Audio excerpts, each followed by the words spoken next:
At the police station, colleagues approached Detective Chae Jong-hyuk with an important message. A man with 3 stars on his epaulets categorically announced the closure of the case under investigation. Standing before his superiors, the young man was outraged by this unexpected decision. Jong-hyuk suggested that it was an April Fool's joke, since today was April 1st. His boss replied sharply that the order had come from above and there could be no jokes here. The detective objected that they couldn't turn a blind eye to the forgery of bonds worth 200 million won. The chief firmly insisted that since the order was to retreat, then they had to retreat. The young police officer was extremely dissatisfied with this policy and categorically disagreed. Chae Jong-hyuk stated that his superiors could back down, but he would continue to investigate the case.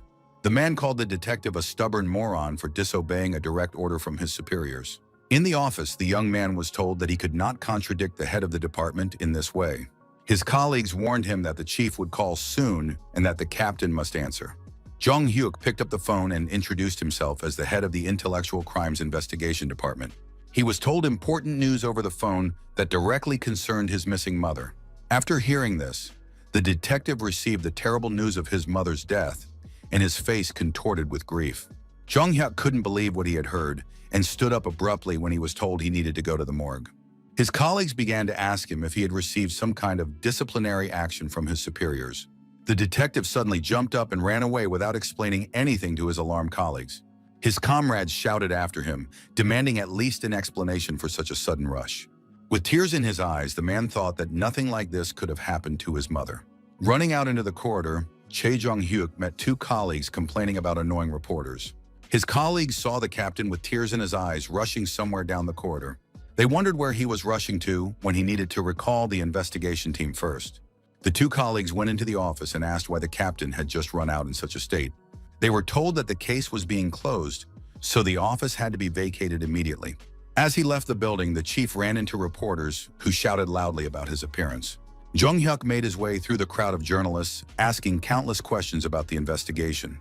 The reporters asked him to say at least a few words about the fake bond fraud. The guy was not interested in talking to them at all and just pushed his way through. His colleagues called out to the detective, asking where he was rushing off to. Jong-hyuk quickly got into the car, and the only thing on his mind was his mother's death. The detective pressed the gas pedal to the floor and sped down the road as fast as he could. His subordinates ran after him, shouting and asking where their boss was rushing off to. The worried guy called someone, wondering what was happening to their boss. Jong-hyuk was driving in the car, his eyes reflecting deep sadness and despair. The man wept uncontrollably and couldn't believe that this had become a cruel reality. He was told on the phone that the whole department was being turned upside down because of the bond case. His colleagues reported that those in charge had arrived and were going to completely reorganize the entire department. Jong-hyuk gathered his courage and told his friend Hyun-sok the terrible news about his mother's death. Upon hearing this, his friend told the detective that he would come over right away and asked him not to worry about anything. Jong-hyuk began to lose his mind, saying that he had spent his whole life working and had done nothing for his mother. His friend begged Jong-hyuk to pull himself together and pull over to the side of the road to avoid a serious accident. At this critical moment, the driver of an oncoming truck completely lost control of his vehicle.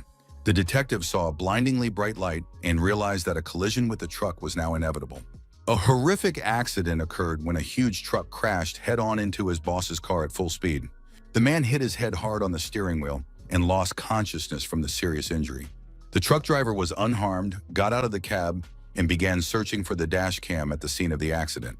Looking inside the wrecked car, he found that the department head was still alive after the collision. Chun-hyuk had a severe head injury, but the detective was still conscious and trying to hold on. The truck driver said that if the guy had closed the case, his mother would still be alive today.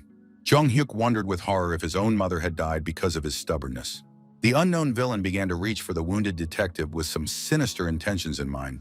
Taking the dash cam from the car, the scoundrel mockingly said goodbye to the guy before leaving the scene of the accident. Jong-hyuk tried to remember the criminal's distinguishing features: a snake tattoo on his wrist, the smell of wood, and an old man's voice. Lying helplessly in the wrecked car, the detective saw a second truck approaching him at high speed. The guy closed his eyes, thinking about the need to avenge his mother, and tried to remember all the details of the attack.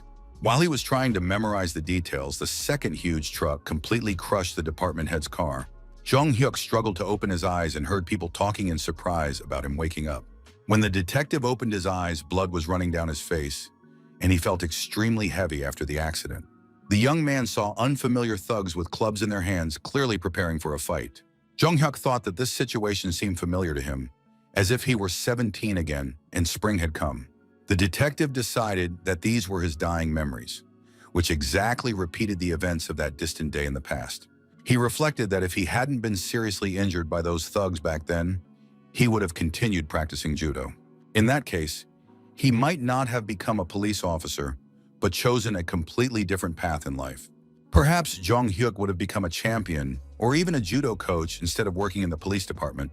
As memories flashed before his eyes before death, the detective thought about the need to see his beloved mother one more time. The guys from his memories said that he didn't care about their money and advised him to mind his own business. Jung Hyuk remembered how he tried to stop their robbery and told his uncle that he was too busy for that today. The school children from his memories shouted that the guy was talking nonsense and that he definitely needed to be beaten up for his insolence. Jung Hyuk narrowed his eyes in those distant memories and looked closely at his opponents before the fight. The detective looked at his opponent and wondered why he was moving so slowly and clumsily. The guy watched his opponent's steps carefully and tried to quickly analyze his fighting technique. Jung Hyuk's gaze focused on this inexperienced opponent, preparing for a decisive attack against him.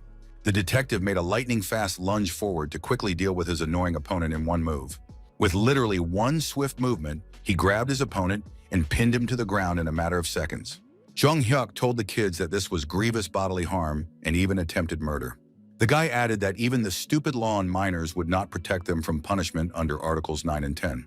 With a crazy, excited smile on his face, Jung Hyuk told the kids that now they were all finished, damn freaks. All the school children felt the terrible aura of murder emanating from the enraged guy in front of them.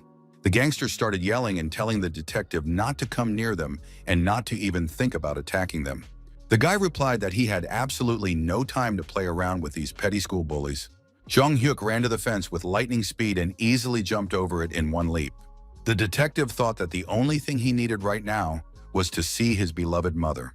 The guy wondered if he had been that fast at that age. He had already forgotten what it was like. After jumping over the fence, Jung Hyuk saw a girl peacefully watering her home garden in the yard. The detective politely apologized to the stranger, saying he was sorry if he had accidentally frightened her with his appearance. The schoolgirl asked the guy to stop and said she had something important for him. The girl noticed the blood on Jung Hyuk's forehead and began to sincerely worry about his health. Jung Hyuk did not need anyone else's concern, as he only wanted to see his mother, so he ran on. The boy ran very quickly toward his home, while he still had the strength to continue moving. The detective ran through familiar streets and tents, already out of breath from how far he had run. Jung Hyuk understood how difficult this run was for him in his weakened state after the accident. Then the boy saw his dear mother, who was working in one of the small open tents. The woman kindly prepared delicious food for people and was known in the neighborhood as a very good hostess. When Jung Hyuk saw his mother, his eyes immediately filled with hot tears of happiness and relief. This kind woman with a warm smile saw her son and joyfully greeted him with the words, "Welcome." His mother immediately began to worry about her son, asking what he was doing there at such an hour. Seeing the blood on Jung Hyuk's head, the woman became alarmed and asked where it came from and what had happened. The only thought in the young man's head was, "Forgive me, mother. I never appreciated you." The woman began to scold her son, saying that she had told him to fight back, not to silently take blows from bullies. The mother continued to scold Jung Hyuk like a truly caring parent, lightly slapping him on the back. The detective thought that these feelings seemed too realistic for memories. The boy wondered if he had somehow miraculously managed to return to his mother in the distant past. When this realization came to him, Jung Hyuk quickly hugged his dear mother tightly. The detective silently promised the woman that this time he would definitely protect her from all harm. Then he heard the voice of an unfamiliar woman who asked in surprise what had happened to him. Isun turned out to be a woman who worked in a neighboring stall and was the same age as his mother at the market. The young man immediately remembered this person and thought that he remembered this cunning woman very well. Jung Hyuk's light expression instantly changed to anger at the sight of this suspicious person. The detective knew that her real name was Sun Yang Jia and that she had 5 convictions for fraud. Jung Hyuk realized that this was the same woman who had been involved in dirty real estate deals. This swindler gathered people who were willing to invest money and gain their trust for about 3 years.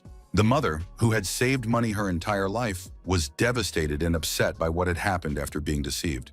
Jung Hyuk remembered how the woman cried and apologized to her son for being too trusting. The guy couldn't remember his response, but he remembered his anger and that he had called his mother stupid. Now the detective was incredibly ashamed of his behavior, thinking what a moron he had been. An interesting thought occurred to Jung Hyuk about the possibility of changing the course of events in the past. The con artist came closer and said that his son looked like a very respectable and mature young man. The detective's mother replied that her son looked like her, but had his late father's figure. Yi-sun began to talk about how unfortunate it was that her husband had left such a son and died in a car accident. When the young man heard this, he became extremely angry, clenched his fists, and thought about punching her. Jung Hyuk restrained himself and thought that she should talk while she still had the opportunity to do so.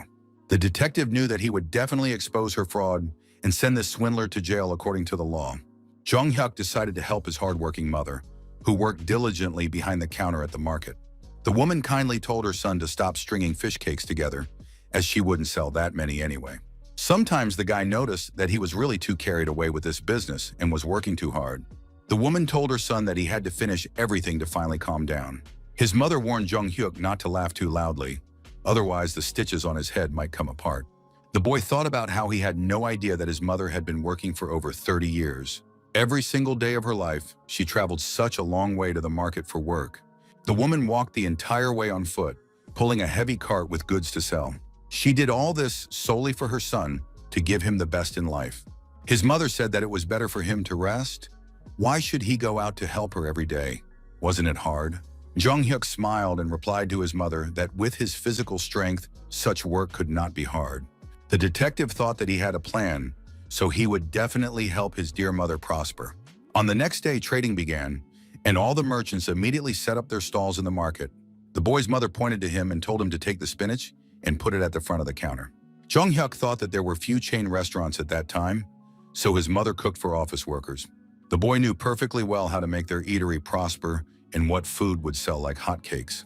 Jung Hyuk brought something strange in a pot, and the woman immediately noticed it. When her son opened the lid, there was fragrant kimchi, prepared according to a special recipe from the future. The woman asked in surprise if he really wanted to put this appetizer in their traditional dish. The boy smiled mysteriously and told his mother to trust him and try it at least once. The mother thought that was fine, but it would be better to put less rice in this experimental dish. The woman wrapped the perfect appetizer according to her son's recipe and prepared to taste the new flavor. She said she would now try how delicious it would be and whether it would suit buyers. The mother began to chew everything carefully, analyzing every nuance of the new and unusual taste of the dish. When she finally realized what the taste was, the woman was simply shocked. With an enthusiastic smile, she said that it didn't seem like anything special, but it turned out to be incredibly delicious. Her son replied that he had just added one small touch to her idea, and look what happened. The woman laughed and said that he was a chatterbox and that it was time for him to go to school. Jung Hyuk replied that he would help her a little more, because she definitely couldn't do the work alone. The woman made these snacks herself in just a few seconds while the boy was talking to her. His mother said that if such a big guy stood at the counter, customers would be afraid to come in. The boy replied with feigned offense that her words hurt him deeply and were very painful. The woman laughed and told him to stop talking nonsense and finally go to school for class. Jung Hyuk seriously told his mother that if anything happened, she should definitely call or send a message to his pager. The detective thought about why, even as he got older, he still didn't want to go to school because he needed to change. As the boy approached the school building, he was met at the entrance by the gym teacher, who said that the freshman was already late. It was Jung Hyuk's judo coach, Shin Seong-gil, who was overjoyed to see his student. The coach jokingly said that he had been hearing an unpleasant voice on the school grounds since early morning. Jung Hyuk thought that this was a true mentor, who even after his injury had helped and actively supported him. So the boy suddenly rushed into the old man's arms, greatly surprising the elderly judo coach. Shin Seong-gil asked anxiously what had happened to his student's head and why it was suddenly bandaged. When the young man told him about being beaten up by the thugs, the coach said ironically that he was a real hero. After that, the mentor began to ask Jung Hyuk how many stitches the doctors had given him while he was healing. The coach said that he couldn't play sports for now, that he would tell the other students, and that the student could go to class.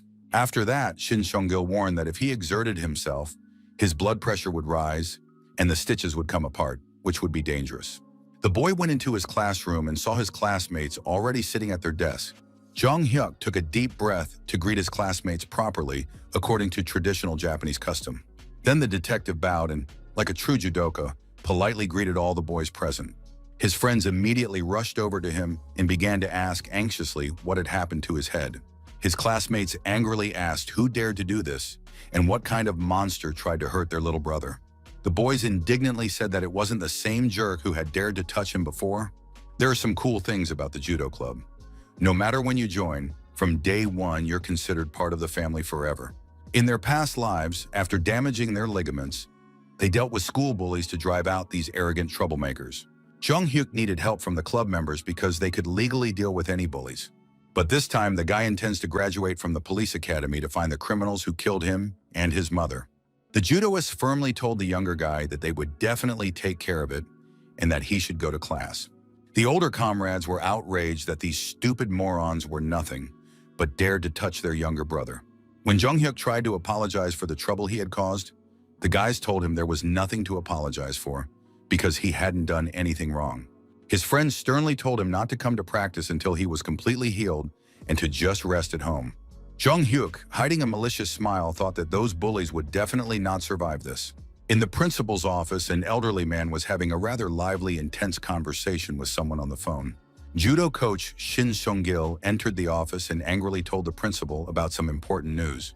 The coach reminded the school principal of what he had said when he invited him to work here many years ago.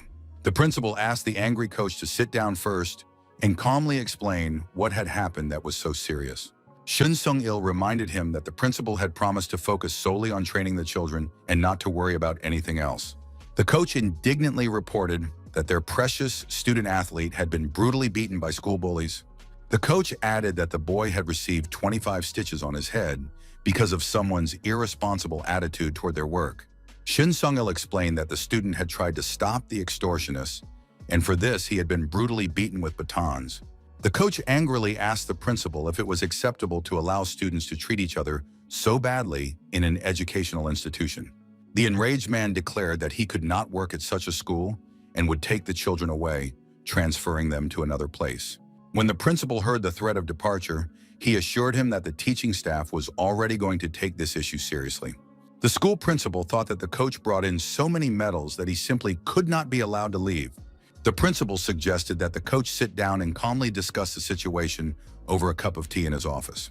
Shin Sung-gil replied that they should search everywhere, even in the doghouse, but catch the bullies before the first class. At that moment, Jung Hyuk entered the empty classroom, where none of his classmates were yet present. The boy began to calmly prepare for the upcoming lessons and took out his worn school notebook for notes. The detective thought about how quiet and peaceful the classroom was when none of his noisy classmates were there yet. Jung Hyuk thought it was time to make a detailed plan of action and, for starters, a list of possible victims of the criminal. The boy assumed that whoever killed him in the future was probably an accomplice of the person who killed his mother. Suddenly, a pretty girl entered the classroom, and the boy immediately paid close attention to her and became interested. Jung Hyuk recognized her as the girl he had seen in the courtyard when he was running away from the bullies. She was watering flowers in the courtyard at the time and was very surprised to suddenly see an unfamiliar boy. Jung Hyuk thought it was surprising that he and this girl had been in the same class all this time. The detective decided to approach her and apologize for that time, saying that it must have been noisy and unpleasant. The guy tried to make a joke out of it, but the conversation turned out to be incredibly awkward and strange for a schoolboy. Jung Hyuk thought, God, he's talking like an old man, not a normal 17-year-old student. Then the guy noticed that the girl had no reaction at all to his words and apologies. The detective realized that she hadn't heard a thing because she had her headphones on the whole time. Jung Hyuk immediately wondered what interesting things she was listening to on those headphones. Seeing the cassette player, the guy felt nostalgic because in his future everything was completely different. So the detective decided to talk to her, saying that this thing could be used as a voice recorder. The girl still couldn't hear him, so she turned to the guy and took her headphones off. Jung Hyuk introduced himself as the guy who knocked over the fence in the yard while running away from the bullies. So the detective decided to apologize to his classmate again, saying that it must have been noisy at the time. The girl replied that she had called the police immediately, so everything ended quickly and quietly. The guy's eyes lit up with interest, and he asked her exactly what time and how she had called the police. His classmate explained that she called immediately after he ran away, but not to worry, she didn't say that he had broken the fence. Jung-hyuk objected that she should have said so, because then his testimony would have corroborated the police's version of events. His classmate asked how his head was, to which the guy replied that everything was fine and it didn't hurt much. At that moment, some aggressive-looking guys entered the classroom.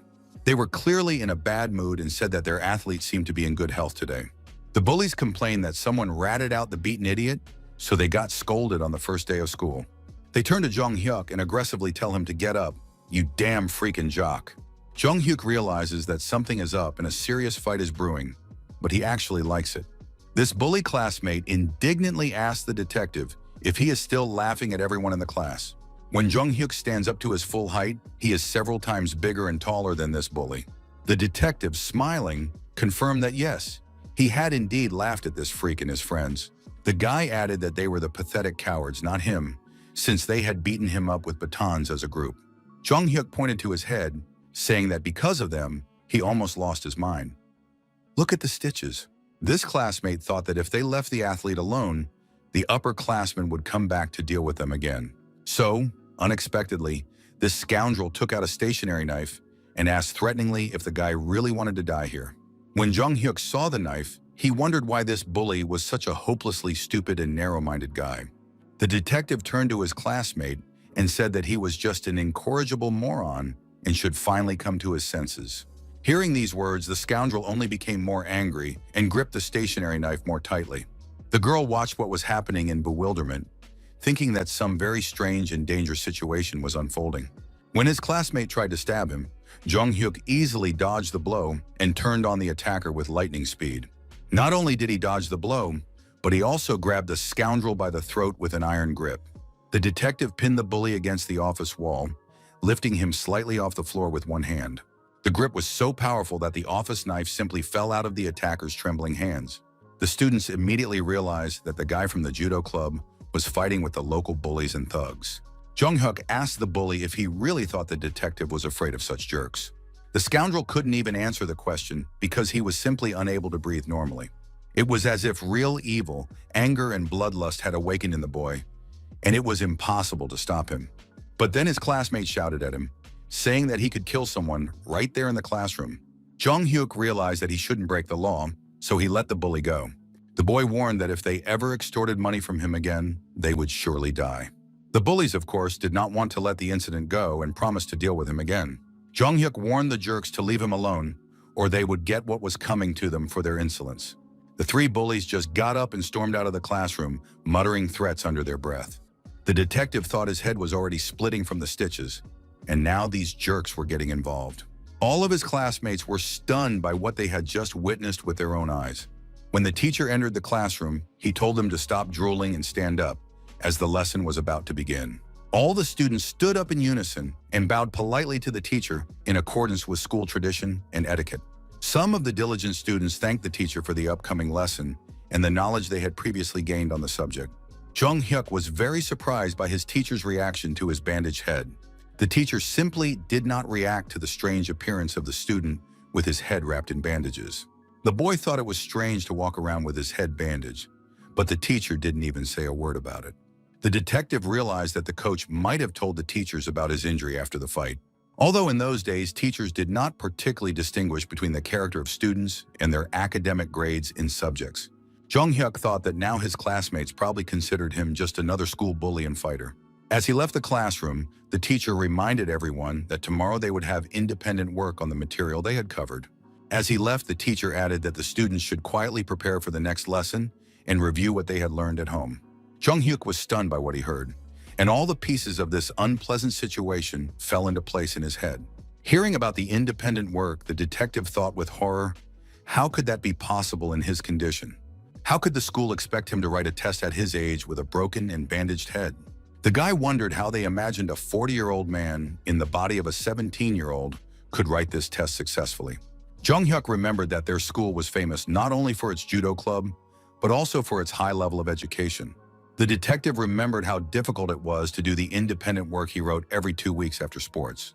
But that didn't last long, because in his senior year of high school, he decided to get his act together.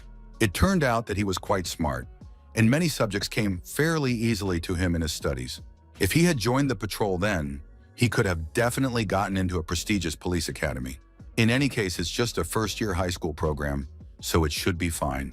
Holding a math textbook in his hands, the boy realized that the material was quite difficult for him. Jung-hyuk thought he needed to urgently refresh his forgotten knowledge. Otherwise, he would really lose his skills for a long time. First of all, he knew and remembered absolutely nothing about what would be on tomorrow's test. The detective saw one diligent classmate, his eyes lit up, and he thought to himself that this straight-A student would definitely help. Jung-hyuk saw his classmate diligently preparing for tomorrow's test, so he decided to approach him. The boy greeted him and politely asked if he could ask his friend for a small favor to help him prepare. The detective explained that there would be independent work tomorrow and asked for help in preparing for it properly. Jung-hyuk added that if his classmate showed him his notes, he would be very grateful for his help. The classmate with glasses was surprised that it was Jung-hyuk who approached this diligent boy. The straight-A student did not understand why this judoist suddenly decided to turn to him for academic help. Although the boy felt awkward about the attention, he agreed to help, as there was no reason to refuse. Jung-hyuk said okay and suggested they study together until lunchtime, addressing him by his nickname out of habit.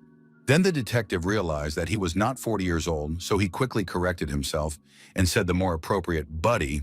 The classmate blushed even more at these friendly words and thought that this was the first time in his life that someone had called him buddy. It was lunchtime and the students began to take out their homemade food and rice from the containers they had brought with them.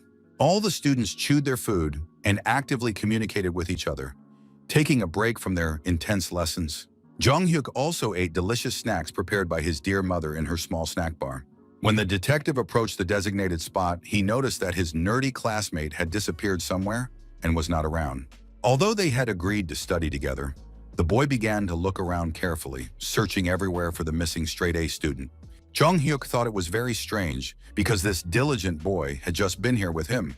A classmate approached the detective and said that if he was talking about Soo-ho, he was last seen near the cafeteria. The girl began to tell the boy that the top student had been taken away by the school bullies and hooligans. Jung-hyuk became very angry when he heard this and thought that he had to find his friend as soon as possible. The classmate firmly told the detective that she would definitely help him find the missing Soo-ho. The two of them ran to the school cafeteria to start looking for their beaten classmate as quickly as possible. The boy and girl began to quickly search every corner of the cafeteria, looking everywhere for their missing classmate. They realized with horror that he wasn't there and wondered where the bullies had taken him. Then they both thought the same thing. It was quite possible that Soo-ho had been taken to the school roof. Soo-ho was indeed standing on the roof, trembling with fear and pain after being brutally beaten by the bullies. The poor guy had been beaten up by these scoundrels, and his face was covered in abrasions and bruises from the blows. Jung-hyuk knew that there was no time to lose, so he quickly started climbing the stairs. The detective and his classmate climbed onto the roof and began looking around carefully for their friend. But they couldn't see the nerd on the roof anywhere, which was very strange and incomprehensible. The guys decided that maybe he had returned to the classroom, so they should go and check if he was there. They agreed with this version and thought that yes, indeed, that was probably what happened to Soo-ho. As Jung-hyuk was leaving the roof, he noticed something strange in the corner, something that looked like an open ventilation grate. The detective noticed his classmate, who was simply huddled in the corner of the roof, hiding from everyone around him. They immediately saw him and thought with horror about what had happened to this poor guy. Soo-ho apologized and said, "I'm sorry I didn't keep my promise to study together for the test." The straight-A student explained that some bullies had suddenly picked on him, and he had to go with them. He couldn't help it. Jung-hyuk began to tell his friend that his clothes were all stained and that he needed to apologize to the detective. The guy understood that the bullies just wanted to take their anger out on Soo-ho after he fought back. The detective became angry and promised that he would tear these scoundrels to pieces for their bullying. Jung-hyuk began to feel real anger rising in his stomach at the injustice of what was happening. Then the guy apologized and said, "I'm sorry, I didn't eat enough at the school cafeteria today." His classmates didn't understand what he was talking about with his strange apologies and explanations about food. After that, the detective suggested that the guys go eat some delicious tteokbokki at a nearby cafe after school. They ate and talked to each other about how nice it was to finally have a normal meal after school. Jung-hyuk thought that after returning to the past, his body was so exhausted that he couldn't even eat one serving. The boys got some more coffee from the vending machine and started discussing which coffee tasted the best. Jung-hyuk started laughing, and told his friends that there was no connection between coffee and height. The detective pointed to his tall stature as an example, and everyone laughed at the joke. Jung-hyuk turned to his friend and said that it must have been difficult for him to endure the bully's taunts all this time. Soo-ho, hearing this question, slumped down, and fear instantly reflected on his pale face. The honor student didn't even know how to respond, as he immediately recalled the most horrific images of recent beatings. The detective told his friend not to worry about it anymore, that these bullies wouldn't dare touch him again. Jung-hyuk promised that he would make sure they never bothered anyone at school again. His friends were surprised by his words and asked what he meant by these promises. The detective replied that he would change the world and make it a much kinder and better place for everyone. The morning newspapers were now full of news about what was happening with these school bullies everywhere. Jung-hyuk was happy, thinking that it was great that even the morning news and the fresh air were in his favor. Everyone was holding these newspapers in their hands and carefully reading the latest news about school violence. Reporters even came to the school and said they were going to film a story about why they were being prevented from doing their job. A school employee tried to stop the huge number of reporters, but they still rushed toward the building. Jung-hyuk was happy to see such changes, thinking about how fast things are changing. The reporters noticed a boy with a bandage on his head and thought that he had been beaten up by those same school bullies. So the journalists began to push even harder and ask if they could ask the guy a couple of important questions. They started asking the detective to tell them at least a little more about all these school bullies. The guy sarcastically asked the teacher nearby what had happened and why all the reporters had gathered there. The teacher immediately began to say that it was nothing special. Just go on to class. Don't pay attention. Jung-hyuk smiled contentedly, realizing that he was completely satisfied with himself for today and the results. The postal worker approached journalist Park Yun-il and said that a package had arrived for him. Here, take a look. The journalist was sitting at his desk and thanked the postman, saying thank you very much for the delivery. When Park Yun-il opened the package, he wondered who had sent it. A cassette with a letter, maybe a witness. The journalist shouted to his entire editorial office that the school children had earned 50 million won from extortion. He said that this money was enough to buy a small apartment and that they were real gangsters. So the journalist ran even faster to the school, specifically looking for the boy with the bandage who had been beaten up by the bullies. So now everyone in this newspaper is talking about one thing: the growing number of school crimes in the city. The boy held the morning newspaper in his hands and thought that the reporter had described everything quite beautifully and convincingly. The teacher, who noticed Jung-hyuk with the newspaper, immediately asked what he was holding in his hands. The detective explained that it was a newspaper and that he had recently started reading and taking an interest in the news much more often. When the teacher heard this, he asked incredulously who the guy was telling about reading. Jung-hyuk's eyes lit up with curiosity, and he wondered what was going on with the teacher's behavior. The teacher quickly said that it was nothing special and told the boy to hurry to his class. When the detective heard this, he politely replied to the teacher that he would do as he said and headed for the classroom. Jung-hyuk thought that, judging by the expression on the teacher's face, all the teachers were well aware of what was going on. His judo teammates approached him and treated him like a younger brother in the club. The detective was busy handing out fresh newspapers to all his classmates in the school hallway. He decided to give copies to his judo teammates, saying, "Look at this interesting information." The athletes read the article and said that in Toronto, they would have dealt with the hooligans quietly. The judoists added that they would have dealt with the situation themselves, so why was it necessary to report it to the newspaper? Jung-hyuk objected that it would be better to strike from two sides at once, as this would be more effective. The detective surprised his comrades with these words, asking if they thought the hooligans would voluntarily admit their guilt. The guy explained that even after a good beating, they would not be afraid. On the contrary, they would report the athletes. Then the judokas would have to pay compensation to the victims, and the coach would have serious problems.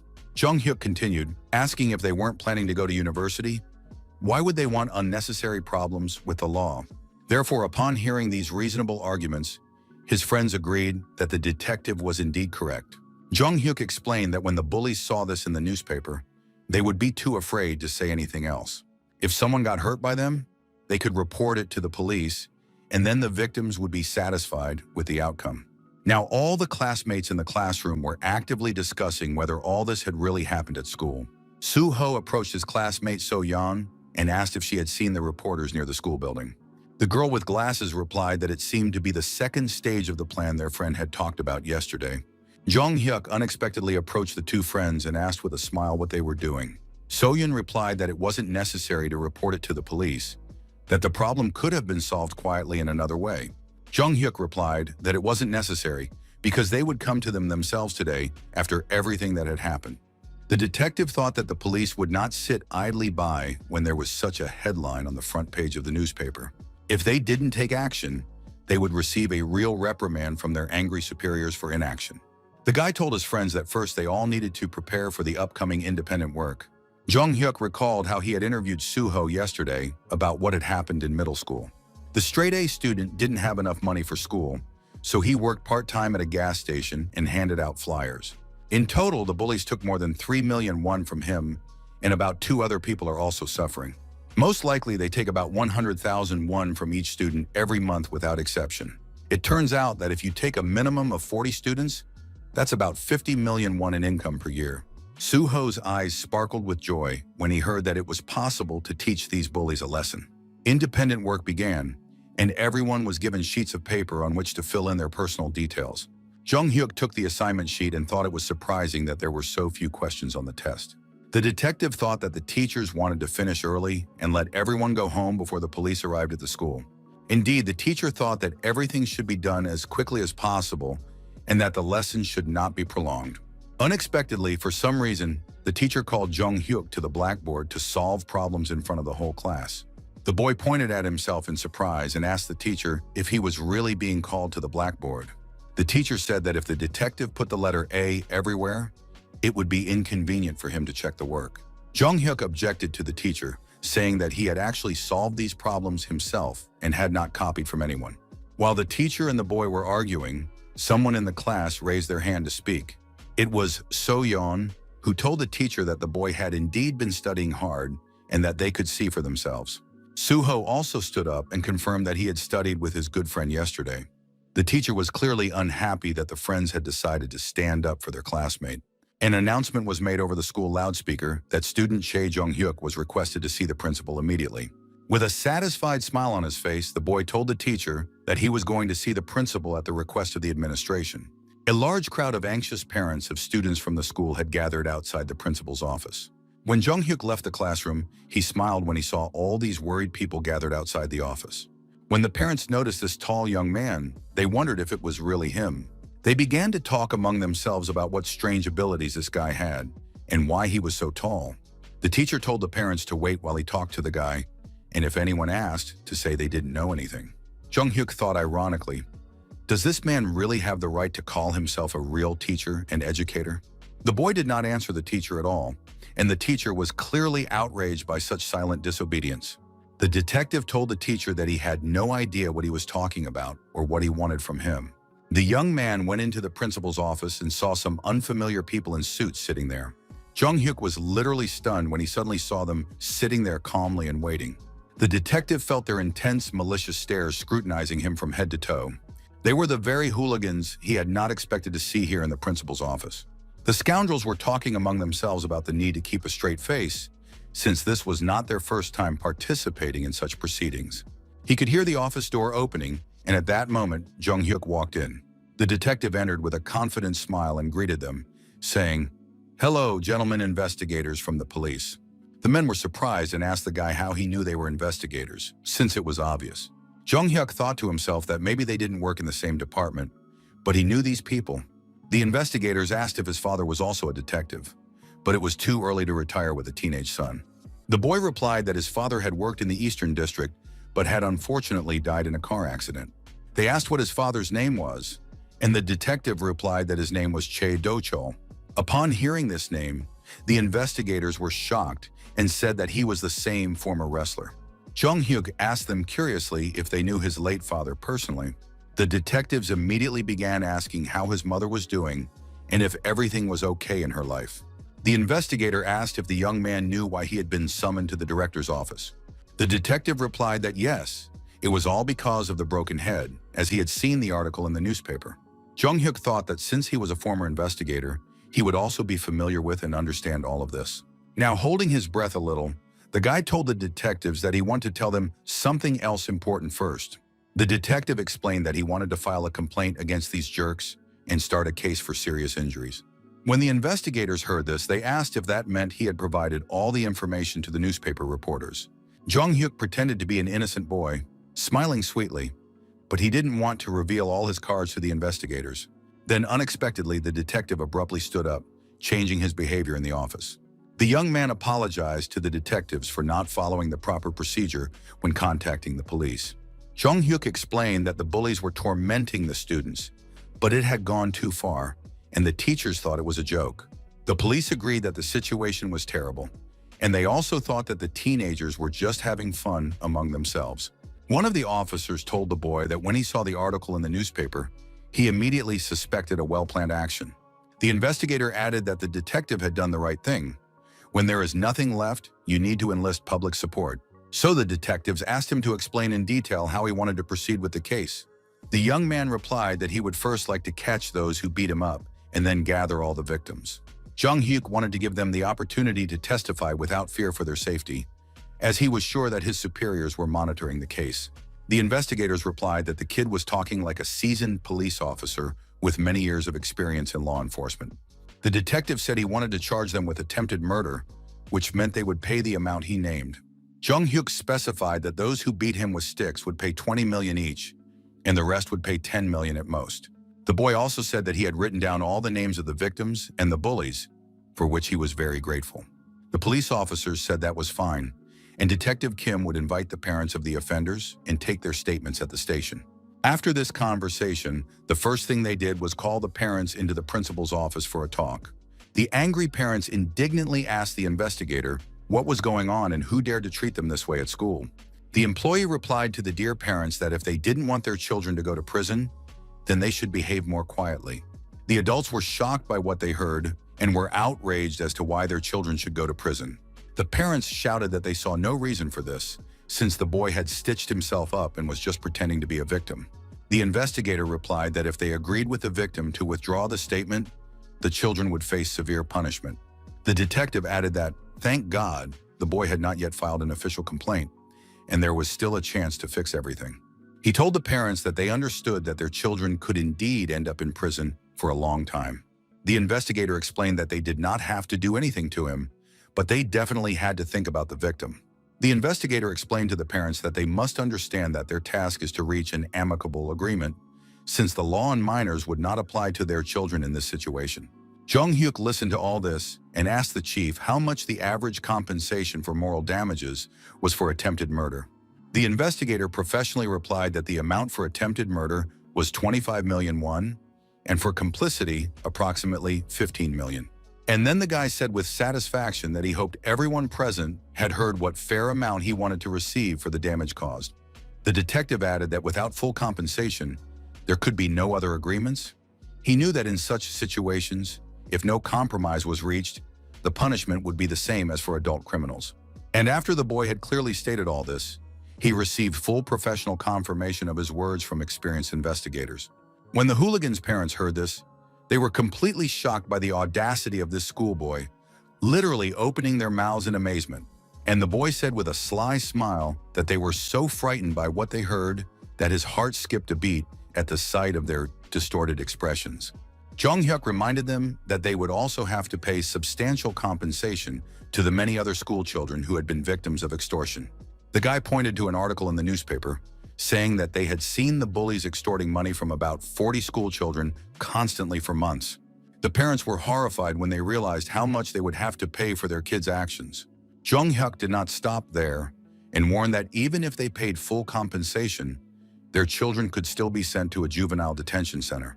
Since this is a pretty serious crime and it all depends on the final decision of the court, all options for punishment are possible.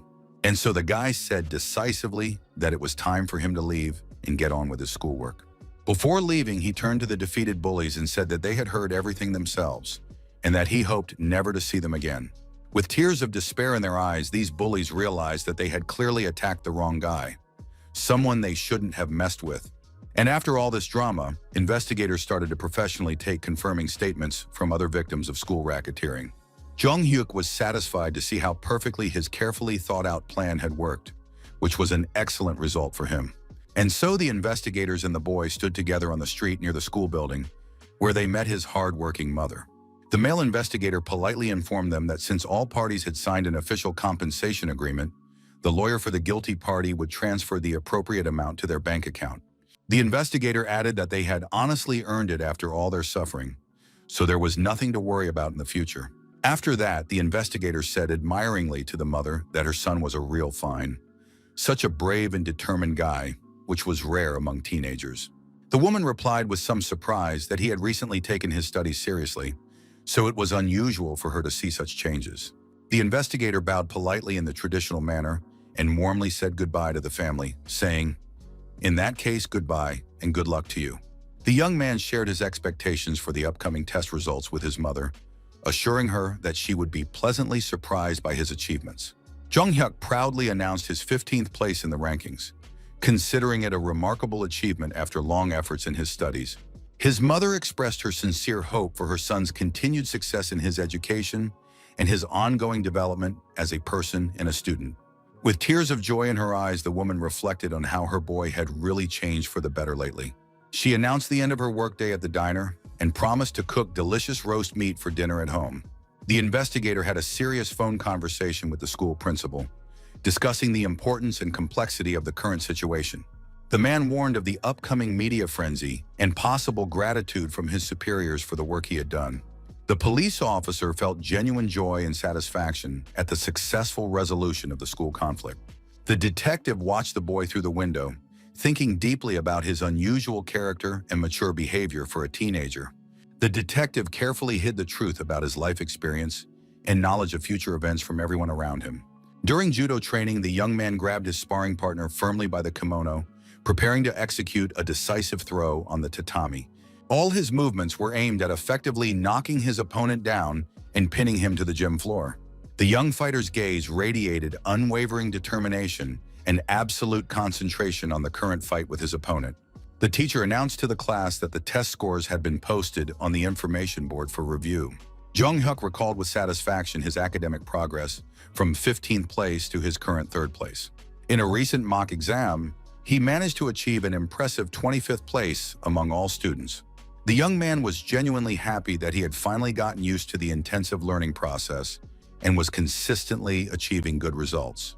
The young man received the long-awaited opportunity to return to full training after completely healing all his head injuries. Coach Shin Sung-il proudly noted his students' outstanding achievement in the school-wide academic ranking. The school principal particularly praised the rare combination of high athletic and academic achievements in one student. The older members of the club good-naturedly teased the younger one, surprised by his unusual reaction to the sports uniform. Jung-hyuk thought deeply about the nature of the memories that came flooding back when he saw the familiar training gear from years past. The detective particularly enjoyed the feeling of a new beginning in life, especially after the final removal of his medical stitches. The young man was genuinely happy to be 17 and to have all the limitless possibilities that lay ahead of him. His strong, youthful body provided an excellent physical foundation for serious training in Eastern martial arts. His current excellent physical condition was radically different from what it had been in his previous life. The guy enjoyed incredible freshness and inexhaustible energy that accompanied him throughout the day. The young man smiled broadly and ran forward energetically, sincerely rejoicing at how successful he had been lately. The coach announced the start of sparring and the need to split into pairs for the most effective practice of judo techniques. All the athletes took their positions opposite each other and concentrated on preparing for the intense training session. Jung-hyuk stood opposite one of his senior teammates and politely expressed his joy at the upcoming joint match. The young man began to control his breathing before the fight with his older and more experienced sparring partner in the section. The senior comrade thought that the junior had become too cocky and overconfident lately. A sly smile appeared on the experienced judoka's face, and he decided to bring the cocky kid down to earth a little. The older guy grabbed the younger guy's kimono sharply, intending to perform a classic throw and pin him on his back. The young man's face showed determination, but something inside seemed to be holding him back from giving his all in the fight. As the opponents tightened their grips, both athletes began to move actively across the tatami in search of an advantage. Jung-hyuk felt strange feelings inside himself that he could not understand or explain to those around him. It seemed to him that everything around him had slowed down, as if time was passing several times slower than usual. The young man realized that his older comrade was in the mood for a serious fight, not just a light warm-up. The young man unexpectedly performed a technical trip, causing his opponent to lose his balance at a critical moment. Thanks to this maneuver, both fighters fell simultaneously onto the soft tatami mat in the gym. The older comrade was angry that he had not noticed such a brazen and unexpected trip from the younger one. Jung Hyuk felt ashamed of his actions and apologized, explaining that his foot had slipped accidentally without any malicious intent. The experienced judoka, with a sly smile, noticed that the younger man had fully recovered and suggested repeating the match. The coaches watched the sparring closely, noting interesting moments in their students' technique. The mentors were surprised that the younger fighter had so much physical strength compared to the older one. Jung Hyuk thought that the older guy was openly trying to provoke him and show his superiority. The young man understood that he could not allow himself to be mocked and had to take decisive action. The coaches discussed among themselves why the young man was constantly trying to use complex techniques instead of basic moves. The detective mentally recalled that in a few months he would win bronze and make it onto the Korean national team. However, now he had easily dealt with this strong and experienced athlete from among his older teammates. In his past life, a serious injury had forced him to have 2/3 of his stomach removed, after which he lost a lot of weight. All this time, he had been using various judo techniques in real fights, and now he had excellent physical abilities. As a result, he now possesses incredible abilities that even he finds hard to believe. At this rate, the guy will be able to win an Olympic gold medal and easily enter the police academy. The young man smiled broadly and ran forward energetically, sincerely rejoicing at how successful he had been lately. The coach announced the start of sparring and the need to split into pairs for the most effective practice of judo techniques. All the athletes took their positions opposite each other and concentrated on preparing for intensive training. Jung Hyuk stood opposite one of his senior teammates and politely expressed his joy at the upcoming joint match.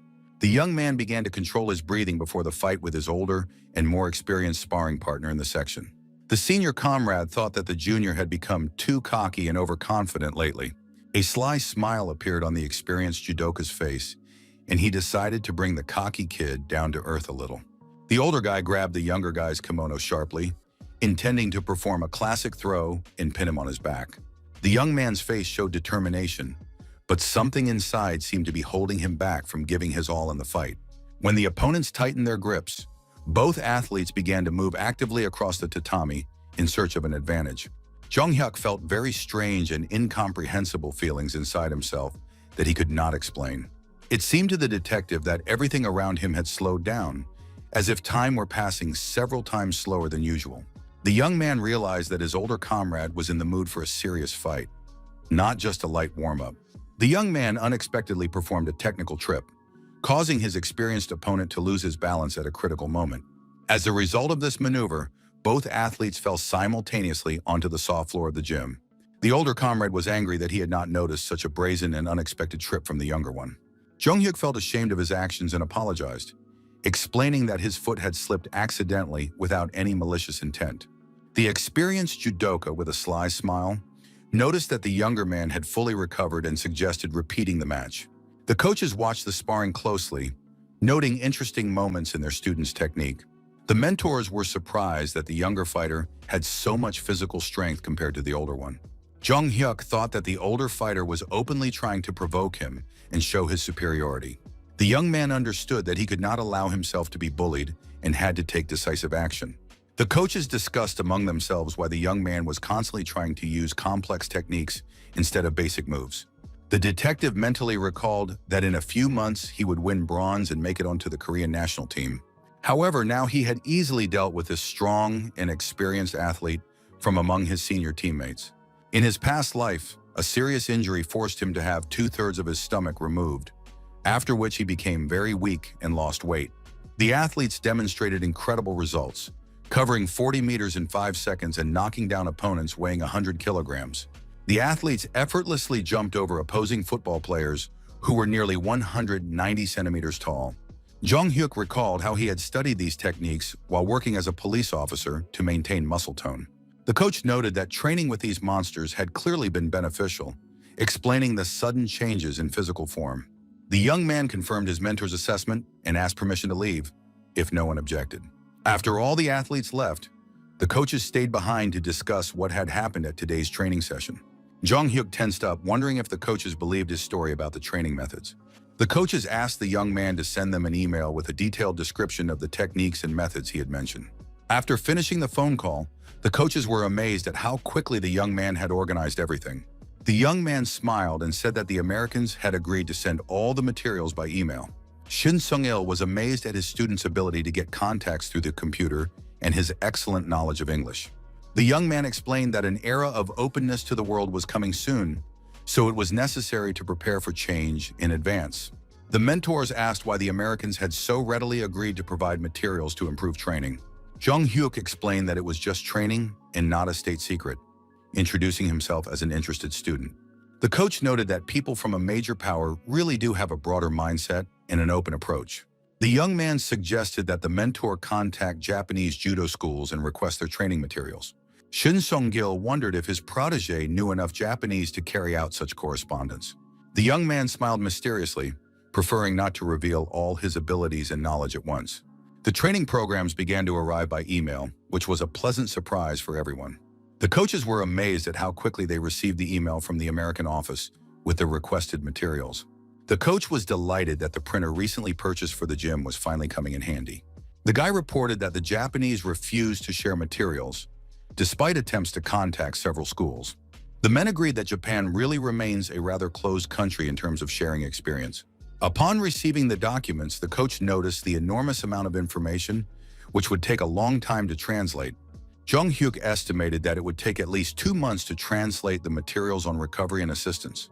Shin Sung-gil was impressed that the Americans had even shared materials on recovery and first aid. The mentor showed documents that described in detail how to bandage wounds and the correct methods of providing assistance.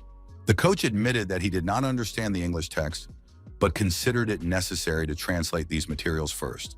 The man talked about the importance of quickly applying knowledge, because injuries can happen at any moment during training. The second coach, Park Sang-muk, appeared in the hall standing out in his signature green sports uniform. This man combined the roles of technical assistant to the head coach, team doctor, and section administrator. Park Sang-muk met with the students' parents even more often than the head coach of the sports section himself. Jung Hyuk took the printed materials and realized it was time to leave the gym and go home. The coaches were genuinely delighted that such a talented and proactive student had joined their section. Shin Sung-gil invited his assistant to have a cup of coffee and discuss the latest events. The men took a few sips of the invigorating drink, reflecting on the changes that had taken place in the section. The coaches were amazed at how much the young man had changed recently. The mentors discussed the possibility of temporarily switching the young man exclusively to academic activities. Pa Sang-muk suggested simply observing the young man, as he had already begun to use new techniques. The head coach agreed to see what the young man would excel at more, judo or studying. The men agreed to check on the boy's condition and progress more often before the upcoming sports camp. Sun Oh, the senior student, was upset about losing today's match to his younger teammate. Park Sang-muk reminded him that Sun Oh's participation in the competition had already been paid for, and that promoting the younger man would create problems. The coach wondered whether it was worth sending the boy to study, but the training camp was starting very soon. The mentors understood how difficult it was to earn money to support the sports section. Jung Hyuk returned home in high spirits after a productive day at school and training. The young man smelled the pleasant aroma of beef ribs, which filled the entire apartment with the warmth of home comfort. The young man asked his mother if she had won the lottery when he saw the lavishly set table. The woman laughed and explained that there was no lottery, she just used her savings. Her son asked in surprise where they could have gotten the money from, given their modest family budget. The mother smiled and said that they now had 10 million won thanks to recent events. The woman spoke dreamily about the possibility of moving to a better apartment if she invested the money wisely. The young man was puzzled by these plans, considering their current home to be quite suitable for a comfortable life. The woman mentioned her Aunt Yasun, who advised investing money in dollars and gold to preserve capital. Hearing these words, Jung Hyuk looked away and thought deeply about the family's upcoming financial decisions. The young man asked his mother if she had told Yi-sun about his father and the compensation they had recently received. The next morning, the woman was already working in her shop, preparing food for numerous visitors. An incredibly long line of people wanting to buy delicious, homemade food had formed near the store. Watching from afar, Yi-sun was angry, considering the woman's success in trade to be unfair.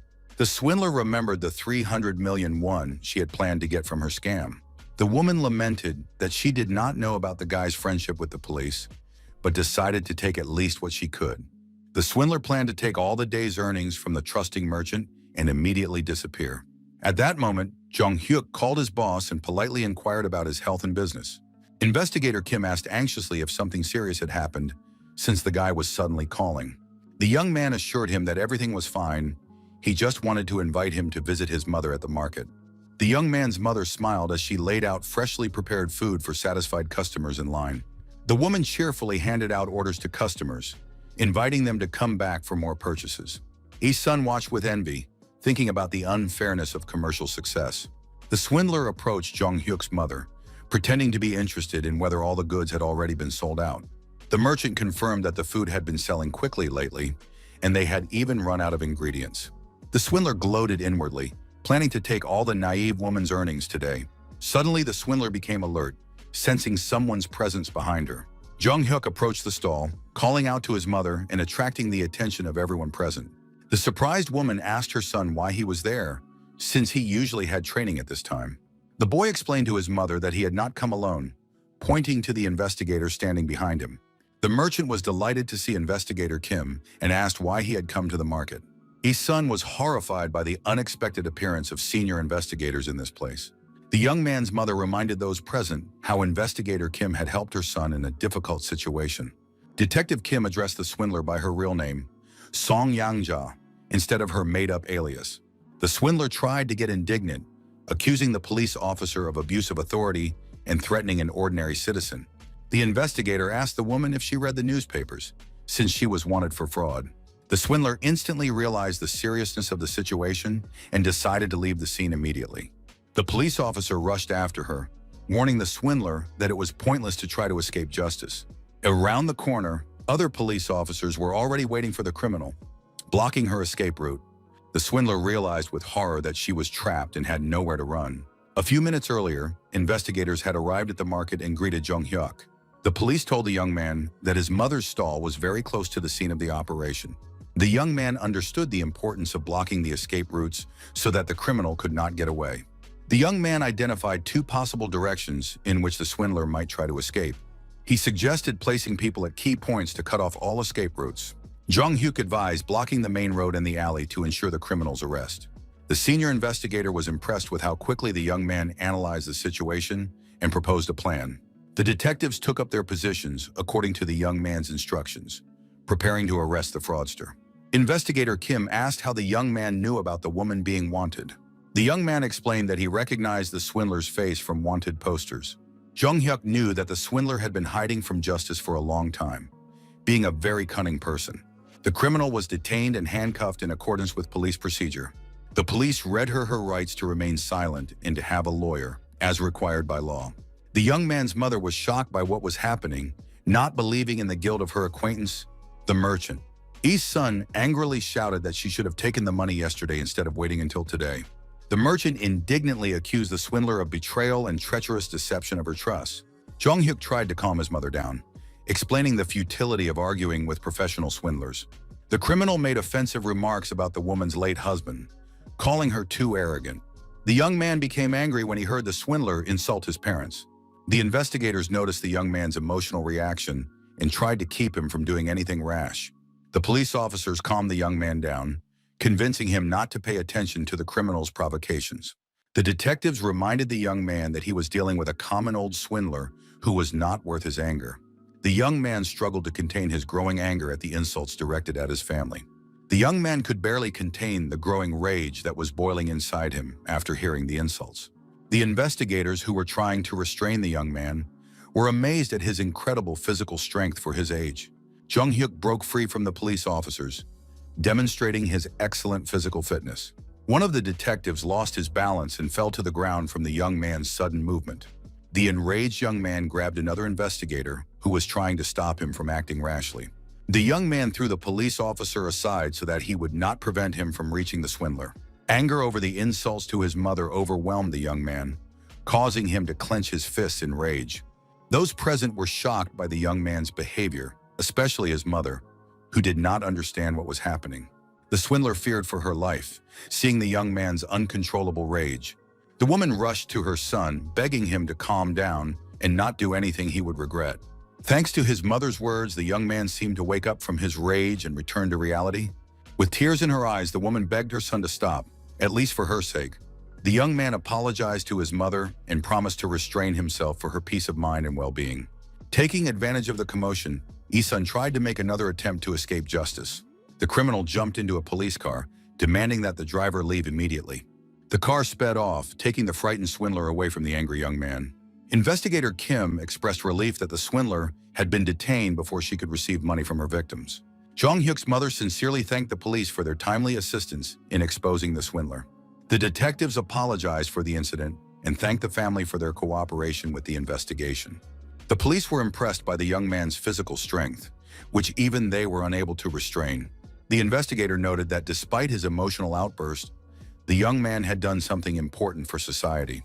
Detective Kim assured the woman that she was lucky to have such a protector and devoted son.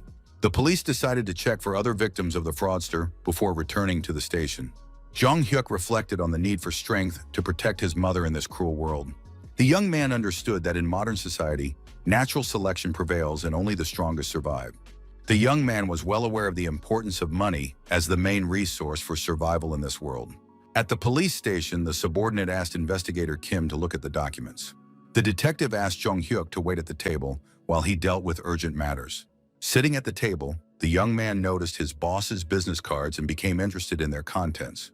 The young man decided to take a few business cards for possible future use.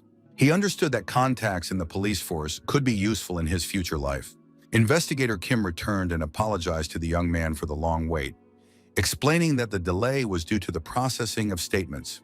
The man offered the young man a snack, ready to treat him to something tasty as a thank you. Jong-hyuk noticed the business card on the table and asked who this financial manager was. The detective was surprised by the young man's interest in stocks. Noting his quick wit and business acumen, the investigator shared his doubts about this specialist, who constantly predicts an economic crisis. Kim was puzzled as to how anyone could talk about bankruptcy when Korea was experiencing a period of economic prosperity. The detective complained about the manager's pessimistic predictions, which had almost gotten him fired. Jong-hyuk unexpectedly asked for his business card, surprising the investigator, but he agreed. The guy was mentally delighted to have found a potential source of income through financial consulting. Economist Park Tae-gyu showed his colleagues graphs comparing the situation to the Great Depression in the United States. The specialist explained the mass bankruptcies of companies and the need for restructuring to reduce costs. His superiors rudely interrupted his presentation, threatening him with dismissal for his pessimistic forecasts. The manager reminded him of the ban on discussing bankruptcy, which the economist constantly violates. The boss claimed that Korea was experiencing the best period in its history, rejecting talk of a crisis. The boss admitted the possibility of other countries collapsing, but categorically ruled out such a scenario for Korea. Park Tae-gyu felt the urge to smoke, even though he didn't smoke, as he pondered the problems facing Britain and Japan. The economist bitterly realized that no one was taking the looming financial disaster seriously. A sudden phone call interrupted the expert's thoughts, forcing him to introduce himself to the caller. Jong-hyuk thanked the man for his quick response and expressed his readiness for a business conversation. The young man explained his interest in the topic of national bankruptcy and the expert's economic forecasts. The young man suggested meeting over the weekend to discuss financial issues and investment strategies. The young man scheduled the meeting at a cafe near the high school for the convenience of both parties. Head coach Shin Sung-il discovered an unexpected visitor at his computer in his office. The coach asked Jong-hyuk in surprise what he was doing at his desk without permission. The young man explained to the coach that he was just looking at some information on the computer for his studies. The man jokingly hit the student on the head with a stick for using his computer without permission.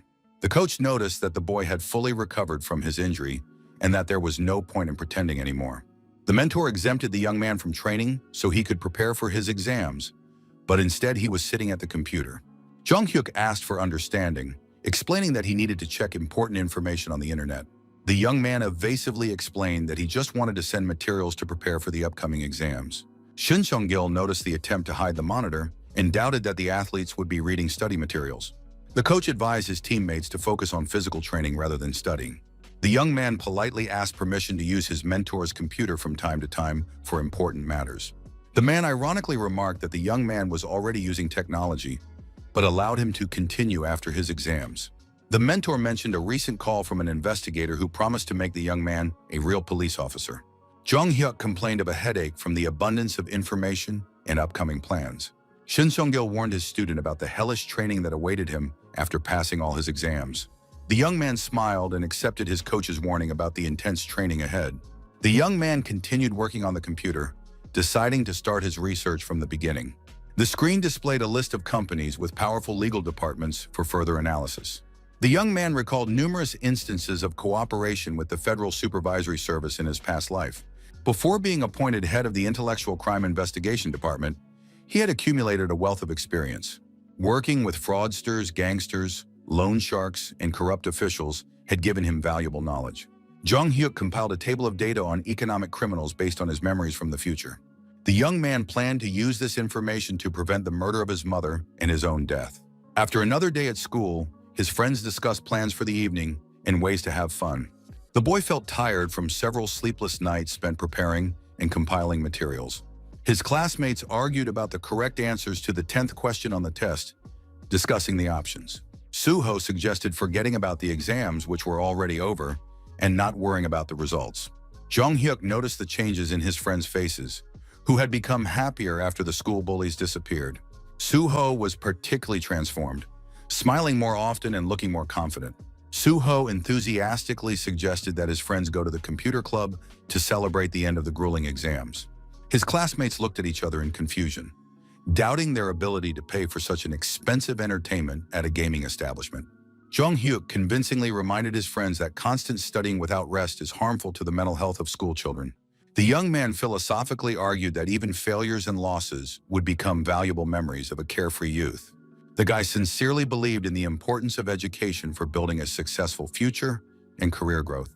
The young man mentally devised a special strategy to take revenge on his mother's killers from the past timeline. Jong-hyuk sincerely wanted his friends to enjoy their youth, not having the opportunity to live their lives over again. The young man urged them to spend their time as intensely as possible, creating vivid memories for future reunions. So-yeon sarcastically compared the guy's manner of speech to a drunk aunt after a corporate party, causing her classmates to laugh. The young man self-deprecatingly acknowledged the similarity to an old man, explaining it away as extensive life experience. The guy's attention was suddenly drawn to a suspicious scene unfolding at the school gate.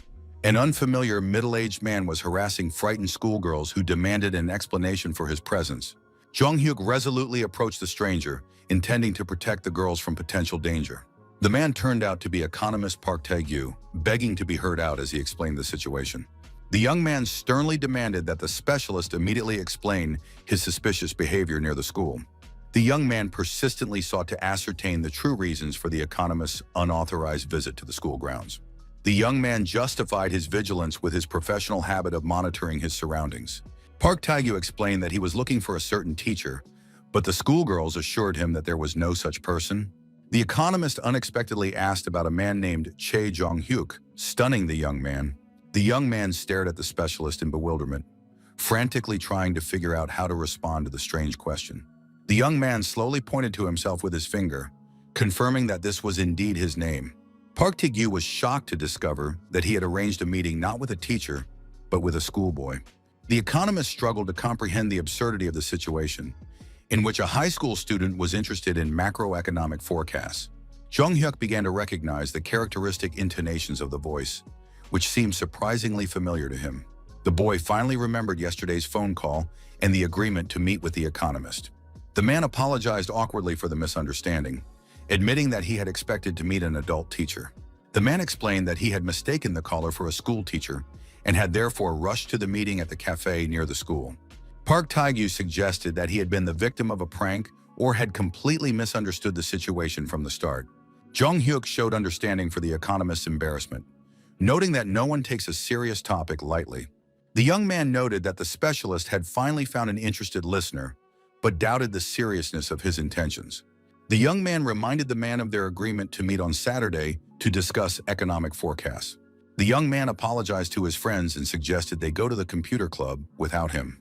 His classmates were concerned about their friend's safety and offered to accompany him to the meeting with the stranger. The interlocutors headed to a small cafe located directly opposite the school gates for a conversation. The economist formally introduced himself as Park Tae-gyu, manager of the Securities Management Department for the Western District. Jung Hyuk politely introduced himself as a first-year high school student and expressed his delight at meeting him. The young man emphasized his sincere desire to meet and discuss important economic issues with the specialist. The manager admitted that he had several questions for his unusual young interlocutor. Park Tae-gyu inquired how the student had managed to gain access to the confidential proposal. The boy gave an evasive answer about an acquaintance in the financial sector who had accidentally discovered an interesting report. The economist was surprised that a high school student had connections in the country's serious financial market. The man assumed that he was the son of an oligarch, although the young man gave the impression of being a serious person. Jung Hyuk took out the materials he had prepared from his backpack to demonstrate his competence in the matter. The young man pulled out a list of companies with powerful legal departments, which he had compiled very recently.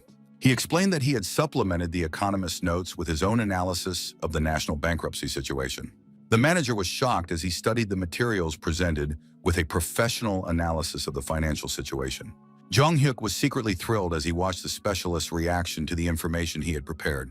The young man knew that the companies on the list were preparing for serious legal problems in the future. Park Tae-gyu read about the company's operating losses after their ill-considered expansion of production capacity.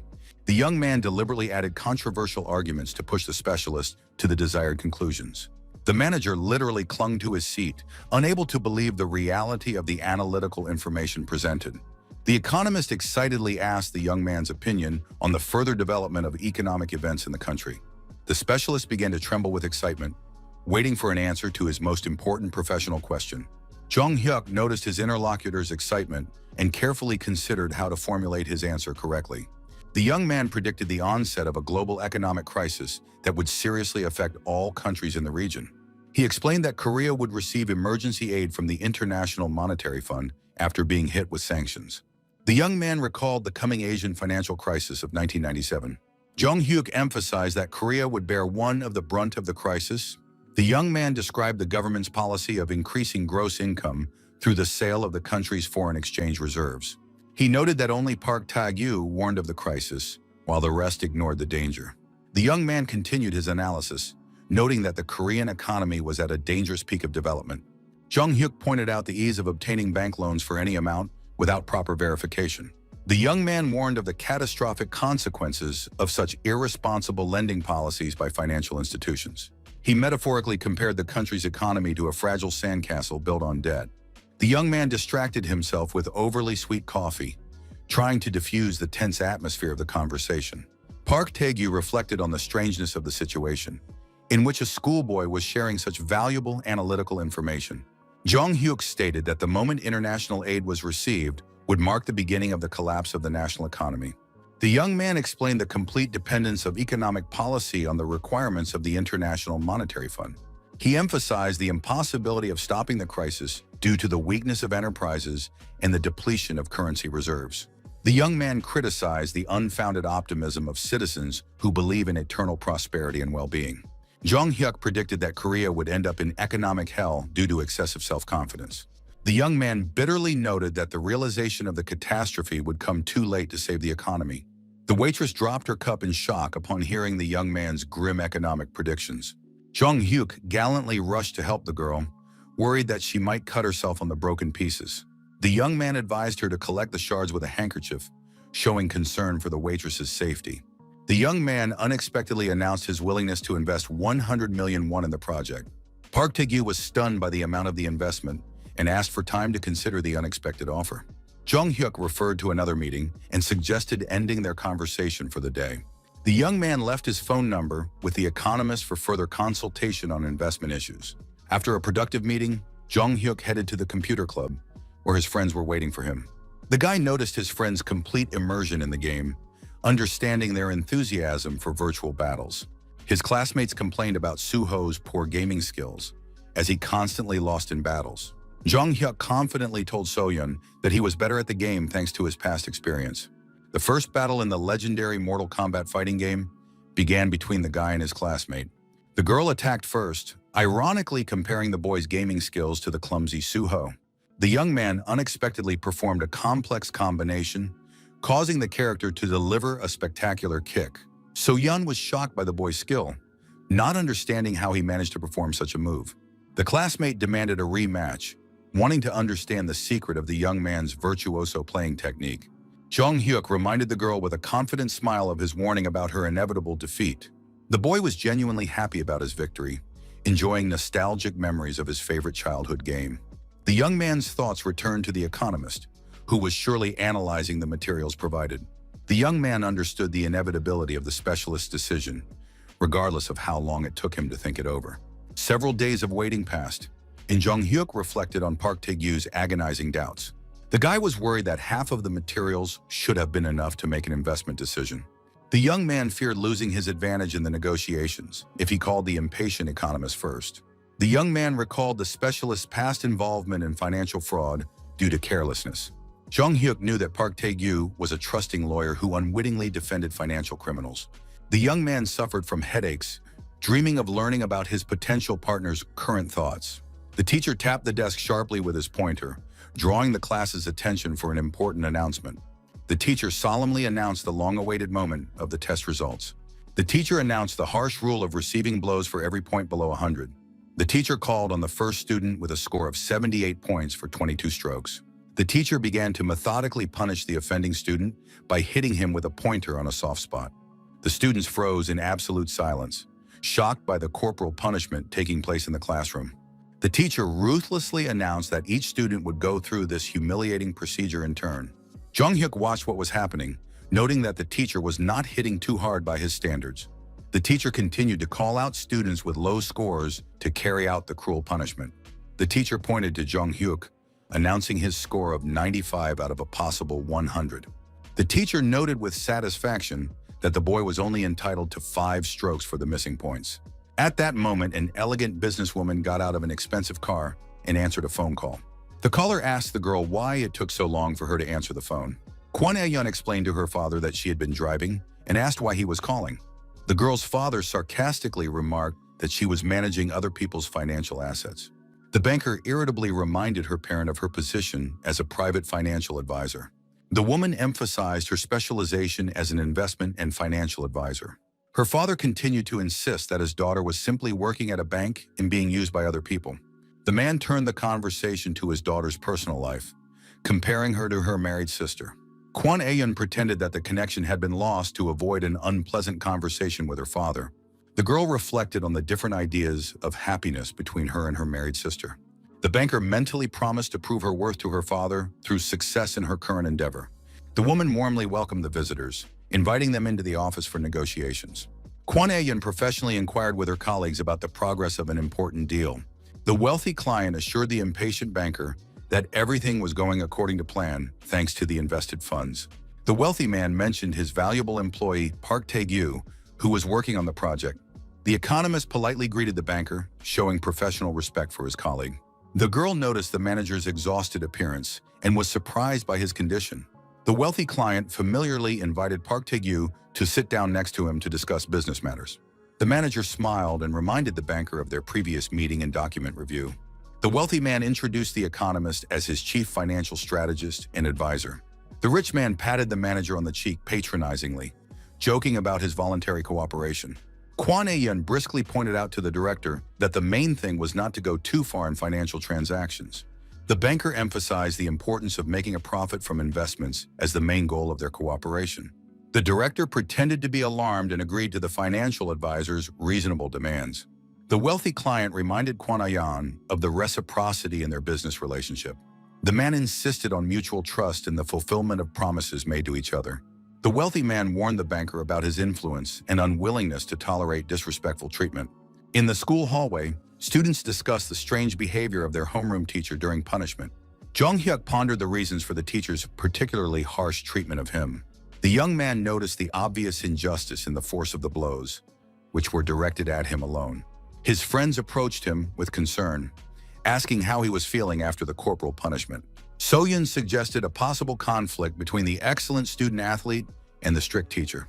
The young man reassured his friends, explaining that the situation was simply a misunderstanding on the part of the teacher. The young man noted with relief that the exams were over and he could now focus on his sports training. The girl unexpectedly invited her friends to visit her house to relax together after the exams. So-yeon told them about her mother's preparations and invited her friends to visit after school. Jung-hyuk watched his friend's excitement with affection, finding her embarrassment charming. The young man suggested an alternative in the form of going to a computer club for a gaming rematch. The young man explained that training would start tomorrow, so he was completely free today. The girl was delighted with the guy's agreement, not believing in such a lucky coincidence. Suho timidly voiced his own suggestion to visit his house to celebrate. The honor student told her about his mother's desire to meet her son's friends after the exams. The young man had been waiting for this day for a long time, dreaming of inviting his friends to his home. Jung-hyuk smiled and reminded his friends that there were many other days for mutual visits. The group decided to accept the first suggestion and headed to So-yeon's house. The size of the girl's mansion impressed everyone with its luxury and scale. The young man remembered the first day after his return, when he ran away from the bullies through this courtyard. The young man mentally noted how he had climbed over the fence of this very house at that time. The young man philosophically reflected on the rapid passage of time from that moment on. At the doorstep of the luxurious house, the guests were warmly welcomed by the elegant mother, So-yeon. The woman happily noted that her daughter had brought 2 young men to visit, rather than just one. So-yeon shyly asked her mother to stop hinting, emphasizing that they were just friends from school. The hostess warmly welcomed the guests, expressing sincere joy at meeting her daughter's classmates. Jung-hyuk politely introduced himself to his friend's mother, thanking her for her hospitable invitation to the house. The young man gallantly presented the woman with a modest gift, apologizing for its simplicity and insignificance. So-yeon's mother invited the young people to go up to the room while she prepared refreshments for the guests. The young man admired the spaciousness of the house as he followed his girlfriend up the stairs. The girl noticed the open door to her aunt's room, anticipating future reproaches for the mess. Passing by, the friends couldn't help but notice the creative chaos in their absent relative's room. So-yeon suggested taking advantage of her aunt's absence to explore her mysterious room. The girl persuaded her friends to quickly look at the interesting things before going to her bedroom. So-yeon explained that her grandfather forbade her aunt from living alone until she got married. Jung-hyuk's attention was drawn to the documents on the table, which made his eyes light up with interest. The young man instantly recognized the papers spread out on the financial advisor's desk. He realized that these were the revised materials he had given to economist Park Tae-gyu. The young man noticed the change in form, while the content remained the same, relying on his police intuition. Jung-hyuk hastily asked his girlfriend about her mysterious aunt's professional activities. Suddenly, Kwana-yeon returned home and found uninvited guests in her room. So-yeon panicked internally at the untimely appearance of her strict and demanding relative. The girl warned her friends about the trouble they would face for invading her personal space. The banker sternly demanded an explanation for the presence of her niece and her friends in the room. So-yeon's mother was busy in the kitchen at the time, preparing a festive dinner for the guests. Kwana-yeon went down to the kitchen and told her sister that she had returned home. The woman immediately smelled the appetizing aroma of fried fish filling the first floor. The banker inquired about the reason for such a feast and a possible family celebration. Her sister explained that So-yeon had invited her school friends over, so she was preparing a special dinner. Kwana-yeon was delighted to hear about the guests and went back upstairs to the young people. As she climbed the stairs, the banker heard lively voices coming from her private room. Kwana-yeon instantly realized that someone had invaded her personal space without permission and was rummaging through her things. The banker's mood instantly soured, turning from joyful to extremely irritated and angry. The woman decisively threw open the door, ready to find out who dared to violate the boundaries of her territory. The banker sternly demanded an explanation from her niece for the mess in the room. Kwana-yeon reminded So-yeon of the strict prohibition on entering the room without the owner's special permission. The girl apologized sheepishly, saying that the open door had created a false impression of accessibility. So-yeon tried to shift the blame onto her aunt for leaving the bedroom door open and unattended. The niece hastily assured her relative that she had only looked inside and had not touched anything. Jung-hyuk gallantly took all the blame, admitting that he had persuaded his girlfriend to show him the interesting room. The young man explained his sincere interest in the professional finance books on the bookshelves. The young man offered a sincere apology for the unauthorized intrusion into the banker's personal space. Kwana-yeon was surprised by the high school student's unexpected interest in complex economic issues. The young man confirmed his interest in stocks and long-term investment strategies. The banker's eyes lit up with professional excitement at the opportunity to discuss her favorite topic with the young man. Jung-hyuk carefully studied the woman's features, finding her face strangely familiar and dear to him. The young man remembered an influential private banker who managed the finances of well-known politicians. He remembered how this woman had repeatedly helped him in his investigations of financial crimes. The young man understood that Kwon Ah-yeon's moment of glory would only come in a few years. Jung-hyuk cautiously mentioned the rumors circulating about Korea's huge national debt. Kwon Ah-yeon instantly became alert, demanding to know the source of such confidential information. So-yeon wearily warned her friends about her aunt's boundless passion for economic discussions. The banker generously forgave her niece, sternly repeating the prohibition on entering without permission. Jung-hyuk thought deeply about the identity of this mysterious woman and her future role in his life. The visit came to an end and the friends began to gather their things to go home after a busy evening. The hosts warmly saw their guests off at the door, inviting them to visit again.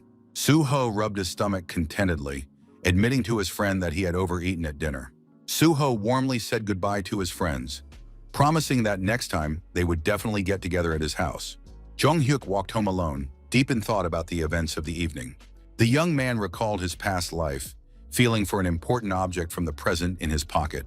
He took out Kwon Ah-yeon's business card, which he had received during a visit to his girlfriend's house.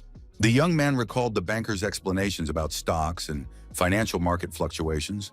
So-yeon then asked her mother to stop her aunt, who was enthusiastically talking about her investments. Jung-hyuk dialed the number, thanks to his girlfriend's mother, who had managed to get the banker's contact details.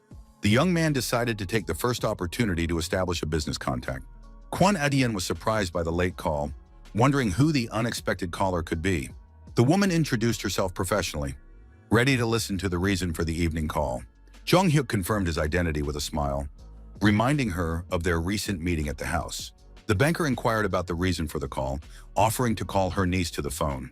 Kwon Ah-yeon noted the awkwardness at dinner due to her sister's disapproving glances at their conversation.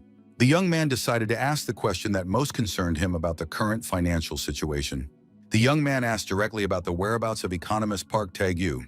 The young man mentioned the list of companies with powerful legal departments that he had seen on the table. Jung-hyuk revealed the truth about his authorship of this analytical document. The woman asked again, her voice trembling, not believing the student's confession. The young man confirmed his authorship, noting that the format had been changed while the content remained the same. The young man demanded an explanation for the appearance of his materials on the banker's desk. Kwon Ah-yeon couldn't believe that a high school student was capable of compiling such a list. The banker pondered the improbability of the situation and what to do with the information. Jung-hyuk advised her to return the money if she had been deceived and forced to invest. The boy metaphorically explained the need to enter the lair to catch the tiger. The young man emphasized the importance of looking for the money where it was originally placed. Park Tae-gyu heard the director praise him for his analytical work in the office. The wealthy client persistently praised the manager for his intellectual efforts. The wealthy man hinted to the economist about the importance of understanding the meaning of praise. The director let Park Tae-gyu go home after completing important analytical work. The manager cautiously asked the director about the promised investments and fair distribution of profits. The director cynically reminded Park Tae-gyu that he had saved him from dismissal, denying any obligation to make payments. The wealthy businessman suddenly stopped when he heard suspicious loud noises outside his office door. The man ordered the guards to immediately check the source of the strange noise in the office corridor. The gangsters indignantly discussed some lunatic who had caused a disturbance near their office. Noticeable dents began to appear on the massive door from powerful blows from outside the room. In an instant, the front door was completely knocked off its hinges with one crushing blow. Jung-hyuk burst into the room dramatically, demonstrating his excellent physical fitness. Park Tae-gyu was shocked by the unexpected appearance of his familiar senior in such a dangerous place. The young man radiated confidence and determination, as if he had really come to deal with the situation seriously. The boy imperiously ordered everyone present to stay where they were and not make any sudden movements.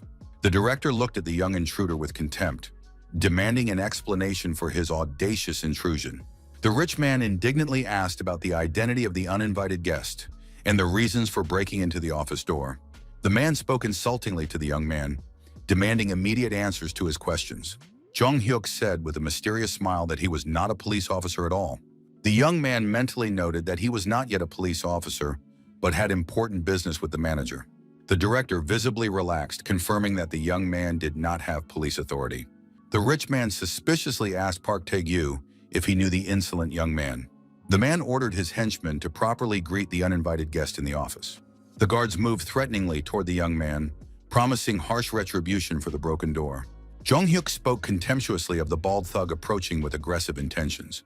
The young man easily pushed the guard away and addressed the manager with one important question. The young man asked the economist if he was here of his own free will or against his will. Park Tae-gyu was shocked by the unexpected question, understanding the hidden meaning of the young man's words. The manager yelled at the young man, begging him to leave the dangerous place immediately without him. The director commented irritably on the strange behavior and words of the uninvited guest.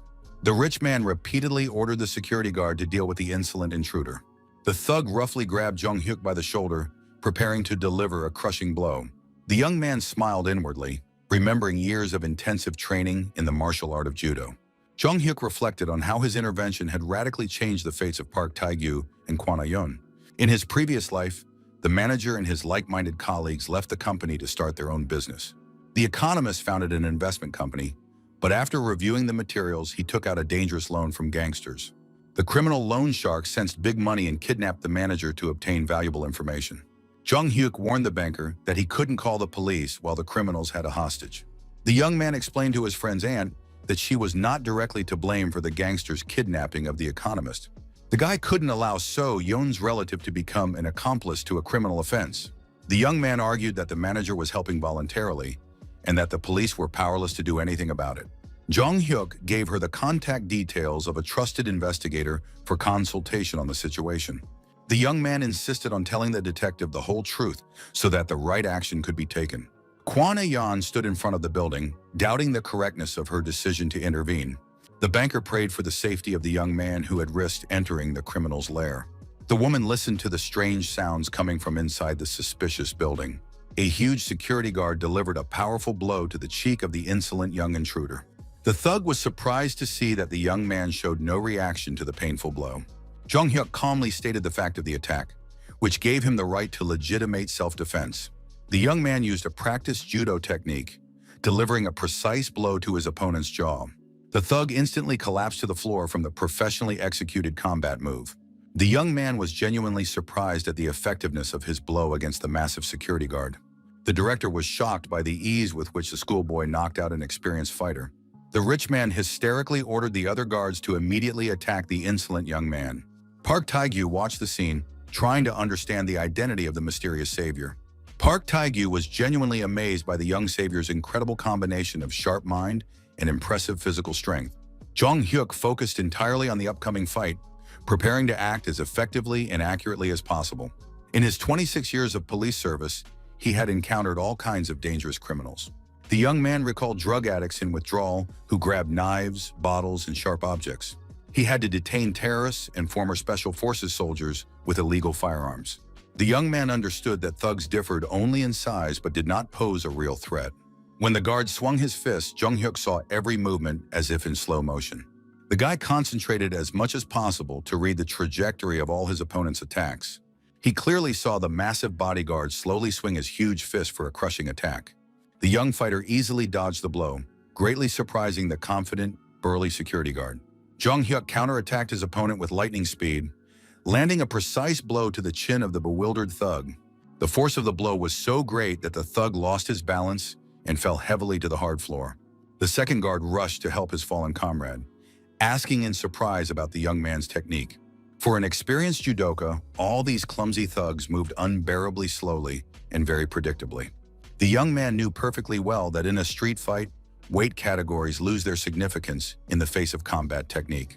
The guy focused even more, preparing to deal with the remaining enemies as effectively as possible. The young fighter delivered a high kick to the head, sending another thug into a deep knockout. Jong-hyuk methodically dealt with another attacker who tried to attack him from the side. The young man dealt with the thugs as easily as if he were swatting away annoying flies or mosquitoes in the summer. The guy understood that his opponent's weight meant nothing against his combat skills, honed over years of practice. The young man recalled his rich experience of street fights from his past life in the police department. The last remaining thug reluctantly acknowledged the physical strength of his young opponent before the final attack. The bald thug swung his massive fist, rudely demanding that the guy shut up and be silent forever. Jong-hyuk easily blocked the punch and respectfully noted the guard's superior technique. The young man sarcastically commented on the gangster's complete lack of hair follicles and physical fitness. The thug went berserk at the mockery of his shiny bald head, preparing for a decisive, furious attack. The guard quickly assumed a professional fighting stance, demonstrating some hand-to-hand combat skills. Jong Hyuk delivered a crushing kick straight to the solar plexus of his unsuspecting opponent. The power of the blow was so incredible that it created a real explosion effect in the gangster's stomach. The last bodyguard was completely knocked to the floor by the young fighter's powerful blow to the solar plexus. The young man mockingly suggested that the defeated thug try to get up and continue this senseless fight with him. The director, in a panic, grabbed a sharp knife, realizing the hopelessness of the situation with this dangerous young man. The rich man clearly realized that he had no other options to defend himself against his young opponent, who was clearly superior in strength. The man waved the sharp blade threateningly, demanding to know immediately who had ordered this daring attack. The director hysterically shouted questions about whether the young man belonged to any hostile gang or group. The thug began to wildly slash with his knife, but the young man easily dodged each dangerous attack. Jong Hyuk watched the angry director's ridiculous and clumsy movements with undisguised contempt. The young fighter professionally blocked the attacks with his bare hands, deflecting the sharp blade from vital points. The criminal raged as he pondered the mysterious identity of the young man, who was able to dodge all his blows. The young man calmly explained his opponent's failures by saying that he preferred to fight with his bare hands without weapons. Jong Hyuk spoke contemptuously of the pathetic habit of weaklings relying on cold weapons in fights. The young man expressed his firm opinion that only cowards and nobodies like to wave knives around in fights. The young fighter managed to knock the knife out of the director's hands with a powerful blow, sending the weapon onto the dirty floor. Park Tae-gyu watched the scene intently, wanting to call the police, but he was paralyzed with fear. The director struggled to break free from the young man's iron grip, trying to continue the hopeless fight. The rich man desperately resorted to elbow strikes, hoping to at least somehow hurt his superior young opponent. Jong Hyuk easily blocked the feeble blows and counterattacked with a powerful, precise blow to the criminal's stomach. The young man shouted loudly at the manager to immediately retrieve the important materials he had handed over earlier. The specialist frantically began rummaging through a huge pile of scattered papers on the cluttered desk. Park Tae-gyu panicked, not understanding where the most important financial documents could have gone. After a long moment, the economist finally found the necessary materials among the multitude of other papers. Outside the building, the loud wail of police sirens rushing to the scene could be heard approaching. Jong Hyuk understood perfectly well that he could have simply called the police to rescue the manager without visiting in person. The young man's real goal was to prevent his girlfriend's aunt from becoming involved in a dangerous criminal scheme. The young man also wanted to retrieve his secret materials so that they would not fall into the wrong hands. The director maliciously accused the insolent young man of calling the police to completely ruin his business plans. Jong Hyuk sarcastically inquired about investment plans with such a hopelessly stupid head at the helm. The young fighter grabbed the criminal firmly by his dirty clothes, preparing to execute a painful throw. The young man skillfully flipped the heavy director over his back with a classic judo move. The gangster crashed onto the table with a deafening crash, scattering ashtrays and documents all over the office. Jong Hyuk contemptuously repeated that the director was too stupid to understand financial transactions. The young man reminded the criminal that he was not yet a police officer, but just an ordinary schoolboy. The boy promised in a threatening voice that he would become a police officer and punish criminals like the director. Loud voices of police officers demanding that everyone stay where they were could be heard in the stairwell. Investigators burst into the room, asking the young man about his condition and assessing the situation in the office. The police officers were shocked as they surveyed the ransacked office, with defeated gangsters lying on the floor everywhere. The detectives noticed saliva dripping from the main gangster's mouth after a powerful blow to the jaw. The law enforcement officers handcuffed all the criminals and began leading them to the police cars. Investigator Kim wondered in surprise where these idiots, who looked like brothers, had come from. The gang leader brazenly told the police that making money was not a crime at all. The detective barely restrained himself from punching this insolent man for his cynical and vile words. Jong Hyuk thanked the police for arriving in time to save him from possible trouble. The investigator praised the young man for his courage, noting his outstanding abilities and physical fitness. The detective reminded the young man that even experienced police officers rarely risk acting alone. The investigator considered scolding the young man, but his confidence spoke of an awareness of his own strength. The police officer sternly asked the young man what he was hoping for when he rushed in there unarmed. The young man replied with a smile that he had completely hoped and believed only in the timely assistance of the police. The detectives asked the young man if he knew the victims of these gangsters. Jung-hyuk explained that the female banker was his girlfriend's aunt and was worried about the kidnapped man. The investigator told him about the gangsters' despicable scheme to kidnap and blackmail the city's financiers. The detective suggested continuing the conversation at the station, once again praising the young man's courage. The young man was glad that the owner of the office had indeed kidnapped the manager, and that his aunt knew nothing about it. The young man felt relieved that the case had ended safely without any serious incidents. Jung-hyuk approached the manager and banker, congratulating them on the end of this nightmarish day. Park Tae-gyu sincerely apologized for the trouble he had caused, not expecting such a turn of events. The first bodyguard who had been defeated was named Jung-sik, which made the young man think about the familiar name. Jung-hyuk remembered with surprise that he was his former classmate, now working for the gangsters. The specialist justified himself by saying he wanted to make money quickly to solve his family's financial problems. The young man now understood the manager's true motives for agreeing to such a risky deal with the gangsters. Kwon Ae-yeon sympathetically asked the economist about his terrible experience as a hostage of the criminals. The manager thanked the woman for saving him and wished her success in her financial endeavors. Park Tae-gyu admitted his greed for money and considered giving up on the deal altogether. Jung-hyuk reminded the specialist that the materials shown were only half of the information. The young man emphasized the possibility of doubling or even tripling the potential return on investment. The young man asked the manager if he was really ready to give up such a huge amount of money. The female banker offered to negotiate with the young man about a joint project. Kwon Ae-yeon said she was ready to invest more than she had planned to put into the gangster scam. The banker did not want to abandon the project halfway through, which made the young man very happy. The woman understood the risks of falling stock prices and the possible loss of invested funds. It was not only about money and time, but also about trust between business partners. Jung-hyuk promised to provide the rest of the materials and his investment ideas soon.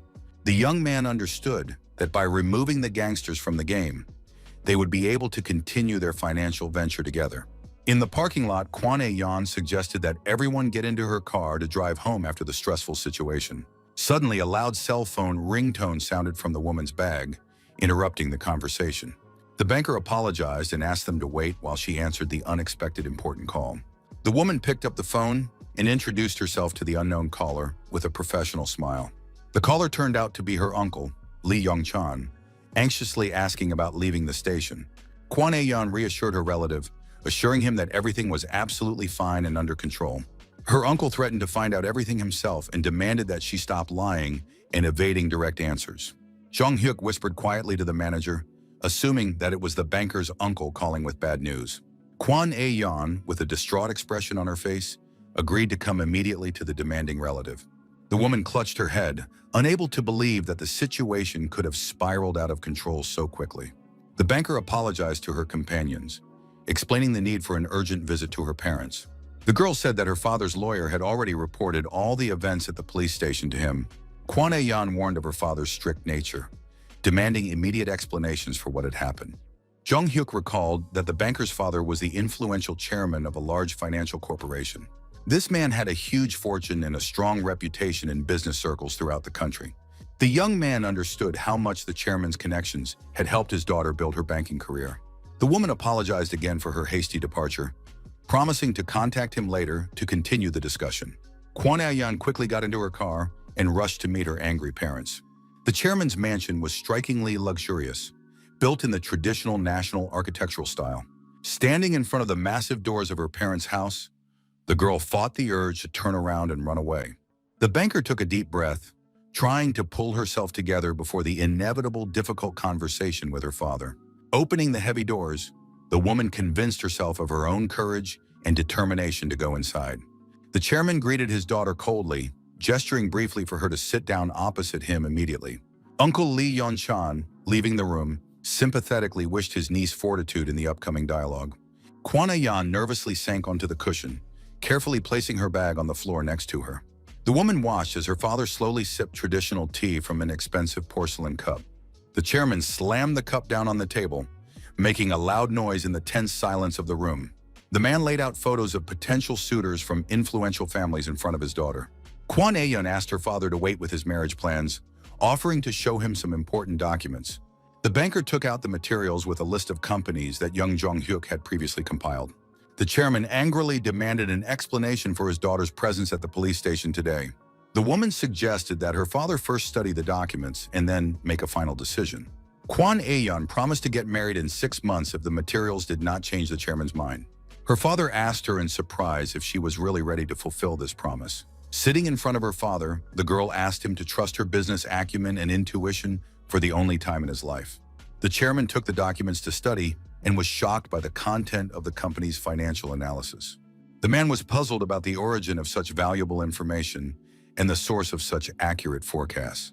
Kwon Aeon watched her father's reaction with a satisfied smile, asking his opinion on the materials.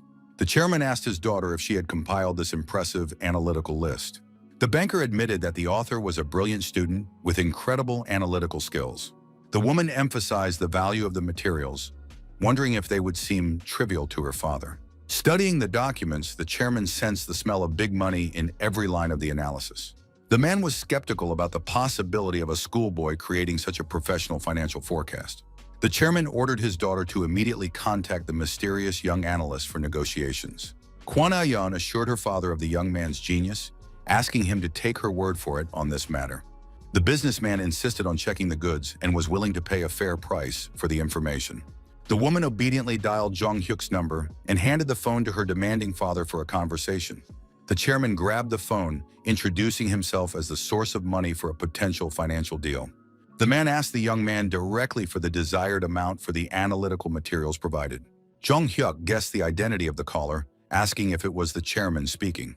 The young man warned that the materials shown were only a preliminary version of the analysis.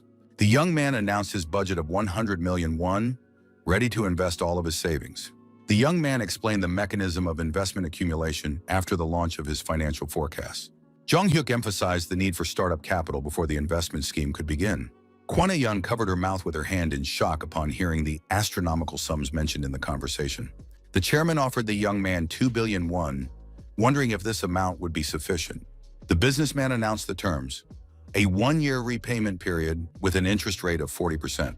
The young man was stunned by the sum of 2 billion, mentally calculating a maximum of 1 billion. Jong Hyuk caught himself and introduced himself to the chairman, apologizing for the late introduction.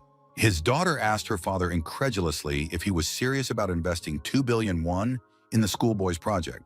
The chairman sarcastically remarked that his daughter only loved him when he was financially generous. The man explained that he had planned to leave the money to his daughter as an inheritance anyway. Kwon Aeon bowed gratefully to her father, promising never to forget his generosity. Saying goodbye to her uncle, the woman waved cheerfully, promising to see her relative again soon. Lee Yun-chun asked the chairman about the results of his tense conversation with his niece. The businessman asked the lawyer to take on an important legal case immediately. The chairman emphasized the seriousness of the case, which was directly related to this amazingly brilliant schoolboy. The photojournalist stood at the entrance to the police station, carefully adjusting his professional camera.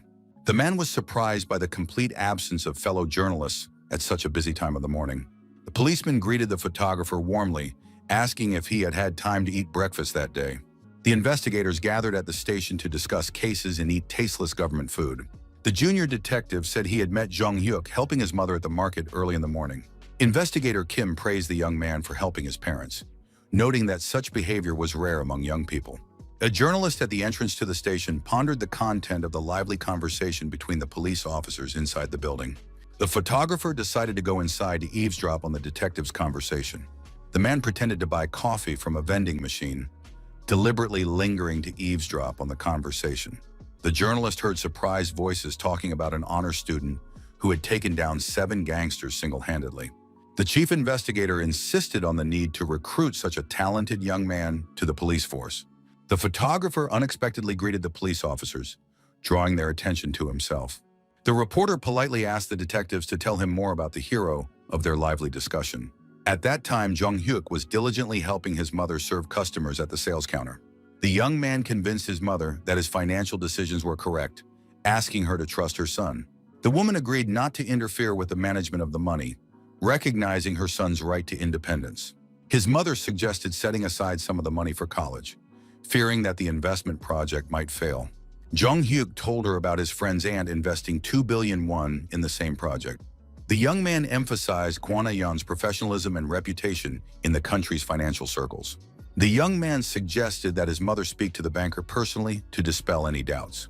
The woman agreed to meet with a financial advisor for consultation if necessary. Looking at her son, the mother wondered when he had grown up and become so independent.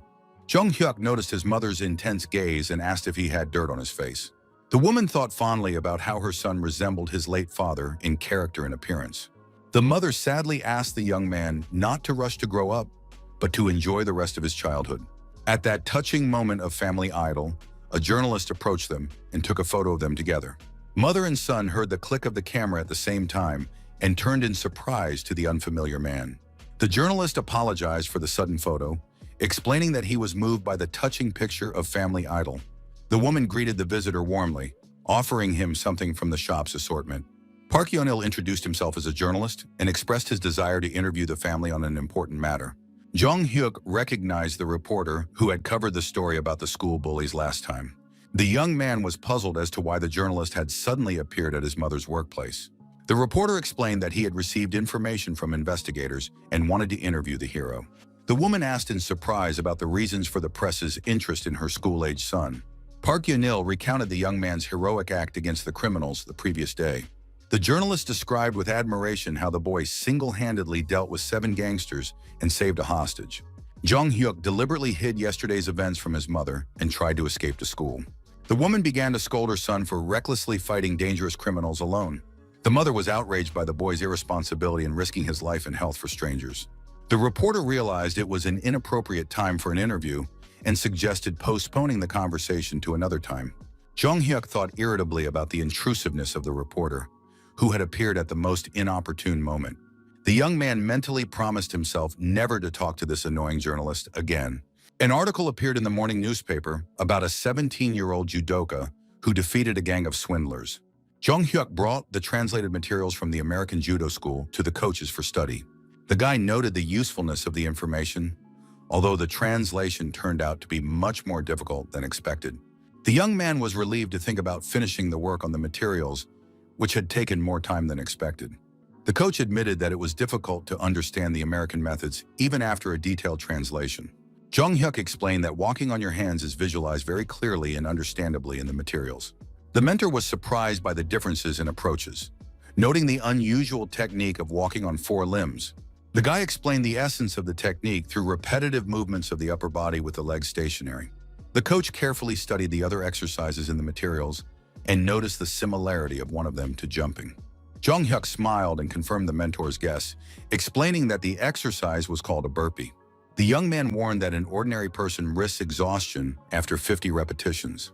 The young man described the exhausting nature of the exercise, which can burn a huge amount of calories in a short time. The young athlete emphasized the effectiveness of burpees for developing endurance, despite the simplicity of the movements. Shin Sung-il decided to introduce new American exercises into his students' training program. The coach instructed the young man to change into his sports uniform and prepare to demonstrate the new techniques. Jung Hyuk was happy to note the beautiful weather, which was perfect for intense training. Traditional sparring between judokas of different age categories began in the gym. The head coach entered the hall and loudly announced an important message for all the athletes present. The judokas instantly stopped training and froze in anticipation of the words of their respected mentor. The athletes bowed in unison and greeted the coach in chorus, according to judo tradition. Shin Sung-il solemnly announced the introduction of new American exercises into the training program. Jung Hyuk acted as an instructor, preparing to demonstrate unfamiliar techniques to his senior teammates. The senior judokas were surprised by the appointment of the junior as an instructor, but respected the coach's decision. The athletes admired the diligence and knowledge of their young comrade, who was ready to share his experience. The young man began by demonstrating proper stretching, explaining the importance of mastering basic techniques. Everyone present watched the young instructor's precise movements in the hall with great attention. Jung Hyuk mentally planned to surprise his opponents at the competition with new effective techniques. The young man commanded the athletes to take the starting position for walking on their hands. The young instructor counted energetically, motivating his teammates to train with maximum effort.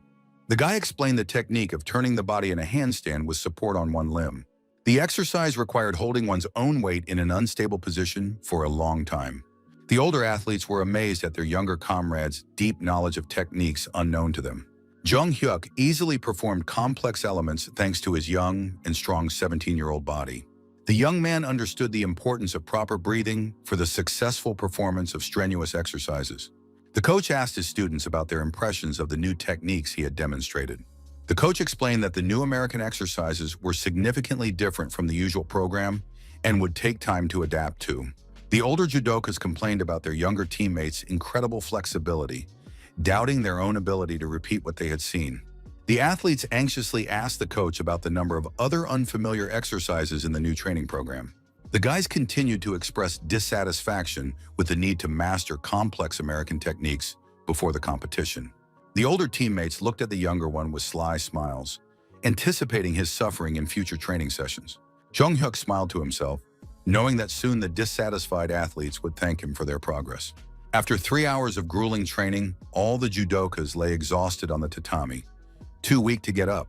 The new exercise program had led to complete physical exhaustion, even for the most enduring athletes in the section. The coaches discussed among themselves the impressive effect of the American methods, watching their exhausted students.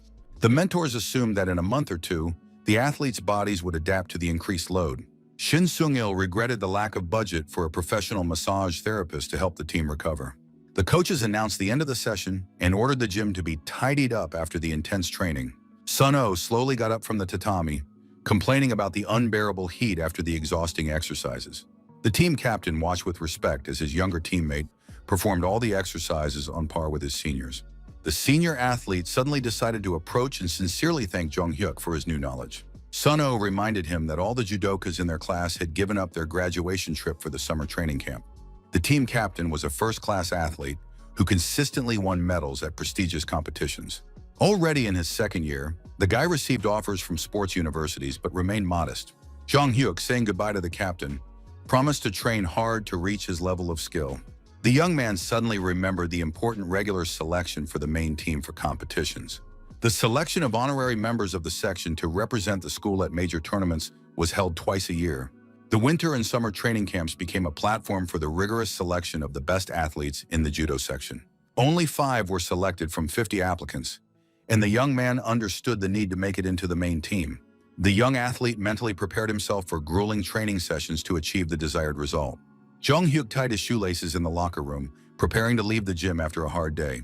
The coach approached the young man, asking if he had forgotten anything important in the locker room. His mother lovingly gave her son some parting words before he left for training camp, asking him to call her when he arrived and to be careful on the road.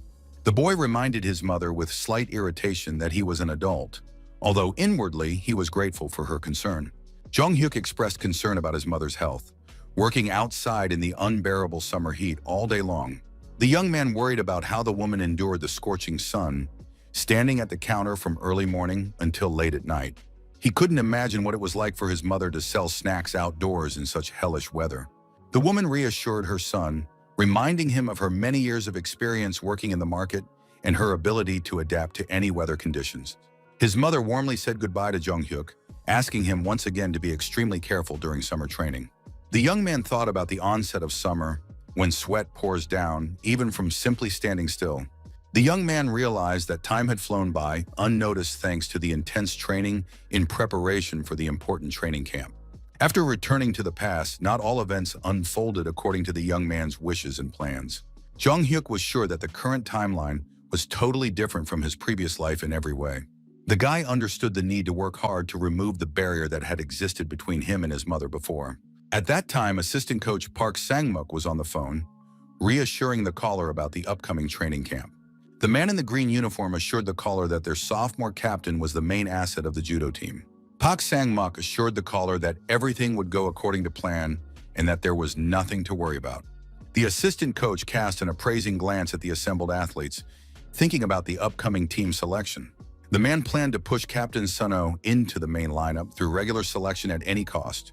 Park Sang-muk considered Jung Hyuk to be the main obstacle to his plans because of the young athlete's outstanding abilities. The coach wondered why a guy with excellent grades would practice judo instead of focusing on his studies. The man understood the need to eliminate the talented freshman in order to promote his favorite to the main team. The second coach loudly ordered the judokas to stop chatting and immediately get on the waiting bus. Jung Hyuk climbed the steps of the bus, mentally rejoicing at the start of the long-awaited summer sports camp. The young man was confident that everything was going according to plan and that he would definitely make it into the school's main team. The bus smoothly pulled away and headed for the training camp. The boy listened to music through the headphones of an old cassette player, relaxing and enjoying the ride along the highway. One of his friends excitedly pointed out the window, drawing the other's attention to the view. The athlete admired the beauty of the sea and the seagulls soaring above the water, visible in the distance outside the bus window. The judokas begged their coach to allow them a short walk along the shore before the start of their grueling training session. The boys marveled at the azure color of the water, as if they were seeing such a beautiful and clear sea for the first time in their lives. Suddenly, the bus began to shake violently on the bumpy road, causing all the passengers to grab the handrails in surprise. The driver turned sharply toward the training center, away from the inviting seacoast. The judokas realized with disappointment that their summer training camp would take place far from the beautiful sea they had dreamed of. The senior athletes quietly agreed to drink the traditional bottle of soju in the evening after their grueling training sessions. The sophomores invited Jung-hyuk to join their evening drinking session, calling him the trump card among all the freshmen. The young man politely declined the invitation, explaining that he wanted to focus entirely on his athletic training. The young man was mentally surprised at the irresponsibility of his older comrades, who were planning to drink alcohol during an important training camp. The offended senior replied rudely that he did not insist on the arrogant freshman's presence at their party. The bus stopped at the building, and the coach ordered the athletes to get out without pushing and in an orderly manner. Shin Sung-il announced that the next month of intensive training would take place at this sports complex. A huge modern building, perfectly equipped for sports activities, towered over the judokas. Next to it was a spacious new stadium with high-quality surfaces for various sports. The coach impatiently ordered the guys to stop staring and start unloading their stuff from the bus's luggage compartment. The athletes were surprised to see another bus arrive at the training center at almost the same time as them. Girls in sports uniforms began to get out of the second bus, attracting the attention of the male judokas. The boys excitedly discussed which school the girls were from and what sports they played. The coach watched with irritation as his students were once again distracted by extraneous matters. Shin Sung-il loudly reminded them of the goals of the judo training camp, demanding that they immediately gather their thoughts and focus.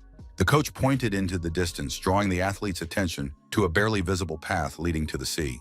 The coach ordered them to quickly change into their sports uniforms and run to the shore without stopping.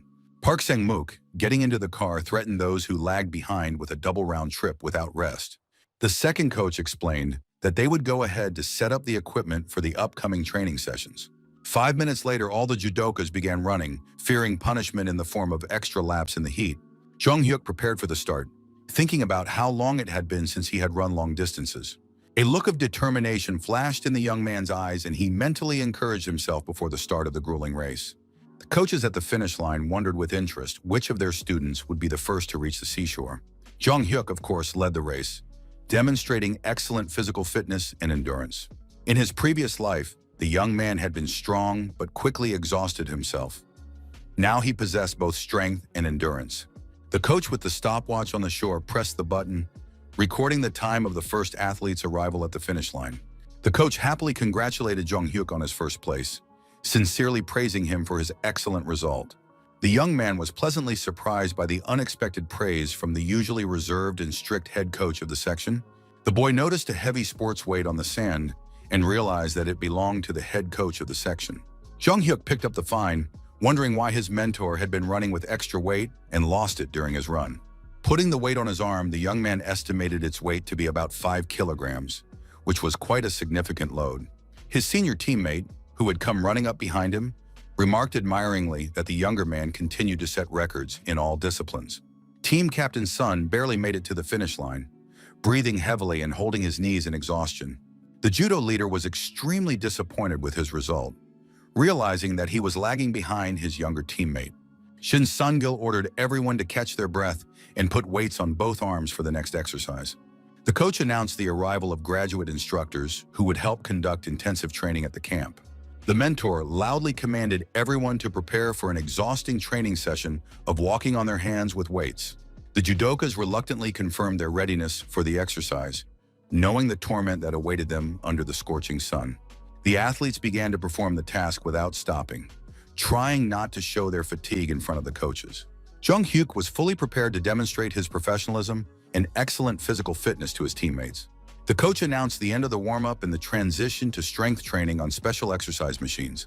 Shin Seong-gil said that it took a lot of effort to rent professional equipment for the training camp.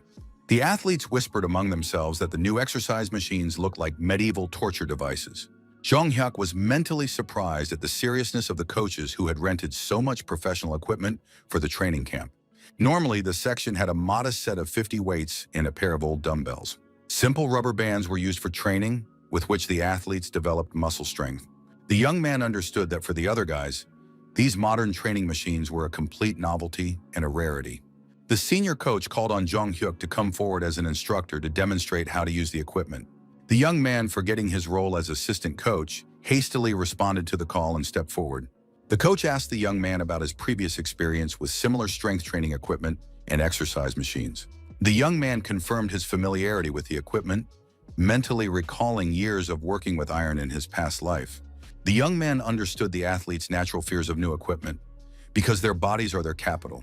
Jong-hyuk realized the importance of a visual demonstration to overcome his teammates' fears of unfamiliar exercise machines. While doing barbell squats, the young man felt that the weight was insufficient and decided to add additional plates to the bar. The young man decided to add extra plates to the bar to increase the weight to a comfortable level for his workout. Park Sang-mook suspiciously asked the young man what he was going to do with such a heavy weight on the barbell. Second coach warned of the risk of knee injury, insisting that half of one's own weight is sufficient for beginners. The other judokas watched with concern, fearing for the health of their younger teammate. The coach continued to intimidate the young man with warnings about possible injuries and the consequences of improperly lifting heavy weights. Shin Sung-il stood up for his student, noting his obvious familiarity with strength training and barbells. Park Sang-mook mentally planned to use the situation to discredit the talented freshman in front of everyone. The second coach, with a fake smile, encouraged the guy to lift even more weight, hoping he would fail. Jong-hyuk felt a strange negative energy coming from the assistant coach in his direction. The young man was puzzled by the hostile attitude of a person he barely knew personally. The guy reminded the coach of his own words about the correct technique that reduces the risk of injury when working with weights. The young athlete pondered Park Sang-mook's strange desire to provoke him into dangerous actions. Jong-hyuk tried to remember how he could have offended or hurt the second coach in their previous communication. The head coach allowed the young man to determine the appropriate weight for demonstrating the exercise to his teammates.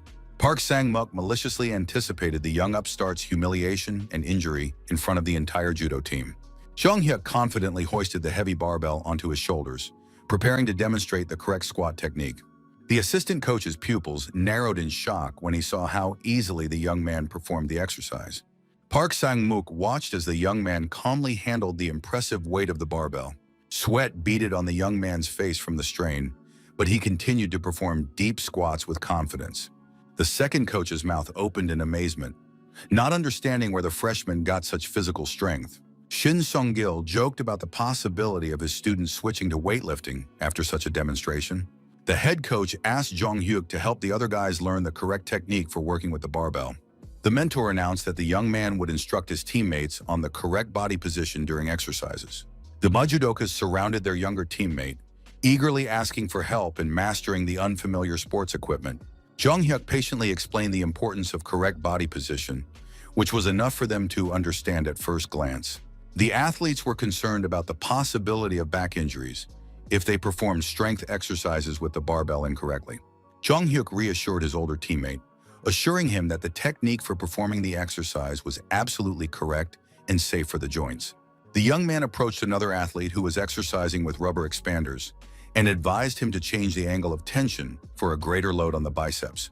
The annoyed senior was indignant at having to ask permission even for simple exercises with rubber bands. The guy understood his older comrade's sensitivity to criticism, especially after working with unfamiliar heavy weights and barbells. Another sophomore called the junior instructor to check the correctness of his stance while performing a strength exercise with a barbell. Team captain Sun-oh felt acute jealousy as he watched all the athletes ignore his authority in favor of the freshman's advice. The leader of the judoists approached Park Sang-mook with a question about the strange situation with the junior's elevation above his senior comrades. The assistant coach sharply reprimanded the captain, demanding that he speak more quietly and not draw the attention of the other athletes to their conversation. Pa Sang-mook warned Sun-oh about the threat that the talented freshman posed to his place on the regular team. The coach advised the captain to focus solely on his own training and not be distracted by his teammates. Jong Hyuk approached another teammate, noting the correctness of his execution, but advising him to bend his knees more for greater effectiveness. The young man demonstrated the correct technique, warning of the danger of putting his knee too far forward when squatting. Out of the corner of his eye, the young man noticed a tense conversation between the assistant coach and the team captain in the corner of the hall. He sensed an unfriendly atmosphere in their dialogue, which was clearly directed against him and his successes. Jong Hyuk felt growing hostility from his senior teammates and the assistant coach for no apparent reason. The young man began to suspect a conspiracy against him, organized by jealous team members and the coach. Park Sung-muk thought about the need for urgent measures against the upstart freshman who was threatening the captain's plans for promotion. The assistant coach decided to do everything in his power to prevent the talented young man from making the regular team. 2 grueling weeks of training passed, after which the athletes could not hold a spoon due to muscle fatigue. The judokas complained to each other about their trembling hands even after 2 weeks of adapting to the new workload. One of the guys lamented the lack of meetings with girls from the neighboring building during the entire training camp. The athletes recalled last year's training camp, where the training was intense but not so exhausting and brutal. The team captain indignantly told his teammates about the senselessness of the exercises, which had been devised by the younger players to mock them. Sun-oh was nervous about the upcoming sparring matches, for which the team was not sufficiently prepared due to the new program. The captain was suspicious of the inaction of the second coach, who had promised to eliminate a competitor from the fight for a place. The senior teammate noted with a fake smile the impressive progress Jong Hyuk had made in building muscle mass in 2 weeks. Jong Hyuk politely thanked his seniors for creating excellent training conditions, although he understood the insincerity of their smiles and compliments. The athletes discussed the radical changes in the training program compared to last year's more lenient training without American methods. Park Sang-muk thought irritably about the urgent need to get rid of the annoying freshman who was interfering with his plans to promote the captain. As he scooped another spoonful of rice in the dining room, the assistant coach noticed the strange behavior of the team captain sitting across from him. The man was staring intently at Sun-oh, who was clearly nervous and constantly looking around for someone. The captain began whispering questions to the coach about the progress of their secret plan to eliminate his rival from the competition for the position. The athlete's face showed extreme dissatisfaction with the delay in the situation with his younger teammate, who continued to demonstrate excellent results. Park Sang-muk was so surprised that he spat his food back onto his plate when he heard the captain's impatient demands for immediate action. The coach hastily apologized to those around him, explaining the incident by saying that he had accidentally choked on hot rice while eating. The man asked his neighbors at the table for water, pretending that he needed to clear his throat after the unfortunate swallow. Jong Hyuk had been closely observing the coach's suspicious behavior all these days, analyzing every gesture and glance. The young man began to understand the true reasons for the junior coach's strange hostile attitude towards him at the training camp. He clearly felt the negative energy coming from Park Sang-muk and the team captain towards him. The young man noticed that several athletes were diligently avoiding any contact with him during training. The hostility was especially evident in the behavior of Song-oh, who did not even hide his dislike for the freshman. Jong Hyuk estimated that about 10 people, making up a fifth of the team, were under the coach's influence. The young man understood the scheme by which Park Sang-muk was turning a group of athletes against him through secret negotiations and glances. The young man suspected the existence of a financial scheme in which the coach received money from parents in exchange for guarantees of a place on the team. The young man reflected on the corrupt system of promising a place on the regular team in exchange for monetary compensation from families. Jong Hyuk understood the devastating consequences of such a system for the future of the entire judo section and the school's sporting honor. The young man seriously considered voluntarily withdrawing from the selection process to avoid open conflict. He planned to wait a year and try to make the team in his second year without any unnecessary drama. While he was thinking, the captain and a group of his associates were loudly discussing the quality of the food in the camp canteen. The athletes joked about the possible benefits of poor food for maintaining optimal weight before competitions. The group of conspirators noticed the lonely Jong Hyuk drinking water from a vending machine in the corner of the dining hall. Sun-oh thought irritably about the constant presence of this upstart, who was interfering with their plans. The captain considered the possibility of dealing with his rival himself, without waiting for the coach to take action. The team leader resolutely headed toward the unsuspecting freshman at the water dispenser. Jong-hyuk was so surprised that he dropped the bottle of water he had just bought, and it rolled across the floor. The young man turned around and was surprised to find the team captain standing next to him with a threatening expression on his face. Sun-oh roughly knocked the remaining water out of his younger teammate's hands, spilling it on the dining room floor. The captain dramatically fell onto the wet floor, pretending to have slipped on the water spilled by the boy. The senior student put on an innocent expression of a victim, moaning loudly from the alleged injuries he had sustained in the fall. The captain's friends watched the unfolding scene in bewilderment, unable to understand the reasons for the sudden conflict between their teammates. Sun dramatically grabbed his supposedly injured spot, loudly accusing the junior of deliberately attacking his senior comrade. The captain shouted indignantly that the freshman thought he was a fool and dared to raise his hand against a senior member of the team. Jong-hyuk watched the captain's overreaction with surprise, since it was the captain himself who had bumped into him with his shoulder while passing by the machine gun. Sun-oh continued to complain loudly to those around him that the junior was behaving too arrogantly and did not respect his seniors. Witnesses to the incident began calling the coaches to sort out the conflict between the athletes from different courses. Park Sang-muk approached with feigned indignation, demanding an explanation for the disturbance in the dining hall during lunch. The captain immediately began complaining to the coach about the freshman's constant disobedience and arguments. The second coach noticed that Sun-oh was holding the younger man firmly by the collar, clearly provoking an escalation of the conflict. Park Sang-muk formally ordered both of them to stop arguing and go about their business. The team captain indignantly asked the coach how much longer he would have to put up with such disrespectful behavior from the juniors. The assistant coach mentally agreed with the need to work off the money received from parents for guarantees. Park Sang-muk called Jong-hyuk over for a private conversation, pretending to be a concerned mentor. Sun-oh joined them with a satisfied smile, anticipating the long-awaited punishment of his rival. The trio went outside, away from prying eyes, for a frank conversation about the situation. Jong-hyuk was puzzled about the reasons for the call, knowing that he was completely innocent in the staged conflict. The young man discreetly turned on the voice recorder in his pocket, sensing the importance of recording the upcoming conversation with the coach. Park Sang-muk began from afar, explaining the reasons why he had called both athletes in for a talk. The coach emphasized the freshman's youth and inexperience, hinting at his immaturity in social matters. The man continued to talk about the frivolity and immaturity of youth in the sports hierarchy. Park Sang-muk hypocritically assured him that he knew the guy had a good character, but others might think differently. The coach warned of possible trouble due to the freshman's behavior being misinterpreted by his older teammates. The man hinted at the young man's excessive ambition in his desire to represent the school in competitions. Park Sang-muk condescendingly noted that the desire to win was commendable, but that the freshman should know his place. Jong-hyuk asked directly about the existence of a rule prohibiting freshmen from becoming the best and representing the school. The coach evasively explained that there was no formal rule, but that a freshman should show respect and make reasonable concessions to his seniors. Jong-hyuk asked directly about fairness, since a place on the team should be determined by honest competitive selection, not by the age of the participants. Park Sang-muk was mentally outraged by the boy's self-confidence, daring to openly declare his abilities and rights to a place on the team. Sun-oh aggressively pointed his finger at the younger boy, calling him insolent for disrespecting the senior members of the judo team. The captain condescendingly reminded the freshman of the many future opportunities he would have during his remaining years at school. The senior emphasized the one-year age difference, insisting on the need to give way to more experienced athletes. The young man realized that they were openly trying to intimidate him and force him to voluntarily give up the fight for a place in the starting lineup.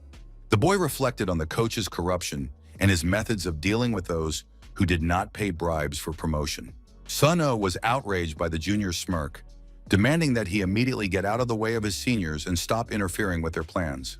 The captain called the freshman crazy for his stubborn refusal to understand the obvious hierarchy in the sports team. Jong-hyuk felt that he could no longer tolerate this absurd theater and the blatant pressure from the conspirators. The young man asked the captain directly about the financial pressure on the coach to secure a guaranteed spot on the team. The guy demanded an explanation for the coach's strange insistence on giving up the fair fight for a place. Park Sang-muk swung his hand to slap him, indignant at the freshman's inability to keep his mouth shut and know his place.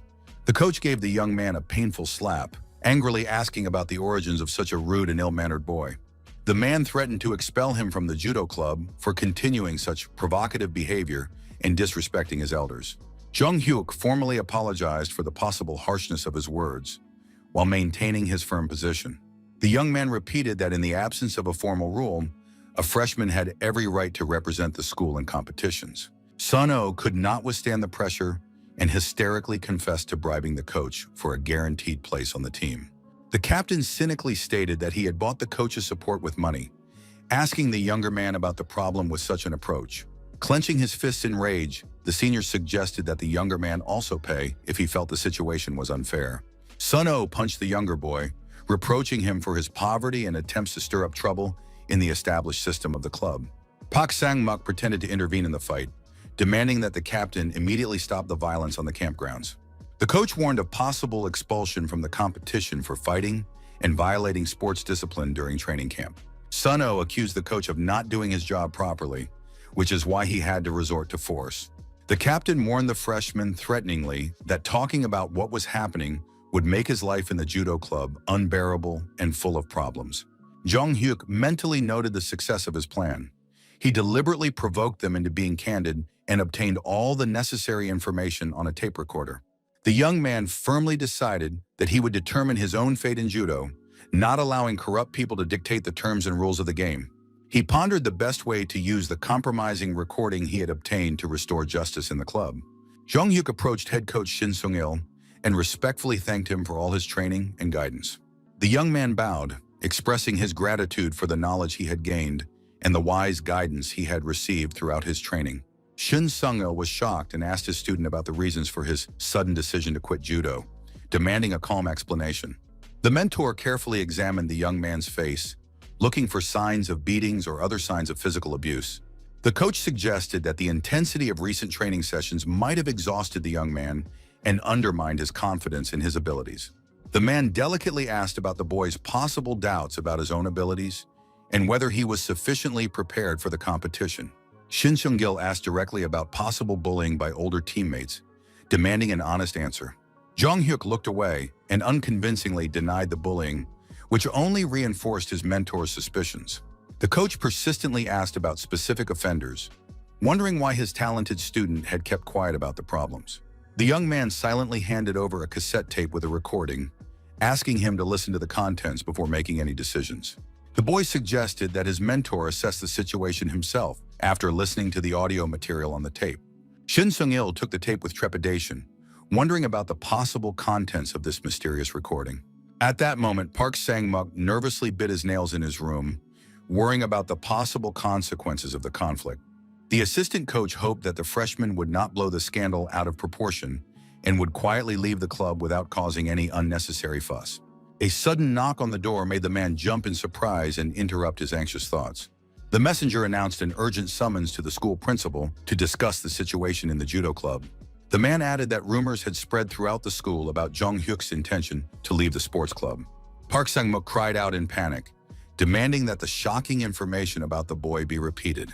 The coach stood in the middle of the room, realizing how disastrous the situation was for his reputation and career. The man frantically wondered what exactly this crazy freshman could have told the school principal. Park Sang-muk entered the office with a forced smile, wondering why the administration had called him in so urgently. The second coach feigned surprise at the serious atmosphere in the principal's office when he entered. The man approached Jung Hyuk with feigned concern, asking about the reasons for his sudden decision to quit judo. Shin Sung-il addressed his assistant in a very serious tone, preparing for an unpleasant conversation. Park Sang-muk pointed to the boy's tense shoulders with feigned sympathy, pretending to be concerned about his pupil's stress from training. The second coach continued to feign concern, asking about the suddenness of the decision to leave the club and the real reasons for such a step. The man hypocritically advised the young man to clear his head of unnecessary thoughts and focus exclusively on his athletic achievements. Shin Sung-il abruptly called out his assistant by name, interrupting his feigned speech about care and understanding. Park Sang-muk was alarmed by the head coach's stern tone, realizing the seriousness of the situation unfolding in the office. The school director contemptuously asked the assistant coach if he even understood the position he had put himself in. Dong Ik, one of the senior judoists, was also present in the office, watching the tense scene.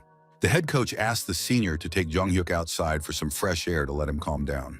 The young man was relieved to leave the stifling atmosphere of the office, filled with hostility and lies. He mentally said goodbye to Park Sung-muk, realizing that the corrupt coach's career had come to an end. Dong-hyuk sat down next to his younger friend on a bench, genuinely interested in his intention to leave his beloved club. The older athlete sympathetically noted that the younger one should have told him about the problems and bullying earlier. Jong-hyuk apologized for the inconvenience caused during the team's intensive preparation for an important tournament. The young man recalled how he had prudently turned on a tape recorder before the provocative conversation with the coach and captain.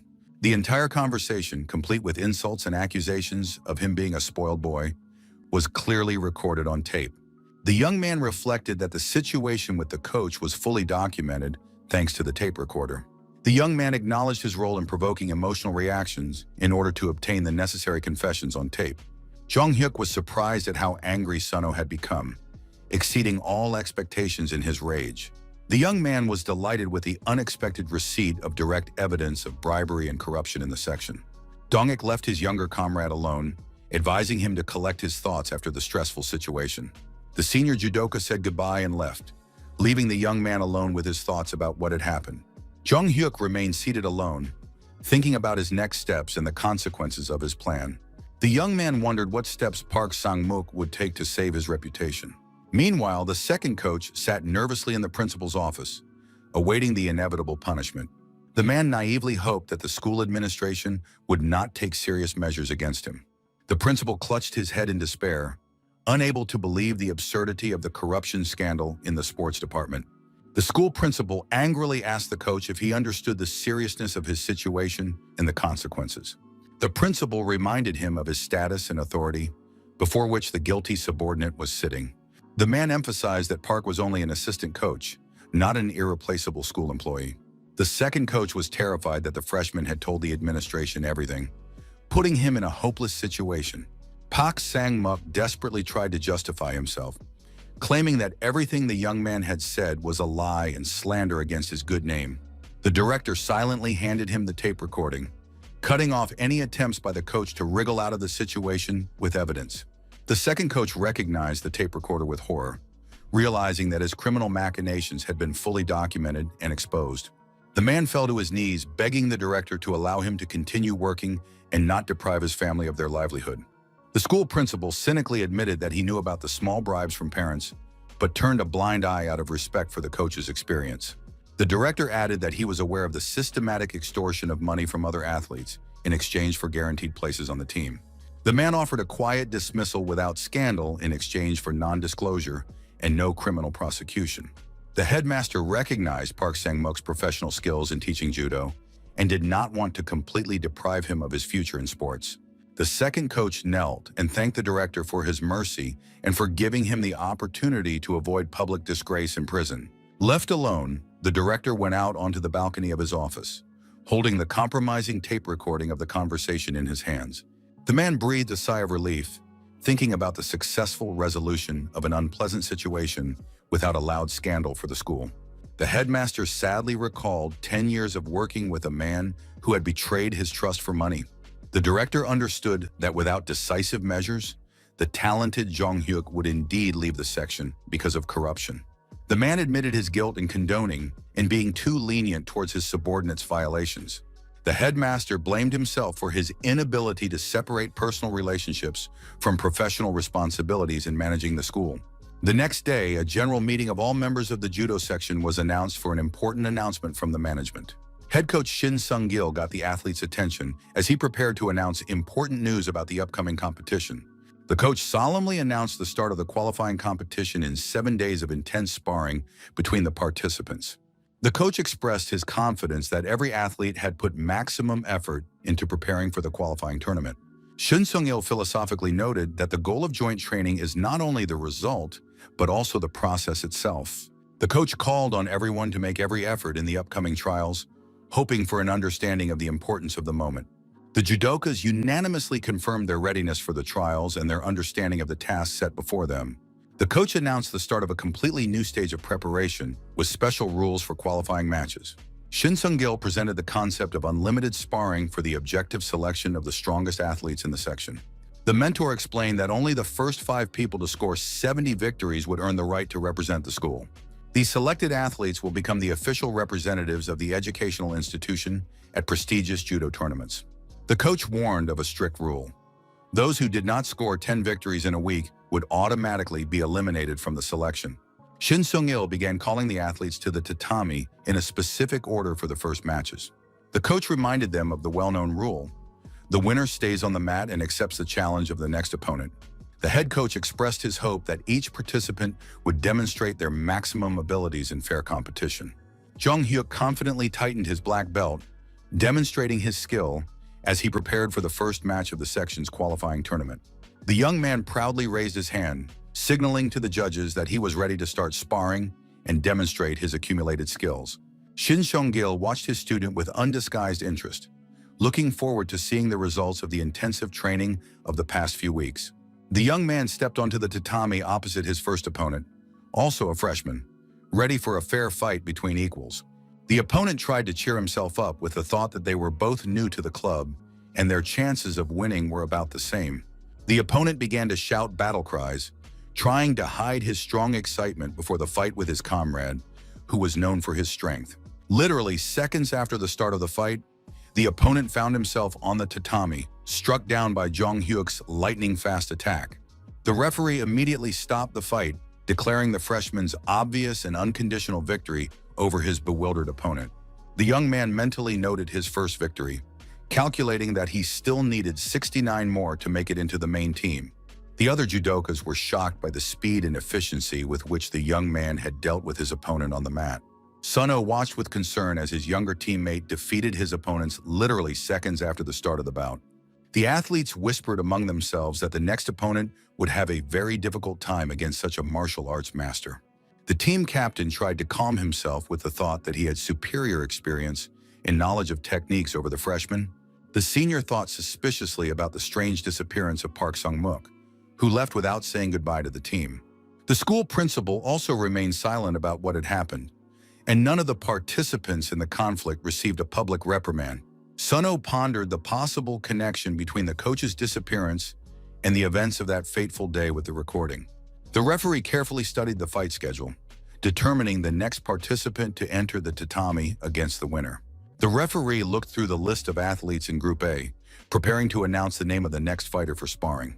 The team captain prayed silently that he would not be called out against this monster in human form. Of course, fate had other plans, and it was Sun-oh who was called to fight Jung Hyuk. The judge sternly ordered the captain to stop procrastinating and immediately step onto the tatami for the fight. Jung Hyuk greeted his main opponent with a sweet smile that hid his readiness for a serious fight. Sun mentally cursed his bad luck, realizing that a clash with the strongest freshman was inevitable. The opponents met in the center of the tatami, and the tension between them was so strong that it was physically palpable. Mutual animosity accumulated during the conflict at the training camp literally sparkled between the athletes. Jung Hyuk noted the symbolism of their second sparring match after the unpleasant incident involving corruption and bribery. The captain convinced himself to focus on technique, because the main thing now was victory, not past grievances. The referee reminded them of the need to perform the traditional bow before the start of the match, in accordance with the rules of judo. Sun-oh convinced himself that his many years of experience would help him defeat the talented but inexperienced freshman. Jung Hyuk understood the wisdom of the director, who had protected the innocent from the consequences of the corruption scandal in the section. The young man reflected on the fairness of the decision to punish only the guilty Park Sang-mook, preserving the reputation of the others. Thanks to this decision, all athletes could fully focus on fair competition without distractions. The young man realized that his actions with the tape recorder had nearly destroyed the entire judo section, but justice demanded decisive measures against corruption. The young man understood the need to prove his value to the team through victories, justifying the risks that the school's management had taken for him. Sun-oh was determined to win decisively, dreaming of defeating the upstart freshman in the first round of their official match. The captain analyzed his opponent's defensive stance, thinking about ways to break through his impenetrable defense and find a weak spot. The senior planned to get in close and use his signature throwing technique to quickly defeat his opponent. When Sun-oh began his attack, Jung Hyuk masterfully blocked all attempts with his hand, demonstrating excellent command of defensive techniques. The freshman did not give his opponent a single chance to break through his defense, blocking every attack with incredible accuracy and speed. The captain thought with irritation about the impossibility of finding a moment to grab the collar of this elusive and technical opponent. Suddenly, the senior noticed the perfect opportunity to attack when the junior seemed to lose concentration for a split second. Sun-Oh, lightning fast, grabbed his opponent's collar, opening up his defense and exposing the young athlete's powerful abs under his kimono. The captain mentally celebrated, finally catching his opponent and preparing to execute the decisive throw to win the match. Jong Hyuk deliberately allowed his opponent to grab him, luring him into a carefully prepared trap for a counterattack. The young fighter unexpectedly intercepted his opponent's arm, using his own hold against him to execute a throw.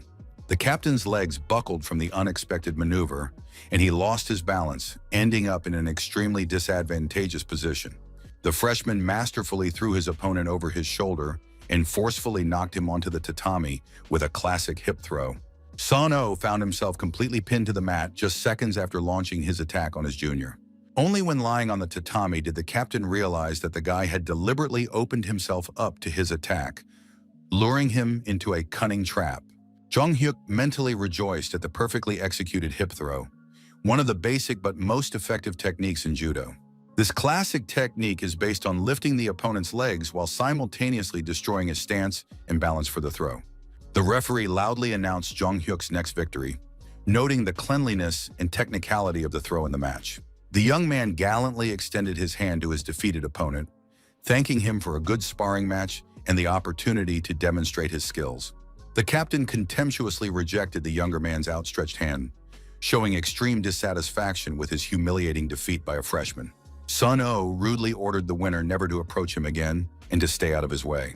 Jong Hyuk calmly replied that now he could completely forget about past conflicts and focus on the future. The young man mentally calculated that he still needed 68 more victories to make it into the coveted top 5. His comrades congratulated the young man on officially receiving the title of school representative athlete after his brilliant victories in the selection. The young man reflected on the successful completion of the training camp and the long-awaited status of official representative of the school. Answering a phone call, the young man sincerely thanked his friend for his warm congratulations on achieving an important sporting goal. After ending the conversation, the young man promised his interlocutor to continue the conversation later, when he had more free time. Jong Hyuk headed for the police station, thinking about the next stage of his plan to change the future. Jong Hyuk continued his phone conversation, inquiring about the general situation in the city, and received assurances that the financial markets were completely calm. The young man asked his interlocutor for details about purchasing investment products through a Hong Kong paper company created specifically for this operation. Kwon Ae-yeon confirmed the successful completion of the transaction, noting that there were no restrictions from regulatory authorities. The female banker enthusiastically expected a 30-fold return if events on the financial markets developed favorably. She explained that global stock exchanges were beginning to see signs of impending bankruptcy in the Korean economy. The banker drew parallels with the Japanese economic bubble when Korea began to restrict sales of investment products. Kwon Ae-yeon talked about setting up a paper company in Hong Kong to circumvent possible restrictions on securities trading. The woman suggested extending the shelf life of financial products, given the development of the situation according to their forecasts. Jong Hyuk categorically rejected this proposal, recalling the patriotism of the Korean people in difficult times. He recalled how citizens had donated gold jewelry to pay off the national debt during past crises. The young man was confident that Koreans would unite to protect their country in the event of an economic disaster. The young man urged the banker to trust his strategy and continue to act according to the plan. After finishing an important business conversation, the young man hung up the phone and headed toward his friends who were waiting for him. Jong Hyuk happily greeted his classmates Soo-ho and So-yeon, who were already waiting for him at the police station. Soo-ho noted that they had not seen each other since the end of the training camp in summer judo camp.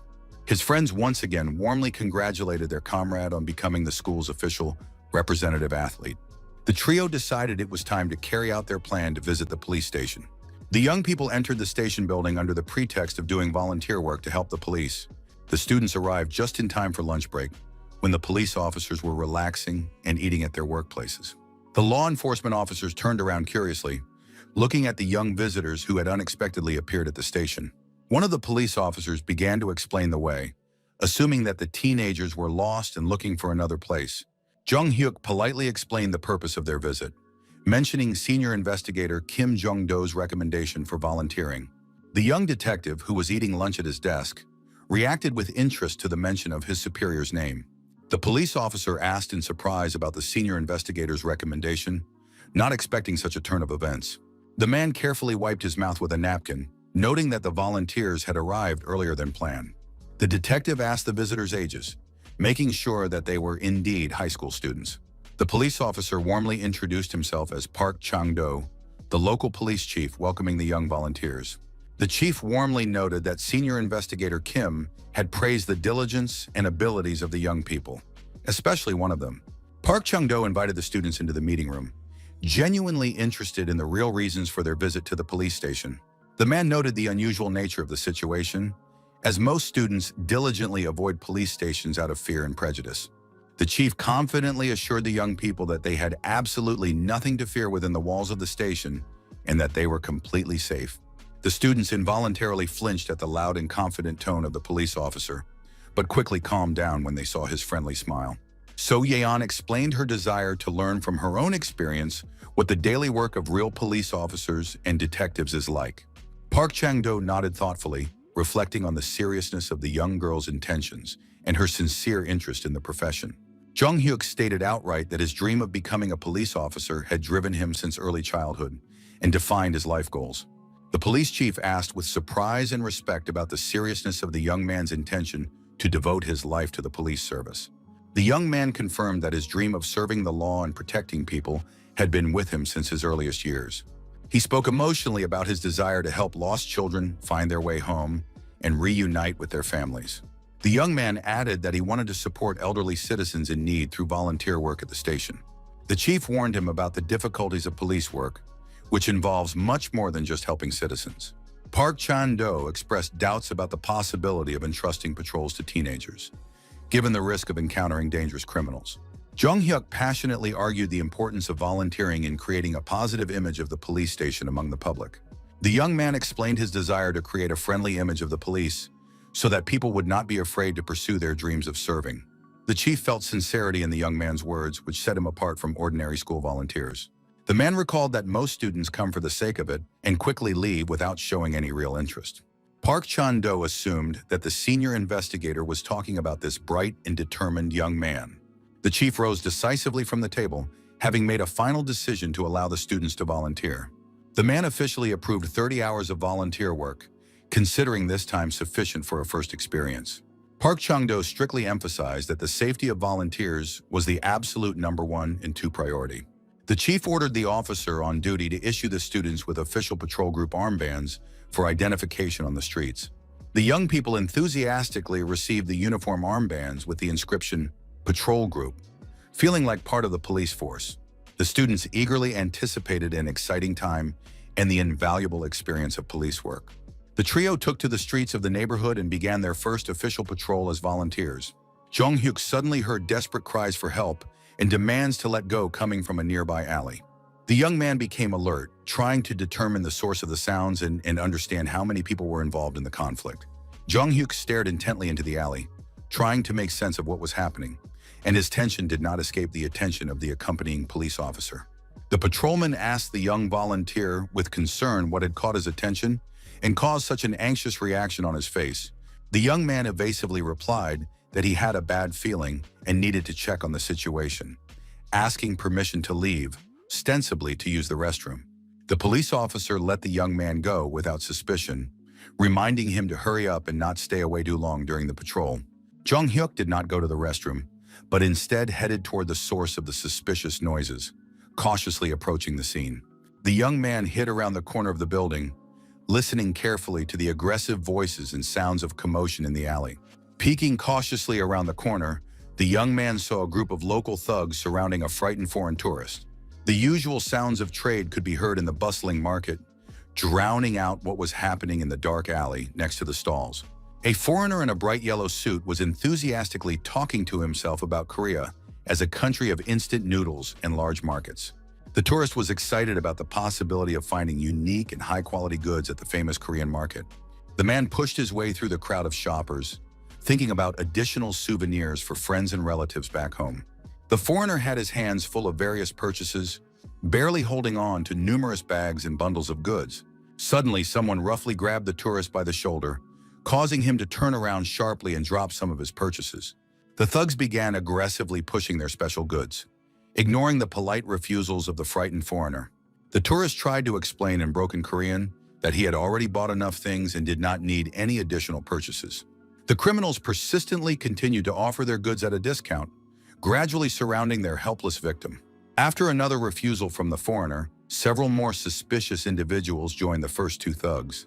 The four criminals completely blocked the tourist's path of retreat, driving him into a dead end in the alley. The gang leader menacingly insisted that the tourist simply look at the goods on offer before leaving. Jung Hyuk watched the dangerous situation with the frightened foreign tourist unfold from his hiding place. The gangsters switched to broken English, demanding that their victim look them in the eye and touch the goods. The criminals showed him a white powder in a bag, asking the tourist if he had tried it in his home country. The frightened foreigner was confused, wondering what kind of strange white powder they were trying to sell him. The leader began to convince him of the need to bring a souvenir from the trip, when Jung Hyuk loudly interrupted their conversation. All the gangsters turned sharply toward the source of the voice, trying to remember if they had seen this guy before. The criminals exchanged glances, confirming that no one knew this brave young man. Noticing the patrol group's armband, the gangsters relaxed, deciding that he was just an ordinary errand boy. Jung Hyuk took out his phone and loudly reported to the police that there was one injured foreign citizen. With a confident smile, the young man added information about the four criminals and the need to send reinforcements urgently. The patrol officer began to worry about the long absence of the volunteer, who had promised to just go to the bathroom. The foreign tourist watched what was happening in complete bewilderment, not understanding who this brave young man was, who had stood up for him against the gangsters. The criminals discussed the young man's appearance among themselves, confidently believing that they would be able to quickly deal with the naive schoolboy volunteer. Jung Hyuk carefully assessed the intentions of the criminal group, realizing the need for immediate decisive action to protect the foreigner. The gang leader casually ordered one of his henchmen to quickly deal with the annoying boy who was interfering with their business. The first thug aggressively swung his fist, intending to knock out the insolent schoolboy with one blow and continue intimidating the tourist. The young man lightning fast intercepted the attack, using his opponent's momentum against him, and powerfully pinned the attacker against a brick wall. The criminal instantly lost consciousness from a precise blow to the solar plexus and slid limply down the wall onto the dirty asphalt. The leader shouted furiously at his accomplices to stop acting like action movie stars and attack the young man all at once. Jung Hyuk calmly assumed a fighting stance, preparing to repel a simultaneous attack from several opponents thanks to years of training. The young fighter masterfully used his fists and elbows, simultaneously neutralizing two attackers with precise strikes to their vulnerable points. The foreigner and the gang leader watched in equal shock at the incredible display of martial arts skills by the young police volunteer. Everyone present could not believe how a schoolboy had professionally neutralized three adult criminals in a matter of seconds. The boy slowly moved towards the last remaining gang member, realizing the need to detain the leader with material evidence. The young man ironically demanded to see the contents of the pocket where the criminal was hiding bags of illegal substances for sale. The leader desperately threw a heavy brick at the boy's head, shouting demands to leave him alone and get out. Jung Hyuk easily blocked the blow with his forearm, and the force of the impact split the brick into several pieces without causing any harm. The criminal panicked and tried to climb over a high fence, hoping to hide in the maze of narrow alleys in the area. The young man instantly assessed the situation and rushed forward, not allowing the drug dealer to escape justice. The young man managed to grab the criminal by the shoulder as he was climbing over, ignoring his hysterical cries to let go and threats. The sudden jerk caused the leader to lose his balance and fall headfirst from a height of 2 meters. The criminal landed with a thud on a pile of garbage bags which burst from the impact, and his face was buried in the stinking waste. The criminal lay helplessly among the rotting garbage, breathing heavily and moaning in pain from his bruised ribs and spine.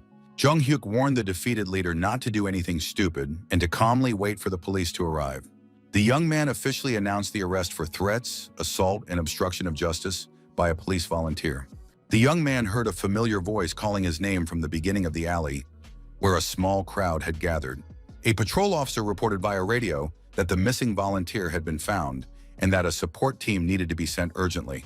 The The senior officer anxiously questioned Jong-hyuk about the incident and any injuries he may have sustained in the fight. The young man calmly reported that the rest of the gang members had been detained and sent to the police station. The shocked foreigner stood aside, culturally shocked by the scene of the criminal's arrest. The tourist addressed the police in broken Korean, trying to understand what had happened in this alley.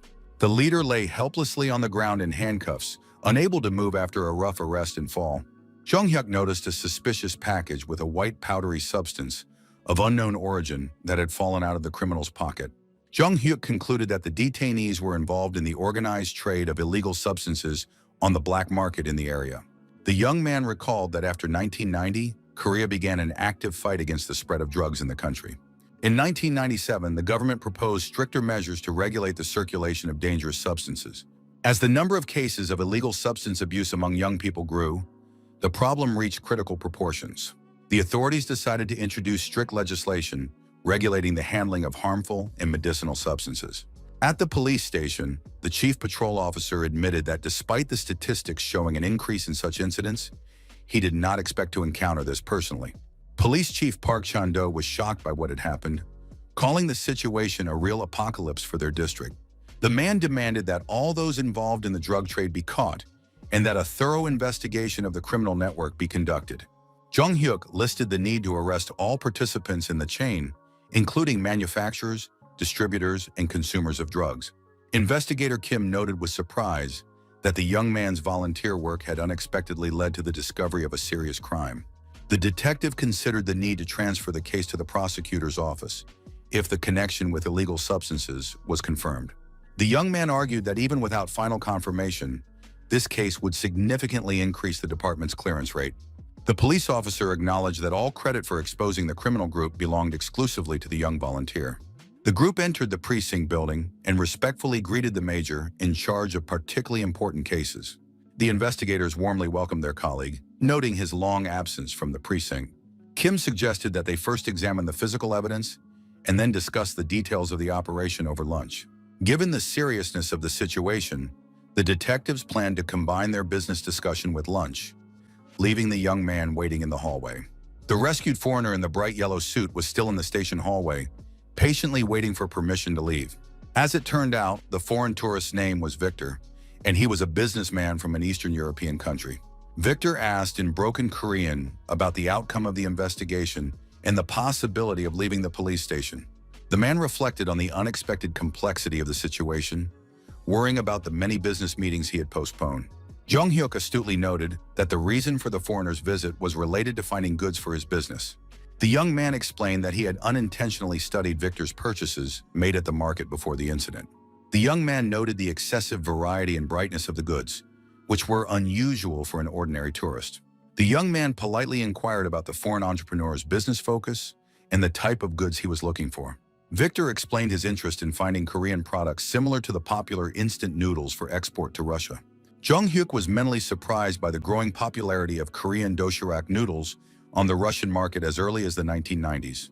The young man suggested that the foreign businessman consider exporting canned coffee in tin cans. The young man asked Victor if such a product had already become popular among Russian consumers. The young man understood that the manufacturing company had not yet entered the Russian market, giving him the chance to be the first to offer the product. Jong-hyuk asked the foreigner to wait a minute as he headed to the vending machine in the hallway.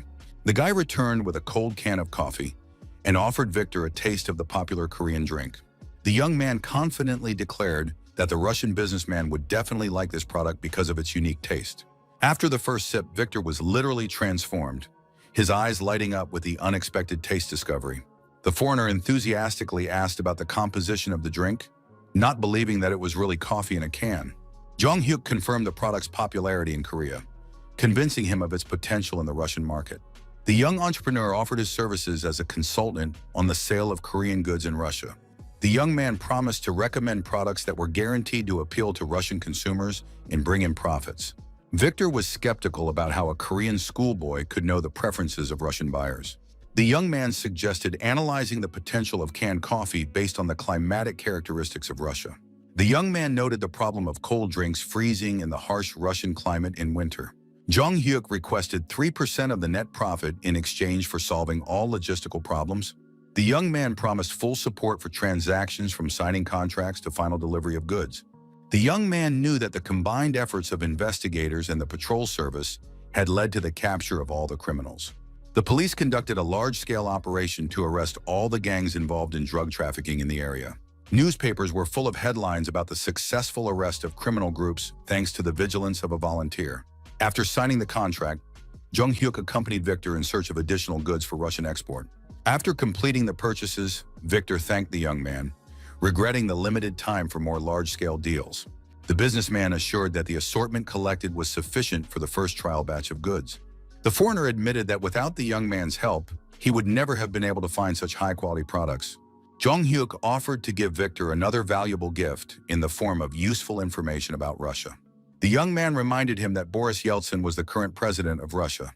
The young man hinted at an important person in the election headquarters with whom it would be worthwhile to befriend for successful business.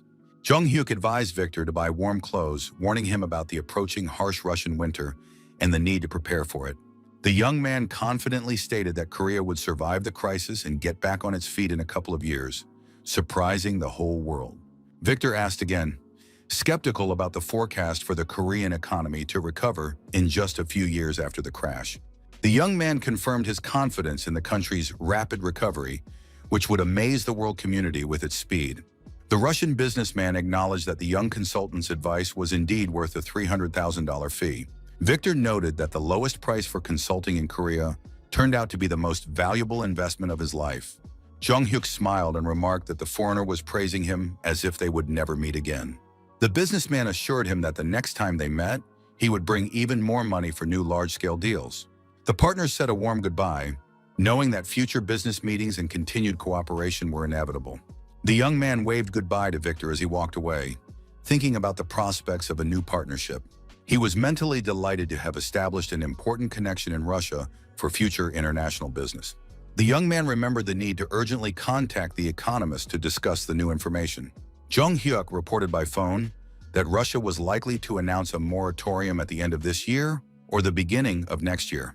The young man explained the reliability of the information by a chance meeting with a Russian friend who knew the situation from the inside. Park Tae-gyu was surprised because a moratorium is equivalent to national bankruptcy. Although he knew about the serious inflation, the young man agreed that it was difficult to believe in the bankruptcy of Russia, which had emerged after the collapse of the powerful USSR. The young investor suggested considering unconventional investment methods in the context of the impending crisis. The economist admitted that he had a risky but potentially profitable investment idea. After the conversation ended, Jung Hyuk stood on the street, reflecting on the incredible luck he had had in recent days. The young man felt lighthearted and confident that all his actions and decisions had been correct. The autumn chill reminded him of the upcoming national competitions after his Russian partner's departure. The young man began intensive training for the upcoming national high-level judo competition. High school students, college students, and adult athletes from all over the country were preparing for the main tournament of the year. At national competitions, each participant demonstrates skills honed through years of persistent training. Competing against the country's strongest judokas was a serious challenge even for experienced athletes. The school team arrived at a motel near the sports complex to stay during the tournament. Coach Shin Sung-gil warned his students about the need to conserve their strength and avoid injuries before the competition. Jung Hyuk was delighted to finally arrive at the venue for the National Judo Championship. Jung Hyuk could not believe that this was really happening, because in his previous life, he had never reached the level of national competition.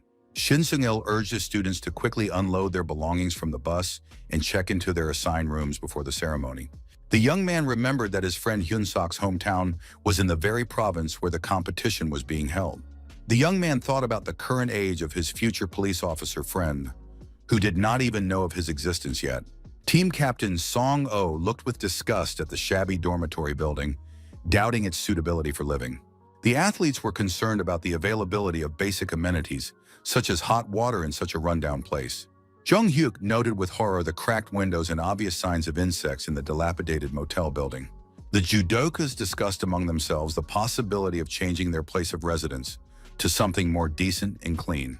The coach sternly ordered them to stop complaining and focus on the upcoming competition, not their living conditions. Shin Sung-gil reminded them about the opening ceremony that evening and the need to rest before this important event. The coach warned of immediate disqualification for any disciplinary violations during the national tournament. The young man understood that the condition of the accommodation was much worse than he had expected, even taking into account the modest budget. He suspected that the team's funding had been deliberately cut by ill-wishers in the school administration. An unexpected call from Kwon Ayon delighted the young man with the opportunity to solve the team's financial problem. Jong Hyuk asked the banker to pay part of the investment profits to cover the accommodation costs. The young man assured the woman that the amount required was relatively small and that they would easily agree on the terms. 5 minutes later, the coach was enthusiastically shouting about the possibility of moving from a shabby motel to decent accommodation.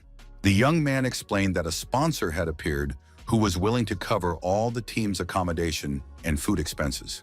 Shin Seong-gil snatched the phone from his student's hands to personally thank the generous patron for his support. Jong Hyuk confirmed that he would cover the cost of accommodation and 3 meals a day for the entire judo team. The young man explained his concern about the quality of food in the dining room, given the deplorable condition of the dormitory. The team arrived at a luxurious hotel, which was in stark contrast to their previous accommodation. The coach did not hide his admiration for the 5-star hotel, calling it a truly amazing place to stay. The young man modestly explained that the expenses were covered by a wealthy individual who was his personal sponsor. Shin Seong-il suggested that the money came from a wealthy family that owned a large corporation in the country. The young man mysteriously asked the coach if he would be interested in knowing his patron's monthly income. Jong Hyuk whispered the amount in his mentor's ear, shocking him with the astronomical figures. The coach couldn't believe that such money existed, exceeding his annual salary several times over. Jong Hyuk seriously considered the need to justify the trust placed in him, realizing the scale of Kwon Ayeon's financial support and his responsibility to her. The sports complex was buzzing with the cheers of fans supporting their regional teams, with the chants in support of Busan sounding especially loud. The young man actively supported his older teammate, shouting words of encouragement during his match on the tatami. The senior judoka successfully grabbed his opponent, demonstrating his refined technique and preparing for the decisive throw to win. The referee unexpectedly stopped the match, declaring the sole representative the winner on points, which caused disappointment among their team. The comrade returned from the tatami, jokingly reproaching the team for their shouts, which almost led to his defeat due to loss of concentration. Jong Hyuk sincerely congratulated his senior on his victory, noting his skill in a difficult match against a strong opponent from the capital. The announcer announced the start of the qualifying stage of the competition, where the finalists in each weight and age category would be determined. His teammates cheerfully pushed the young man toward the tatami, patting him on the shoulder and expressing confidence in his victory. The senior judokas jokingly threatened him with particularly grueling training sessions in case of defeat, cheering up their younger teammate before the fight. The young man was touched by the sincere support of the team, feeling responsible for living up to their expectations at the national tournament. He confidently promised to do his best to win, understanding the importance of the moment for the school's reputation. Jong Hyuk stepped firmly onto the tatami, feeling the familiar surface of the sports flooring under his feet and preparing for the match. The referee reminded the participants of the need to observe the rules of courtesy and respect for each other in accordance with the traditions of judo. When he saw his opponent, the young man realized that he was not just facing a classmate, but a serious rival from another strong school. His opponent provocatively asked if the freshman was even going to lower his gaze as a sign of respect for the older athlete. The referee signaled the start of the fight, and both fighters took up their fighting stances, preparing for their first clash on the tatami. The opponent aggressively rushed into the attack, intending to overwhelm his younger opponent with pressure and physical strength from the very first seconds. Jong Hyuk demonstrated incredible reaction speed, disappearing from the attacker's field of vision and ending up behind him. The young fighter masterfully used his opponent's momentum, grabbing his arm and executing a perfect shoulder throw. The team and spectators were stunned by the freshman's lightning-fast actions, not expecting such a level of skill from a young athlete. Shin Seong-gil did not hide his amazement at his protégé's display of strength and technique at such a high level of competition. Even the experienced referee was impressed by the freshman's skill, which is rarely seen among athletes of such a young age. The audience talked in amazement about the incredible speed with which the fight ended, which was over in literally a flash. The young man took up a new fighting stance with a confident smile, ready to continue demonstrating his superiority on the tatami. The young man began a new attack with a feint with his foot, causing his opponent to lose his balance and open himself up for a throw. Jong-hyuk made a lightning-fast grab and performed a classic throw, pinning another opponent to the mat. Beads of sweat appeared on the young fighter's face after his fourth consecutive victory in the tense qualifying rounds. The referee loudly announced the school representative's fourth victory, noting his flawless technique. His older teammates discussed with admiration his incredible speed, 4 victories in a total of 20 seconds on the tatami. The coach ran up to his student, admitting that he had not seen such a level of skill at national competitions for a long time. Shin Sung-gil smiled and asked if the boy was trying to set a world record for the fastest victory in combat. Jong-hyuk unexpectedly asked about the possibility of participating in individual competitions, not just in the school's team competition. The coach thought about it and agreed that with such a level of skill, the young man could well compete in the individual championship among adults. Jong-hyuk admitted to his friends with a slight smile that the fights had ended so quickly that he even got bored from the lack of a real challenge. The young fighter expressed a sincere desire to compete in the future with opponents who could give him a worthy fight on the tatami. The young man understood his need to fight judokas of equal or superior skill in order to further develop his skills. The guy went into another match, getting ready to fight a new opponent in the individual championship of the tournament. His opponent attacked fiercely, but Jong-hyuk blocked all the blows with apparent ease, demonstrating excellent defensive technique. To an experienced fighter, the opponent's movements seemed excessively slow and predictable, lacking any element of surprise. The young man frowned intently, focusing his attention on finding the perfect moment to counterattack his opponent.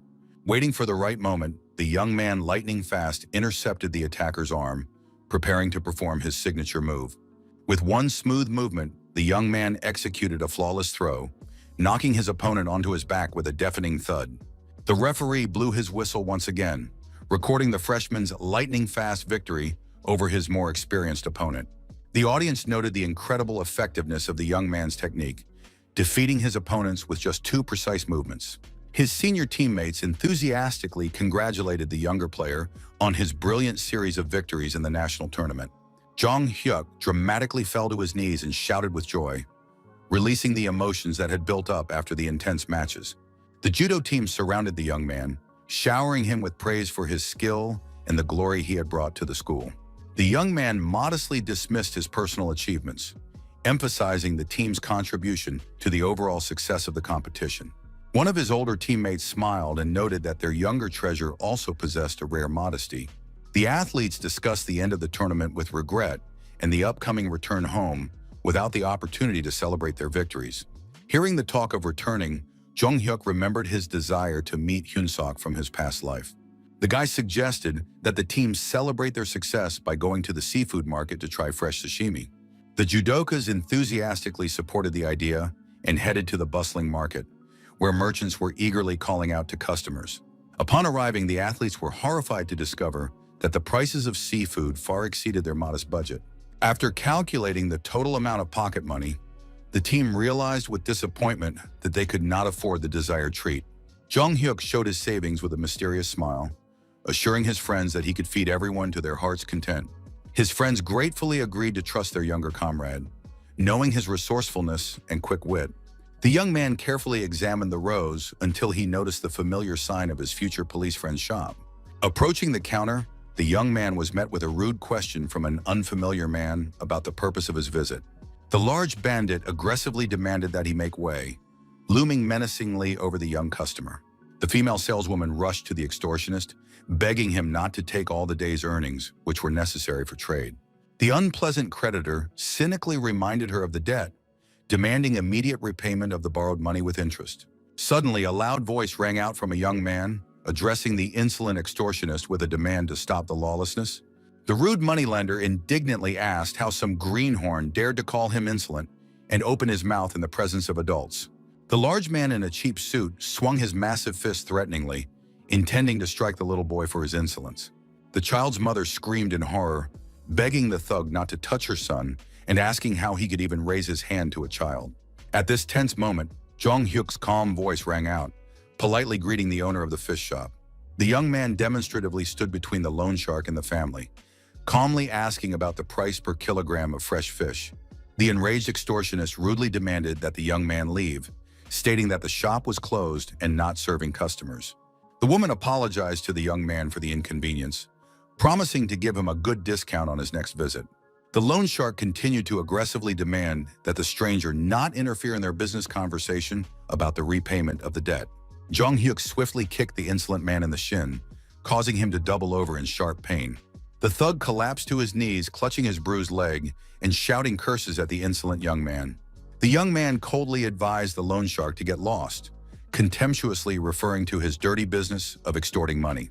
The fat man, limping, threatened revenge, saying that the young man was lucky to have caught him without his henchmen.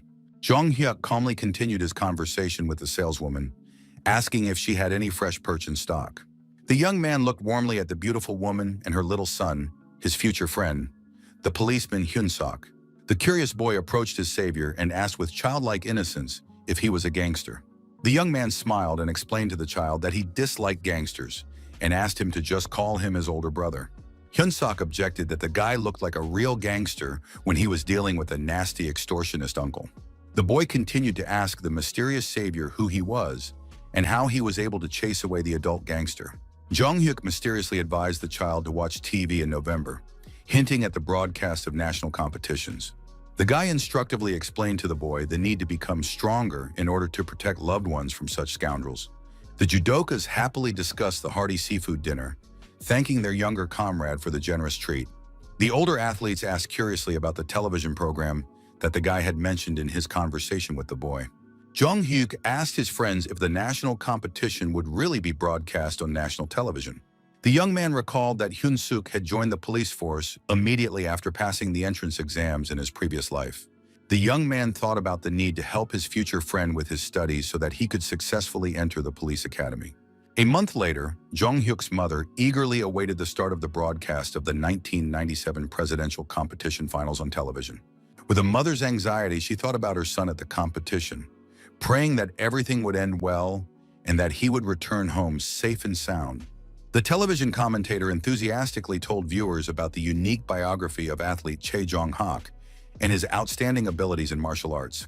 The host announced that the talented freshman had been nicknamed Lightning Boy for his incredible speed of victories, calling him the rising superstar of Korean judo.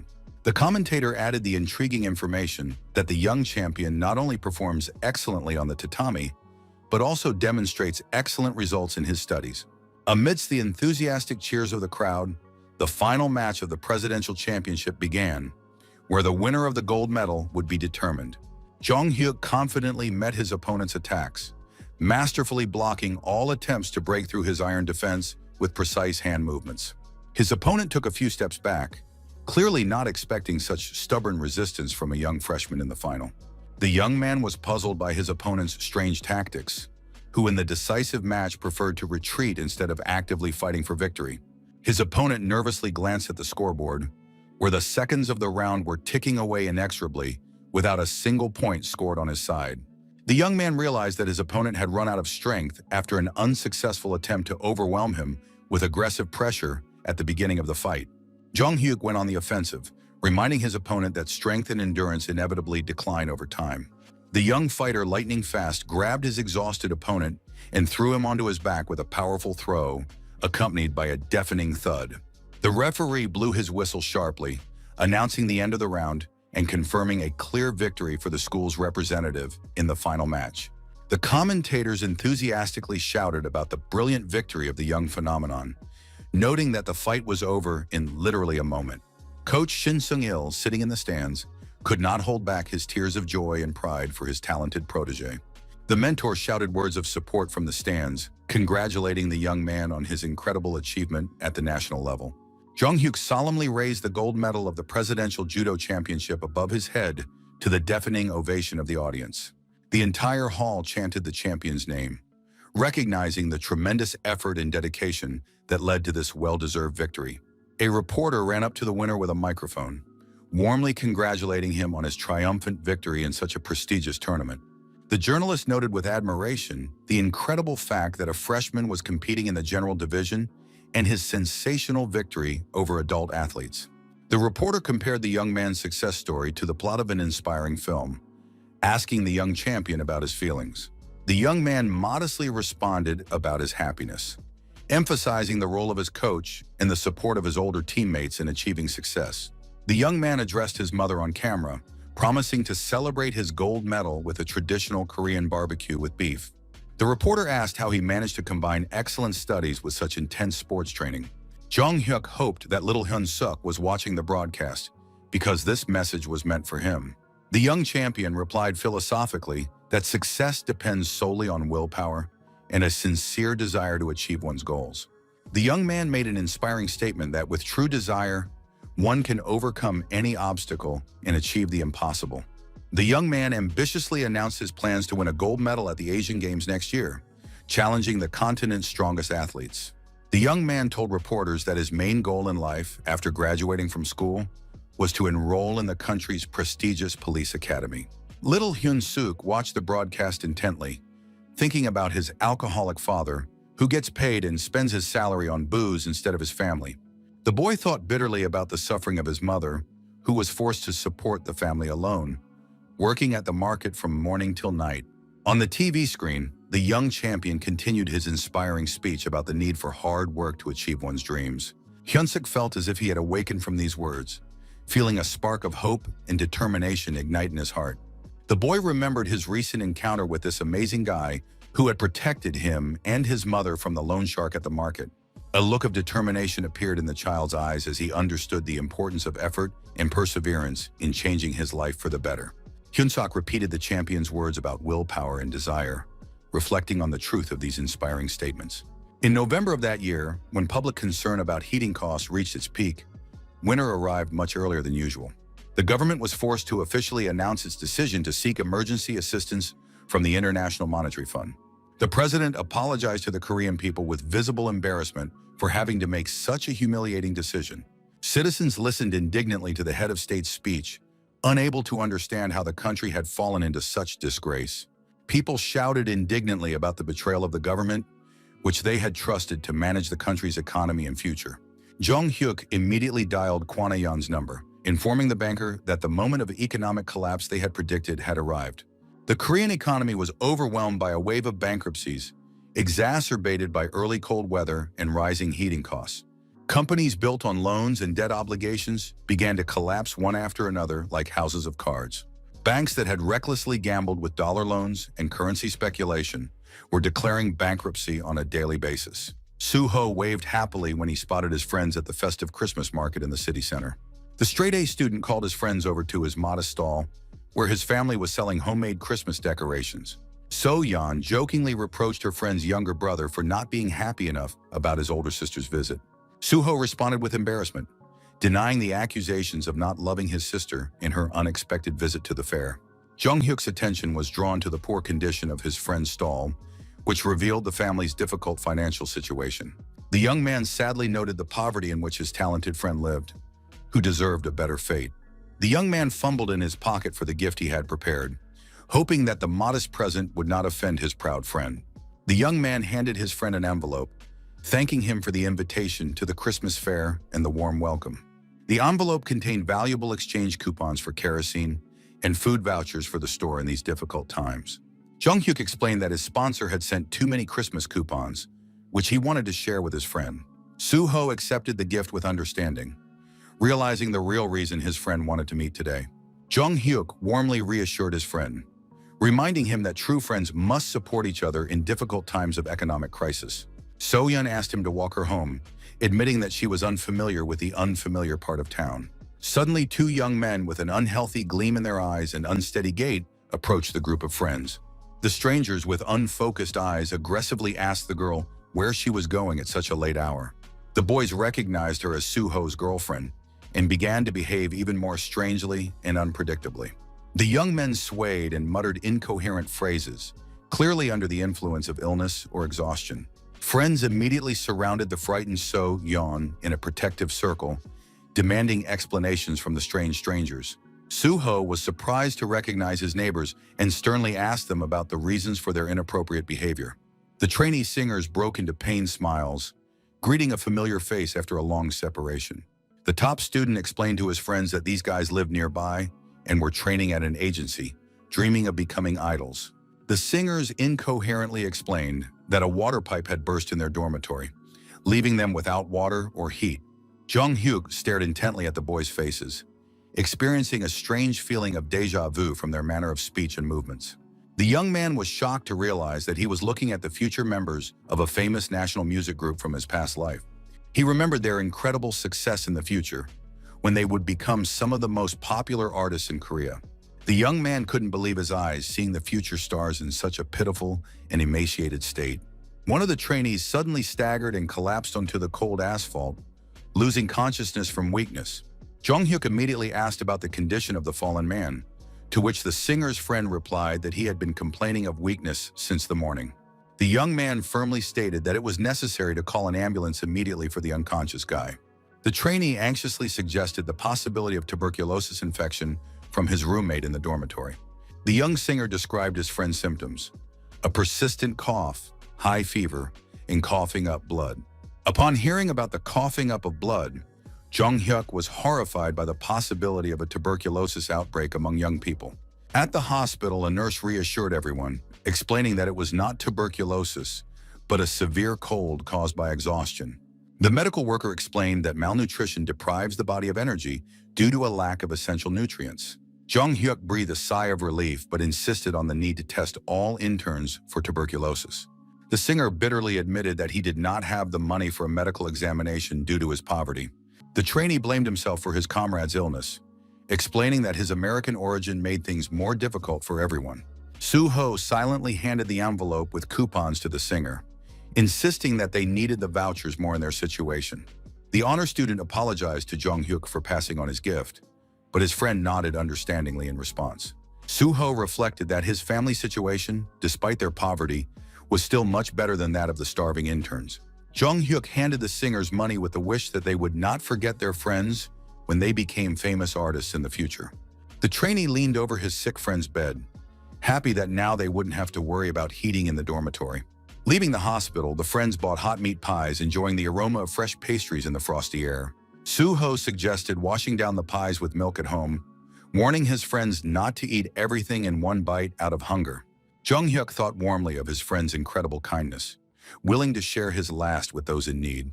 The young man reflected on the importance of mutual aid and willingness to share even in situations of extreme need. He noticed how the sun's rays broke through the clouds, warming the frozen streets after a cold morning. The young man smiled, feeling warmth in his heart from the solidarity shown by Koreans in difficult times of crisis. At the pawn shop, Jung Hyuk anxiously asked his mother if she would regret her decision to pawn her wedding ring. The woman sadly admitted her regret, but noted that it was impossible to keep the gold when the country needed help. His mother confidently stated that his late father would have understood the need to use the ring for a good cause. The young man took his mother's hand in his, feeling her fingers tremble with excitement. The young man firmly supported his mother's decision, assuring her that their joint patriotic act was the right thing to do. A reporter approached them, recognizing the rising star of judo, and asked for an interview about the charity event. The journalist noted the national champion's active participation in the patriotic campaign to collect gold for the country. The reporter asked in amazement if the athlete was willing to donate all his gold medals. Jung Hyuk explained that 2 gold medals could bring real help to the country at a critical moment. The young man confidently stated his plans to win new awards to replace those donated for the national good. The young man proudly pointed to his mother, who had brought his wedding ring, the last memento of his late father. The reporter mentally noted the heroism of the woman, who was raising her son alone in a tiny room. The reporter expressed hope that the donated gold would be used for its intended purpose of saving the national economy. The woman asked her son to come home first and get some rest after an emotional day. The mother explained the need to prepare early for the working day at the market, advising her son to go for a walk with his friends. The woman lovingly praised the young man, calling his deed more significant than sporting achievements. The mother emphasized that she was more proud of him than on the day he won the national judo championship. Jung Hyuk's eyes welled up at his mother's words, and the woman broke into a happy smile. His mother said a warm goodbye to her son as she hurried to the market to prepare her stall for the new day. The young man thought sadly that his mother did not allow herself to rest even on such an emotional day. Suddenly, a cell phone rang in the boy's jacket pocket, interrupting his thoughts about his mother's selflessness. The caller was reporter Park Yeon-il, who was following the news about the patriotic campaign to collect gold to save the economy. The journalist was impressed by the heroic act of the young man's mother, which he saw on the evening news on national television. The man predicted that victory at the Asian Games would make Jong Hyuk the 12th national hero of modern Korea. The reporter expressed confidence that thanks to such patriots, the country would surely overcome the crisis and return to prosperity. The young man cautiously inquired about the mechanism by which the state uses the gold and jewelry collected from the population. He expressed concern about the fate of family heirlooms that citizens were giving up in the hope of helping the country. Jong Hyuk recalled from his past life how trusting Koreans learned that their gold was being sold at below market prices. The young man hastened to take back his words, asking the reporter to forget about the doubts he had expressed. The young man suggested that the reporter consult with reliable colleagues about the transparency of the state campaign. In the evening, at an expensive restaurant, the partners raised their glasses, celebrating the successful completion of the difficult year of 1997. Kwon Ae-yeon made a toast to the coming year 1998 in the official establishment of their investment company. Jong Hyuk talked about donating gold medals, setting a personal example of civic responsibility. The banker admired the young man's ability to anticipate developments and stay ahead of events. The woman expressed her hope for a quick end to the crisis and the recovery of the national economy. The girl was amazed at the incredible profits made without the support of large corporations or government agencies. Park Tae-gyu recalled the influential Russian partner who provided international support for their operations. The economist noted that their leader was among the richest 1% of people, which guaranteed the company's immunity. Jong Hyuk promised to create a protective mechanism for the company against possible attacks from competitors and authorities. The young man explained his plan to make the company so transparent that attacks would become meaningless and counterproductive. He announced the start of an important mission to install a protective shield the very next day. The young man planned to use his stay at the National Training Center to implement his plan. At the training center, coaches were preparing the country's best athletes for the upcoming Asian Games. The judokas whispered about the mysterious guy standing behind the head coach of the national team. Jong Hyuk stood modestly behind his mentor, already known as a monster rookie with a gold medal. Shin Sung-gil did not hide his pride in his protege, who had achieved national recognition. The director of the center introduced himself as the head coach of the national judo team, responsible for preparing for the Asian Games. The head coach of the national team solemnly announced his ambitious plans to win as many medals as possible to boost the morale of the Korean people. The director of the center proposed holding an official ceremony to introduce the members of the delegation, starting with the youngest athletes and ending with the experienced veterans. Jong Hyuk modestly introduced himself to the audience as a judo athlete who had been given the honorary position of assistant coach thanks to a personal recommendation from the director of the national center. The young man mentally planned to include the investment companies Kwon Ae-yeon and Park Tae-gyu in the official list of sponsors supporting the national judo team.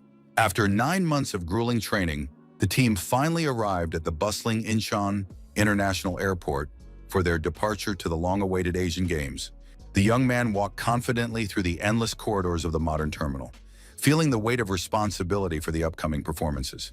A crowd of reporters instantly surrounded the delegation, eagerly asking the head coach about his goals and expectations for the continental tournament.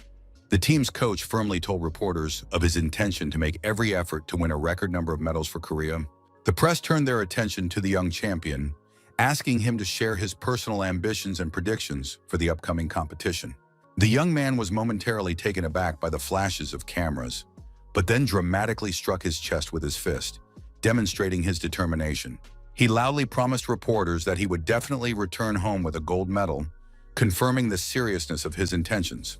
Upon arrival at Bangkok International Airport, the athletes were amazed by the scale of the ultra-modern building and its architecture. A confused Western tourist politely asked Jong Hyuk where exit number 2 was. His teammates were impressed by the junior coach's flawless command of English and his communication skills. The senior athletes jokingly admitted that they should follow the example of their educated and multi-talented junior colleague.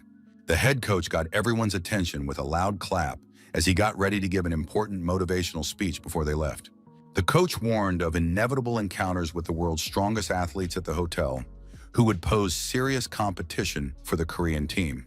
The coach reminded them of the countless hours of training, liters of sweat and blood shed in order to achieve the highest level of skill.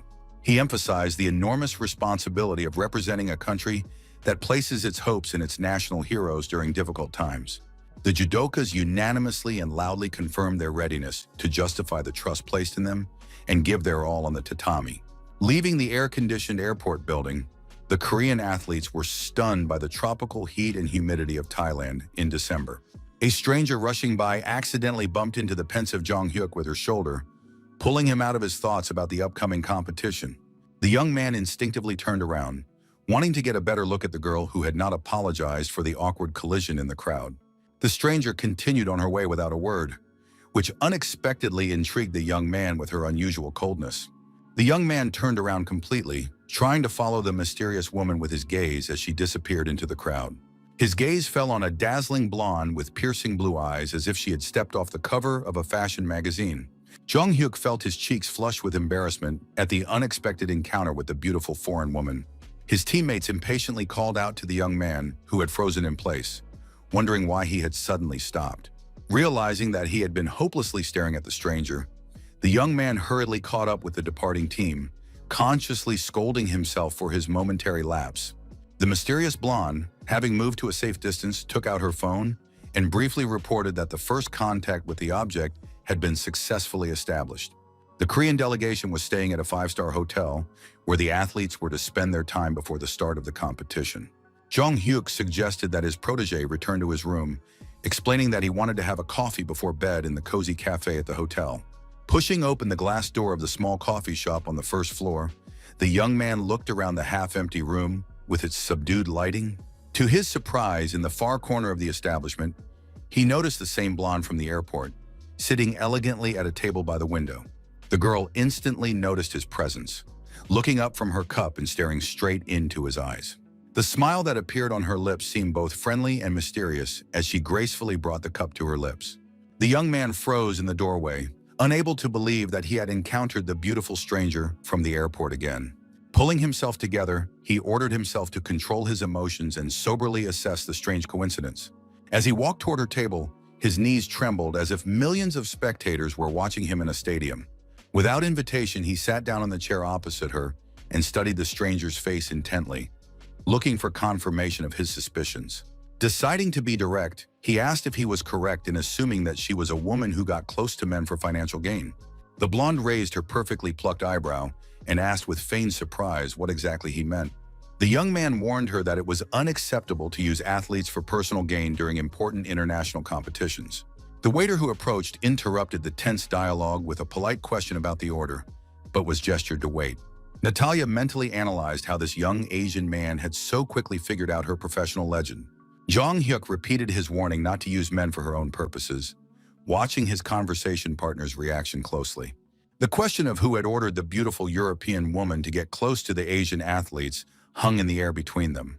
Unexpectedly for the guy, the blonde began to applaud slowly, acknowledging his insight with an admiring smile. The young man noted with satisfaction that his suspicions about the professional nature of the chance encounter were correct. The woman introduced herself as Natalia, noting her interlocutor's surprising prudence for his young age. Extending her graceful hand for a handshake, she calmly added that she worked as a KGB agent. The young man smiled and suggested that Victor had earned an impressive sum since he had attracted the attention of the Russian special services.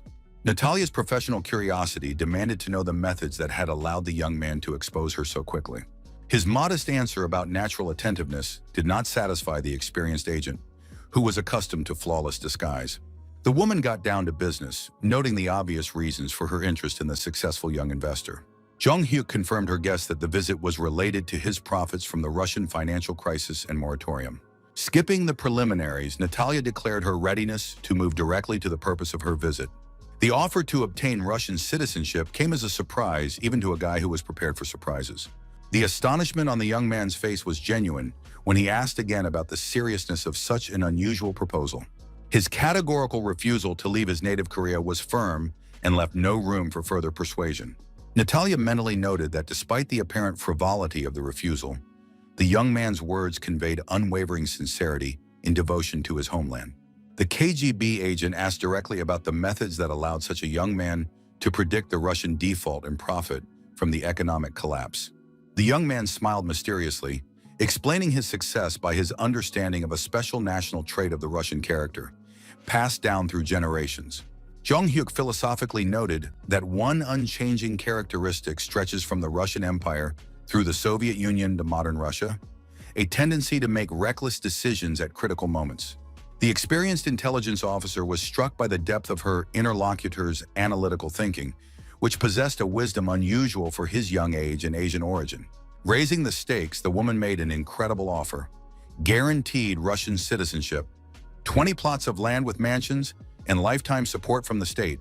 The young man just shook his head, assuring her that material goods were of no interest to him at the moment. He explained that he had important business in Korea that required his presence and did not allow him to consider emigration.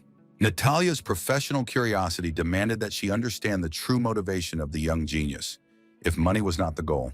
His philosophical answer about money being just a tool to achieve more important goals made the agent think. The woman acknowledged the difficulty of understanding such a position, but noted her respect for her interlocutor's personal reasons. Unexpectedly changing tactics, Natalia offered an alternative with a charming smile: simple friendship without obligations. Jung Hyuk ironically asked what kind of friendship the KGB representative was interested in, left or right. The young man mentioned the bad reputation of Soviet intelligence, but agreed to symbolically shake hands as a sign of establishing friendly relations. Instead of a handshake, the blonde gracefully rose, leaned over, and left a light kiss on the cheek of the stunned young man. Natalia explained that this was a Russian tradition of saying goodbye between close friends, adding intimacy to their acquaintance. Before leaving, the woman promised to send a small gift in honor of the beginning of their unusual friendship. Left alone, the guy touched his burning cheek, thinking about the deadly danger of the charm of a professional seductress.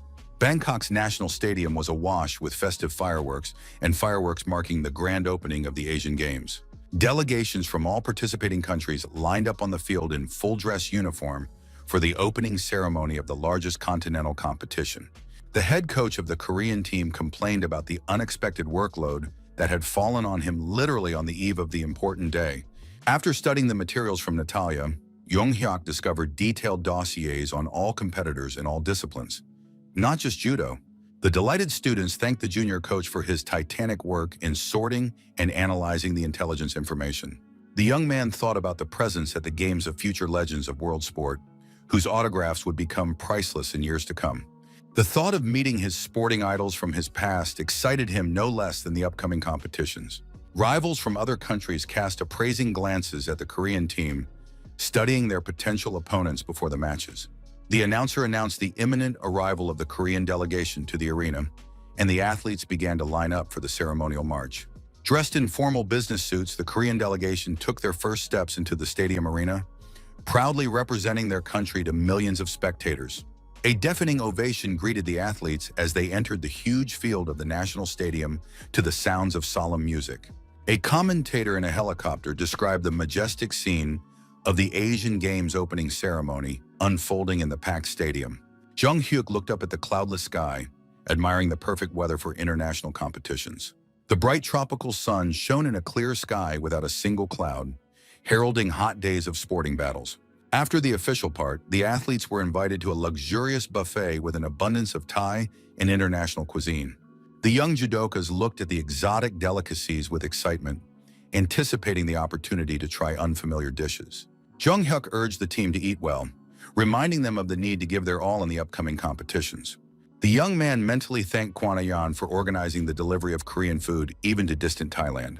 The head coach asked in surprise why the standard menu for athletes did not include the usual Korean dishes.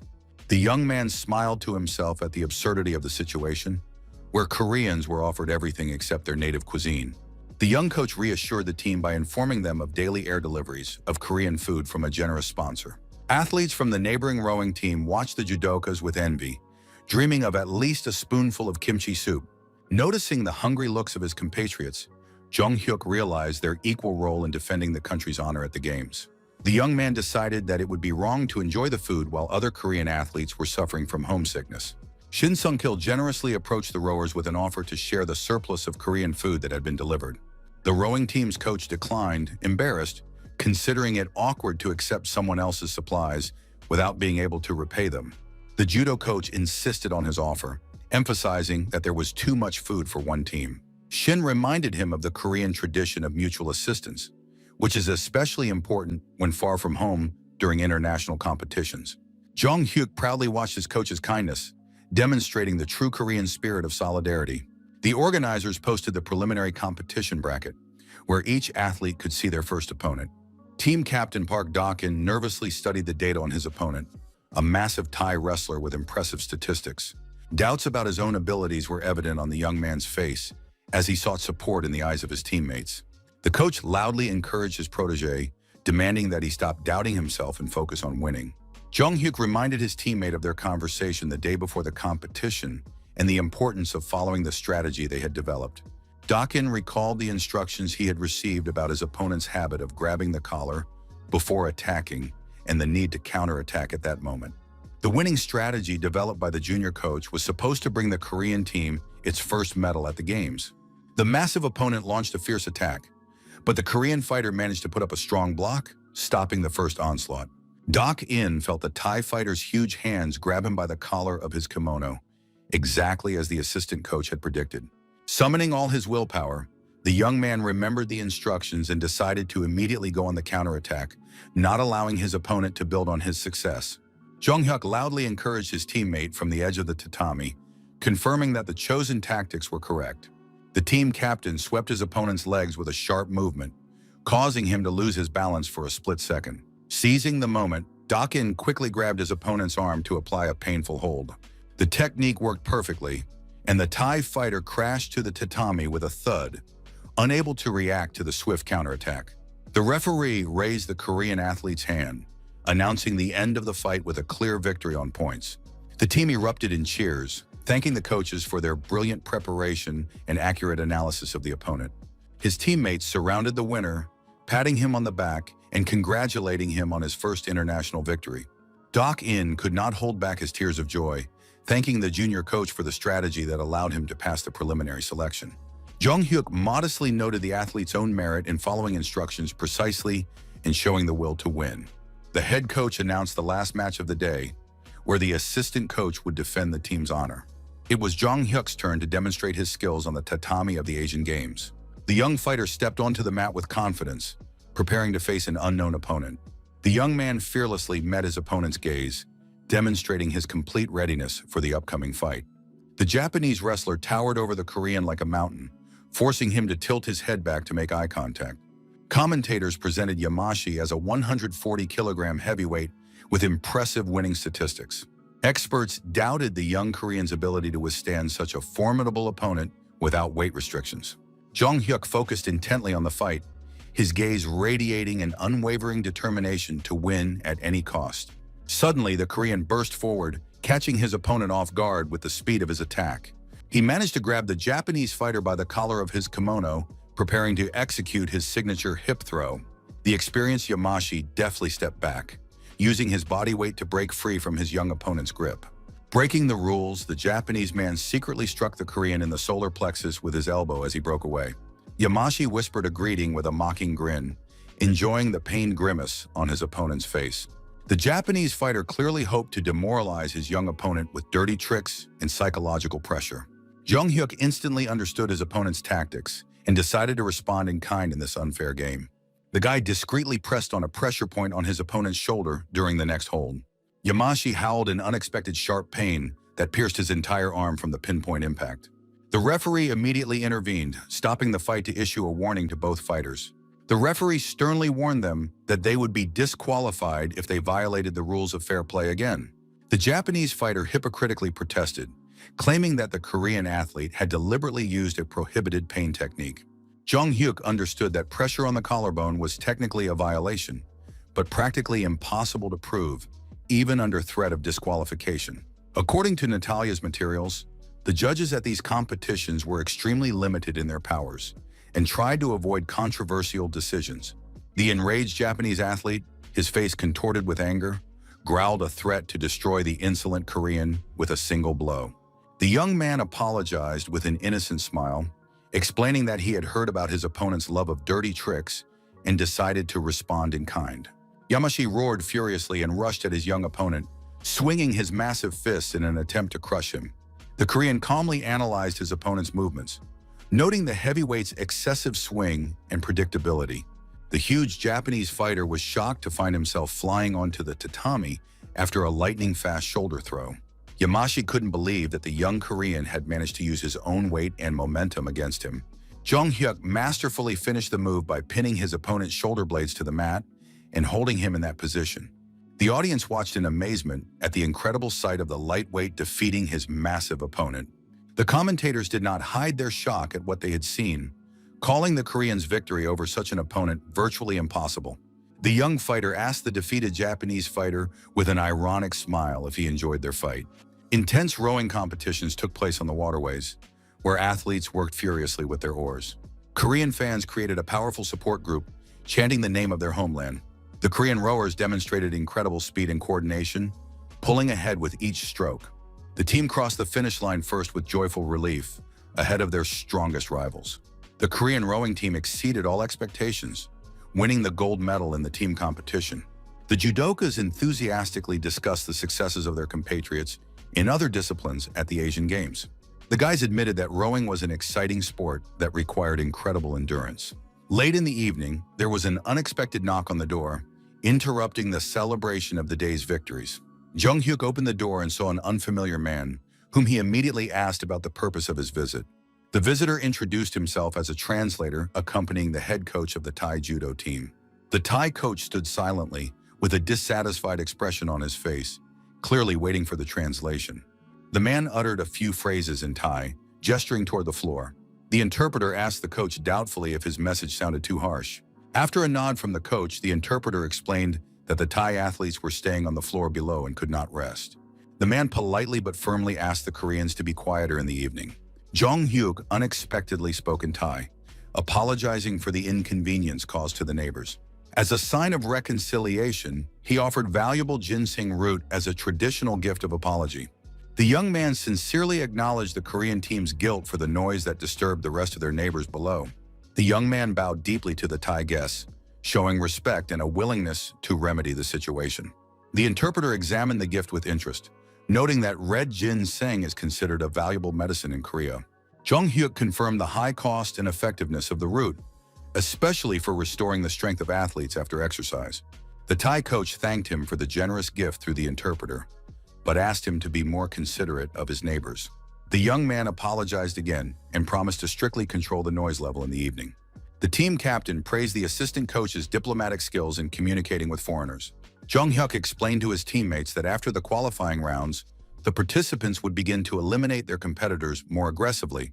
The young man emphasized the importance of forming alliances instead of conflicts in the context of fierce sports competition. The young man recalled information from Natalia's file about the Thai athlete who led their team. The young coach knew that this fighter was considered a real monster in Thai boxing and judo. This athlete posed the greatest threat to the Korean team in these competitions. In the Japanese delegation's room, the coaches discussed the unexpected success of the Koreans in the qualifying rounds. The Japanese could not believe that the Korean team had qualified in absolutely all weight categories. The head of the Japanese team angrily demanded an explanation for the failure of their secret plan to weaken the Koreans. The assistant reported that all instructions had been carried out. Korean food had been removed and the Koreans had been placed in rooms with poor water supply. The Japanese hoped that without their usual food and in terrible conditions, the Koreans would be demoralized. Intelligence revealed that a Korean company had taken on the sponsorship of the national team. Daily deliveries of Korean food were made by private plane directly to the team's hotel. The Japanese leader admitted that their plan to put psychological pressure on their competitors had failed completely. Open theft of food could have led to an international scandal and government intervention. One of the coaches proposed an alternative plan to eliminate Korean athletes from the competition. The plan involved disqualifying the Koreans who had performed best in the qualifying rounds. The Japanese coach cryptically mentioned an interesting way to frame the Korean team without leaving any obvious evidence. Jung Hyuk was drying himself with a towel after a shower, irritated by the weak water pressure in his room. A loud knock on the door interrupted the guy's thoughts about the possible reasons for the poor living conditions.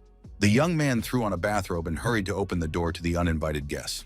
A group of people in competition organizer uniforms with serious expressions burst into the room. The Korean athletes looked at the sudden visitors in bewilderment, not understanding the reasons for the intrusion. The senior member of the group officially announced a temporary ban on leaving the room until further notice. The young man immediately demanded an explanation of what was happening and the reasons for restricting the team's freedom of movement. The official representatives of the organizers announced in a stern tone that from that moment on, the entire Korean judo team would be under special supervision by the competition administration. The senior member of the inspection team coldly announced the immediate start of testing all athletes for banned substances. Jung Hyuk felt his blood boil with indignation. The absurdity of the doping allegations seemed to him to be a blatant provocation. The next morning, the competition continued as scheduled, despite yesterday's scandal with the sudden inspection. Enraged by the injustice, the young man dealt with his opponents on the tatami with particular cruelty, venting his pent-up anger. Between fights, the young man agonized over who could have organized this vile provocation against the Korean team. The young man suspected that someone was deliberately trying to prevent them from demonstrating the results of many years of training. Suddenly, the announcer called Jung Hyuk to the arena, and the young man rushed to the center of the stadium. Once in front of the cameras, the young man, in a fit of rage, began to tear off his sports jacket, shouting accusations at the cowardly schemers. The young fighter angrily asked the audience of millions if his anonymous enemies really thought they could break the Korean spirit with their dirty tricks. The young man continued to shout about the shameful attempt to frame honest athletes with false accusations of doping. Television commentators looked at each other in confusion, unable to understand the reasons for the Korean athlete's emotional outburst. The spectators in the stands whispered in confusion, trying to understand the essence of the unfolding scandal. Shin Sung-il watched his protege's antics with horror, feeling a burning shame for the first time at his uncontrollable behavior. The coach felt himself blushing with embarrassment as his protege continued his theatrical performance in front of the cameras. Jung Hyuk demonstratively tore his shirt, demanding explanations and proof of the alleged use of banned substances. In distant Korea, the young man's mother watched with concern as her son's emotional breakdown was broadcast live on national television. The woman pressed her hands to her chest, praying that her son would not do anything irreparably foolish in a fit of righteous anger. On the bus on the way to the hotel, Jung Hyuk sat with his cheeks burning with shame, realizing the scale of the spectacle he had caused. The young man justified himself to the coach, explaining that his outburst was a justified reaction to unfair accusations. Shin Sung-il sternly reminded him that such behavior could lead to the immediate disqualification of the entire team. The young man argued that the organizers themselves were to blame for the provocation and therefore limited themselves to a formal warning. After listening to his pupil's arguments, the coach reluctantly acknowledged a certain logic in his reasoning about deliberate provocation. The coach noted with concern that someone was clearly trying to systematically set up the Korean team throughout the competition.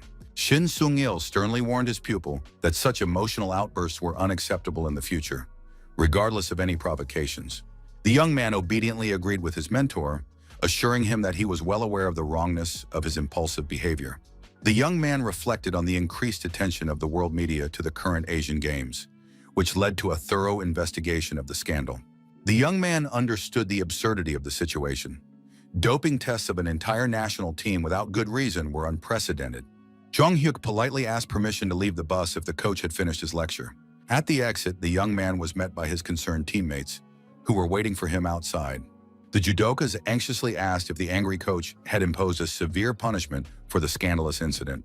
The young coach reassured his friends, explaining that he wanted to take a walk alone to gather his thoughts. In fact, the young man headed for a secluded spot with the firm intention of making an important phone call. Finding a quiet spot under a spreading tree, the young man took his cell phone out of his pocket. Jung Hyuk dialed his mother's number, wanting to make sure that his behavior hadn't upset her too much. His mother was relieved to hear her son's voice and admitted that she had been eagerly awaiting his call after what she had seen. She wisely noted that her son's success was causing envy among ill-wishers who were looking for ways to discredit him.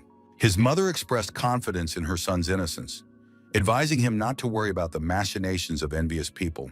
The woman asked her son to eat well and take care of his health, assuring him of her unconditional faith in him.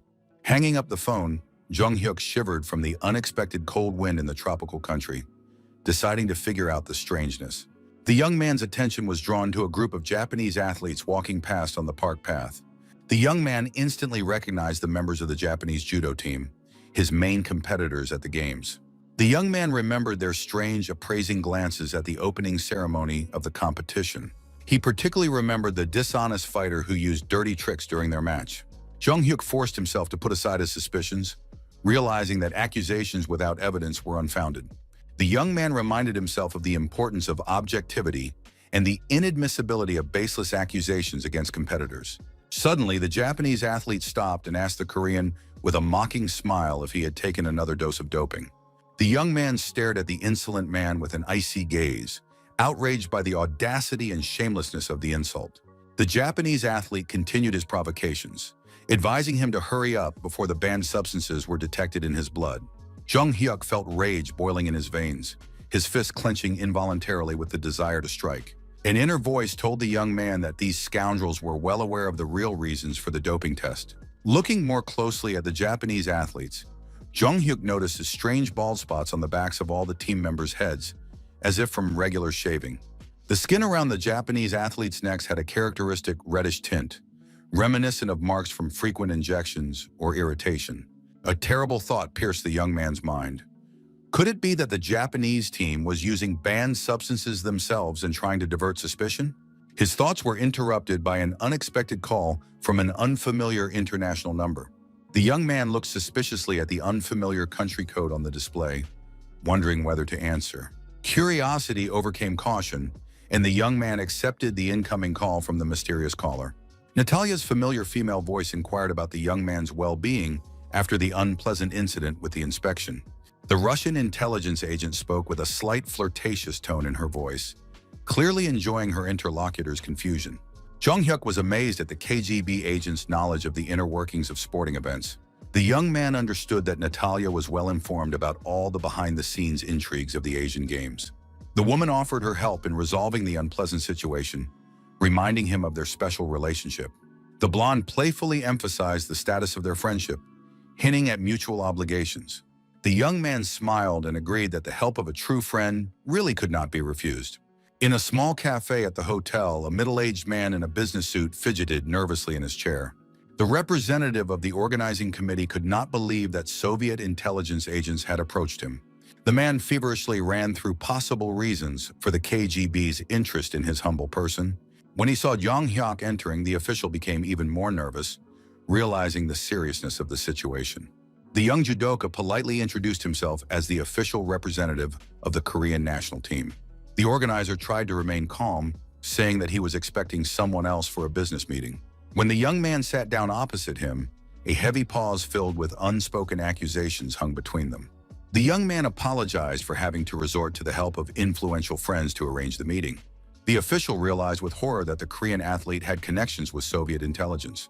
The man tried to get up and leave, saying he had nothing to discuss with the young man. Jung-hyuk imperiously asked his interlocutor to return to the table for a serious conversation. The young man asked directly about the size of the bribe received from the Japanese delegation for organizing the provocation. The young man demonstratively placed a compact cassette with a recording of the compromising conversation on the table. The young man noted with a smirk the excessive talkativeness of one of the organizer's subordinates. The official's pupils dilated in horror at the sight of the material evidence of his corrupt activities. In a panic, the man snatched the cassette and slammed it on the floor, trying to destroy the evidence. The cafe patrons watched in astonishment at the strange behavior of the respectable gentleman. The plastic case of the cassette broke into many pieces, and the magnetic tape unraveled on the floor. The organizer, his voice filled with despair, reproached the young man for the cruelty of making such serious accusations without any solid evidence. Suddenly, something in the scattered fragments of the cassette caught the official's attention, causing him to look more closely at the debris on the floor. The man knelt down, feverishly gathering the plastic fragments and trying to examine the remains of the magnetic tape he had just destroyed in a panic. Jung-hyuk confirmed the obvious with a cold smile. The broken cassette was just a cheap copy for psychological effect. The young man demonstratively twirled the real cassette between his fingers, suggesting that the organizer repeat the act of vandalism with the original recording. The young man sarcastically remarked that even the almighty KGB had been unable to provide the official with a complete picture of what was happening and all the players in this game. Hearing the hint of incomplete information from Soviet intelligence, the man tensed up and demanded explanations about the hidden details of the situation. The young man calmly explained that he had already found reliable channels for transferring the compromising recording to the relevant Thai government agencies. The young judoka emphasized that these were structures directly subordinate to the top leadership of the country hosting the games. The young man vividly described the consequences of the scandal, the disgrace of the organizer of the prestigious Asian Games, who succumbed to the provocations of a foreign power for the sake of a bribe. Jung Hyuk added a juicy detail about the official's older brother, who holds a high position in Thai military circles and whose career will also be threatened. The young man ruthlessly described the chain reaction, the downfall of an entire family because of a single corruption scandal at the international level. The organizer tried painfully to understand how a simple Korean sports coach ended up connected to Soviet intelligence and possessed such capabilities. The broken man collapsed to his knees in the middle of the cafe, begging for a way to escape the impending disaster. Seeing his opponent's complete surrender, Jung Hyuk realized that victory was assured and graciously agreed to conduct doping tests for the Korean team. The young man confidently declared that all Korean judokas were ready to undergo any tests for banned substances without exception. The young man emphasized the absolute purity of his athletes, whose test results would only confirm their innocence to the world community. The young man offered the official a chance to save face by publicly rejecting the provocation of those countries that had tried to bribe him. The organizer bitterly realized that the Korean guy had been sure from the very beginning that the doping test was a setup. The official's reaction made it clear that he had received a bribe from an interested party to organize the provocation. Jung Hyuk majestically repeated his offer to give the official a chance to redeem himself for the sake of the honor of the Asian Games, demanding an immediate decision.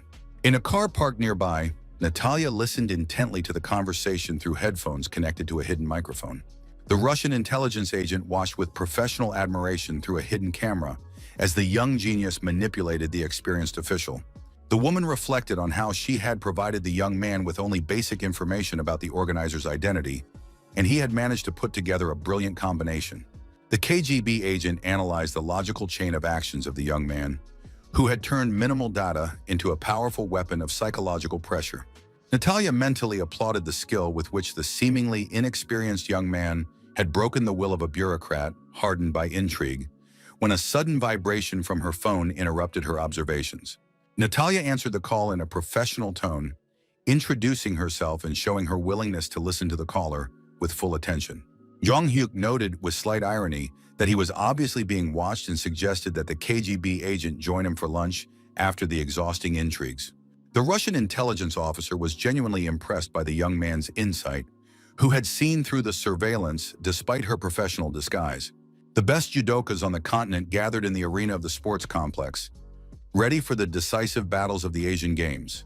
Television commentators greeted an audience of millions, announcing the continuation of the live broadcast of the final matches. The host reported the sensational news of a large-scale doping test conducted by the Thai organizers for all participants in the competition. The results of several athletes were annulled after the discovery of banned substances, causing an uproar in some delegations. The announcer solemnly announced the imminent start of the final match featuring rising Korean judo star Choi Jong-hyuk. Shin Sung-gil encouraged his protege before the fight with the Thai monster, a two-time international tournament champion, urging him to stay calm. The coach warned of the danger of his opponent's lightning-fast interceptions, his signature technique that had brought him many victories. The mentor emphasized the Thai fighter's ability to counterattack at the moment when his opponent is confident of victory and loses vigilance. Jung Hyuk studied his opponent, wondering if he might have French blood, which would explain his physique, unusual for an Asian. The Thai fighter was indeed larger than even the massive Japanese fighter the young man had fought earlier. The young man mentally listed the difficulties he had overcome that had brought him to this arena for the final match of the Asian Games. In such moments of extreme tension, the young man felt an acute sense of existential loneliness, as if he were the only person in the universe. The guy was surprised to realize how deeply he had immersed himself in judo, which he had initially considered only as a tool for achieving his goals. Victory in this match meant recognition as the strongest judoka in the entire Asian region, an incredible achievement for a freshman. When the finalists stepped onto the tatami, the stands erupted with cheers from fans of both countries. The athletes performed the traditional bow, showing mutual respect before the start of the decisive battle. The Thai fighter studied the young Korean with a sly smirk of superiority, clearly underestimating his opponent. Jung Hyuk remained completely focused, planning to end the fight as quickly and efficiently as possible. The referee's piercing whistle cut through the tense silence, signaling the start of the final battle for gold.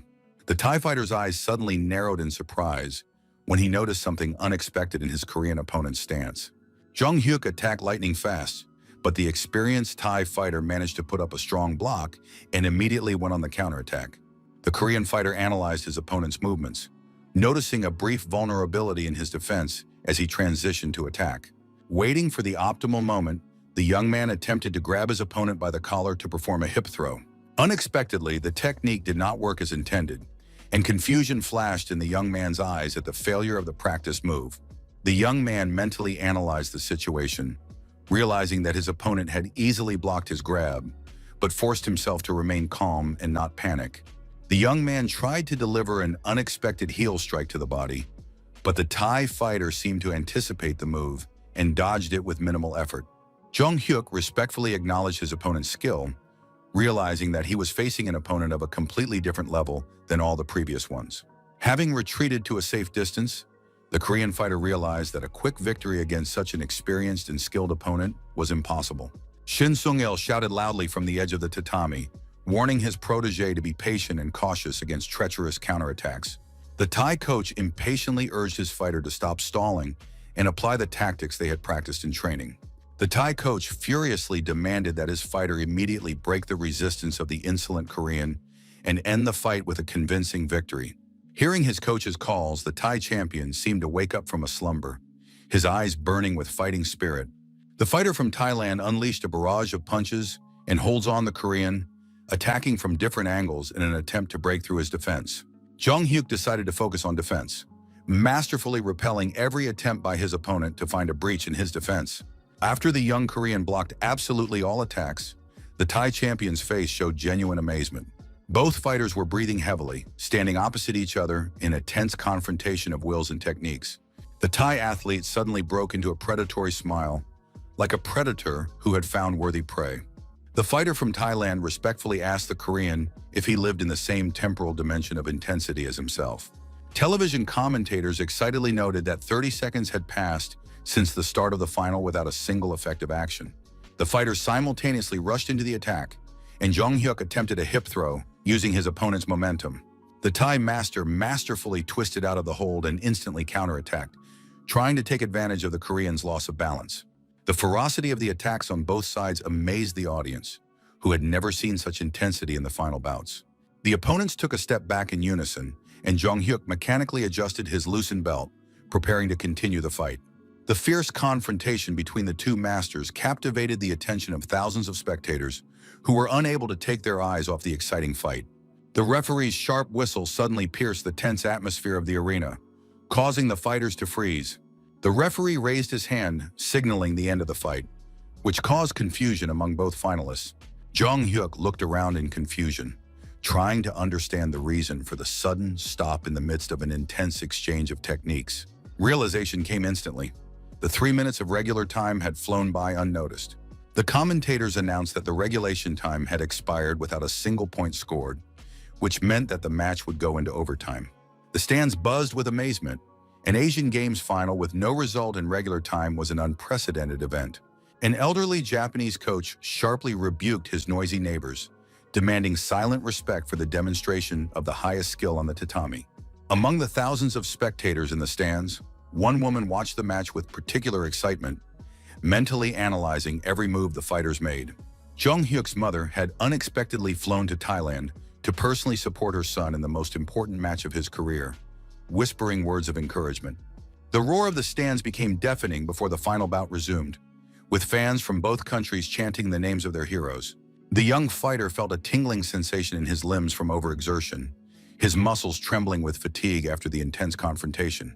The young man carefully studied his Thai opponent, trying to determine his physical condition from the slightest signs of fatigue.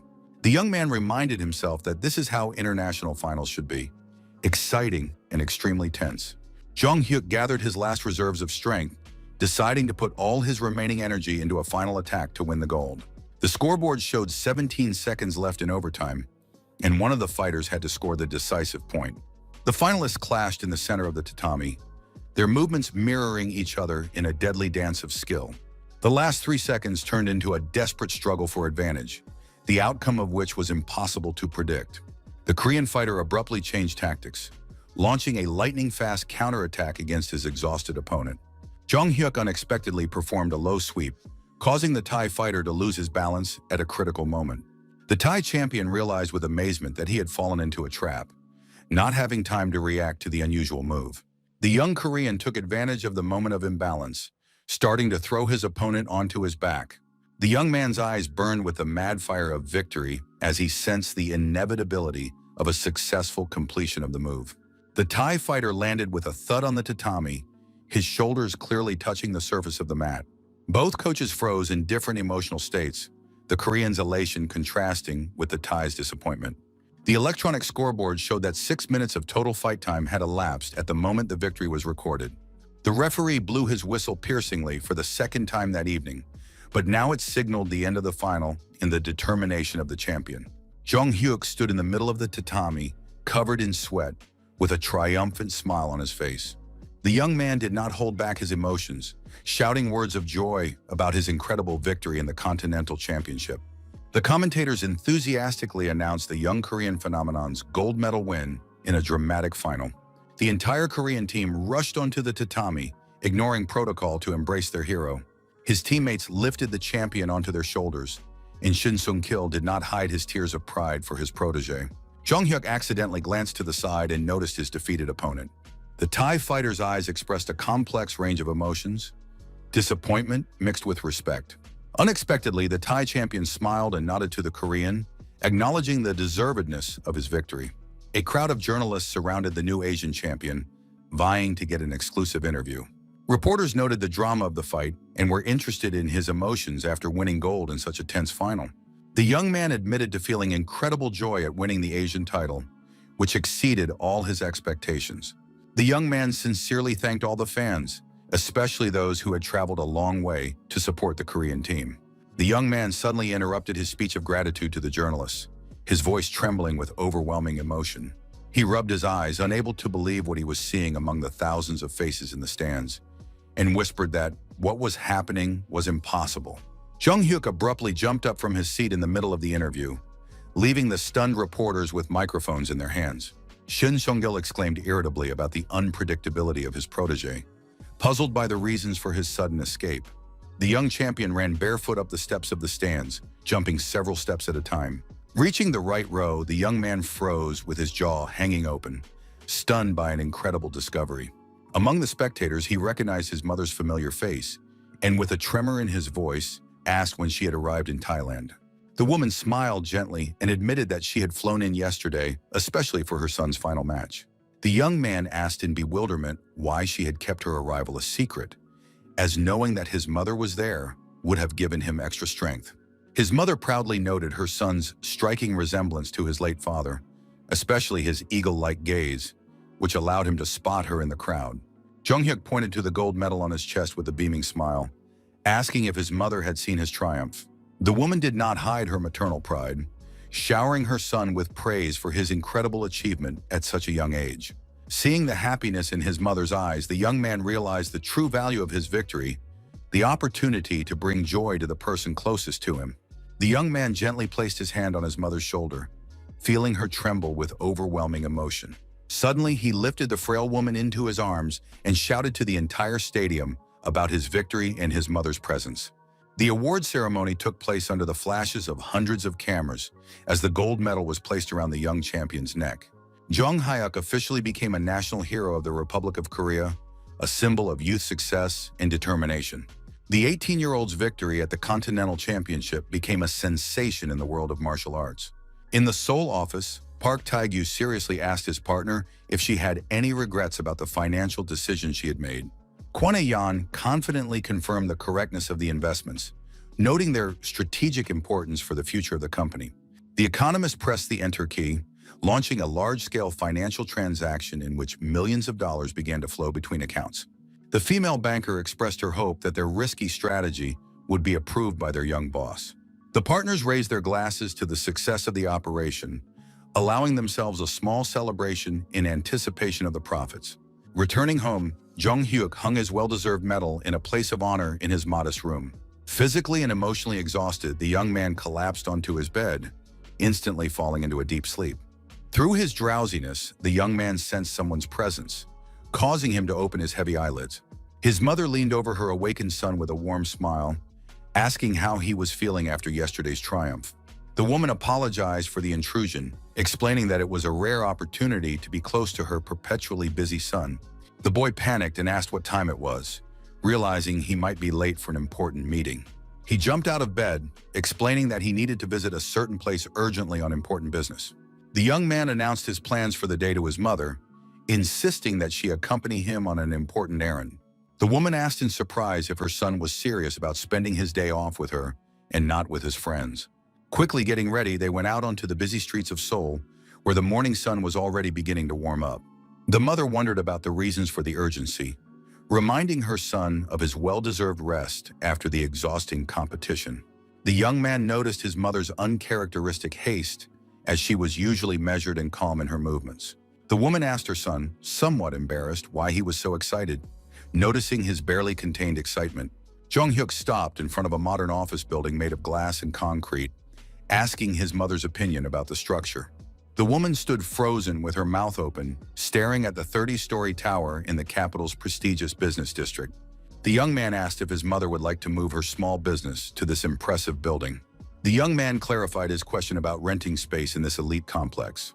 With a mysterious smile, the young man suggested not renting, but purchasing the entire building outright. His mother scolded her son for his inappropriate jokes, suspecting that he was tired after the competition. Jong-hyuk handed his mother a bank statement, insisting on the seriousness of his intentions and capabilities. Seeing the numbers on the account, the woman turned pale with shock, not believing her eyes. The sum of $100 million seemed unreal, causing his mother to doubt the reality of what was happening. The young man calmly explained that the capital came from successful investments he had made while in school. The woman admitted that she could never have imagined such astronomical sums, even in her wildest dreams. The mother became concerned about the advisability of spending such money, suggesting that her son keep the capital for himself. She reminded him of the upcoming expenses for his university education and unforeseen circumstances in life. The young man insisted that she trust his financial intuition and business acumen, promising to take care of everything. Jong-hyuk promised to provide his mother with a comfortable old age so that she would never have to worry about money. With maternal wisdom, the woman reminded him of the unpredictability of life, where things don't always go according to plan. The young man referred to experts' predictions that real estate prices in the area would increase fivefold in 5 years. The young man mentally thanked his mother for her years of selfless care alone after his father's death. The young man solemnly promised to do everything possible for the health and happiness of the person most dear to him. With a trusting smile, the mother agreed to rely on her son's business acumen, seeing his sincere desire to help. The young man hugged the frail woman tightly, whispering words of love and gratitude for everything they had been through together. Jong-hyuk thought about the need to complete investment transactions related to the Russian default before the critical moment arrived. Approaching the office of his investment company, Jong-hyuk noticed through the glass door a suspicious commotion and an empty bottle of expensive whiskey on the conference table. Kwon Ae-yeon reproached her colleague with annoyance for violating the agreement about one symbolic glass, pointing to the chaos of documents and overturned glasses. The sound of the door opening made both employees jump in surprise, frantically trying to tidy themselves up. Park Tae-gyu assumed with horror that only their young boss could have come to the office on a day off for a surprise inspection. The female banker hurriedly stood in front of the desk, trying to use her body to block the compromising evidence of yesterday's celebration of a successful deal.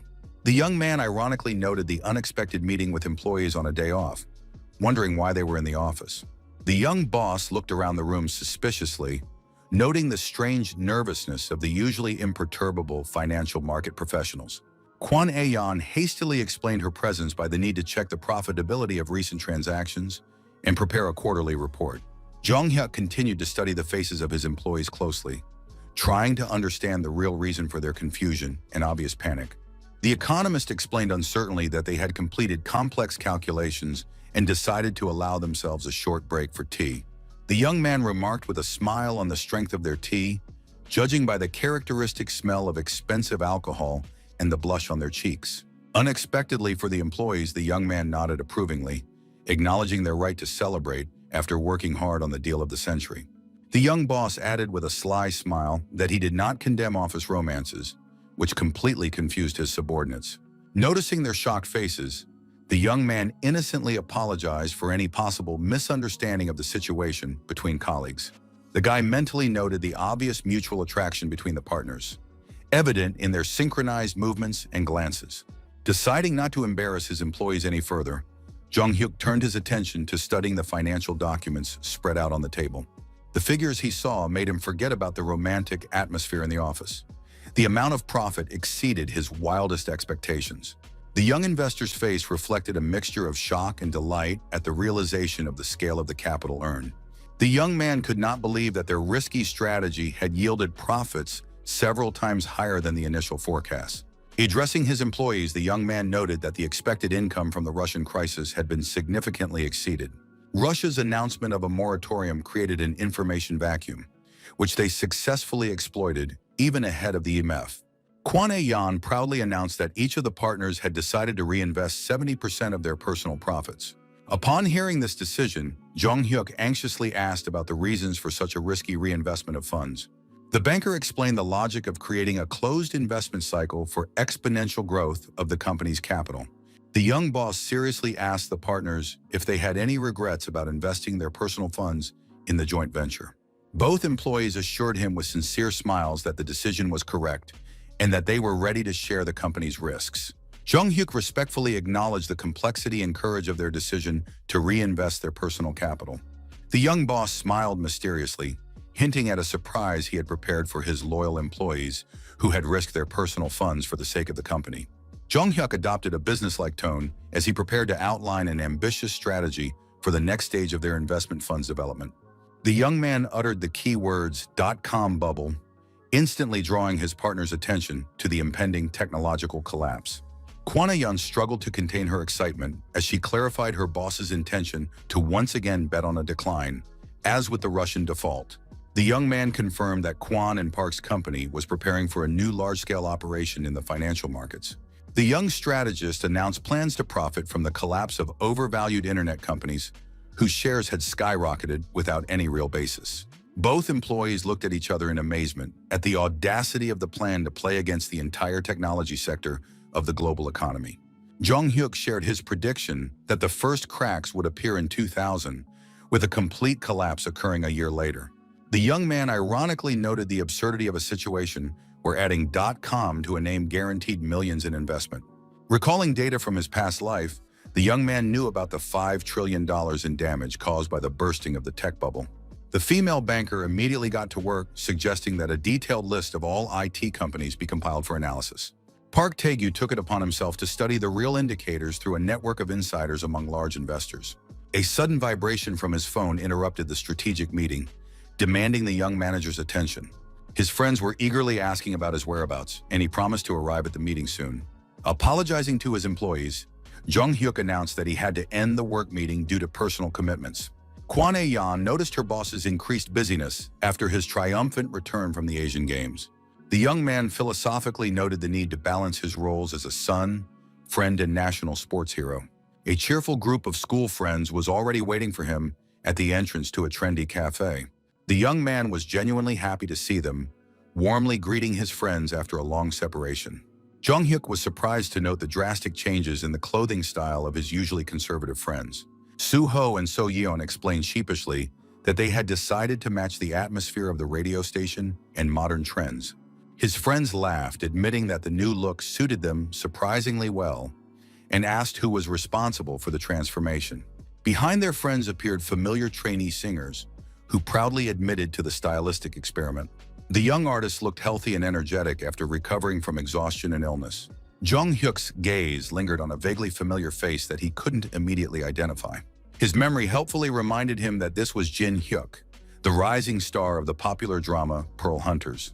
The young man enthusiastically shook the actor's hand, confessing his long-standing admiration for his talent.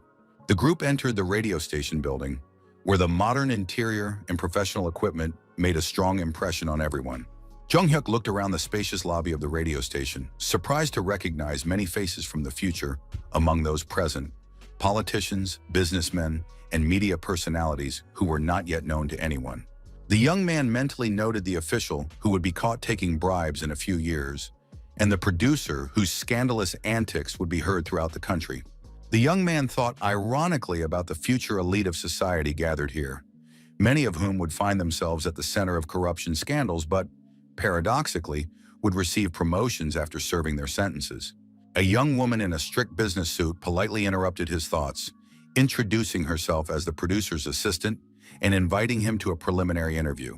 Jung-hyuk smiled charmingly at the stranger, greeting her politely and showing his willingness to cooperate with the media. Something about the woman's features seemed vaguely familiar, as if he had seen her in a completely different context in a past life.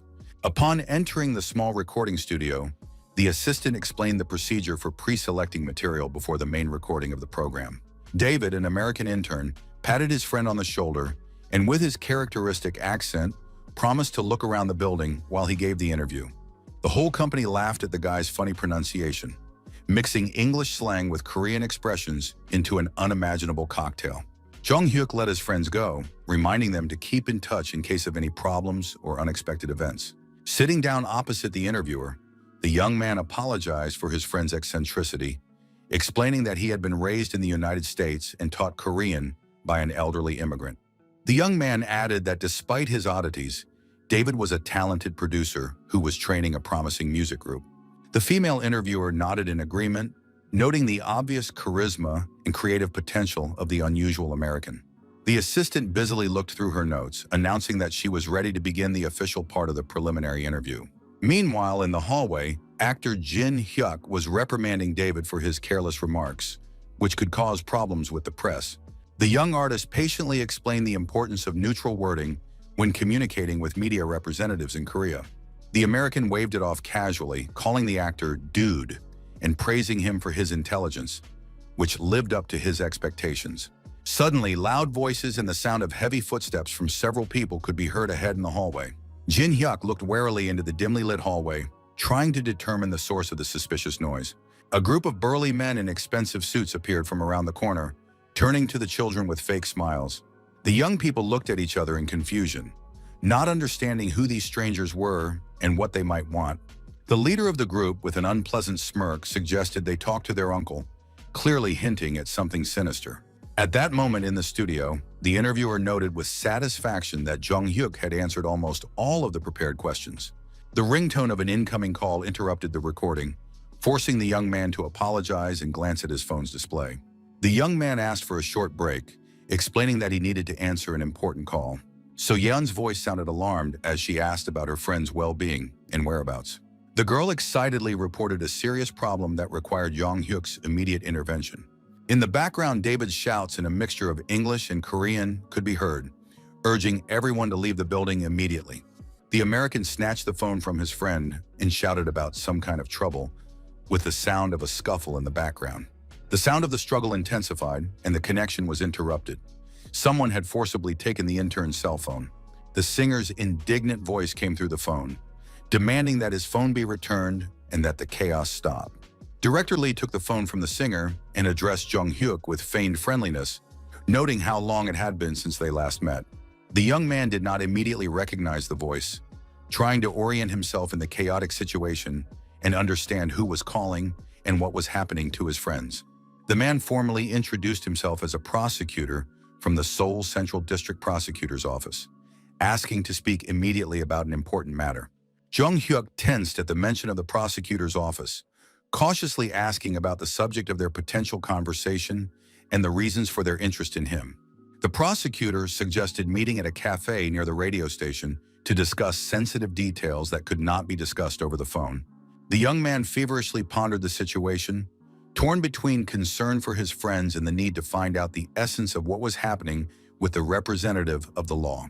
Apologizing to the female interviewer, the young man cited a critical matter that required his immediate attention. The assistant tried desperately to keep the guest, reminding him that the recording was almost complete and that the material was important for broadcast. Jung-hyuk had no time for explanations. He quickly left the studio, heading for the source of the problem. In the cafeteria, he saw an imposing man in an expensive suit surrounded by several stone-faced assistants. In the corner of the room, His friends were pinned against the wall by burly security guards, their faces expressing fear and confusion about what was happening. One of the security guards rudely ordered the kids to stop making noise, clenching his fists threateningly to intimidate them. Jung Hyuk carefully studied the prosecutor's face, trying to understand his true intentions and the seriousness of the situation. The young man tried to remain calm, analyzing the situation and the possible reasons for the prosecutor's interest in their company. The man at the table turned out to be the very prosecutor whose voice he had just heard on the phone. Prosecutor Kang gestured for the young man to join him at the table, displaying ostentatious politeness. The young man understood the importance of remaining calm when communicating with a representative of the authorities, despite his inner anxiety. Sitting down opposite him, Jung Hyuk introduced himself by his full name and asked directly about the reasons for such an unusual meeting. The prosecutor was surprised by the young man's calmness instead of the expected aggressive reaction to the arrest of his friends. The man extended his hand for a handshake, formally introducing himself as Prosecutor Kang and expressing his pleasure at meeting him. Jung Hyuk politely noted that he was flattered by the prosecutor's attention to his athletic achievements at the Asian Games. Reaching out his hand in response, the young man suddenly froze, realizing something extremely important in the name he had heard. The prosecutor's surname seemed strangely familiar, evoking vague memories from a past life. The young man was shocked to realize that he was standing before the father of Hyun-sok, his future police officer friend from the past timeline.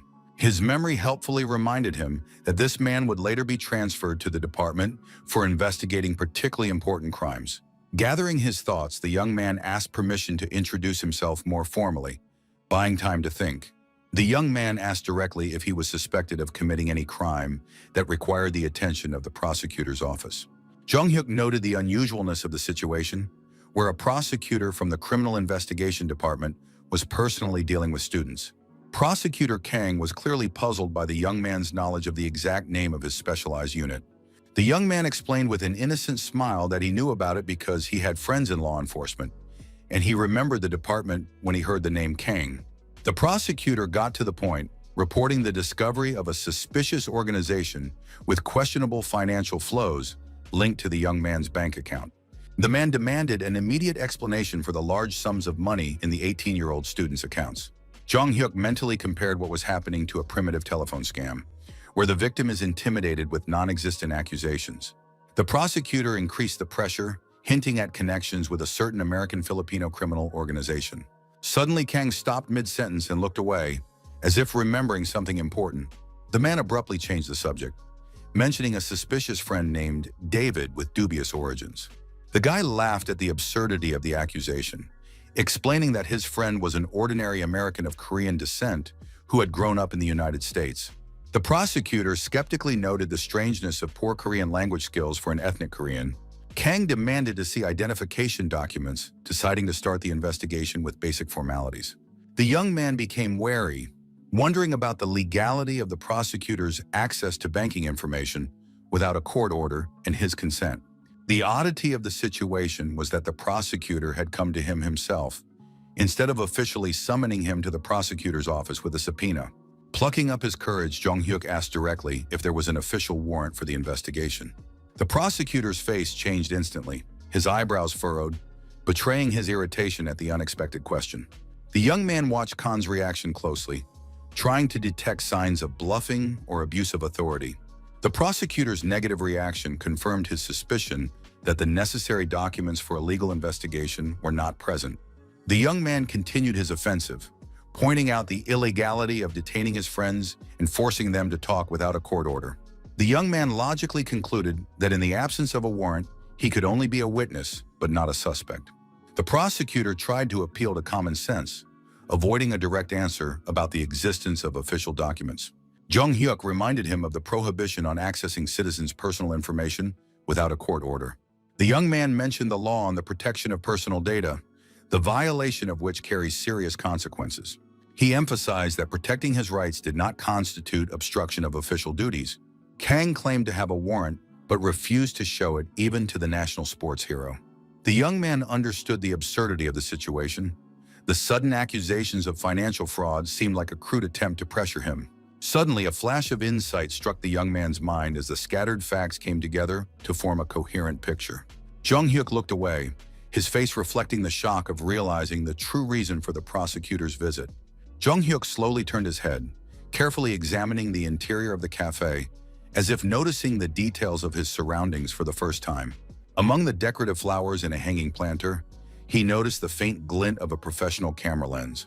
The young man smiled to himself, finally understanding the true nature of what was happening. It was a setup for a television show. Realizing the prank, the young man couldn't help but smile sincerely, appreciating the scale and thoughtfulness of the prank. Such an unexpected reaction clearly threw the prosecutor off his game, causing him to blink in confusion. The actor covered his mouth with his hand, trying to hide his own smile, realizing that the victim had spotted the hidden camera. The man was amazed at how quickly the young athlete had figured out the carefully prepared scenario. In the next room, director and producer Kim Seok-gyu watched the proceedings on monitors. The film crew was amazed at the guy's insight, who had uncovered their plan in a matter of minutes. The actor decided to play out the scene to the end, demonstratively producing a fake arrest warrant with official seals. The man suggested continuing the conversation in the interrogation room, trying to keep the intrigue alive for the audience. Jung-hyuk realized that the prop looked so realistic that it could pass for a real document. So Yeon and the other friends behind the prosecutor could barely contain their laughter at the comical situation. Seeing the cheerful faces of his friends, the young man was finally convinced that he was right. It was a carefully staged prank. The young man mentally reproached himself for falling for the provocation, even though his intuition had told him from the very beginning that something was fishy.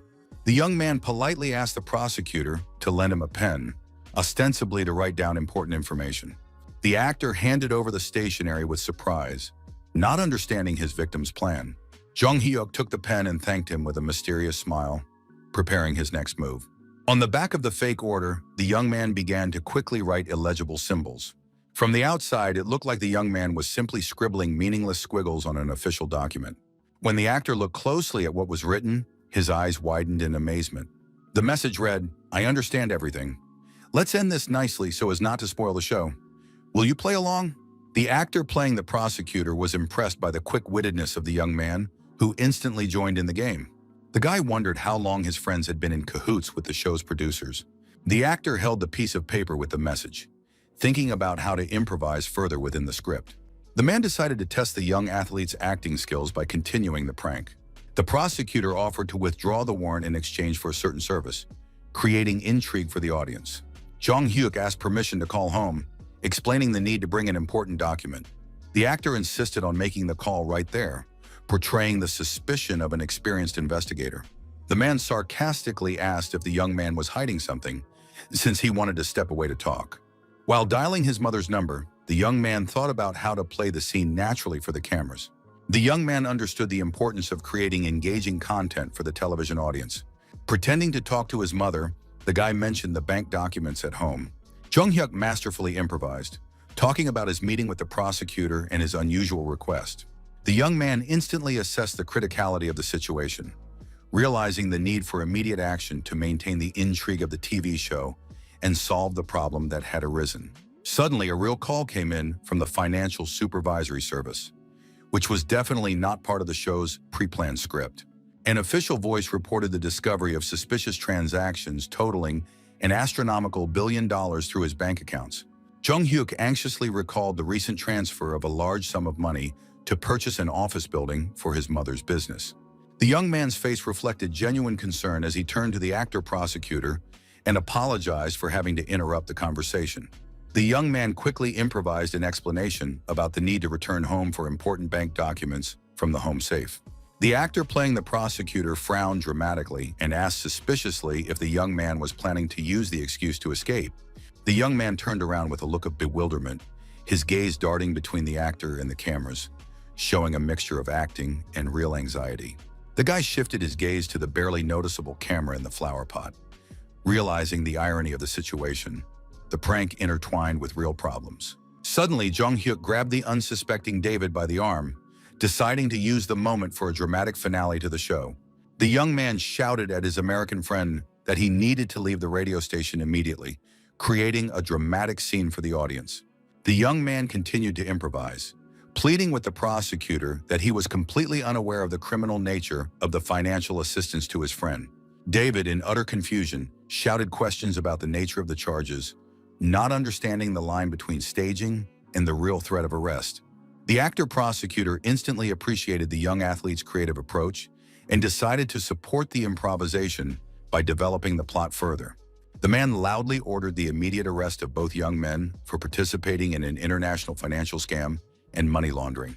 The guy's friends stood with their jaws dropped, their brains refusing to process the chaos unfolding between reality and the TV show. The prosecutor continued to shout convincingly, telling everyone present that this was no longer a hidden camera, but a real arrest. The actors playing investigators, with the professionalism of real police officers, grabbed the young men, demonstrating well-rehearsed techniques for detaining suspects. The men loudly announced the arrest for participation in the activities of international organized crime groups involved in money laundering. The entire group of friends was in a state of complete shock, their faces expressing a mixture of fear, bewilderment, and disbelief. So-yeon, her voice trembling, reminded them of the preliminary agreement with the producers about the promised cultural vouchers for their participation. David hysterically shouted in a mixture of languages about his innocence, waving his arms and insisting that this must be a television show. The American intern looked imploringly at his friend, asking for an explanation of the madness that was happening and confirmation that it was still a prank. Passers-by and radio station employees stopped, forming a tight circle of onlookers watching the arrest scene. In the control room, producers feverishly discussed emergency measures, realizing that the situation was completely out of control. The film crew decided that immediate intervention was necessary to prevent the show from turning into a real scandal.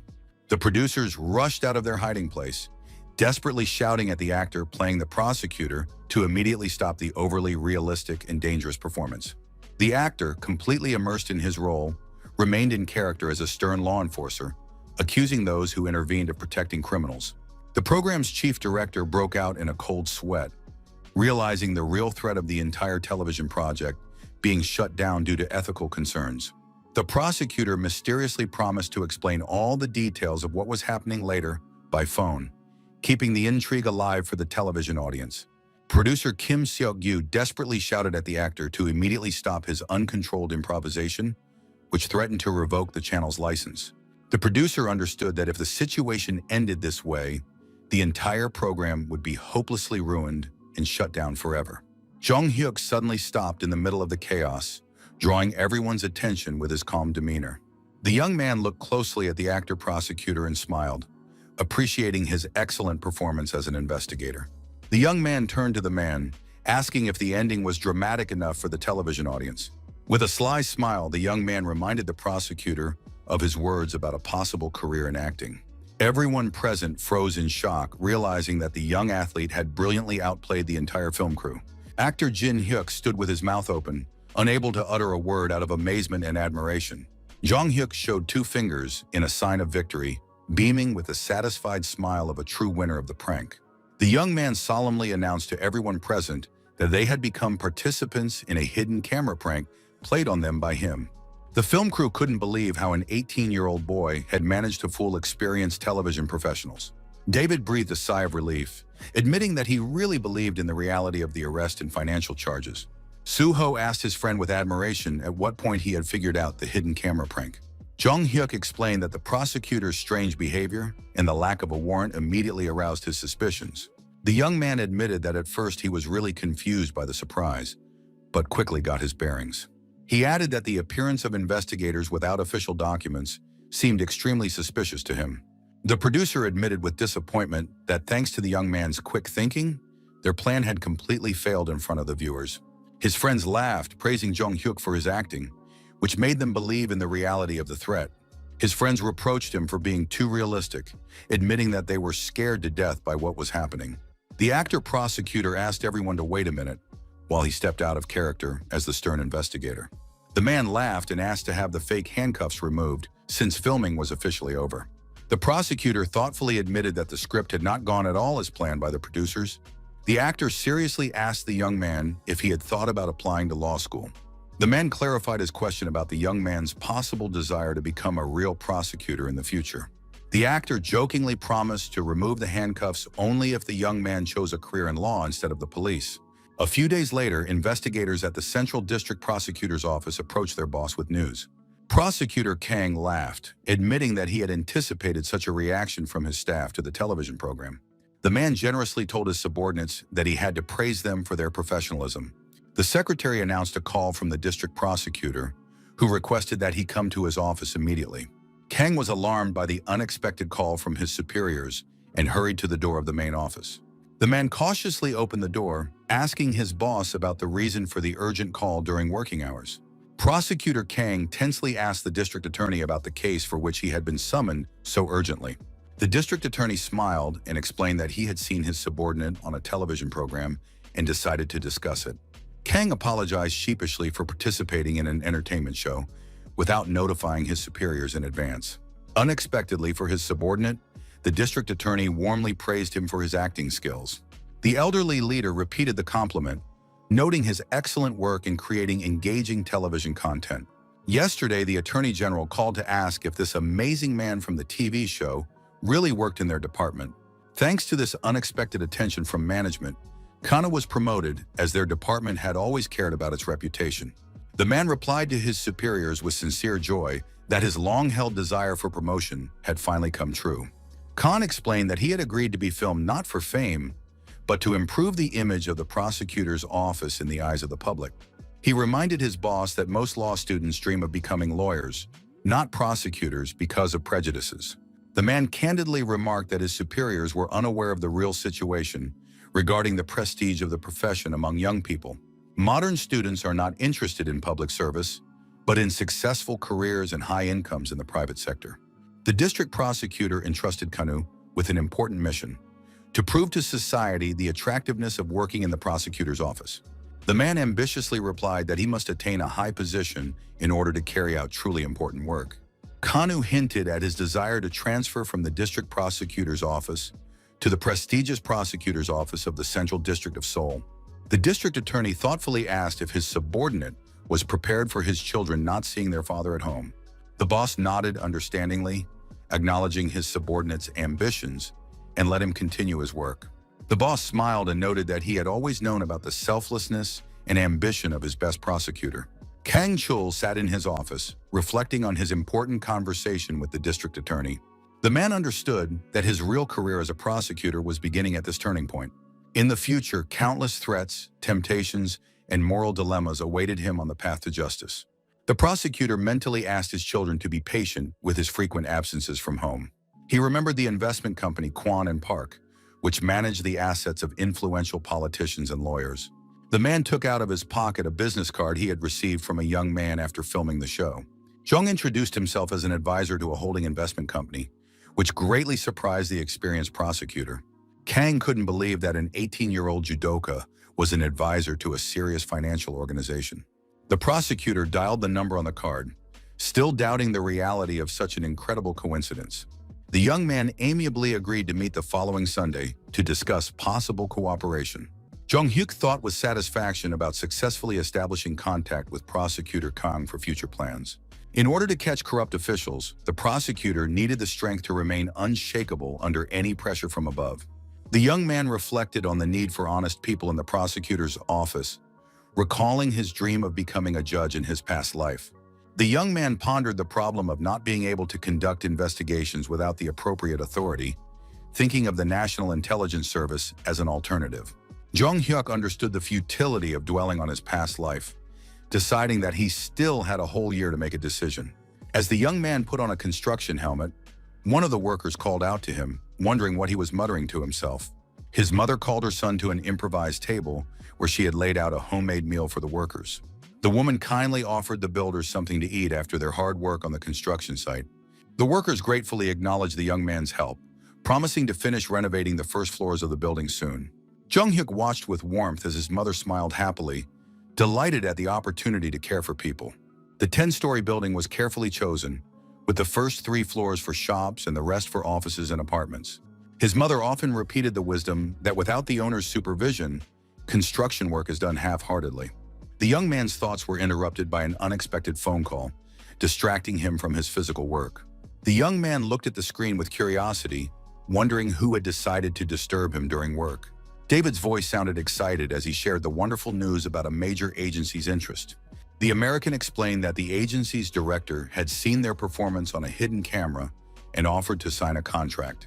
Jung Hyuk congratulated his friend, ironically asking if it was the same director who had ignored them for 2 years. The young man was mentally concerned about the fate of the group, knowing that their debut would be delayed due to changes in history. The young man understood the risks of signing a contract with an unreliable agency that could ruin the careers of talented young people.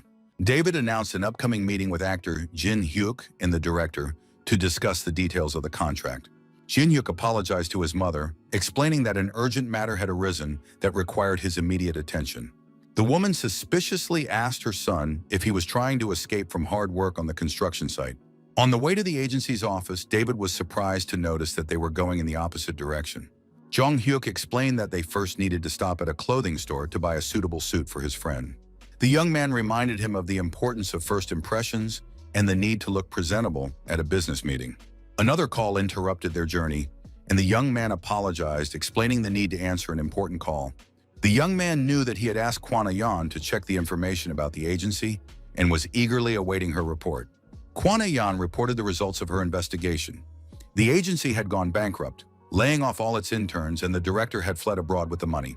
The girl added an interesting detail. The company owed their investment fund a large sum of money from old contracts. Jung Hyuk finally understood the reason for his anxiety. Bankruptcy had changed the fate of the group that was supposed to become legendary. The banker continued that the former director of the bankrupt company had already founded a new agency from scratch. According to information from business circles, this man was known as kind but extremely indecisive in business. Kwan Ae-yeon suggested considering investing in the new company if the terms were favorable. She noted that the new agency was small, so the initial investment would not require a large outlay. Director Chae Yeon-dok sat in an empty office, admitting to the actor that he was the company's only employee. The man bitterly asked why anyone would deceive them when the company was on the verge of collapse. Suddenly, the doors to the meeting room swung open, drawing the attention of the men sitting at the table. Jung Hyuk entered with his friends, politely greeting the director and introducing himself in a formal tone.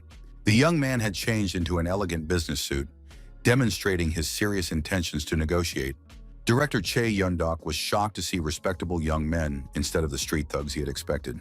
The assistant director recognized the famous athlete and enthusiastically asked about his victory at the Asian Games. Everyone present was amazed to learn that David had such influential friends. An amazing group gathered in the office: an Olympic champion, a future star, and a talented producer. Actor Jin Hyuk and the Olympian turned out to be old acquaintances, which added credibility to the meeting. When asked about their acquaintance, David explained that they lived in the same neighborhood and met by chance. The director fondly recalled the hidden camera TV show and asked about the Americans' plans. The man regretfully admitted that he could not offer a contract in the company's current situation. Chae Yeon-dok sheepishly explained that his office could hardly be called an agency and that he was not involved in production. David clutched his head in horror, realizing that their trip here had been in vain. The owner apologized for the rush, explaining that he was expecting an important guest and was short on time. The director sincerely wished the young people luck in finding another agency to showcase their talents. Jung Hyuk listened attentively to the director, realizing that Kwan was right, that he was a kind man, incapable of deception. The young man decisively interrupted the man's sad reflections, stating the need to make an important proposal to everyone present. The young man philosophically remarked that since fate had brought them together, it would be sad to part on such a minor note. The young man suggested that the director listen to his friend's performance, hoping that it would change his pessimistic mood. David was visibly nervous about the unexpected request to perform unprepared in front of a potential employer. Director Chae Yeon-dok thoughtfully weighed whether to give the young people a chance to show their talent. Jung Hyuk prayed silently that the man would agree, knowing the group's future success and huge profits. After much deliberation, the director reluctantly agreed to listen to one song from the potential interns. Chae Yeon-dok's thoughts were interrupted by the arrival of new visitors who entered the meeting room without knocking. The director was genuinely pleased to see the new guests, noting their timely arrival for the important audition. David asked the newly arrived band members in surprise how they had found out about the meeting. The young singers explained that Jung Hyuk had invited them in advance for a surprise performance. A distinguished man in a business suit appeared at the door, apologizing for any inconvenience. The stranger introduced himself as a lawyer, also invited by Mr. Jung for an important meeting. The young man noted with satisfaction that all the guests had arrived exactly on time. The young man enthusiastically suggested that the guys perform a song that would win the director's heart. The band members quickly grabbed their instruments, preparing for an impromptu performance in the office. Their melodious voices began to sing about past doubts and the inability to continue on their path. The harmony of their voices created an amazing atmosphere of unity, and the song flowed sweetly and soulfully. Everyone present was amazed by the beauty of the sound and the professionalism of the young performers. The director felt nostalgic, acknowledging that music really did improve his mood. Jung Hyuk noted the man's obvious interest despite his initial doubts. Chae Yeon-dok acknowledged that regardless of the field of activity, such talent cannot be ignored. The young man clarified whether he had correctly understood the director's willingness to take the group under his wing. The man confirmed the accuracy of his assessment of the guy's talent, explaining the reasons for leaving his previous agency. The director described a system where the abilities of artists were determined solely by the company's brand. Chae Yeon-dok admitted that he was willing to give up 70% of the profits in exchange for the freedom to choose talent. The director warned about unscrupulous companies that use telemarketing to deceive newcomers to the entertainment industry. Chae Yeon-dok offered to share important advice as a senior colleague, which immediately caught the young man's attention.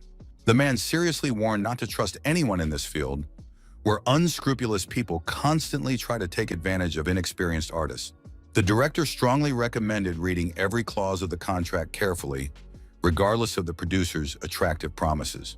Glancing at his wristwatch, Chae Yeon-dok noted with regret that the meeting was coming to an end. The man apologized for having to end the conversation because he was expecting an important investor guest.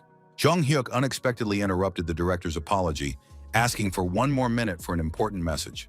The young man philosophically remarked how nice it would be if there were more sincere people in the entertainment industry. The young man apologized for the late introduction, preparing to reveal his true role in this meeting.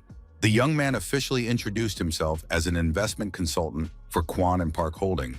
The director froze in shock at what he heard, and Jung Hyuk added that even his friends did not know about his position. Chae Yeon-dok couldn't believe his ears, repeating that it was completely impossible and unbelievable. The man struggled to utter a guess that this young man was the expected investor. The group members watched in amazement at the sudden change in the potential employer's behavior. The director literally collapsed into a chair in shock, unable to stand on his feet from the shock. Jung Hyuk calmly announced his proposal to start investing with 2 billion won. Chae Yeon-dok's eyes widened to the size of saucers at the astronomical investment amount. Leaving the office, the young man noted with regret that the director was unable to immediately accept the generous offer. The man asked for time to consider such an unexpected and large-scale proposal for cooperation. The young man understood the director's shock and believed that he would soon realize the benefits of the proposal for all parties. The young man was confident that his friends would become even more popular than they had been in their previous lives. David approached his friend, sincerely thanking him for his help, but stating his desire to solve problems on his own. The American explained that the group had to learn to cope with difficulties without constant supervision. Jung Hyuk supported his friend's decision, reminding him of his double debt for the help he had received.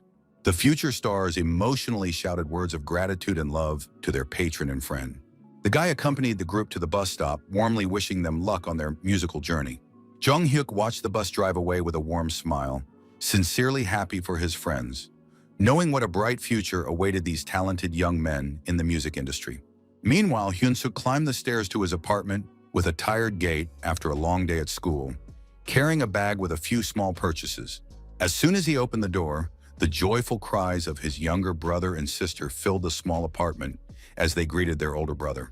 The little ones rushed to him with sincere joy, hugging his legs and looking into his eyes with childish adoration.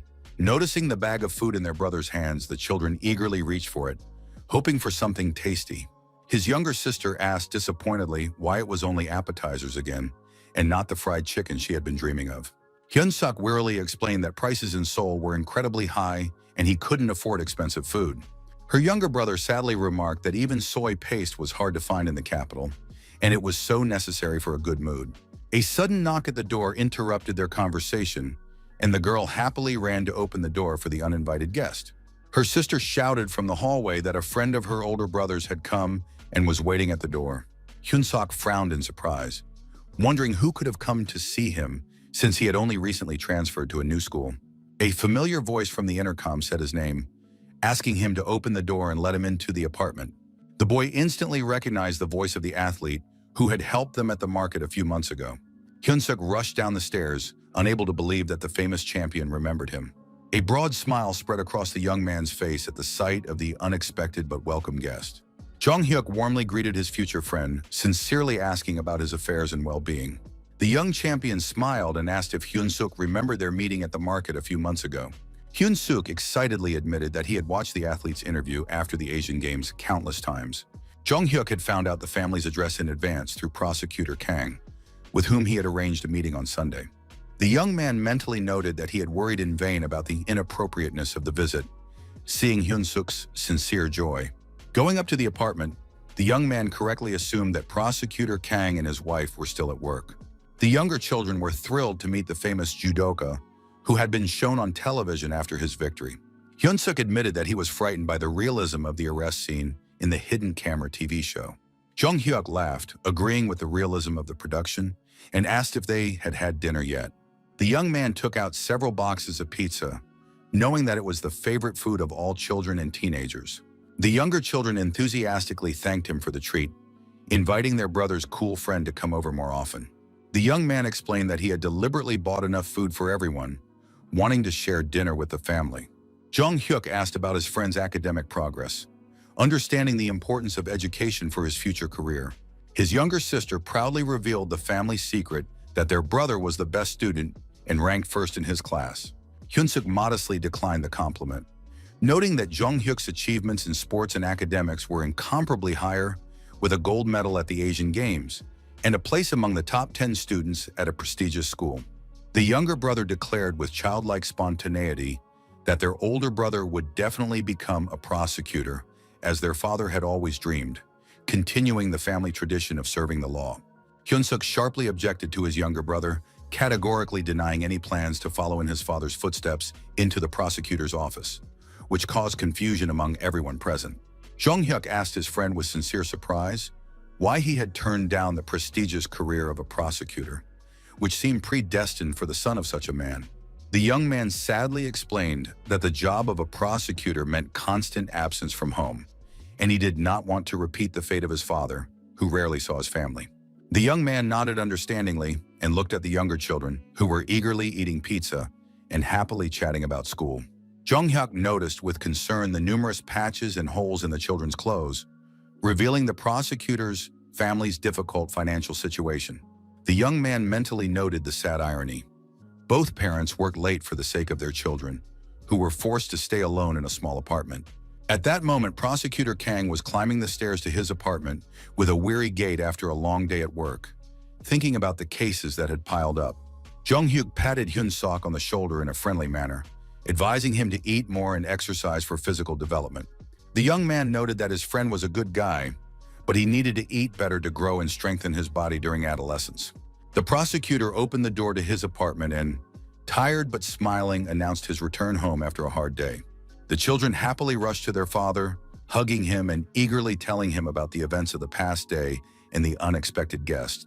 The little ones hung on the tired man's every word, sharing their impressions of the delicious pizza and their older brother's cool friend. Kang glanced around the small living room with his usual gaze, checking that everything was in order in his modest home. Suddenly, the prosecutor's expression changed when he noticed an unfamiliar young man at the family table. The man sharply asked the young man why he was in a private home without an invitation from the owner. Jong-hyuk noted the prosecutor's surprise, realizing the inappropriateness of the visit before the scheduled Sunday meeting in an official setting. Kang sternly demanded an explanation as to why the young man was in his house without permission. The prosecutor raised his voice, accusing the young man of an unacceptable violation of personal space. The man indignantly pointed out the unacceptability of the situation, with a stranger dining with his children in the absence of their parents. Jong-hyuk tried to explain that he had known Hyun-suk since the incident at the market a few months ago. Kang skeptically noted the absurdity of a friendship between a famous athlete from Seoul and an ordinary schoolboy from the provinces. The prosecutor categorically refused to believe in the sincerity of the young man's intentions and demanded that he leave the apartment immediately. The man raised his voice to a shout, ordering the uninvited guest to get out of his house without delay. Kang harshly announced the cancellation of the planned Sunday meeting after such a flagrant breach of etiquette. The prosecutor was seething with indignation at the audacity of the young man who dared to invade his inner sanctum, his family. Jong-hyuk bitterly realized his mistake. He had not thought about his father's reaction to an unplanned visit to the house where the children lived. The young man bitterly realized the paradox of the situation. He knew Hyun-sok from his past life, but in this timeline, they were essentially strangers. The young man understood how his offer of cooperation could be interpreted by the prosecutor, an attempt to gain trust through the children. Jong-hyuk bowed deeply, sincerely apologizing for the inappropriateness of his visit and for violating the boundaries of the family space. The young man explained that after receiving the address for a business meeting, he had been overcome by an impulse to visit a friend he hadn't seen in a long time. The young man assured the prosecutor that there was no malicious intent or hidden motives behind his unexpected visit. He swore that he had no selfish motives for visiting the civil servant's home unannounced. Hyun-suk asked his father in confusion about the reasons for such a sharp reaction to the presence of his school friend. Jong-hyuk apologized again for the awkward situation and hurried to leave the apartment so as not to exacerbate the conflict. The young man said goodbye to his friend, promising to meet at a more appropriate time and under different circumstances. The young man already had his hand on the door handle, ready to leave the tense atmosphere of someone else's home. Prosecutor Kang began to doubt the correctness of his harsh reaction, seeing the sincerity of the young man. The man noticed the upset faces of the children, especially his eldest son, who was upset by the rude treatment of the guest. Hyun-sok indignantly demanded an explanation from his father for such disrespectful behavior toward his friend.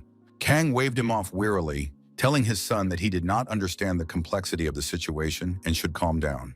The eldest son reminded him of their friendly interaction on a television show, not understanding the reasons for the sudden hostility. The prosecutor irritably asked his son to stop questioning him while he changed after work. Hyun-suk insisted on his respect for his friend and his right to know the reasons for his father's rudeness.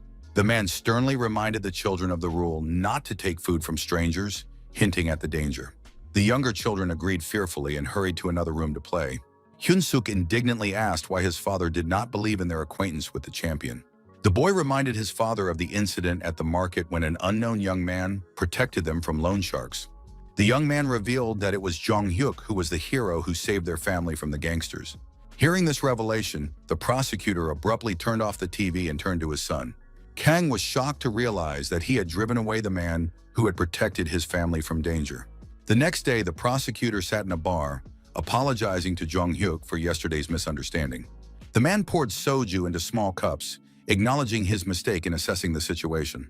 Prosecutor Kang sincerely admitted his mistake, regretting that he had not listened to the explanation until the end, and expressed his gratitude to the man who had saved his family from the loan sharks. The man warmly thanked the young man for answering the call and agreeing to return for a conversation after yesterday's incident. Jong-hyuk generously assured him that he understood a father's instinct to protect his family and did not hold a grudge for his harsh reaction. The prosecutor cleared his throat and asked permission to ask a personal question about the young man's motives. Kang asked directly about the reasons for his early desire to earn money and his interest in criminal investigations at such a young age. The man suggested that it was all related to the tragic death of the young man's father many years ago. The prosecutor admitted that he had inquired about Jong-hyuk's family, apologizing for the intrusion into his personal life due to professional necessity. Kang talked about the weird stuff in the case, like how the dad died while chasing a dangerous criminal, but his death wasn't recognized as happening while on duty. Moreover, the killer received only 2 years in prison, a suspiciously lenient sentence for such a serious crime. Jong-hyuk mentally noted that the prosecutor had touched on a painful subject, but decided not to reveal the true motives behind his actions. The young man replied evasively that he was not yet ready to discuss the subject, hoping for his interlocutor's understanding. The prosecutor assured him of his support as a reliable ally, ready to help in any situation. The young man thanked him for his trust and promised mutual assistance within his capabilities. Suddenly, the scene changed. Jong-hyuk was standing in a destroyed nightclub, surrounded by defeated security guards. The guy had a deep wound above his eyebrow, and blood was pouring into his eye, preventing him from seeing what was happening around him. The young man held his wounded shoulder, feeling the throbbing pain from the injuries he had sustained in the fight. The thugs mockingly commented on the young man's shaky condition, barely able to stand due to blood loss. The leader mockingly remarked that the king of the criminal department was not such a formidable opponent after all. Jung-hyuk realized that he had fallen into a trap when he came to this establishment to gather information about the drug trade. The young man bitterly regretted his carelessness, not having foreseen such a dangerous turn of events. The young man remembered that he had to warn Hyun-suk not to come, as it was his mother's birthday today. The young man anxiously wondered if he would be able to hold out until reinforcements arrived alive. The gangster noticed the guy's attempt to reach for his phone and asked mockingly if he was waiting for an important call. The leader pointed mockingly at the victim's broken phone, offering to lend him his for one last call. The scoundrel burst into triumphant laughter, confident in his absolute triumph over the beaten investigator. Suddenly, the gangster's expression changed dramatically, as if he had seen a ghost behind his victim.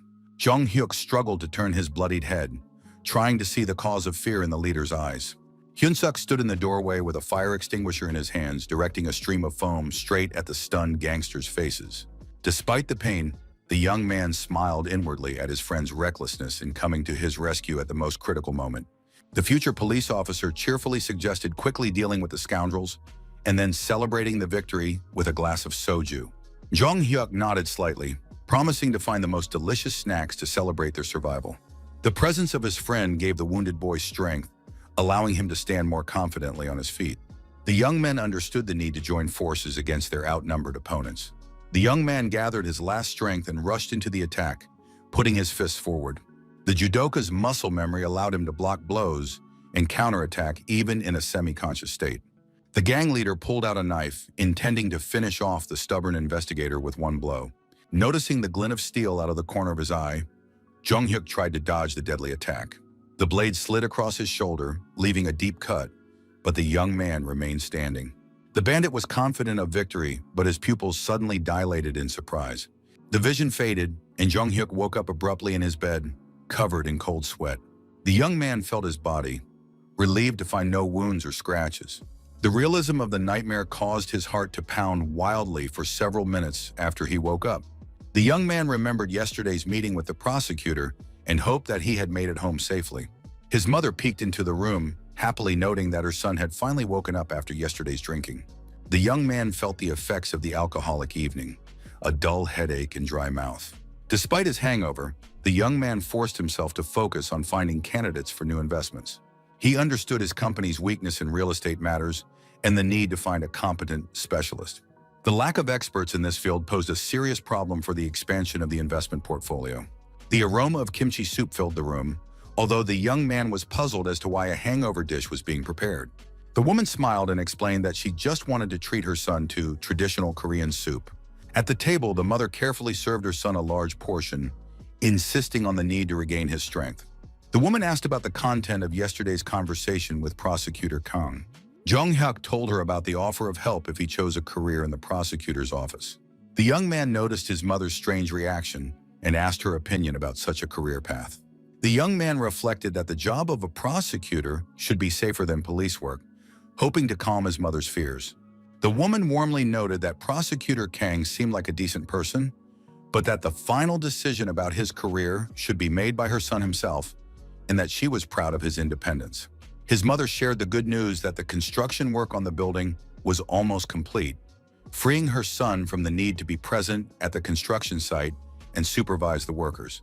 Jung-hyuk was delighted to have a day off, as he had planned to hold an important meeting with potential partners in the new office space after the renovation was completed. The young man pushed open the glass door of a trendy cafe in Central Seoul, where he had an appointment with representatives of the police department. As soon as he entered, he noticed the familiar faces of the investigators and greeted them cheerfully, noting how long it had been since he had seen them after his return from the Asian Games. 4 men in plain clothes had already taken a table in the corner of the establishment, clearly arriving early to discuss the strategy for the upcoming conversation with the young champion. The table was already laid with a variety of Western dishes, burgers, French fries, and soda, which seemed somewhat unusual for a business meeting. One of the detectives joked that he had suggested going to a regular Korean restaurant with grilled meat, but 4 adult men in such an establishment would look suspicious without female company. Department head Kim Jong-do explained the choice of venue by saying that he wanted to treat his young friend, adding with a smile that lately only children prefer fast food to traditional cuisine. Everyone present congratulated the young man on his brilliant victory at the Asian Games and winning the gold medal, which brought glory to the country in difficult times. Jung Hyuk asked with a sly smile if congratulations were the only reason for this unexpected meeting on a weekday. The investigators bustled about, offering to order more food, clearly trying to delay the moment when they would have to move on to the real topic of conversation. The young man asked directly whether the experienced detectives had gathered at the cafe solely to congratulate him on his Olympic medal, or if there was another reason. The men tried to laugh it off, asking if a few gold medals weren't enough to warrant such attention from the police. The young man sincerely thanked them for their kind words and took several packages out of his backpack, saying that he had brought gifts from Thailand. The young man gave each of them a piece of fragrant handmade soap, explaining that he had thought of them while in Bangkok. The stern investigators were taken aback by the unexpected gift, their faces expressing a mixture of surprise and sincere gratitude for the attention. Jung Hyuk theatrically took the package back, saying that he first wanted to hear the real reason for the meeting. The young man demanded an honest answer about the real plans and motives behind this supposedly chance meeting in the cafe. The department head laughed, acknowledging the young man's insight and his ability to see people's hidden motives. Kim Jong-do admitted that they had all watched a hidden camera TV show where the young man had brilliantly communicated with the prosecutor. Jung Hyuk was surprised that a recording of an entertainment program had aroused such interest among serious people from the criminal department. The detectives expressed concern about rumors that the talented young man might transfer to the prosecutor's office instead of the police force. The young man mentally noted the straightforwardness of the department head, whose thoughts were as clear as day, without any tricks. The young man honestly replied that he had not yet made a final decision about his future career in law enforcement. Kim Jong-do began to convince him of the advantages of working as an independent investigator over the strictly regulated service of a prosecutor with constant pressure from above. The other detectives interrupted their boss, suggesting that he stop trying to lure the young man and simply enjoy the food before it got cold. The chief pointed to Jung Hyuk's untouched plate, reproaching him for his lack of appetite during their friendly conversation. The investigators eagerly dug into their food, demonstrating excellent appetites and temporarily suspending their attempts to recruit the young talent into their ranks.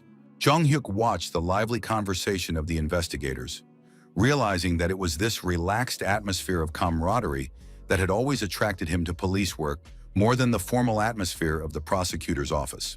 Despite their different backgrounds and education, these men had gone through many trials together, creating a special bond between them that could not be broken by time or distance. The young man was aware of the depth of his friendship with these stern-looking detectives, whose rough manners hid their loyalty and willingness to help in any situation. Suddenly, two high school girls in school uniforms approached their table, timidly asking if they were really the famous athlete from television. The young man politely confirmed their guess and asked how he could help the excited girls. The schoolgirls squealed with delight, confessing their fan adoration and longtime following of his athletic career. Jung Hyuk smiled sheepishly, not expecting to meet fans in a regular cafe during a business meeting. The girls proudly announced their membership in the champion's official fan club, created after his triumph at the Asian Games. The high school students talked excitedly about how they follow every interview, every performance, and every news story about their idol. Introducing themselves as activists of the Choi Jong-hyuk fan club, the girls held out their notebooks for autographs. The young man kindly signed the autographs, sincerely thanking them for their support and wishing them success in their studies. The investigators did not miss the opportunity to joke with their young friend, saying that they also wanted to join his fan club to receive privileges. The young man laughed and asked them to stop teasing him, feeling his ears redden with embarrassment. The TV in the cafe switched to a news channel, where the announcer reported on the 300th day of the search for the dangerous criminal Han Sang-won, whose whereabouts remained unknown. The report mentioned the police's plans to set up special investigation committees in 6 regions of the country to coordinate the search for the fugitive. Hearing the familiar name, Jung Hyuk tensed, remembering from his past life that Han Sang-won would become Korea's most wanted criminal, terrorizing citizens for several years. The young man knew that this psychopath would wreak havoc on the night streets, leaving a bloody trail of victims across the country. The department head pushed his plate away in disgust, saying that such news completely ruined his appetite. The young man recalled how, in his previous life, dozens of police officers who had failed to catch this maniac had been fired. The other detectives also frowned, realizing that sleepless nights and exhausting shifts awaited them as the manhunt intensified. Jung-hyuk was aware of the uniqueness of his position. He knew not only the true identity of Han Sang-won, but also other dangerous criminals who were still living ordinary lives. Many future murderers and rapists now lead a measured existence, unaware that their dark side will manifest itself in years to come. The young man understood that it was impossible to catch all potential criminals at once, because his personal mission to change fate was a higher priority. The young man decided to start with the most dangerous ones, and Han Sang-won topped this grim list of those who needed to be stopped. His aunt met her nephew at the doorstep of her house in Busan with a suspicious question about his escape from his parents' home. Jung-hyuk was genuinely surprised by this assumption, not understanding where such thoughts came from. The young man pointed to his large backpack and suitcase, noting that runaways don't usually take so many things with them. The young man mentally acknowledged that his mother's lie about traveling with a friend could technically be considered running away, but it was necessary for his secret mission. His aunt apologized for her suspicions, explaining that in these difficult times of economic crisis, young people were increasingly running away from their parents' homes in search of a better life. The young man assured his relative that he really liked the area and planned to stay here for a long time to study.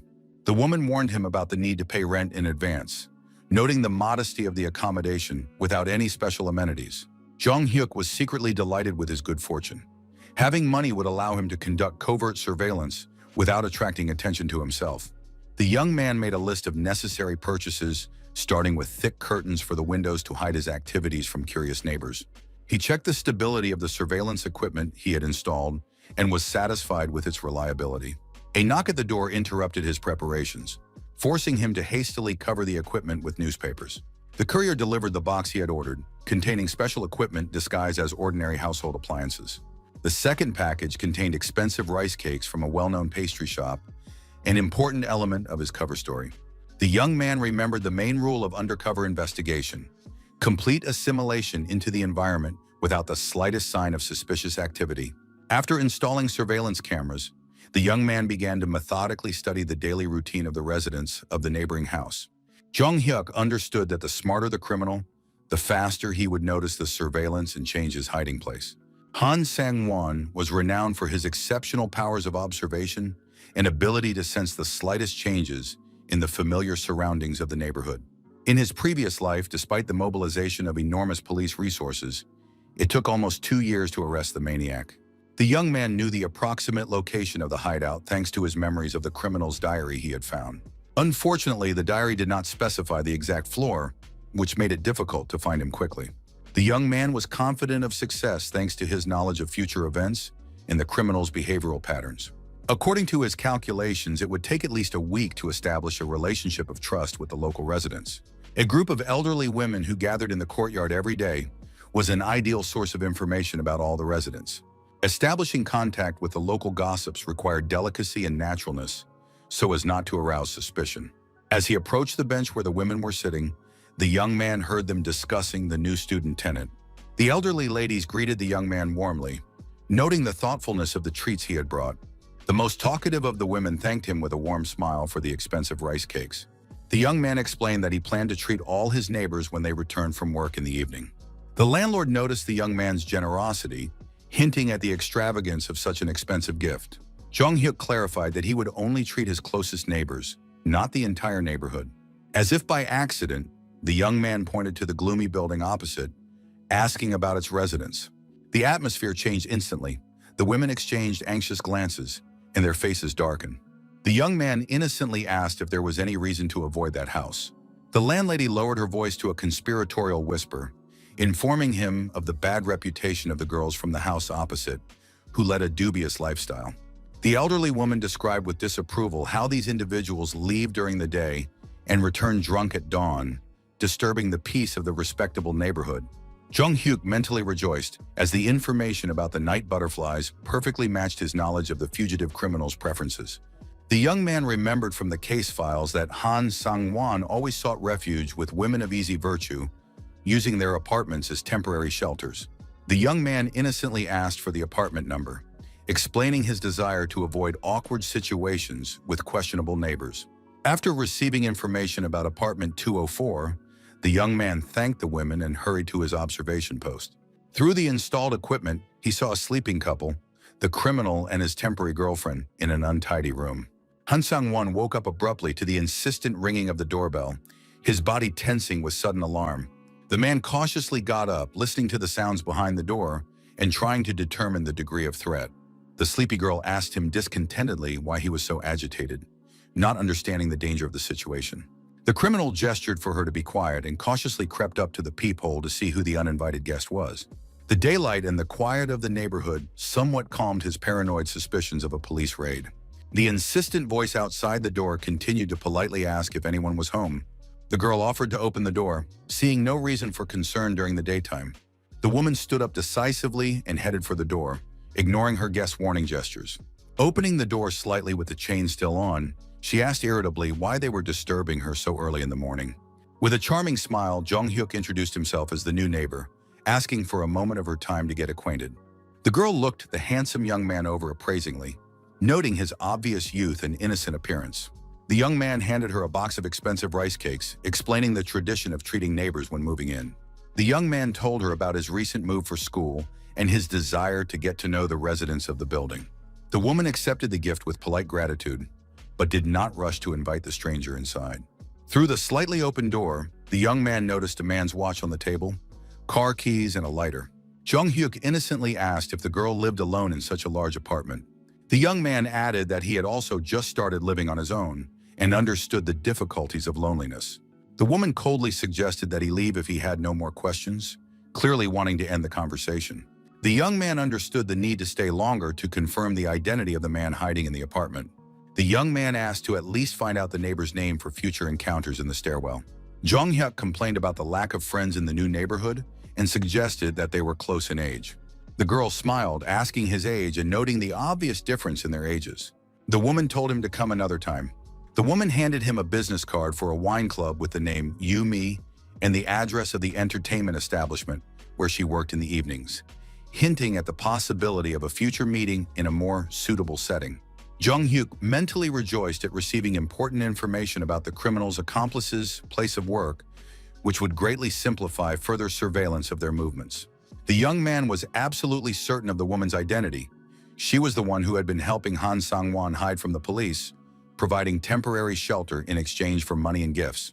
The young man dramatically declared the rarity of such a gesture on his part, emphasizing the uniqueness of the moment and the importance of their acquaintance in creating an atmosphere of trust. The young man took a medium-sized teddy bear out of his backpack, explaining that he had won it at an amusement park and wanted to give it to his new acquaintance as a gift. Jong-hyuk demonstrated how the toy made a sound when pressed on the stomach, feigning childlike delight at its simple mechanical function. Handing the gift to the slightly confused woman, the young man hurried to take his leave, not wanting to arouse suspicion with a visit that lasted too long. After the unexpected guest left, Yumi called her secret roommate to try the sweets she had brought, unaware of the danger. The woman smiled as she talked about the strange but sweet teenager who had brought expensive treats and even given her a stuffed toy. Han Sang-won snatched the bear from the girl's hands with a sharp movement, his eyes narrowing with suspicion, and his hands squeezing the toy so hard that the seams cracked. The criminal took out a knife and mercilessly ripped open the toy, methodically checking the stuffing for listening devices or GPS trackers. Yumi indignantly asked why he was destroying the gift, not understanding the fugitive killer's paranoid caution. The man found only a simple mechanism that played the phrase, "I love you," when pressed, which somewhat allayed his suspicions. Han Sang-won insincerely apologized to the upset woman, promising to buy a new toy to replace the damaged one, blaming his behavior on a bad premonition. The remains of the teddy bear flew into the trash can along with the rest of the junk that had accumulated in the dirty apartment. The criminal had no idea that a miniature camera and a latest generation transmitter were cleverly hidden in the music box. In his apartment, Jong-hyuk watched the clear image on the monitor with satisfaction and listened to the conversations through his headphones, preparing for the next stage of the operation to capture one of Korea's most dangerous criminals. Yumi's wife kindly asked her secret partner if he needed anything before he left the apartment at night. Han Sang-won reassured the girl, promising to return at dawn, trying not to arouse unnecessary suspicion about the nature of his nighttime activities. Jong-hyuk lay in his room, listening intently through his headphones to the conversation in the neighboring apartment, thanks to the bug he had installed. The young man noted with annoyance that the sound quality had deteriorated. The criminal had thrown the toy with the transmitter not in the trash can, but near the front door. The young man acknowledged the fugitive's extreme caution, rejoicing in his foresight in installing backup surveillance devices.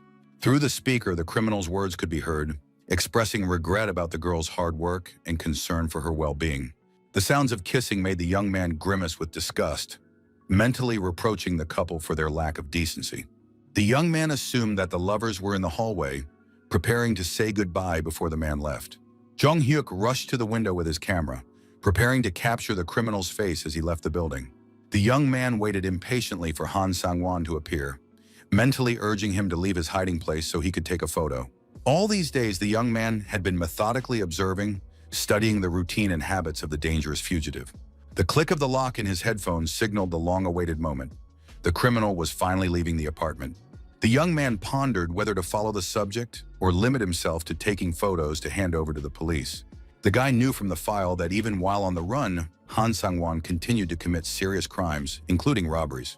The absence of belongings from the departing man confirmed his intention to return, rather than change his hiding place. Jong-hyuk thought gloomily that this would be the criminal's last walk of freedom before his arrest. The young man carefully chose the angle through the camera lens, striving to get the clearest possible shot of the man's face. A few clicks of the shutter and the evidence was obtained, with the subject showing no signs of concern. Suddenly, the criminal froze in the middle of the street, as if sensing someone's gaze on him.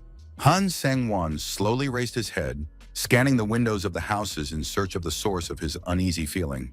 The fugitive's sharp gaze methodically scanned each window, looking for signs of surveillance. The criminal stopped at the window of Jong-hyuk's apartment, but saw nothing suspicious behind the thick curtains. The man shook his head, attributing his anxiety to paranoia from being on the run for so long.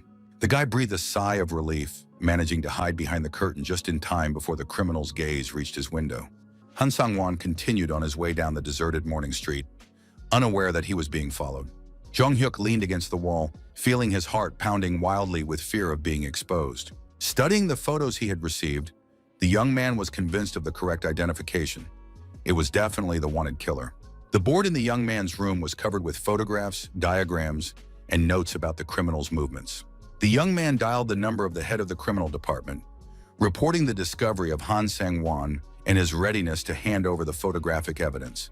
The morning sun woke the young man who had fallen asleep by the window after a sleepless night of surveillance. The bright light made the young man open his eyes sharply, realizing that he had fallen asleep on duty. Jong-hyuk cursed himself, realizing the danger of the operation failing due to fatigue. To his surprise, the returning criminal appeared in his field of vision, just as the young man had predicted, having spent the night away from home. A police car slowly pulled up to the house where the criminal was hiding, and two plainclothes detectives watched the entrance closely. Han Sang-won noticed an unfamiliar car through the window, and his fugitive instincts instantly kicked in, analyzing the potential threat. Jong-hyuk watched with annoyance as the investigators parked too close to the house, making their surveillance obvious to an experienced criminal.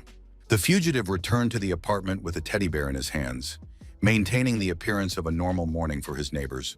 The man silently walked past the girl, heading straight for the window to get a closer look at the suspicious car. The criminal carefully pulled back the edge of the curtain, carefully examining the car's license plate and the faces of the people sitting inside. Years on the run had developed Han Sang-won's almost animalistic sense of danger and ability to recognize surveillance. The man noted that he had not seen these black sedans in the area before, and that the owner of the neighboring shop had recently changed. Yumi asked in surprise why he was returning so late, not understanding the tension in her roommate's posture. The criminal handed the girl the promised teddy bear, trying to maintain an appearance of normality. The woman was genuinely delighted with the gift, thanking him for his care and for keeping his promise. Han Sang-won abruptly ordered her to pack her things and go to her friend's place, arranging to meet her in the evening at the agreed location. Jong-hyuk understood the criticality of the situation. The criminal had sensed he was being followed, and now it was important not to scare him off completely. The young man pondered the problem of not having an official warrant for covert surveillance, which limited the police's options. The bug picked up words about House 137, which belonged to a recently deceased old man and was obviously a new hideout. The young man quickly wrote down the address on a piece of paper, realizing the importance of this information for the further investigation. The young man decided to go outside and take up a position to watch the criminals exit. Han Sang-won sat in the room, methodically preparing to escape from the now dangerous hideout. The man had a wig and makeup in his hands to change his appearance, part of a carefully thought-out plan of disguise. Jung Hyuk went down to the street and headed for a grocery store, which offered a good view of the entrance. The detectives in the car were talking on their radios, reporting that they had been waiting for 3 hours with no signs of activity. The young man asked the shopkeeper for 10,000 won worth of buns, using the purchase as an excuse to observe. The young man glanced impatiently at the entrance door, expecting the criminal to appear at any moment. The sound of a cane hitting the asphalt caught the attention of all the observers on the street. A hunched old man in worn clothes appeared from around the corner, the perfect disguise for a fugitive murderer. The criminal masterfully imitated the frail gait of an elderly person, leaning on a cane. Jung Hyuk watched the pseudo-old man furtively, analyzing the details of his movements and appearance. Han Sang-won was confident in his mastery of disguise, honed by years of living on the run. The young man noticed inconsistencies in his gait, movements that were too confident for a frail old man. The position of the cane at his side rather than in front of him revealed a man who did not need real support when walking. The wide, energetic strides did not match the age the criminal was trying to portray. The young man recognized the distinctive sneakers he had seen on the criminal during his previous observation. This detail finally confirmed his guess that the wanted murderer was hiding under the old man's mask. Jung Hyuk was confident in his identification. The same sneakers gave the criminal away despite the makeup. The trick of the disguise was to completely change his silhouette and manner of movement, but small details gave away the deception. The young man forced himself to remain calm, realizing that a careless movement could scare off his prey. The salesman investigator leaned toward the young man, whispering to ask about the suspect's whereabouts. Jung Hyuk approached his boss's car and knocked on the window, informing him of the need to find a girl named Yumi for questioning. Jung Hyuk explained to the department head that a woman named Yumi was the criminal's partner and was providing him with temporary shelter in exchange for money. The young man gave the name of the entertainment club where the girl worked, suggesting that the staff be questioned to quickly establish her whereabouts and arrest her. The young man gave the address of 137, where the police were to arrive in 10 minutes to carry out the arrest operation. The young man explained the need for independent verification, without taking his eyes off the pseudo-old man with a cane walking away. Han Sang-won cautiously entered the abandoned house through the back door, making sure there were no witnesses on the street. The criminal took off his suffocating mask and wig with relief, throwing the cane into the corner of the dusty hallway. The man smiled smugly, thinking about how easy it was to fool the police, who did not recognize his disguise. Hunger drove the fugitive to the kitchen in search of food, hoping to find at least a packet of instant noodles. Opening the old refrigerator, the criminal was disappointed to find a complete lack of food, not even the traditional kimchi. A suspicious noise in the yard made Han Sang-won alert and listen to the sounds outside. The man cautiously crept up to the window, trying to make out the source of the noise through the dirty glass. Jung Hyuk nimbly jumped over the rusty fence, trying not to make any unnecessary noise when he landed. An elderly gardener, who was trimming bushes, asked fearfully about the identity of the uninvited guest, threatening to call the police. The young man put his finger to his lips, gesturing imploringly for the old man to remain silent and not raise the alarm. The young man apologized for the intrusion, explaining that he needed to get to the second floor for an important matter. The young man showed a fake ID, saying he was looking for a dangerous criminal hiding in the house. Using the gardener's master key, Jung Hyuk silently opened the front door and began climbing the creaky stairs. The young man mentally thanked his luck for the trusting old man's possession of a universal key. The young man prepared for battle, understanding the advantage of surprise in a confrontation with a dangerous killer. Han Sang-won thought intently about his young neighbor's connection to the police and the source of the leak. The criminal feverishly went over the possibilities of betrayal, trying to figure out who could have given away his hideout. The man hid behind the door with a sharp kitchen knife, ready to attack anyone who entered. Jung Hyuk slowly turned the doorknob, well aware of the danger of an ambush on the other side. The criminal jumped out of his hiding place like lightning, aiming the blade at the throat of the unexpected visitor. The young man barely had time to put his forearm out, blocking the deadly blow at the last moment. The young man grabbed the attacker's wrist, using a painful hold to weaken his grip on the weapon. The young judoka clenched the fist of his free hand, preparing to deliver a decisive blow to his opponent's jaw. The blow hit its target, and the criminal's head jerked back from the force of the impact. Han Sang-won flew several meters, crashing into the wall with a dull thud. The force of the collision was such that an antique vase on a stand swayed and shattered on the floor. The criminal sank heavily to the floor among the shards, trying to catch his breath after the blow. Coming to his senses, the man grabbed a sharp shard of the broken vase, turning it into an improvised weapon. Jong-hyuk instantly noticed the new threat in his opponent's hands and prepared to continue the fight. The wounded killer let out a wild scream and lunged at the young man, swinging the sharp piece of pottery. The young athlete used a classic judo technique, grabbing the attacker's armed arm. With his other hand, the young man grabbed the criminal by the collar of his shirt, preparing to throw him over his hip. Using his opponent's momentum, the guy made a perfect throw, sending the killer flying. Han Sang-won landed with a crash on the coffee table, which collapsed under his weight. The criminal's head hit the hard floor, stunning him and preventing him from continuing to resist.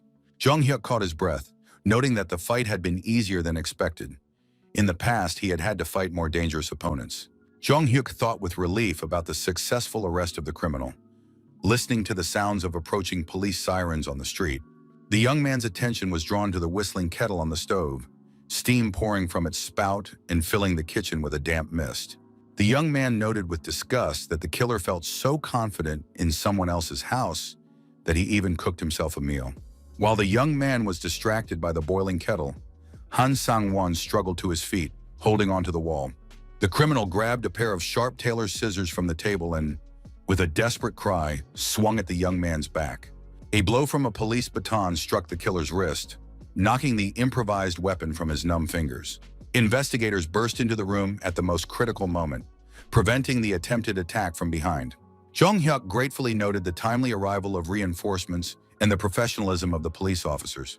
The detectives patted the young man on the shoulder with admiration, congratulating him on the capture of one of the country's most wanted criminals. The head of the criminal division personally handcuffed Han Sang-won, savoring the moment of long-awaited victory. When Kim Jong-do realized the magnitude of the achievement, his stern face lit up with a broad smile of triumph. The man could not contain his emotions and shouted loudly about the capture of the criminal, his voice echoing throughout the neighborhood. At the police station, the chief officially thanked Jong-hyuk for his invaluable assistance in solving the high-profile case. Kim Jong-ho acknowledged that thanks to the young man's courage, they had managed to close a case that had been dragging on for more than 300 days. The young man modestly declined the praise, emphasizing the merit of the police officers who had not stopped searching all this time. He noted the investigators' selfless work for the sake of public safety and the peace of mind of citizens. The chief mentioned the young man's refusal to give interviews to the press, asking about the reasons for this decision. Jong-hyuk explained that the credit for catching the criminal should go to the police, not to a random witness. The young man came up with a story about a tourist trip to Busan, where he accidentally encountered the wanted murderer.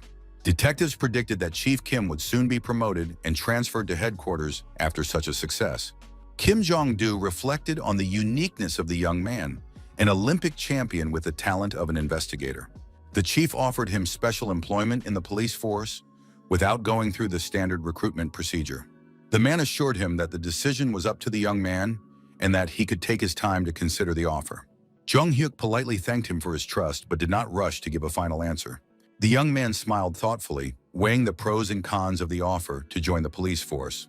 Kim Jong-do spoke hopefully about working together to catch criminals in the future. The young man explained that special employment meant starting at the lowest rank of patrol officer.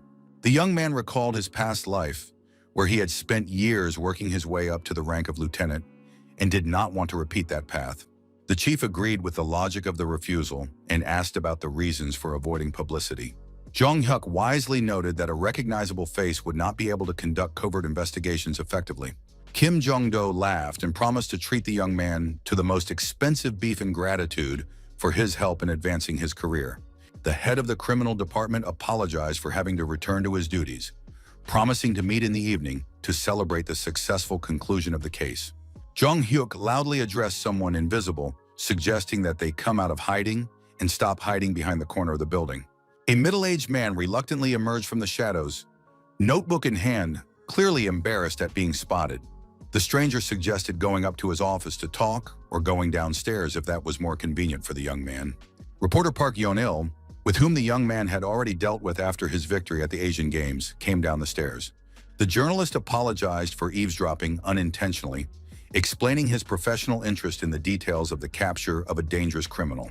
The man took out a worn notebook with pre-prepared questions about the young man's role in the arrest of the fugitive murderer. When asked directly about his sole contribution, Jung-hyuk categorically objected, emphasizing the teamwork with the police. The young man insisted on the importance of the investigators' months of work, without which the capture would have been impossible. The young man rhetorically asked the reporter if he looked like the kind of person who would say what people expected to hear. Park Yeon-il nodded with satisfaction, stating that there was enough material for a full report on the event. The journalist promised to emphasize in his article the decisive role of the police in the successful arrest operation. Jung-hyuk reflected that if the CCTV cameras had been working properly, the criminal would not have been able to hide from justice for so long. At that time, people were suspicious of cameras on the streets, fearing invasion of privacy and total control. The young man mentioned the upcoming personnel changes in the upper echelons of the police force, following the scandal over the lengthy manhunt. He added that he had heard his superiors talking about the need for more thorough checks on the competence of high-ranking officers. The reporter thanked him for the candid interview, noting the value of the insider information for readers. The young man hoped that the publication would force senior police officials to be more vigilant and responsible in their work. All the news outlets covered the story of the capture of the talented fugitive and the heroes who apprehended him in detail. Newspapers were full of headlines about the dramatic arrest, turning the story into a real media sensation on a national scale. Prosecutor Kang carefully studied the morning newspaper article, analyzing every detail of the report. His attention was drawn to a quote from athlete Chae Jong-hyuk about problems in the police system. The man immediately grabbed his phone and dialed the young man's number to find out more details. The prosecutor was delighted when the young man answered the call quickly, despite the noise in the background. Kang inquired about the cause of the loud noises and the location of his young ally. Jung-hyuk explained that he was at a corporate party with a team of investigators celebrating the successful conclusion of a case. The young man apologized for the noise, explaining that all his colleagues were celebrating the capture of the criminal and their boss's promotion. The prosecutor mentioned a newspaper article he had read, which described in detail the young man's role in the operation. The man noted with slight envy the young man's strong ties with the police department's leadership.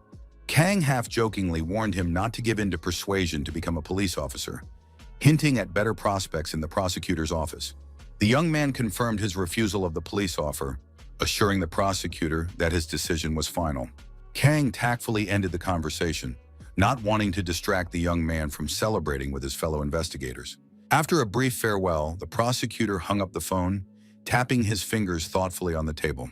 The man's mind was preoccupied with the idea of creating a reliable legal team where the talented young man would find a worthy place. To Khan, wasting such potential in the ranks of the regular police seemed like a real crime against common sense. Meanwhile, in the district prosecutor's office, there was a heated discussion about the latest events and the police department's response. The door burst open, and Khan stormed into the room, demanding an immediate audience with his superiors. Those present stared in surprise at their agitated colleague, wondering about the reasons for such haste. The man insisted on a personal meeting with the district attorney to discuss an urgent matter. The chief nervously wiped the sweat from his forehead, anticipating another headache from his subordinates' initiatives. Kana's words about the need to immediately hire a distinguished investigator made everyone tense up. The prosecutor excitedly told the story of a gold medalist who had become a key witness in a high-profile case. The story of how the young man had tracked down and helped apprehend a dangerous fugitive on his own made a lasting impression. The mention of the police's plans to poach the hero of the day made the district prosecutor think seriously. The need to stay ahead of the competition in the fight for valuable personnel became obvious to everyone present. A few days later, Jung-hyuk was holding an official badge that said Honorary Prosecutor. Kang proudly introduced the young man to his colleagues, emphasizing the importance of his joining the team. The head of the department and a young female prosecutor nodded warmly to their new colleague. A large investigator nicknamed Clubfoot shook the young man's hand warmly, assessing the strength of his grip. His gratitude for the warm welcome sounded sincere, although the young man felt somewhat awkward from the attention. Internally, Jung-hyuk was surprised by the speed of the prosecutor's office's response and the unexpected offer of an honorary title. Boleg asked Khan about his plans for the upcoming management meeting. The mention of the invitation from the boss left no choice. Attendance was mandatory. All the key employees had already gathered in the conference room, eagerly awaiting the late prosecutor. The creak of the opening door interrupted the quiet conversations of those gathered. The appearance of a young man next to Kauna drew curious glances and whispers from those present. The prosecutor officially introduced Jung Hyuk as a new intern, whose presence had been specifically requested by the authorities. The announcement of the Olympic champion's one-month internship at the prosecutor's office came as a surprise to many. A polite request to take care of him was accompanied by a charming smile that encouraged cooperation. A prosecutor's office employee asked the young man if he knew the exact name of their department. Jung Hyuk confidently replied that it was the Department for Combating Serious Criminal Offenses. Hearing this answer, the man asked what specific acts fell into the category of serious crimes. Without hesitation, the young man listed the main types: theft, murder, arson, and bodily harm. The young man added harassment and intimidation to the list, noting the department's responsibility for combating gangsterism. The detailed answer impressed the man, confirming the rumors about the young man's abilities. The employee continued that the prosecutor's office also oversees investigations of large criminal organizations. The next question concerned the number of gangs operating in their jurisdiction. Jung cited figures ranging from 115 to 230, specifying the composition of about 60%. The young man added information about 15 groups involved in the trade of illegal substances. Prosecutor Kang was impressed by the young man's extensive knowledge and how quickly he had absorbed the material. After the meeting, his senior colleague asked about the source of such in-depth knowledge of criminalistics. The man noted that if the criminal had been arrested earlier, the young man would have been assigned to a prestigious department. The conversation smoothly shifted to economic crimes, including tax evasion. The prosecutor suggested transferring the talented employee to the Financial Crimes Department. This special department of the Central District was equivalent in status to the General Directorate. In the future, the unit was to become the basis for a new anti-corruption department. Jung Hyuk thanked his mentor, surprised by the unexpected turn in his career. The prosecutor promised to briefly familiarize the young man with organized crime at his new workplace. In the elevator, the young man thought about the coming financial crisis and the frauds of the internet companies. He planned to pass on important information to investigator Kim Jong-do to speed things up. The new head of the Special Crimes Department at the main office enjoyed the patronage of the authorities. The prosecutor eagerly awaited a promotion and the prospects that came with it. Jung Hyuk pondered the possible consequences of these two influential figures joining forces. Long-standing cases without evidence could lead to mass arrests of suspected criminals. Before making plans for the future, Jung Hyuk understood the need to focus on his current tasks and responsibilities. Once in the office, the young man asked Kosalapogo about the progress of the investigation into Kim Hyun-jin's case and its current status. The young employee asked the newcomer to help sort through the accumulated documents and tidy up the archive. She warned the young man not to mention the mess, explaining that all cases needed to be systematized in some way. Jung Hyuk noticed his colleague's incredible speed, but decided to remember her methods of organizing document flow for the future. The employee complained about the police, who were supposed to systematize the materials before sending them, but the documents were lying around in chaos. The young man suggested that the disorder was due to the individual preferences of each prosecutor in organizing their working materials and archives. The girl confirmed that their prosecutor preferred a highly consistent and logical system for organizing all official documents. While looking through the folders, Jung Hyuk came across the file of a certain Dong Sul and felt vaguely familiar with the name. The young man recalled that he had heard about this situation before, although the case had not received wide publicity in the press. He remembered that it was this deal that had seriously undermined the reputation and status of the prosecutor in charge of the investigation. The case was under the jurisdiction of the Attorney General's office, so Jung Hyuk could not familiarize himself with the details, knowing only the general facts. Despite the modest size of the organization involved in the supply of alcohol and related products, it posed a serious threat. The criminals skillfully manipulated the prosecutor's office, which led to the demotion and discrediting of the prosecutor in charge. Jung Hyuk was puzzled as to why the case had been referred to the prosecutor's office, since such investigations were usually handled by the police. The neatly kept register looked particularly suspicious, as hooligans were not known for such meticulousness and honesty. Suddenly, a bright light flashed in the young man's head, and he understood the real reason for the strange events. The young man realized the obvious truth. The criminals had skillfully hidden a second register with the real data about their activities. A gray rat ran across the office floor, breaking the working silence and attracting the attention of the people in the room. A girl with dark circles under her eyes watched the rodents scurrying across the floor, exhausted, thinking about her problems. She watched the nimble mouse thinking about her own hunger and wondering when her uncle would arrive. A red car sped down the road, and the driver thought about how long it had been since he had gotten out. The guy turned to his friend, noting the positive changes, to which his companion agreed, acknowledging the difficulty of office work.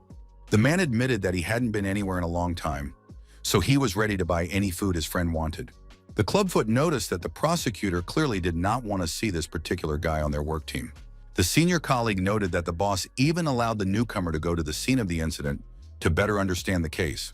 The clubfoot explained that even experienced investigators are not forced to conduct investigations in potentially dangerous places at the initial stage. The senior colleague praised the guy's abilities, noting his ability to identify suspicious points at first glance at the registry. Jung-hyuk recalled a moment at work when he confidently told his colleagues that there were problems with the register presented. The young man explained his doubts by pointing to the excessive accuracy and precision of all the entries in the official document. The young man acknowledged his possible bias, but suggested that sales reports in such an industry are filled out in an extremely superficial and careless manner. Kang then reassured his young colleague, explaining that he had initially worried about the debtor's record-keeping without reason. The prosecutor emphasized the strangeness of accurate sales records, doubting the integrity of such people and their business ethics. In his previous life, Don Chol had few employees, but it later became clear that he had illegally hired a large number of women. Initially, managing 4 locations with such a small staff seemed completely pointless and unprofitable. After telling all the details, the guy realized that the prosecutor had simply read his mind and come to the same conclusions. Both men agreed on the existence of a second, carefully concealed register with real data on the business's activities. The investigators arrived at the scene of the incident at the suspicious club, preparing for a thorough inspection of all the premises and evidence. The men cautiously descended the stairs into the gloomy basement, turning on their flashlights to illuminate the space. Jung-hyuk accidentally stepped on a broken bottle, which shattered into multiple sharp shards with a characteristic ringing sound. Upon entering the room, the investigators felt an oppressive and gloomy atmosphere, saturated with the smells of alcohol and human sweat.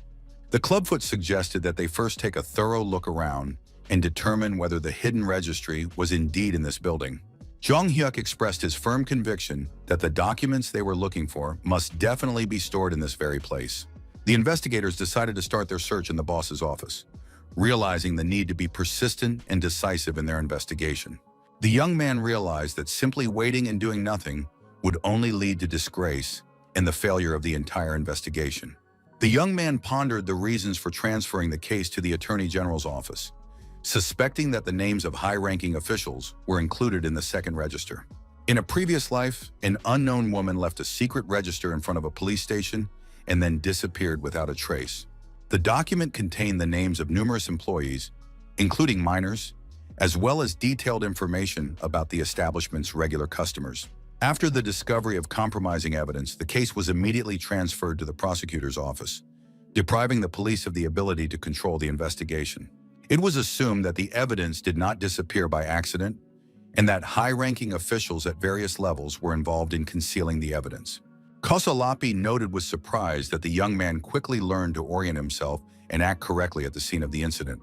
After completing the initial inspection of all accessible rooms, the investigators decided to continue their search in other parts of the building.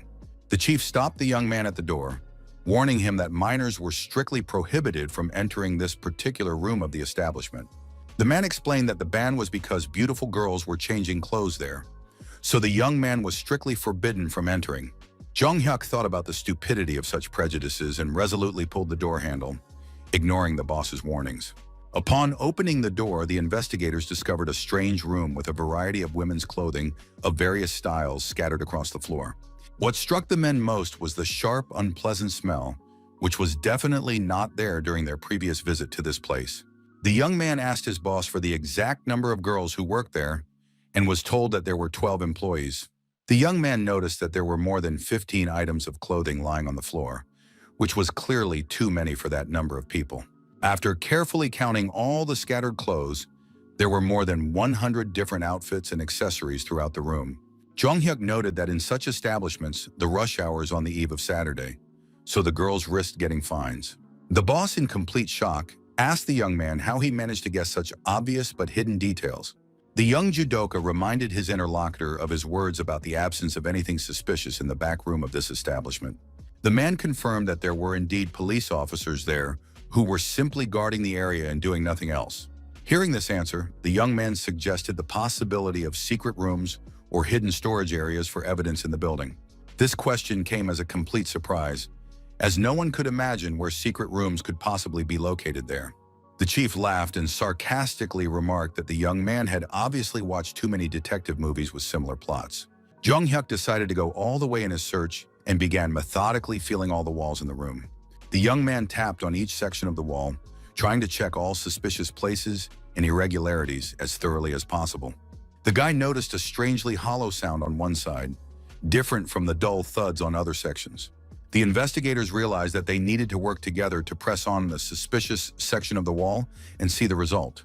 Upon discovering the hidden room, the men were in shock at the confirmation of their wildest assumptions about secret rooms. The secret passage did not lead to an ordinary closet, but was a staircase leading straight down to an underground room. It was down there that the very files and documents were kept, the existence of which the perceptive guy had previously guessed. The girl sat in hiding, thinking about her uncle's words to hide until he arrived, feeling on the verge of exhaustion. The exhausted woman heard the sound of doors opening and became alert, expecting a familiar person to appear in the room. It turned out that she was not alone in the secret room, and her companion volunteered to look at the source of the noise. Upon entering the secret room, the investigators noticed an even stronger and more unpleasant smell than in the previous rooms of the establishment. Standing at the entrance to the secret room, the men clearly heard a woman's voice asking if it was her uncle who had come. Both men were in shock at the unexpected discovery of a woman's voice in such an unusual and hidden place. The exhausted girl struggled to her feet and asked in a weak voice if it was possible to finally get out of this terrible place. The woman realized with horror that she was facing complete strangers, not the relatives she had been expecting. Jung Hyuk and Kosalapi wondered why there were people in the secret room and whether they had really been locked up there by force. Soon the investigators heard another female voice and realized that the first girl was not alone in captivity. A second woman emerged from the depths of the secret room, looking as exhausted and emaciated as the first. Prosecutor Kang called Kosalap and asked irritably why he had not returned his previous calls. The investigator explained to his boss that the reason for his silence was the discovery of a secret room in the basement of the suspicious establishment. At that moment, Jung Hyuk thoughtfully offered the starving women some cookies, advising them to wash them down with milk for better digestion. The clubfoot told the prosecutor about the discovery of not only the secret room, but also the women locked up there in a terrible condition. Dong-chul sat calmly in his office, sipping alcohol and humming a tune to himself. The man was in a state of complete relaxation when someone suddenly burst into his private office without knocking. Prosecutor Kang threw the door open, his face showing genuine outrage at the lawlessness going on in the establishment. Dong-chul asked him to stop this intrusion and inquired about the reasons for such aggressive behavior on the part of the representative of the law. The prosecutor silently approached the table and struck the vile scoundrel and criminal hard in the face. The blow was so powerful that Dong-chul lost his balance and fell from his office chair onto the floor. The man, in complete shock, asked the prosecutor if he had lost his mind, deciding to suddenly use physical force. Kang accused Dong-chul of concealing the second register and additional employees, as well as creating a prison cell. The criminal swore and stated that these women could not be released under any circumstances. The prosecutor noted the inadequate state of his interlocutor and suggested ending the conversation for the day until better times. Koslapi was still in shock from what he had seen in the secret room and could not recover. The women looked terribly emaciated and had great difficulty chewing the cookies and milk offered to them. The investigator lamented that during his previous visit, he had failed to notice any signs of such a crime. Jung Hyuk felt intense anger at the situation that had befallen these unfortunate and defenseless girls. He saw how the women struggled to eat and realized that the problem was not their unwillingness to talk. The girls owed such a large amount of money that they could not repay their debt, and they were threatened with violence if they tried to escape. The unfortunate women began to cry loudly, looking like real living dead after the torment they had endured. The chief investigator thought about how hard it must have been for these poor girls to endure their captivity. The man decided to explain to the women that he was not angry with them, but with himself for not finding them sooner. Kusala Pogo's face truly reflected sincere regret for his own omissions during the investigation. Jung Hyuk suggested that his colleague go to the store and buy the victims some hot and tasty food to help them regain their strength. The investigators discussed the obvious inadequacy of milk buns for the emaciated women, realizing the need for urgent medical care for the victims. Jung Hyuk unexpectedly heard one of the girls say that she had not wanted to talk for another day. The woman admitted that she thought she would die of hunger if they had to remain in captivity even a little longer. She considered it her duty to escape at any cost before she died, even if she were beaten to death for escaping. The girl regretted not knowing about the criminals' plans to lock up the other women. Otherwise, she would not have listened to the scoundrel. The young man instantly knelt before the exhausted woman, showing deep respect and sympathy for her suffering. The young man expressed his joy at their rescue and cautiously inquired what they had been told during their imprisonment. The girl was in severe shock from the young man's unexpected behavior and asked if he meant their overseer. The woman explained that the man was only an accomplice to the crime and would be quickly released from prison even if arrested. The criminal claimed that he would be released from the detention center in a day or two and would immediately return to take revenge on the girls who had escaped. He threatened not only the women themselves but also their loved ones, friends, and family members if they escaped. The girl thought about the possibility of a collective escape to a place where no one could find them. Despite the IOUS, the chief turned to his colleagues and reported a completely different problem that required immediate attention and resolution. The man reported the arrival of journalists, who had already gathered in large numbers in front of the district prosecutor's office building. The investigators were puzzled as to how confidential information about the investigation had leaked to the press so quickly and become public knowledge. The victims themselves were extremely surprised at the lightning speed with which the news had spread among the media. Jung Hyuk advised the women to wear sunglasses, medical masks, and caps to hide their faces from the intrusive cameras as much as possible. He also suggested that they use expensive bags and coats to create the image of ordinary visitors to a government institution. The young man explained the plan of action and asked his colleagues to try to restrain the aggressive reporters as much as possible. The investigators understood the need to hurry with the evacuation of the victims and agreed to leave immediately after the final preparations for departure. Journalists at the Central District Prosecutor's Office excitedly discussed the involvement of minors in the case, anticipating sensational headlines. Representatives of the press agreed that younger colleagues should step back to get a better view of what was happening. An employee of the investigation department loudly called on all the journalists gathered to calm down and observe basic order on the premises. The reporters instantly turned their heads toward the source of the shout, trying to see who was addressing them with demands. Kasalapi explained to the press the importance of high-quality special reporting and the need to behave appropriately in this situation. Kasalapi reminded the journalists that there were teenagers among the victims and asked them if they really wanted to do a report that would only irritate the public. A white bus pulled up to the prosecutor's office, instantly attracting the attention of all the media representatives gathered there. The journalists turned their heads in unison toward the vehicle, eagerly awaiting the appearance of the passengers from the bus. Young girls began to get off the bus, and the reporters immediately realized that these were the victims in the case. Members of the press tried to restrain their colleagues, urging them not to even think about photographing these unfortunate and tormented women. The victims walked past the crowd of reporters wearing dark glasses and medical masks to conceal their identities. The women carefully covered their faces with special accessories for their own safety and anonymity in the future. Jung Hyuk, who accompanied the victims, understood that thanks to Kosalapogo's intervention, the journalist had indeed calmed down, for which he was grateful to him. Prosecutor Kang and the head of the department ran out of the prosecutor's office and headed towards the group of investigators and victims. The leadership turned to the young man with the hope that the investigator had managed to properly punish all those guilty of the crime. Prosecutor Kang officially addressed the assembled press representatives, asking for their attention for an important announcement. The man announced that the press conference would be postponed for 3 hours, explaining that it was necessary to complete a preliminary investigation into the circumstances of the case. The prosecutor emphasized that holding the briefing immediately would lead to confusion, so he suggested taking a reasonable break. After this statement, all participants entered the building, discussing the successful completion of the rescue operation. The prosecutors agreed to first enter the premises and ask all the victims in detail about the circumstances. Prosecutor Kang asked those present to wait a minute, as he wanted to say something important before the questioning began. The man promised not to drag out his explanations or make excuses, but simply to offer his sincere apologies to the women who had been affected. The prosecutor bowed low to the girls, expressing his deep regret for the tragedy that had befallen them. Kang admitted that the prosecutor's office staff were indeed very late and were unable to help the people in trouble in time. The victims assured the prosecutor that everything was fine, as the investigators had tried to help them as quickly as possible.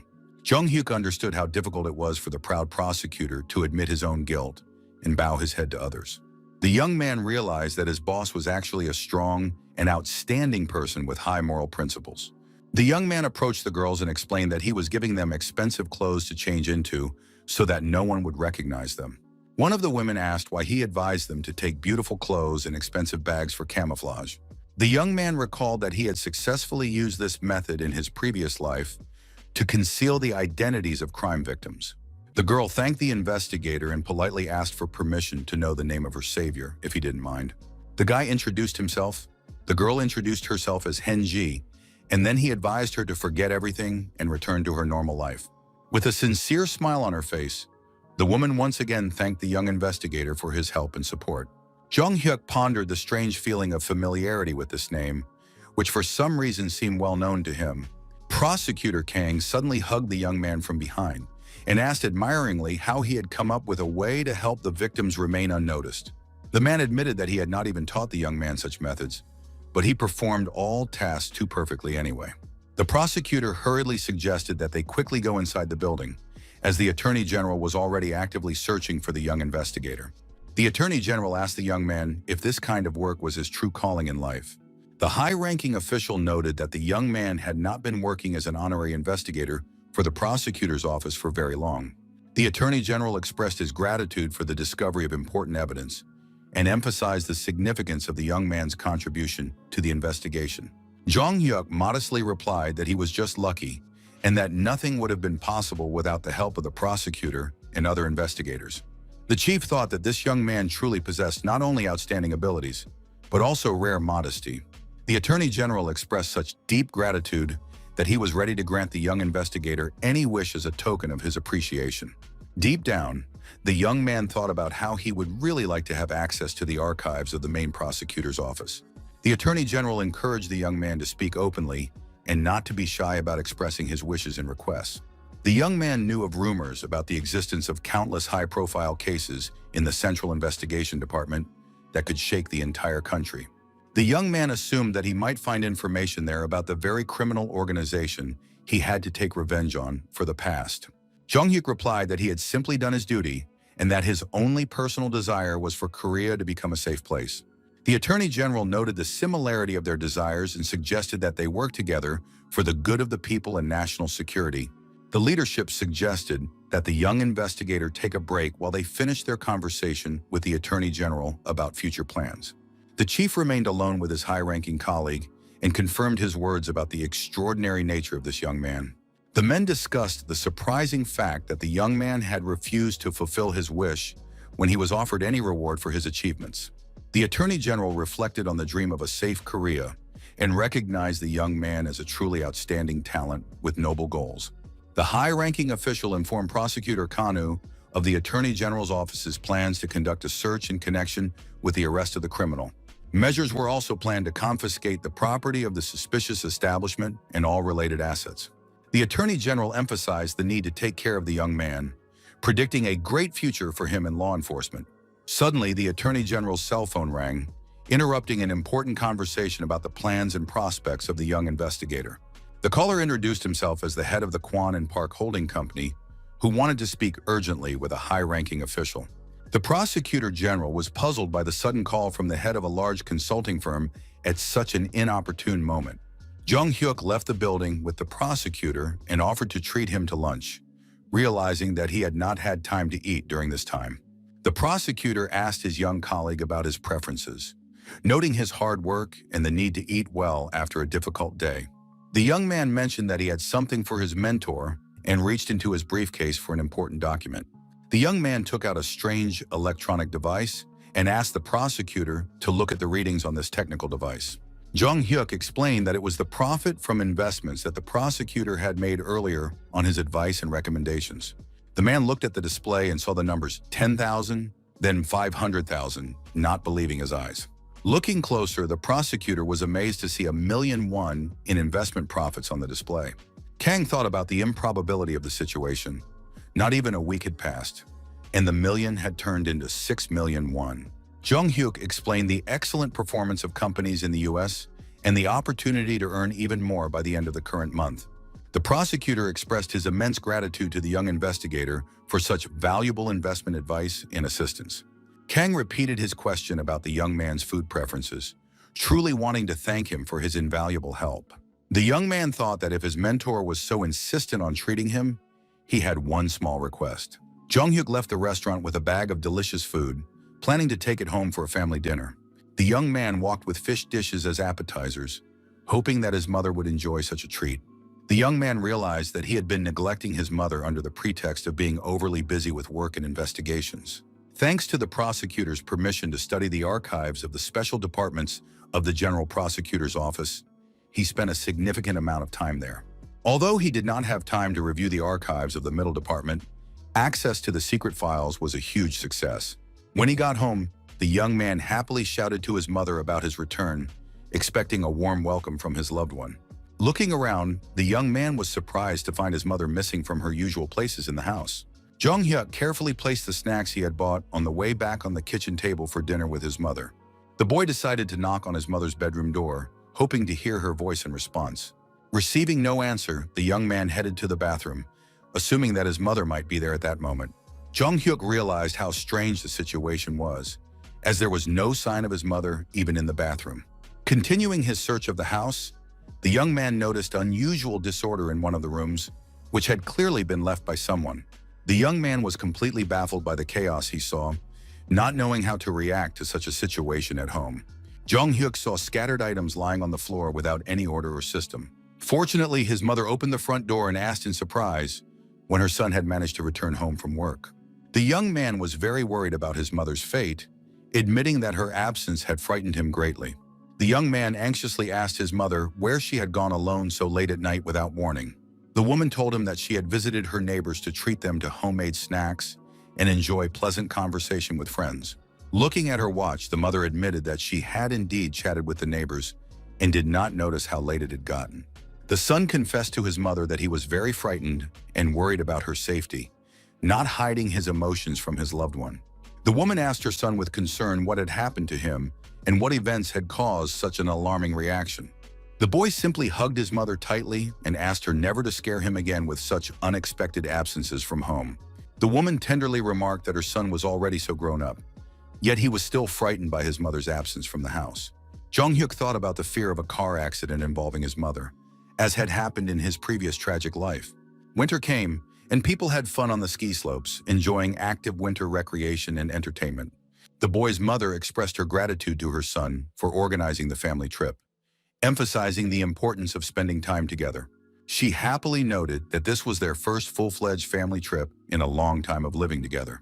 The young man's friends also thanked his mother, admitting that it was their first time at a real ski resort. Jung Hyuk had originally planned to go only with his mother, but his friends asked to join the family trip. Since his mother enjoyed lively gatherings and interacting with young people, this type of vacation suited her perfectly. The young man's mother asked So-yeon about her studies, since she had found time for skiing. It turned out that So-yeon's sister had also come and was complaining to her aunt about excessive care and constant nagging. The young man's mother asked if all his friends had arrived yet, to which her son replied that they were waiting for one more guest. The young man also invited prosecutor Khan and his family to join them for a winter vacation at a ski resort. The prosecutor expressed his delight at the meeting, and the mother thanked him for his care and supervision of her son at work. Hyun-suk also arrived at the resort and immediately went to greet his son's friends and former classmates. His younger sister reached out to the judoka, admitting how much she had missed him during their separation. The guy picked up the girl and asked her in a friendly manner if she was good at downhill skiing. So Yeon, in her room, decided that the large room should go to their group of women. The guys objected, pointing out that there were more men and that they needed a more spacious room to accommodate them. Jung Hyuk settled the dispute by announcing that there was another large room that would go to the men. The young man suggested that they stop arguing over trivial matters and go out onto the balcony together to admire the view. Everyone admired the beauty of the mountain scenery from above, asking the youngest girl if she was afraid of heights. Hyun-sok's little sister bravely declared that she was not afraid at all as long as the strong judo defender was nearby. Jung-hyuk watched with a smile on his face, thinking about how long it had been since he had been here. The guy remembered that sometimes criminals hid at the resort under the guise of ordinary ski resort workers and staff. Jung-hyuk turned to Suho with surprise, wondering if he was telling the truth when he said he had never skied before. The guy honestly confirmed his inexperience in winter sports, admitting that he was indeed calm about it and not worried. Soyun suggested a competition to see who could ski down the highest mountain the fastest, expressing confidence in her own skiing abilities. The girl proposed an interesting bet. Whoever got down the stairs fastest would receive free ice cream from the losing contestants. Jung-hyuk laughed and questioned Soyun's experience, asking her about her confidence in her own abilities and chances of winning the competition. The young man's mother watched the group of young people, noting their cheerfulness and positive attitude, with which Prosecutor Kang completely agreed. The woman felt boundless joy that her son had found such wonderful and loyal friends in his new life.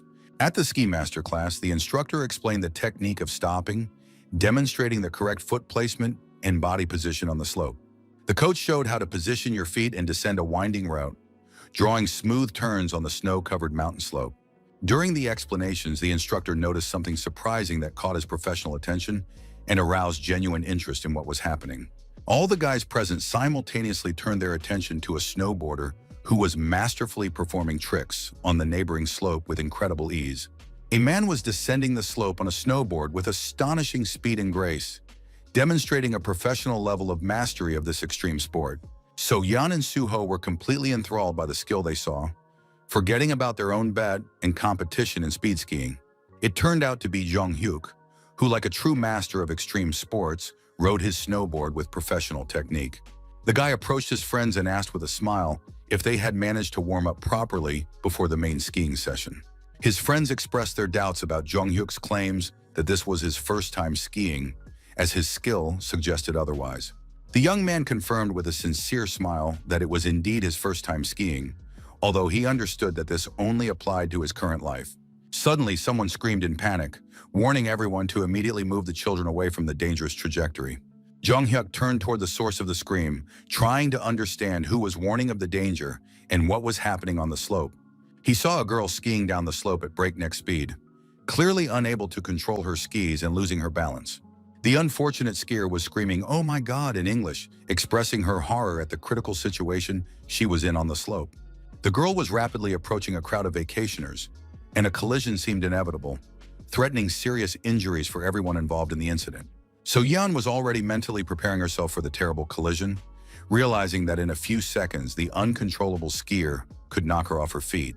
The unfamiliar girl fell into the snow, her protective mask flying off her face, revealing her frightened features and confused expression. The victim's ski goggles flew off and fell straight into the deep snow, making it difficult to find and retrieve them. The unknown skier crashed into Jung-hyuk, and they both fell onto the snowy surface of the slope, tangled up in their skis and poles. When the red-haired girl flew straight at the guy, he instinctively tried to catch her and softened the blow against the hard surface of the slope. Both fell straight onto the cold snow, experiencing painful sensations from the strong impact with the icy surface of the ski slope. After the incident, the whole group gathered in a warm cabin where they ate corn for dinner and asked about the condition of Jung-hyuk's injured wrist. His friends were puzzled as to why the young man had so recklessly rushed to rescue a stranger, risking his own health and well-being. Those present offered the young man a glass of alcohol to disinfect the wound and relieve the pain from his wrist injury. Prosecutor Kang supported the suggestion, assuring everyone that it was okay for an adult to offer a therapeutic dose of alcohol for medical purposes. Jung-hyuk looked at his mother, waiting for her approval or permission to drink alcohol to treat his injury. The boy took the glass and handed it directly to his mother, wanting to get permission from her specifically. Jung-hyuk explained his desire by saying that he wanted his mother to pour him his first drink. The woman was so surprised by her son's request that a gentle blush appeared on her cheeks from embarrassment in the touching moment. The prosecutor approved of the young man's decision, noting that it was right to get his first permission to drink alcohol from his parents, not from strangers. His mother explained to her son that he had worked hard and deserved it, asking him to try a little harder before graduating from high school. The young man agreed with his mother's words and in response asked her to take care of her own health and well-being. The prosecutor admitted that although he was not good at making speeches, he would try to say a few appropriate words for a toast. Kang proposed a toast to the happiness of their family, asking everyone to join in the congratulations and support his words with a friendly response. The man raised a glass filled with Korean vodka and solemnly proclaimed a toast to the happiness of their large, friendly family. Everyone present responded to the toast with sincere smiles, responding in unison, "To us," and raising their glasses in a sign of unity. After a pleasant family dinner, Jung-hyuk drank a little, and a slight blush appeared on his face from the first alcohol in his life. The young man was standing on the balcony, enjoying the mountain air, when the prosecutor approached him and asked if he was cold. The young man explained that he wanted to breathe some fresh air and asked if the prosecutor had come out onto the balcony to smoke alone. Mr. Kang admitted that he actually wanted to tell the young man something extremely interesting and important for their common cause. The prosecutor asked the young investigator if he remembered the register they had found in the secret room of the suspicious establishment. Jung-hyuk thought that his mentor was referring to the second hidden register of the criminal Dong-chul with real data. Kang shared the surprising news that the investigation had reached the level of a high-ranking municipal councilor in the city administration. Hearing this information, the young man was extremely surprised, not understanding how the case could have risen to such a high political level. The prosecutor explained that Representative Kim Seong-ren did indeed have connections with a second-class municipal councilor in the city administration. The man spoke about plans to redevelop the area and speculated about the existence of influential patrons backing the deputy. The prosecutor warned that this was not all the surprising news, as the investigation had revealed even more shocking facts and connections. Kang reported that all ties connecting the deputy to the highest echelons of power had disappeared, as if they had vanished without a trace. The man explained that all contacts and documents had quietly disappeared, as if they had never existed in the first place.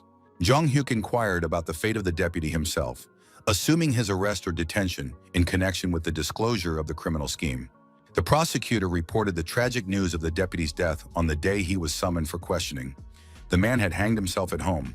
Upon hearing about the suicide, the young man suspected the possibility of murder disguised as the voluntary departure from life of an influential politician. Kang explained that the National Forensic Service had officially registered the case as a suicide, not a murder. The prosecutor noted the suspicious nature of the careful elimination of connections, suggesting the existence of a larger organized crime group in the upper echelons of power. Jung-hyuk was horrified by the thought of an entire organization in the highest echelons of power. Unable to imagine the scale of the corruption scheme, investigators understood the possibility of influential business figures being involved in this complex criminal scheme with political connections. The prosecutor continued the conversation, advising the young man to pay more attention to his mother while he still had enough time to communicate with her. Kang warned that after entering university and becoming a prosecutor, the young man would have significantly less free time for his family. The man noted the remarkable qualities of the woman who had raised her son alone and the importance of not limiting oneself to professional success in life.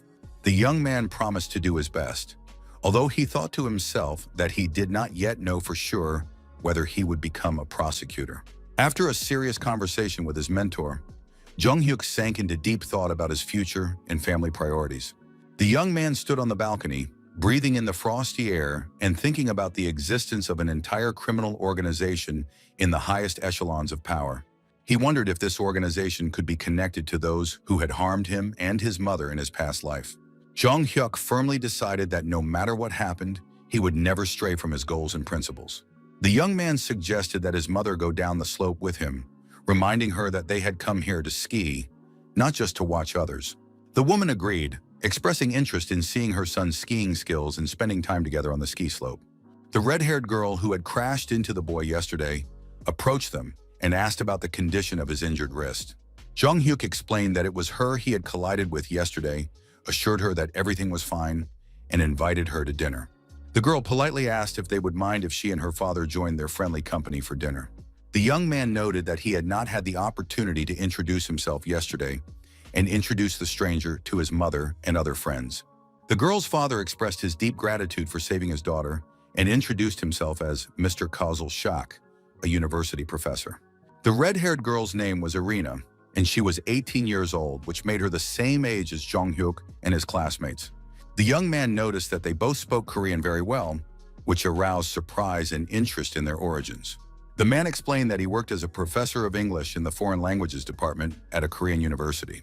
Irina admitted that she thought she had hit a brick wall and asked if the guy was a professional athlete. Nearby, an unfamiliar woman expressed her indignation at the loud noise and merriment that was disturbing her peace in the restaurant. She was openly angry about what was happening and showed her dissatisfaction with the behavior of young people in a public place. The woman asked her son how he liked the food, showing unexpected care and kindness in her voice. Her son indifferently replied that pork cutlets are the same everywhere, and asked why his mother was suddenly being so kind to him. The young man rudely stated that his mother's kindness made him sick, showing extreme disrespect for his loved one. Jong-hyuk, hearing this conversation, felt a strong sense of unease and anxiety, as if something familiar had stirred in his memory. The young man heard his son continue to mistreat his poor mother, and that voice seemed painfully familiar to him. He remembered the snake tattoo on the wrist of the man who had killed him in his past life, and the details of that tragic day. Jong-hyuk also remembered that distinctive voice and thought with horror, could this be the same killer from the past? Jong-hyuk heard the guy speak rudely to his mother, demanding that she finish eating immediately and leave the restaurant.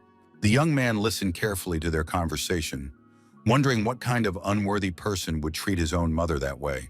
Everyone present immediately noticed that Jong-hyuk had frozen in place, and his friends asked him anxiously what was wrong. Even the young man's mother looked at her son with concern, trying to understand what was bothering and upsetting him so much. Jong-hyuk thought that although the voice sounded a little younger, it was definitely the voice of the killer from his past life. The young man abruptly got up from the table and apologized to the company, saying that he would be away for a short time on important business. The young man wondered why he hadn't thought of this obvious possibility of meeting the killer in his youth before. At the time of the tragic incident in his past life, that man was clearly not a young guy. Now, having gone back in time, the murderer appeared before him as a very young man with no criminal experience. Jong-hyuk realized that it was quite possible that the criminal was now his age and attended the same school or university. The guy approached a stranger, put his hand on his shoulder, and started talking, but then realized his mistake. The young man apologized for the confusion, explaining that he had mistaken the man for someone else, and continued his search for his real target. Jong-hyuk looked around, still hoping to find the guy among the restaurant patrons and other patrons. The young man realized with horror that the suspect had already left the building, and now the search had become much more difficult in the resort environment. Jong-hyuk jumped up and quickly ran out into the street, hoping to catch up with the potential killer from his past. The guy's mother followed her son anxiously, asking him why he was behaving so abruptly and unexpectedly in the restaurant. Jong-hyuk looked around, realizing he had missed his target, and explained to his mother that he had seen something on the street. The killer from his past life and his mother walked slowly along the snow-covered street of the ski resort, discussing the previous evening. The woman stopped abruptly on the sidewalk, wanting to ask her son important questions about their time at the restaurant. The mother cautiously asked her son how he liked the dinner and spending time in pleasant company. The scoundrel didn't even understand what she was talking about, so he indifferently asked what exactly he was supposed to like. The woman continued the conversation, admitting that she should have taken her son out more often in the past and apologizing for her past mistakes in raising him. Her son responded harshly, saying that such a mother was still better than his father, who had gone bankrupt because of the IMF and died of stress. The young man rudely demanded to go home as soon as possible, showing a complete unwillingness to continue the conversation with his mother. The woman asked him to wait for her, explaining that she needed to return to the restaurant to retrieve a scarf she had left on the table. The son noticed his mother's strange behavior and her unusual nervousness throughout the evening at the resort. The young man thought that the scarf his mother had supposedly forgotten was actually on him at that moment. The young man reflected that a whole night had passed since their arrival, but his mother was behaving extremely suspiciously. The scoundrel noted his mother's strange behavior, believing that she had no shame or conscience in her relationship with her son. The young man threw the scarf into the snow, thinking that his mother was just as much of a failure as his late father. The boy decided that he did not need parents who abandoned their children for their own interests and hobbies. The boy contemptuously threw his mother's scarf on the snow-covered ground and began to walk away in the opposite direction, showing complete indifference to his parents' concern. The next day, a suspicious man was walking through the ski resort, talking on the phone about how there was no need to worry anymore. Suddenly, the man heard the crack of breaking tree branches somewhere in the distance, as if someone was making their way through the thick forest to the resort. From behind the trees appeared the very same villainous killer with a distinctive snake tattoo on his wrist who had pursued Jung-hyuk in his past life. The man was greatly frightened by the unexpected appearance and exclaimed in surprise, not understanding what was happening in this deserted place. He rudely asked the young man what the hell he was doing there and inquired if he knew about the ban on walking there. The young man quietly replied that he was unaware of any rules or restrictions on walking in the forest. The man's phone rang, and he heard questions from the other end about what was going on and what was happening. He explained to the caller that some young kid had appeared out of nowhere, disrupting his plans and peace of mind. The man continued his conversation on the phone, warning his interlocutor not to stick his neck out and to sit quietly until his superiors called him. After finishing the phone call, the suspicious man turned to the young guy and asked him to wait a second. The guy turned around and asked irritably what this stranger wanted and what he wanted from him in this place. The man rudely asked the youngster what he was doing there at such an hour and why he was in the forest. He continued his interrogation, asking if the boy had run away from home or if something else had happened that caused him to be here alone. The insolent stranger took the cap off the teenager's head without permission, showing complete disregard for the young man's personal boundaries. He raised his voice in protest, insisting that the man's actions were completely out of line. The stranger continued to mock the teenager, making offensive remarks and demonstrating his superiority over the defenseless child. The young man gritted his teeth in anger, realizing that he did not like the humiliating situation he was in. The boy clenched his fist in readiness for a fight and demanded his cap back, calling the man an old goat for his behavior. The man jumped aside, clearly not intending to return the cap to the young man and continuing his taunts. Then he pulled the cap down over the young man's eyes, completely blocking his view and preventing him from seeing what was happening around him. After this mockery, the man tripped the unsuspecting teenager, wanting to humiliate him completely. The young runaway, who had indeed been abandoned by his parents, fell to the snow-covered ground, finding himself in an extremely vulnerable position. The adult man grabbed the helpless boy by the throat, demonstrating his physical superiority and threatening further violence. The teenager called the attacker a beast and demanded to be released, warning him not to do anything bad to him. The bearded man mockingly remarked that the boy liked to wave his arms around, but now he was caught like a wild animal in a trap.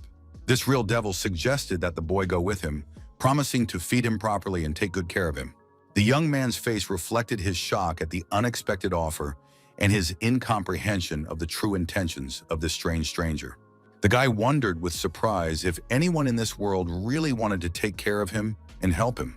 In the library of the Seoul Central District Prosecutor's Office, Jung-hyuk happily exclaimed that he had finally found the documents and evidence he needed.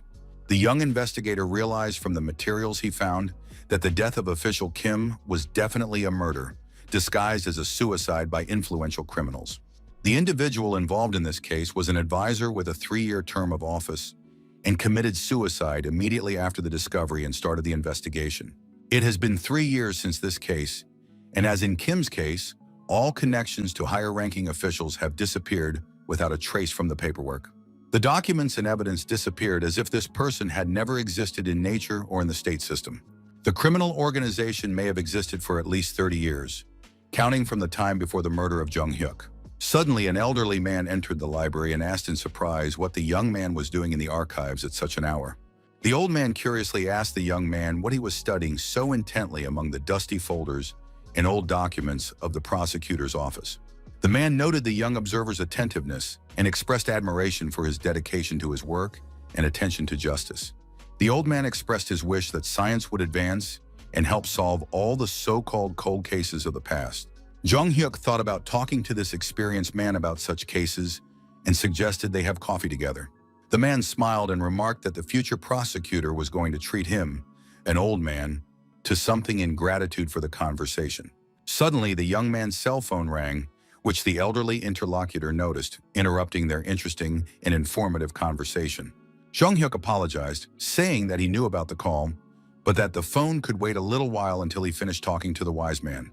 However, the young man decided to check who was calling and saw the name of Mr. Kwon, his investment advisor, on the screen.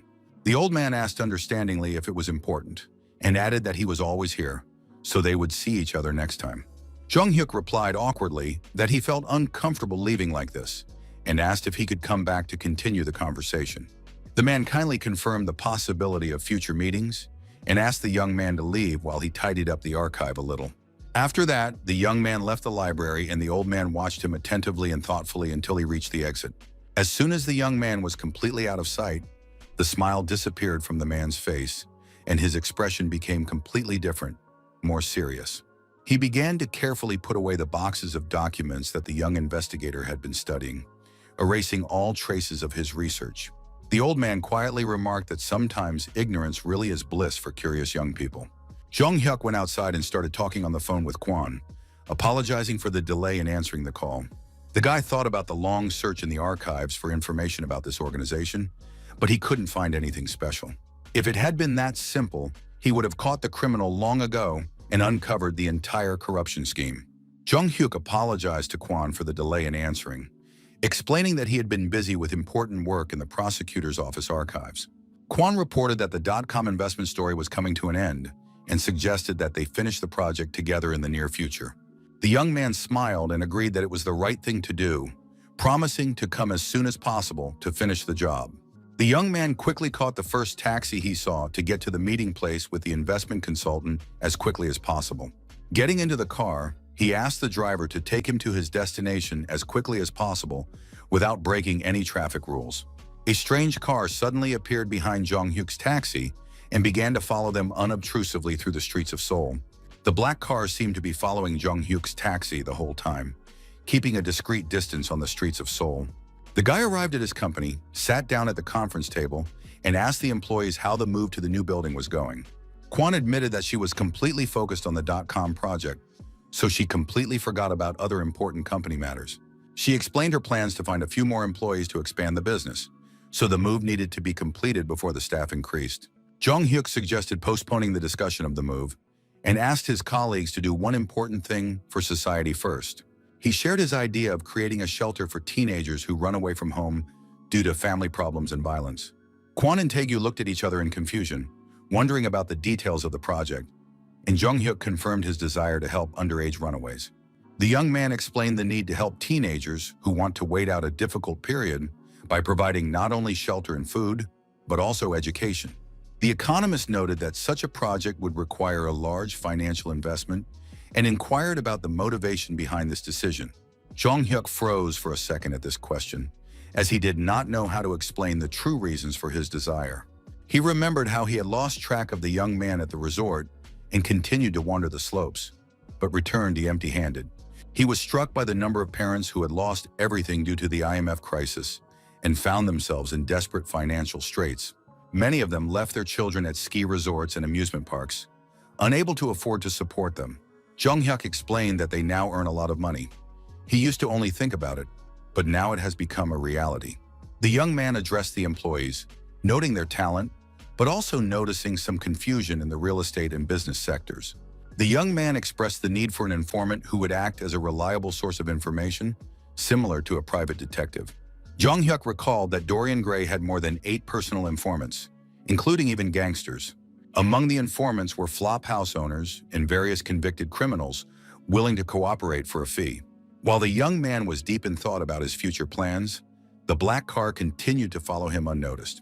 Inside the car sat a journalist who was photographing the young businessman for some article or investigation.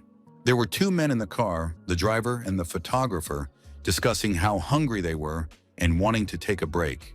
They agreed to take a few more photos and then go to a restaurant that was right in front of them on the street.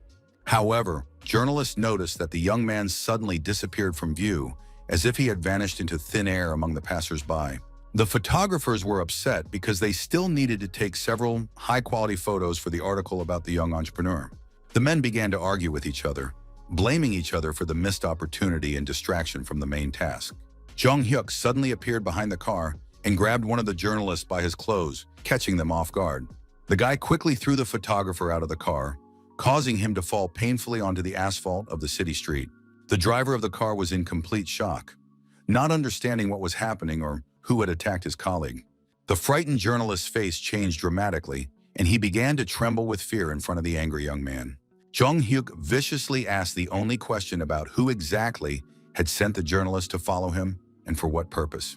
The young men talked among themselves, discussing the possibility that it was a private investigation agency. The two journalists who had been following him were clearly ashamed and did not dare to look at each other after being exposed. Jong-hyuk demanded that they confirm the truth of the story and explain the real motives behind their actions. The men admitted that they were simply doing a paid job and offered to give the client's contact details if the young man allowed them to. The young man replied that there was nothing more to see, so he advised them to go back to where they came from. The young man thought about the strangeness of the situation and the number of the person who had made the journalist follow him around the city.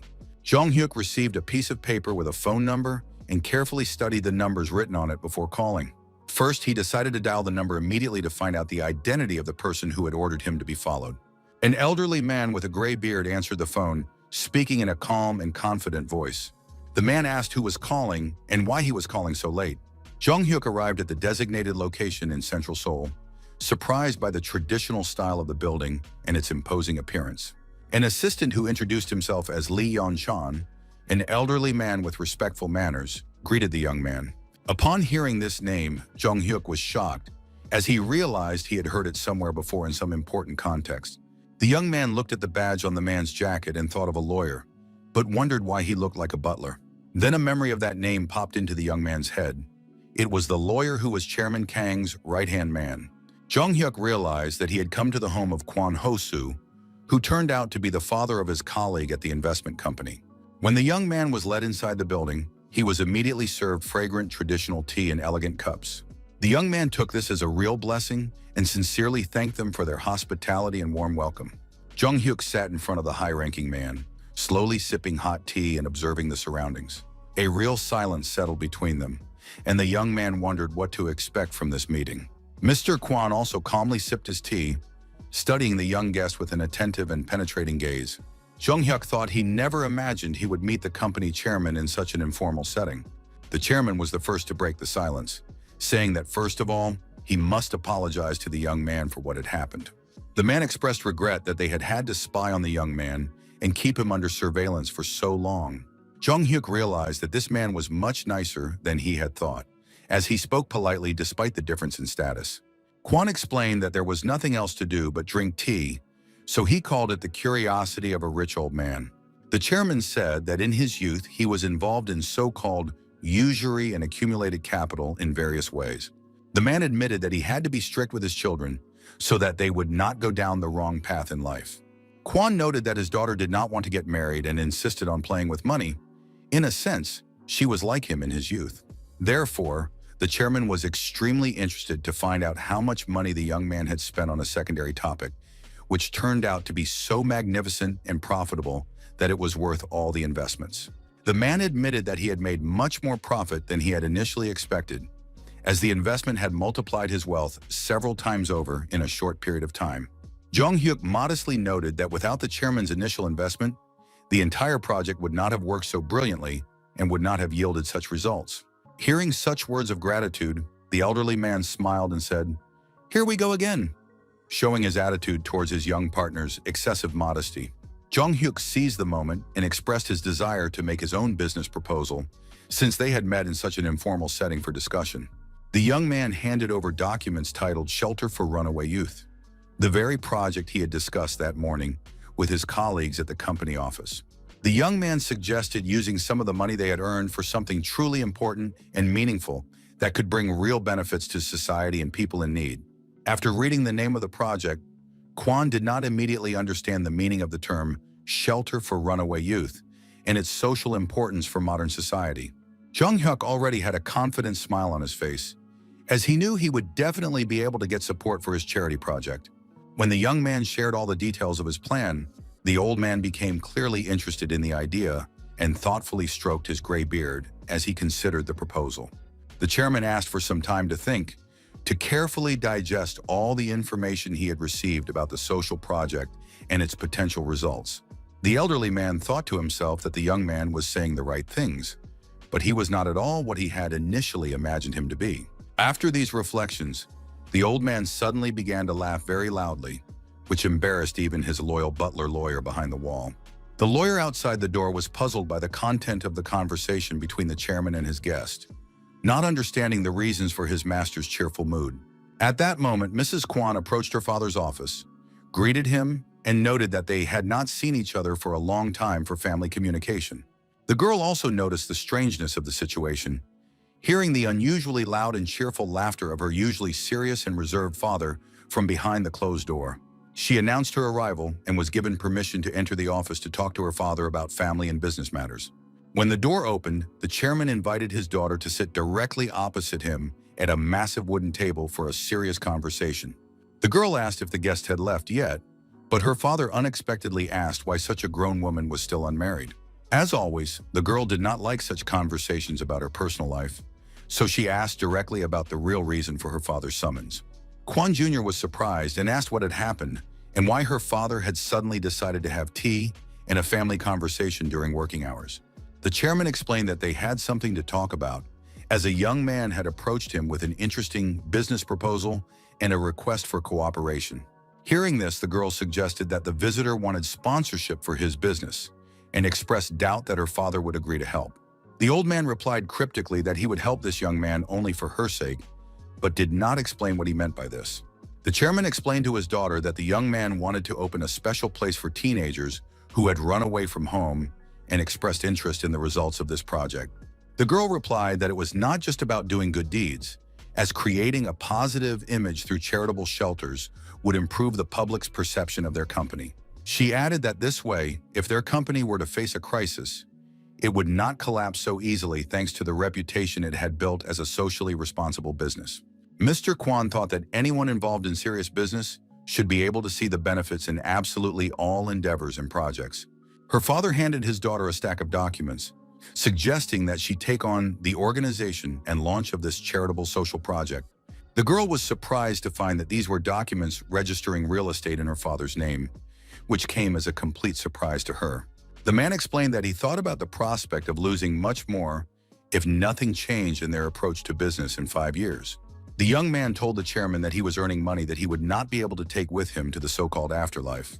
Therefore, if he was going to spend money, why not do so in a meaningful way that would benefit society? Hearing this, the daughter was outraged about the dirty money and expressed her bewilderment that the guy had actually done this to her father. The chairman said he did not know all the details, but would still support the shelter for young people who had run away from their problems. Leaving the office, he stood up and uttered this phrase as his last word, which greatly surprised and puzzled his daughter. The news reported that the remains of 5 missing school students, known as the Dragonfly Boys, had been found. The program hosts announced that they would now connect with a reporter who was at the scene of the tragic events for a live broadcast. Jung Hyuk and his mother sat together in front of the TV, watching the news about the remains of the Dragonfly Boys found in the nearby mountains. The mother explained to her son that the boys had disappeared after going to catch dragonflies in the vicinity of their village. Jung Hyuk noted that this was excellent news, but the woman responded with a question about who had used this pseudonym. The son realized that this was one of South Korea's cold cases, which he had studied in the prosecutor's archives, and anonymously reported it to the police. The case was solved much earlier than before the regression, and the children would be returned to their parents safe and sound.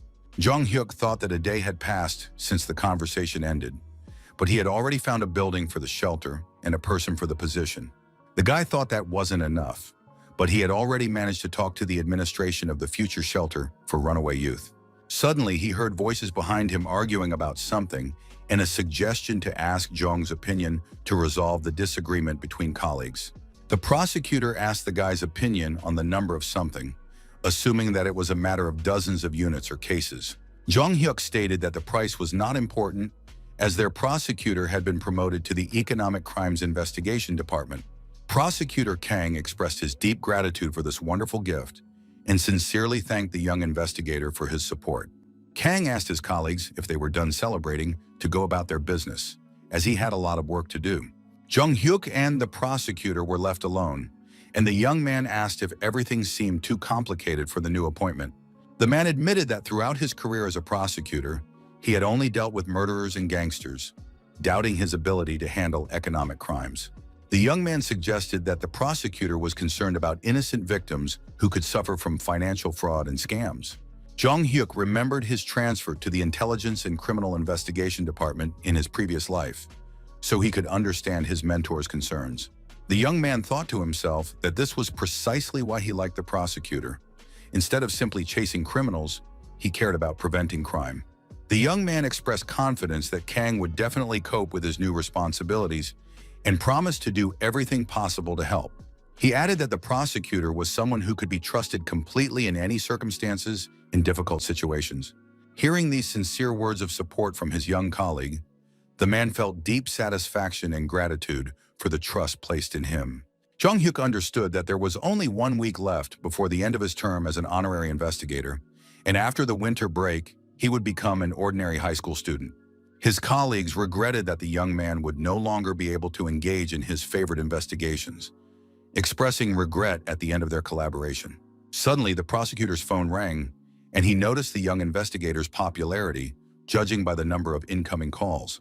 Kang smiled and asked the young man if he really received so many calls from people about various issues and matters. Mr. Taegyu called with news about the discovery of suspicious activity related to Jong Hyuk's recommendations. The employee reminded him of a portal called Next, which the guy had advised his boss to buy for investment purposes. Taegyu reported that some operatives were trying to shut down this portal at that very moment. The man noted the strangeness of the situation, as it should have been an excellent gift to the prosecutor for his promotion. Jong Hyuk explained that this was exactly what they needed right now. As a group of fraudsters had been operating during the Korean.com boom, the guy added that economic crimes are difficult to prove, and unlike the police, prosecutors cannot act solely on the basis of statements. Jong Hyuk was concerned about how to warn the prosecutor about the existence of fraudsters without revealing the source of his knowledge about the future. Thanks to the employee's call, the young man had a great idea on how to solve this delicate problem of warning about fraud. The young man approached the prosecutor with a proposal to conduct a so-called targeted investigation to identify financial crimes. At that moment, a group of men were sitting in a club with a large number of alcoholic beverages on the table. One of the men boasted about his love of money and his ability to drink as much expensive alcohol as he wanted. Another participant in the meeting proudly announced that he had earned 4 times the amount he had invested, explaining his excellent mood. The first and oldest member of their group was introduced as Mr. Kim, who was held in high esteem by those present. His companions noted that he had worked with scrap metal his entire life, but still exercised caution in new ventures. The bearded man suggested that Kim was having fun in the brokerage business, but the old man sharply asked him to watch his words. The older participant offered to treat everyone to a strong drink and turned to Deputy Wang for permission. The deputy modestly replied that he had simply rented the place for the meeting, so there was nothing special about it. Those present asked the deputy to make a toast to their successful cooperation and future plans for enrichment. The man in the business suit raised a glass of expensive alcohol and immediately asked the group an important question. He asked about their common goal, and everyone replied in unison that they wanted to earn 5 times their current income. The deputy logically concluded that in that case, they would have to work 5 times harder to achieve their goals. Hwang Jong-soo, a 34-year-old future fund manager, was considered the architect of the stock price manipulation operation. Jong Hyuk told the prosecutor that, in addition to this man, 4 other colleagues were allegedly involved, one of whom had heard the deputy's drunken confessions. Upon hearing this information, the prosecutor exclaimed in surprise that the colleagues were unaware of this. But it appears that the fraudsters are using secondary accounts. The funds currently being used by the criminal group are estimated at 10 billion won for manipulation. Jong Hyuk added that it is 10 billion won at the moment, but the amount is expected to increase several times in the future. The guy expressed confidence that many people had committed suicide because of financial losses from the actions of this group. After hearing all the information about the scale of the fraud, Prosecutor Kang clearly sank into deep thought about the upcoming investigation. The investigator energetically declared his readiness to obtain an arrest warrant, even if it meant literally grabbing the criminal by the throat. However, for some reason, the prosecutor's face expressed disappointment and concern about the complexity of the upcoming operation. Then he enthusiastically turned to the young man, expressing his hope that he would also join the arrest operation.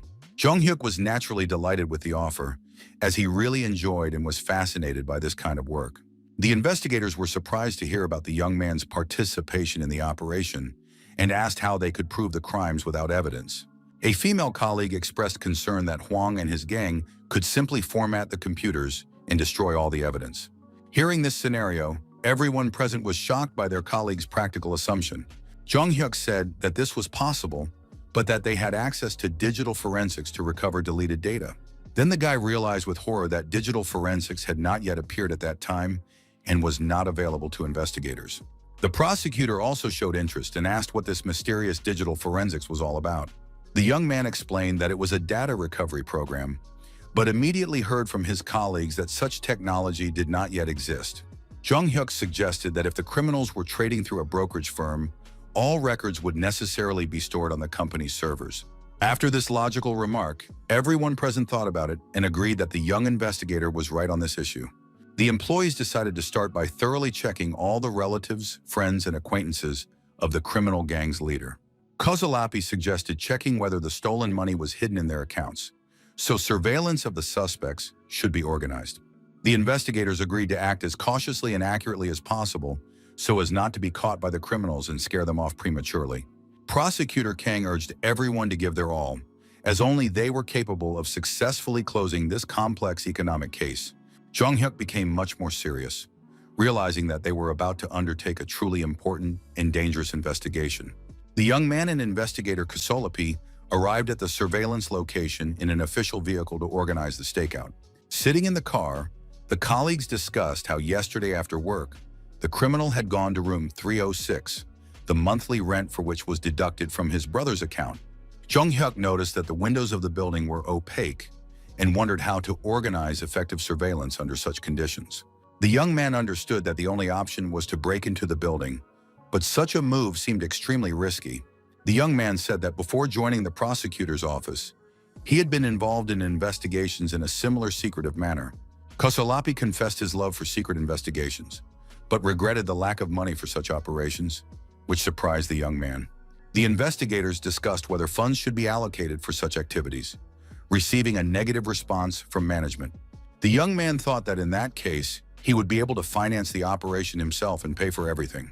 Another man approached their car, and Kozolapi introduced Jung Hyuk as the youngest member of their team. The man named Go Seon-soo politely replied that it was a pleasure to meet the new prosecutor. The investigator explained to the young man that this man was their reliable informant in this area of the city. Bow-legged expressed hope that the informant had some useful information to advance the investigation. The man confirmed that he had carefully researched the situation and was almost certain that the meter tampering was taking place in the same location. The informant reported that, according to his information, there were at least 8 people there, one of whom seemed to drink every day.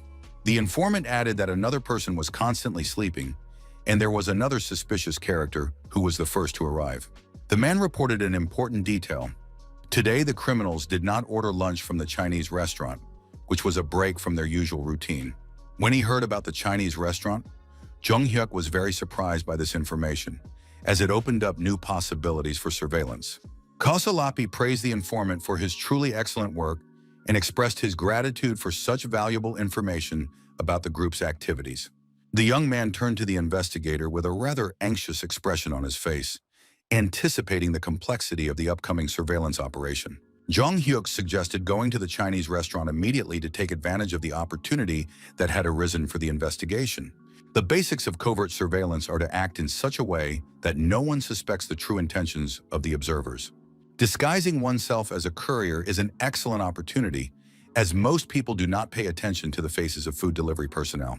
This is a great way to avoid suspicion, as delivery services are extremely important in the daily life of modern people.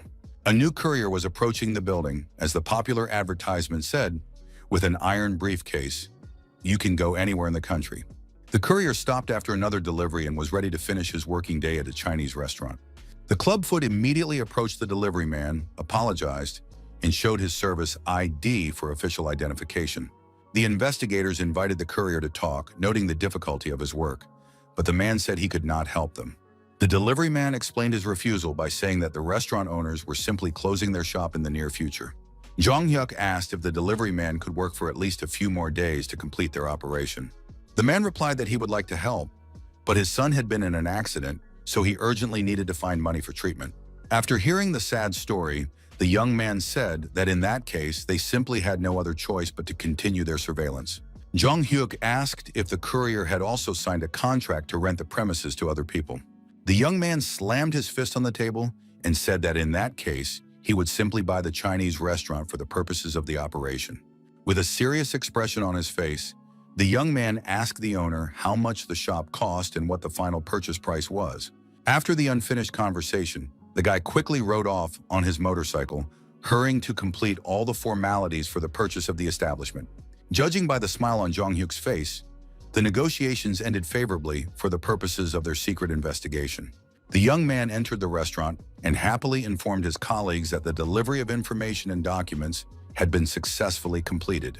Prosecutor Kang yelled at the investigator on the phone, indignant that they had been sent to find out the number of people, but instead they had bought a Chinese restaurant. The investigator justified himself, explaining that he could not do anything else because there was simply no other way to continue the operation.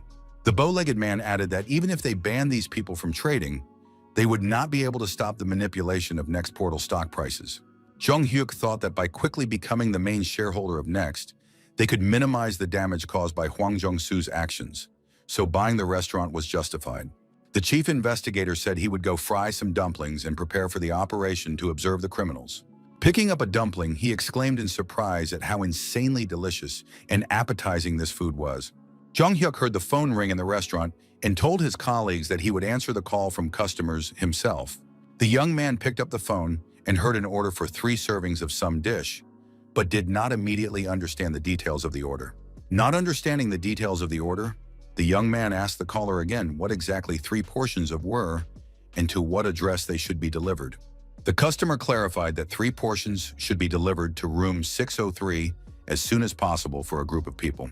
Jung Hyuk understood perfectly well that these criminals had finally revealed themselves and made it possible to determine their exact location. The young man asked for the exact delivery address to be repeated to ensure that he had understood the order correctly and to avoid any mistakes. The annoyed employee rudely asked if the delivery guy was deaf, since he couldn't hear where exactly the food should be delivered.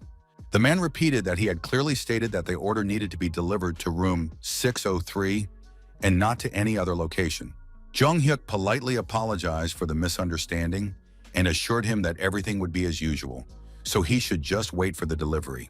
After this brief conversation, the young man carefully hung up the phone and prepared to carry out the undercover operation. The investigator was surprised to admit that his young colleague was indeed right in his assumptions about the whereabouts of the criminals. A confident smile appeared on Jung Hyuk's face as it became clear that everything was ready for the secret operation. Now they knew the exact address of the criminal group's headquarters, room 603 in this building. In the office, one of the swindlers asked his colleagues how their stock price manipulation was going. He also asked the employee if he had ordered food and what he had decided to choose for the group's dinner. The employee replied that he had ordered Chinese food as they usually did for their evening get-togethers during working hours. The man also said that their boss would not be coming again because he had too much other work to do. The guy with the beard was outraged that this was too much, as they also needed to rest, and suggested deceiving their boss. Another member of the group reminded them about the money, explaining that if they deceived their boss, they would not receive the promised payment. The bearded man promised that as soon as he was paid for the work he had done, he would simply leave the group. During their conversation, there was a sudden knock at the door, and a voice announced that the food they had ordered had been delivered. One of the scammers replied that he would go to the door to accept the delivery from the restaurant courier. Jung Hyuk, dressed as a delivery man, appeared at the door and asked if they had indeed ordered Chinese food from the restaurant. The scammer immediately noticed something suspicious. Why was there a new delivery person, and why was he so tall and unusual? Without even listening to the question completely, the guy calmly replied that he had been sent to work in place of his older brother, who was sick. Jung Hyuk crouched down to take the food ordered by the customers out of the bag and hand it over to them. The young man analyzed the situation in the room, wondering why the lights were off everywhere, and it was so dark that he couldn't see anything. The young man curiously asked the scammers how they could work in such darkness and whether it interfered with their activities. The scammers rudely told Jung Hyuk to mind his own business and not ask unnecessary questions, showing irritation at the courier's curiosity. One of the criminals suspiciously asked the guy why he was looking at him so strangely and insistently during the delivery. The young man cleverly replied that he envied them because they could work in an office and asked if it would be possible to get a similar job someday. The bearded man replied condescendingly that if he tried hard and made an effort, everything in life would indeed work out and be fine. Jung Hyuk feigned interest and asked permission to visit their office to see the workplace and the atmosphere from the inside. The young man noticed one of the scammers playing a turn-based strategy game on the computer, clearly distracted from the group's main criminal activities. Jung Hyuk curiously asked if they were developing software or something similar in the field of technology.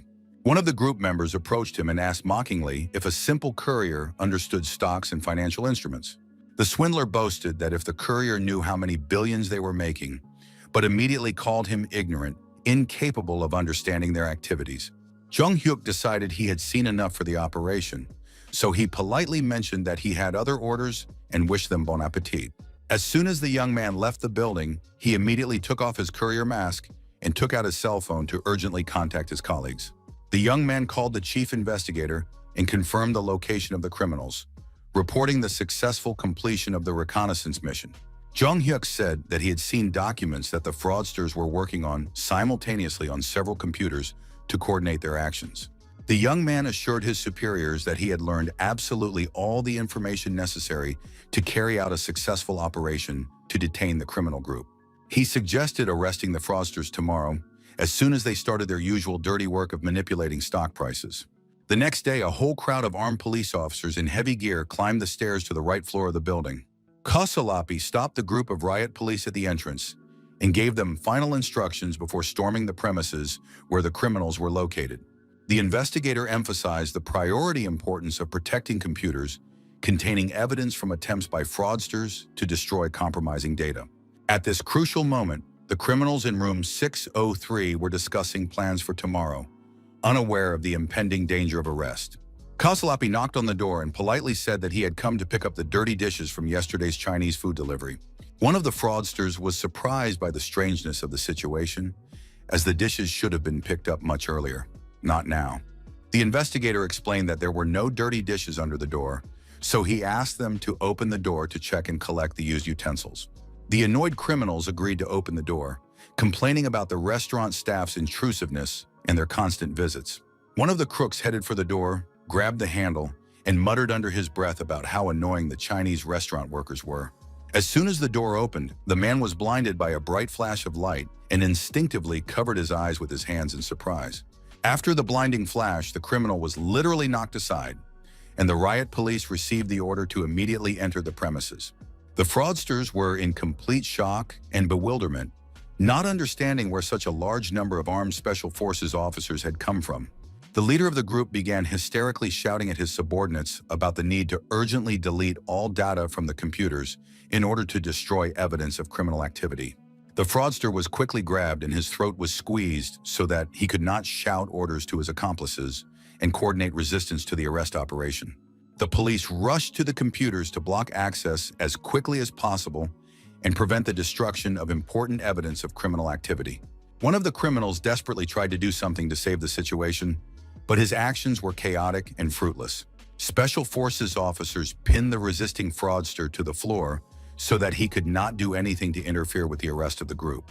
Kasalapi quickly contacted his superiors via radio to report on the progress of the operation and the current state of affairs. The investigator was happy to report that everything had gone smoothly and that all the important evidence of criminal activity had been preserved on the fraudster's computers. Prosecutor Kang, with a broad smile on his face, praised his colleagues for their excellent work in the successful execution of the complex arrest operation. Kang turned to Jung Hyuk and asked hopefully if the young man was ready for the next stage of the operation to arrest the ringleader. With a determined smile on his face, the young man made it clear that he was absolutely ready to continue the investigation and bring the case to its logical conclusion. Below the foundation building, additional police units stood ready to carry out the second part of the large-scale arrest operation. Prosecutor Kang smiled confidently, thinking that the time had come to launch the decisive assault on the criminal organization's headquarters. Law enforcement officers, including Jung Hyuk and the prosecutor, headed in an orderly fashion to the Hanwoo Foundation building to conduct a search. The people inside the foundation's office were in a state of panic and confusion, not understanding the reasons for the sudden appearance of so many police officers. Hwang Jong-soo nervously bit his nails and desperately wondered how everything could have gone so wrong and who had betrayed them. The deputy manager of the investment fund was angry at his subordinates, wondering why these idiots had forgotten to warn him and were not calling with reports. A man in a business suit approached him and politely asked for just a minute of his time for an important conversation. As it turned out, it was not a subordinate, but a prosecutor who was interested in the manager's activities and reminded him of a meeting with the team from room 603. When the fund manager heard the specific number mentioned, he instantly understood the seriousness of the situation and the danger to himself. Hwang quickly turned his head and asked the stranger in horror who he was and what he wanted from him. The prosecutor introduced himself as an employee of the Seoul District Prosecutor's Office and showed an official warrant for the arrest of a suspect in financial fraud. The swindler instantly thought of his computer and the urgent need to destroy all incriminating evidence of his criminal activity. Jung Hyuk noticed the scoundrel's pathetic attempts to reach the equipment and took decisive action to prevent the destruction of evidence. The young man quickly grabbed the criminal by the arm and asked him harshly where he was going and what he was planning to do. The young man began to twist the swindler's fingers and arms so that he could not reach the computer and keyboard to delete the files. Jung Hyuk firmly pressed the scoundrel's face against the table, completely immobilizing him and preventing him from resisting arrest. At that moment, the prosecutor officially read out the charges, stating that they had a warrant and that the fraudster was being arrested on charges of fraud. Kang listed the detainee's rights, including the right to remain silent and the right to contact a lawyer for legal defense. The prosecutor warned that absolutely everything the suspect said could and would be used against him in court as evidence of his guilt. The criminal began to scream hysterically and demand to be released, threatening law enforcement officers and refusing to acknowledge the legality of the arrest. In the interrogation room, investigators explained to the detainee that it was in his own best interest to cooperate with law enforcement. The prosecutor offered a deal. If the suspect provided all the necessary information about the criminal scheme, he would be able to avoid the maximum punishment. Kang asked the fraudster if he understood what was being discussed and if he was ready to cooperate constructively to mitigate his sentence. Hwang Jong-soo smiled insolently as he thought of his father's friend, the chief regional prosecutor, and decided to remain silent and wait for his release through influential connections. Therefore, the fraudster did not respond at all to Prosecutor Kang's questions and offers to cooperate with the investigation. Seeing the suspect's insolent attitude, the prosecutor demonstratively closed the folder with the case documents and put it aside. Khan stated that people like the arrested man think they have real power and immunity in society. The prosecutor added that the fraudster was hoping to be saved by influential patrons, but that silence would certainly not help him in the current situation. The man explained that in the current climate, the authorities simply ignore petty criminals, such as the detained financial fraudster. Kang firmly stated that he would not sit idly by and approached the table, picking up a heavy katana. The prosecutor raised this huge weapon and meaningfully remarked that the world would definitely be a better place without such criminals in it. Kang, with a predatory expression on his face, promised that this time he would not back down and would see how long the suspect would remain silent. Hearing the threats with a weapon, the fund owner, in shock, asked to wait and declared his readiness to talk and tell absolutely everything. Jung Hyuk and Kosolapi, who heard the screams from the interrogation room, noted among themselves that it seemed the case had finally moved forward. The guy suddenly heard a strange sound from the side, which caught his attention and made him wary. The head of the department appeared and noted with surprise that all the employees had already gathered here to discuss the results of the operation. The head asked about the current state of affairs and how the financial fraud investigation was progressing in general. Kosolapi reported that the prosecutor was currently busy with questioning. The situation had become more complicated, but they had managed to detain the criminals before they committed the main crime. Jung Hyuk added that if the fraudsters had succeeded, it would have been a disaster for the country's economy and ordinary investors. After listening to the explanation, the chief acknowledged his understanding of the situation, but reminded them that they were still representatives of the police, not the prosecutor's office. The chief noted that he had heard about Jung Hyuk's huge investment in this operation, which made him feel uncomfortable and anxious. The young man assured his boss that everything was fine, and there was no need to worry, as he was pleased to know that his efforts had not been in vain. Jung Hyuk explained that the fund manager who managed his assets had warned about the stock market overheating recently. The young man understood the need to act, as inaction could have dire consequences for the entire financial system. The chief agreed with the need to counteract speculators and fraudsters, so law enforcement officers are obliged to act as quickly as possible. The man thought to himself that he himself had noticed strange fluctuations in stock prices on the stock market recently. Kosalapi noted that the most important thing now was to wait for the fraudster's testimony in the case and get a complete picture of the criminal scheme. The employee noted that the suspect looked like a tough nut to crack, so it would not be easy for the investigation to break his resistance. At that moment, the fraudster shouted that he was ready to tell everything he knew, but asked for the physical pressure on him to stop. The prosecutor replied that they were still far from completing the case and would not stop until they had obtained information about all the participants in the scheme. The female employee confidently stated that it would actually be very easy to get the necessary information from the detainee and would not take much time. At that moment, workers were standing in a garage, realizing that it was time to finish their dirty work.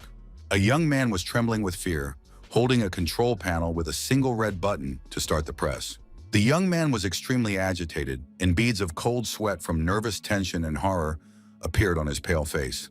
The workers asked him why he still couldn't press the red button and finish the job. His colleagues wondered if he really wanted to be punished for refusing to press the button as ordered by his superiors. The poor young man, trembling with fear and tears in his eyes, replied fearfully that of course he didn't want any problems with management. The huge man rudely told the trembling young man that if he wanted to eat today, he had to finish the job as soon as possible. The boss also ordered the other workers to hurry up, as they needed to wrap up the operation and get out of there immediately. The poor young man, holding the button in his trembling hands, felt deep regret about what was happening and his involvement in it. His hand trembled violently as he brought his finger closer and closer to the fateful red launch button. The guy closed his eyes and tears of despair rolled down his cheeks at the impossibility of avoiding this terrible act. Finally, he pressed the button. The press began to move slowly and was about to crush the car inside. The car, which was standing in this powerful press, was completely deformed under the monstrous pressure of the industrial equipment. The young man looked away so as not to see the horrific sight of the car and its contents being destroyed. A thick black liquid, similar to motor oil, began to slowly leak from the destroyed car onto the floor. After completing this gruesome task, all the workers sat down at the table, offering drinks and discussing plans for the afternoon. The team leader said he would think about what to do next after the lunch break in the garage. The poor skinny guy who pressed the button on the press also got himself some simple food to snack on with his colleagues. He sat down at the table with the other workers, who complained about the monotony of their diet and dreamed of home-cooked meals. The unhappy young man thought with tears in his eyes about how much he missed his loving mother. If he had known that things would turn out this way, he would never have run away from home. It was a big mistake. Suddenly, the boy heard shouts that, "Damn it!" They hadn't been able to reach Hwang Jong-soo for several hours. An elderly man arrived at the scene and said on the phone that the president was already on his way, but first they needed to find someone. The old man continued talking on the phone, demanding that the situation at the airport be dealt with first before anything else. At this critical moment, Kosalapi, Prosecutor Kang, and Jung-hyuk entered the garage to search the premises. The prosecutor's first question to those present was whether a certain Kim Dae-soo, who was wanted in connection with the case, was there. The huge worker replied that he worked there, but today was supposedly his day off and he was not there. They approached the huge, insolent guy and put their hands on his shoulders, preparing to take decisive action against him if he resisted. It was Jung-hyuk who began to squeeze the man's collarbone very hard with his hand, calmly saying that everything was fine and would be over soon. The other workers quickly jumped up from their seats, indignantly asking what this guy was doing to their comrade and brother. Jung-hyuk threatened that if they interfered, they would find out why he had come here and what he was capable of. The poor, skinny little guy who had run away from home had no idea what was going on around him and was completely confused. The prosecutor approached the elderly director and imperiously ordered him to come closer for official arrest by warrant. Kang introduced himself as an employee of the Seoul District Prosecutor's Office and announced Kim Dae-soo's arrest on charges of financial crimes. Hearing the charges, the director gritted his teeth and thought furiously about financial crimes, cursing Hwang Jong-soo for promising that there would be no problems. The man began to scream hysterically that law enforcement officers had no right to do this and were exceeding their authority in relation to him. The prosecutor ordered the police to immediately arrest all the fraudsters present who had participated in the criminal scheme. Jong-hyuk noted with satisfaction that their detective work was going very well and was effective. The young man continued to hold the scoundrel in his hands, warning him not to do anything stupid and to sit quietly without resisting. The huge worker clenched his fist and tried to strike Jong-hyuk, but he misjudged his opponent's strength and speed. The young man quickly reacted to the aggression and delivered a powerful blow to the attacker's nose, causing him to scream in pain. The victim indignantly asked how the young man dared to say anything to him and use force against him. Jong-hyuk smiled and invited the others to come forward if they wanted to stand up for their beaten colleague. The director thought about the money he had spent and that if he were caught, he would certainly not be able to avoid serious punishment. When Jong-hyuk looked away, he noticed that the old man was clearly about to flee the scene. Sure enough, a second later, the director suddenly began running very quickly toward the garage exit, trying to escape. Jong-hyuk jumped up and quickly caught up with the fleeing criminal, preventing him from escaping justice. The young man grabbed the director and literally threw him over his shoulder, demonstrating his physical superiority over the elderly man. Like a true judoka, the young man wanted to throw the old man onto his back and dramatically flipped him in the air before he fell. The prosecutor, seeing this scene with his own eyes, literally opened his mouth in surprise and shock at what was happening. The rest of those present, including investigator Kosalapyi, were also in shock from the demonstration of martial arts skills. Everyone saw the old man lying on the floor, shaking and crying from the pain in his back after the unsuccessful landing. The director groaned and said that he knew that this is how it would end for him and his people. Jong-hyuk was worried that he had hit the old man too hard and that he had died from his injuries. The prosecutor warned the young man that if he used force again, he would have to call his superiors. Kang noted that the young man seemed to have broken the old man's spine as he could no longer move normally. The prosecutor decided that the only thing to do now was to call an ambulance so that the medics could take care of the victim. The prosecutor scolded the young man, saying that he had asked him to be careful and not to use excessive force against suspects. When Jong-hyuk looked ahead, he noticed something in the warehouse that surprised him greatly and drew his attention to the details. The young man saw 3 boys who looked too young for this place and wondered why the children were here. The young man approached the teenagers and cautiously asked if they also worked here alongside the adult men. Jong-hyuk noticed that the children were shaking with fear, and one of them asked fearfully if they lived here permanently. Noticing the condition of these kids, he realized that they all looked completely exhausted and frightened by what was happening. So the young man asked a question that greatly surprised the teenagers. He asked if they had run away from home. The poor kids replied that yes, they had, confirming the young investigators' guesses about their origins. Jong-hyuk suggested that they had been brought here and promised good money for work at the train station or bus terminal. Hearing these words, one of the young men was shocked, as the investigator had hit the nail on the head with the circumstances. Jong-hyuk said that everything was clear from the expressions on their faces, and that he did not need any further explanation of what was happening. The young man explained that brokers simply sold people to those who could pay, and at that time it was not considered unusual. The young man added that everyone had their own circumstances, so life was clearly not easy for teenagers. With a warm smile, he told the children that they were actually very brave for their resilience and survival. Jong-hyuk noted that not everyone would have the strength to escape and survive the whole nightmare they had to go through. When the young boys heard these words of support, they couldn't hold back and cried with relief and gratitude. All these days had been very difficult for them. They didn't know what to do or how to get out of this terrible situation. Jong-hyuk understood the seriousness of the situation, so the smile disappeared from his face, giving way to concentration and determination. He asked the young men to tell him absolutely everything that had happened here during their stay. Jong-hyuk took the young boys to the police station and cautiously asked if they were very frightened by what had happened. The guy thought to himself that the children were definitely not to blame for anything, that this was a mistake and a crime committed only by adults. One of the teenagers in a green jacket looked particularly pale and exhausted from the ordeal. Jong-hyuk reassured the children, advising them not to pay attention to the stern prosecutor and to just relax during the conversation. The boy in the green jacket began to stutter a little and struggled to find the words to tell his story. He admitted that he thought the same people had come back, and he was afraid that it would all start again and they would be sold again. Jong-hyuk asked who he was talking about, and it turned out that the teenager was referring to people from China. The investigator asked the boy to tell him a little more about these people and their activities in relation to children. Then they got some info that this place was pretty much like a regular auto repair shop, or more accurately, it was just a cover for it.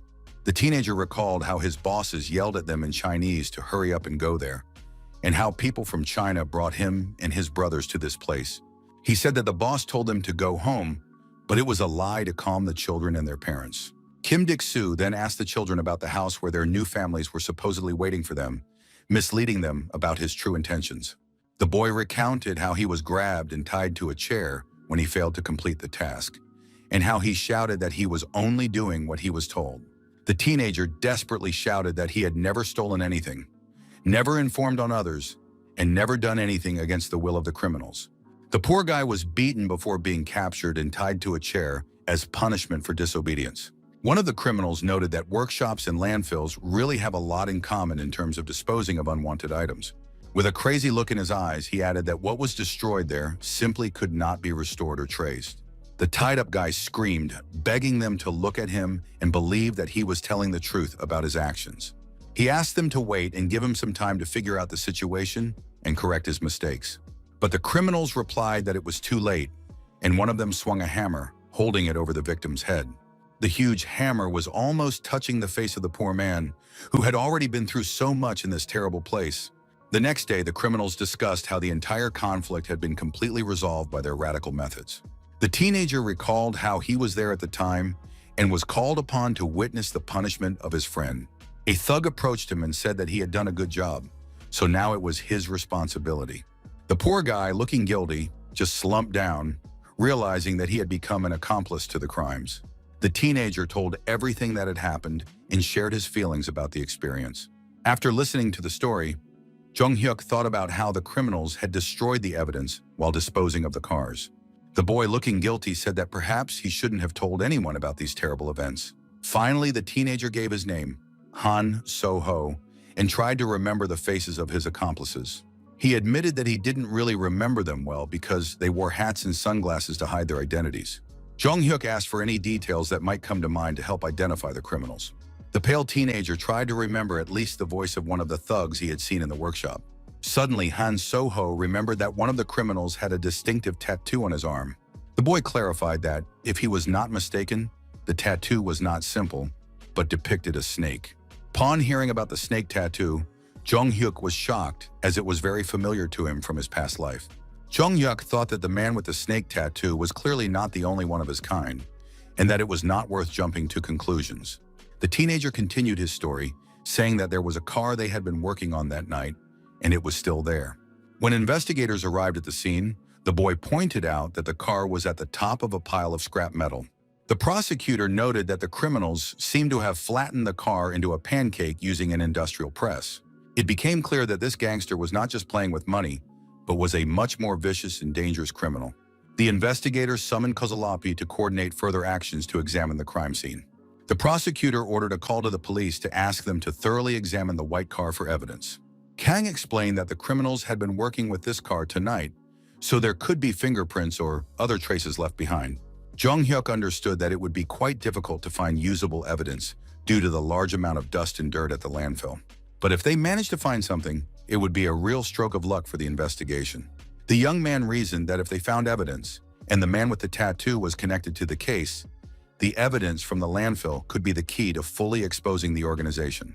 The young man analyzed the information a little, and suddenly he had an important realization about the connection between the cases. Jung-hyuk understood the difference between the case of Representative Kim and the case of the official from 1996 in the presence of fingerprints on the car. The case involving the official from 1996 was quite old, so there was virtually no chance that the evidence would still be intact. But in the case of the deputy, only a month had passed, and they might have a real chance of finding some useful information. The guy asked his colleagues what kind of cars were used to transport the deputy to the place of his death. Jung-hyuk regretted the lack of CCTV cameras near the entrance to the landfill, which would have been very helpful to the investigation now. Prosecutor Kang addressed the teenagers, saying that the case was closed and suggested conducting an identity check before sending them home. The poor kids looked at each other, and it was clear that they didn't really want to go home. Even the prosecutor noticed their reluctance and was surprised, asking why they didn't want to go home, since their parents were surely worried. Jung-hyuk understood that everyone had their own reasons, and that the children were simply afraid to return to their previous circumstances. So he decided to ask the kids directly if he was right in thinking that they were simply afraid to go home. The young man suggested that the teenagers needed time to feel safe, otherwise they might run away again. The kids began to explain their fears, but the prosecutor objected that they couldn't take care of the children forever and had to return them. Jong-hyuk really thought about the fact that these weren't his kids and suddenly remembered his idea to create a shelter for teenagers who run away from home. Han So-ho, literally with his mouth open, exclaimed enthusiastically that it was really cool and wonderful for kids like them. All three teenagers asked the judoka in amazement and with their mouths open where exactly they were and what kind of place it was. Jong-hyuk explained that they were in a shelter for runaway youth, where they could stay safely and recover for a while. Suddenly, a familiar voice greeted the young man, and it turned out to be the chairman of the foundation, who had come to check out the new facility. Chairman Kwon So-ho noted that he and the young man had not seen each other since their last meeting a long time ago. He introduced himself to the teenagers and explained to the children that this man had made a huge contribution to the construction and organization of the center. The elderly man modestly replied that it was nothing special, as he had only helped to realize the young man's wonderful idea. The chairman addressed the children, explaining that he had heard about their difficult situation and that the center had been created specifically to help teenagers like them.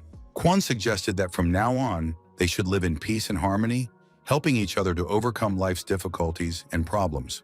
Without a doubt, these teenage boys were sincerely happy about this favorable turn of events and the prospect of a safe life.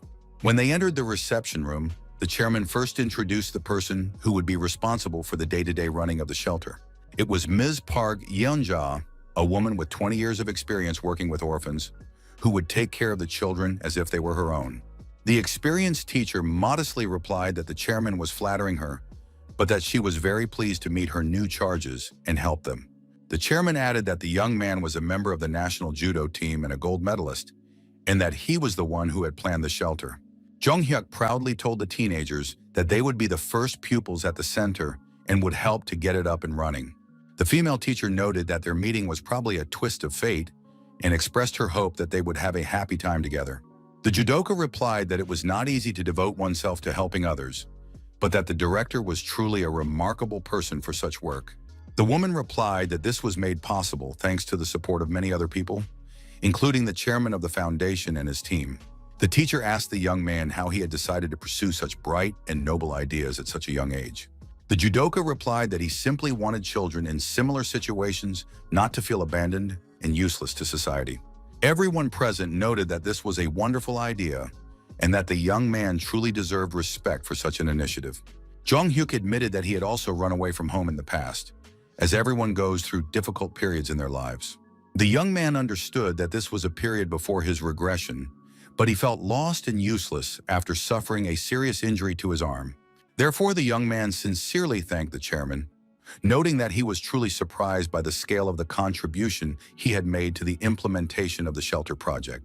Jong-hyuk admitted that he had no idea that the chairman would buy such a huge building and expressed his deep gratitude for such generosity. The young man noted that it seemed they were truly in the same boat and offered another idea for the development of the shelter. He suggested setting up a free shop and cafe on the first floor for children and visitors to the center. Jong-hyuk explained that in such a place, children could eat normal, high-quality food without financial restrictions. The young man believed that teenagers could run the shop themselves under adult supervision, which would help develop their independent skills. Upon hearing this idea, the chairman paused to think, scratching his gray beard thoughtfully as he considered the proposal. Jong-hyuk turned to the runaway Sun-ho and asked him what he liked to do in his free time. The teenager sighed heavily and said that he didn't do anything special, like most kids his age. The boy clarified that he didn't play computer games, but that he liked programming and creating various programs the most. Sun-ho asked sadly if the judoka also thought it was a useless and impractical activity for a teenager. Jong-hyuk assured him that he did not think so at all, but rather held the opposite opinion about programming. The guy expressed surprise that the teenager had found himself in this field and wanted to do such a difficult job. The judoka explained that computers are becoming more prevalent every day, and the entire computer system is constantly developing and improving. Jong-hyuk predicted that phones would soon become full-fledged computers and asked him to believe his prediction. The director of the orphanage suggested creating a computer room and finding qualified teachers to teach the children programming. The other teenagers shared their dreams. One loved soccer and wanted to become a professional player, while another liked to draw comics. The chairman expressed his joy that all the children had set themselves great goals and promised to support them in realizing their dreams. Jong-hyuk looked at the happy children and thought how wonderful it was that such a great idea had come to him. At the same time that the shelter for runaway teenagers was completed, the construction of a new home for the family was also completed. The boy brought his mother to their new home, and the woman's eyes literally lit up with delight and surprise. The mother turned to her son and said that it was too luxurious for them and that she thought it was too expensive. The woman kissed her son and said that he was truly the best son in the world and thanked him for his care. The mother added that she thought how nice it would be if her husband could also see this happiness and prosperity. The boy noticed the tears on his mother's face and gently told her not to cry, but to smile and enjoy the moment. Jong-hyuk understood that his mother had probably remembered his late father again and was feeling sad about the past.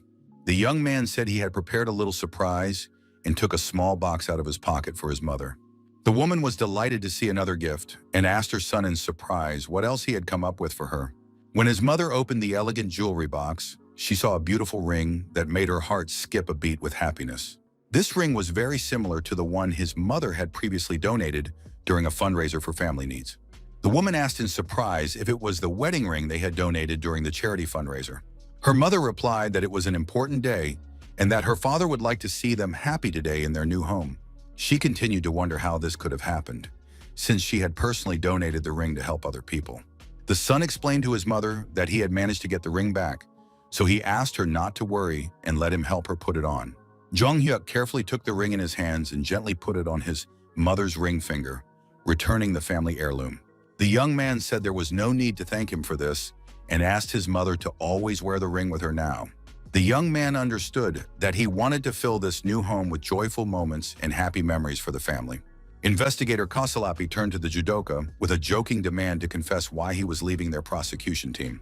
The man continued, saying that there was no need to avoid the question because without Jong-hyuk, it would be difficult for him to enjoy his work. His adult colleagues noted that thanks to the young man, it was easy for everyone to adapt to the new department, and he would soon graduate from school. Sam Jong-hyuk expressed his immense gratitude for the invaluable experience and emphasized that he greatly appreciated the time spent at the prosecutor's office. Prosecutor Kang asked the young man to wait for him outside, as he wanted to say something important in private. Outside, the prosecutor asked him to convey his gratitude to Mr. Kwon, the company representative, for supporting their activities. Kang also said that he had learned that Jong-hyuk was interested in the investigation of the car used by Kim In-won. From that moment on, the young man's eyes lit up with interest, and he became curious about what had been discovered during the examination. The young man stood waiting and asked hopefully if there were any fingerprints on the car. Jong-hyuk continued to ask about why they had taken the car for examination and what they planned to do next. His colleagues reported that it was the same make of car that the deputy had been driving before his tragic death. The prosecutor explained that their specialists had carefully examined and completely dismantled the car to search for evidence. The experts found only one fingerprint, which appeared to consist of several overlapping marks. The young man inquired about the possibility of separating these overlapping prints, if such a technical possibility existed. The prosecutor ironically remarked that they were not in a detective movie and reminded him of the real limitations of forensics. Jong-hyuk seriously understood that without modern technology, they could not separate the prints, and there would always be difficulties in analysis. The young man asked the prosecutor what was needed to invent new technologies in the field of forensic research. The man explained that a qualified developer was the most important thing, but time and a sufficient budget played an equally important role in creating innovations. Therefore, with a smile, Jong-hyuk remarked that if the developer is truly talented, then you couldn't ask for better conditions, right? The young man suggested investing in university research, which left the prosecutor in a state of complete shock and bewilderment at such an unexpected proposal. Jong-hyuk explained his philosophy by saying that only those who are thirsty dig a well, hinting at the need for active action to achieve goals. At the airport, the young man was already walking through the waiting room and managed to call someone to resolve important business matters. He was talking to the director of the agency, Jong, with whom he had not communicated for a very long time. Jong was the head of the company that the young man used to visit with his friends. The director said that nothing special had happened before the team was formed with David, but now he was concerned about possible personnel changes in the team. Hearing this, the guy shouted throughout the airport, indignant that they were looking for replacements for employees, and inquired about the fate of the current workers. Then Jong-hyuk apologized for his outburst, but still asked about the reasons for the sudden decision to look for replacements for the current members of the group. The director explained that the team currently belongs to another company that wants to take the rest of the team members. When the guy heard this, he thought that JYP would become one of the largest entertainment companies in the future, according to his knowledge from his past life. Jong-hyuk remembered that before returning to the present, he knew about Jin Young's participation in the group's debut and how everything was supposed to unfold.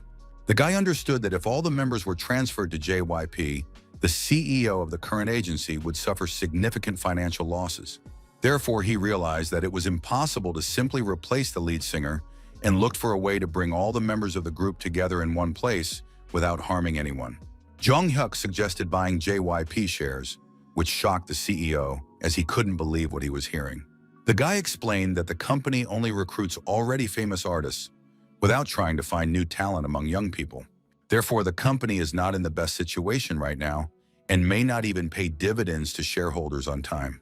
Jong-hyuk thought to himself that even if he paid more, it was still a business that would stay afloat for at least 10 years. Even if he ended up in the red, the guy saw no other way out, as he wanted to see all 5 guys together. The young man found it unfair to separate his friends after their joint creative journey and many years of collaboration in the entertainment industry. Therefore, Jong-hyuk emphasized that he had known these guys since they worked under the previous management of the agency. The young man asked the director to do absolutely everything in his power to preserve the integrity of the music group.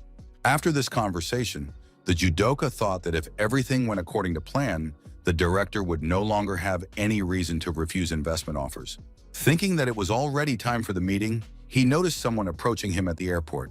Jong-hyuk smiled and addressed the approaching people, noting that they had arrived right on time as agreed. They were his classmates, including a female friend and a guy with whom he planned to spend time during the school holidays. Suho said that they wanted to congratulate Jong-hyuk, noting that he was truly a great guy and deserved recognition for his achievements. Jong-hyuk replied with a sincere smile on his face that he was very pleased to hear such warm words from his close friends. Suho added that he had prepared a celebratory dance in honor of the occasion, predicting that the guy would one day become a very popular person. But the guys didn't even have time to watch the dance performance, as they and their girlfriend were in a hurry, saying they were late for their flight.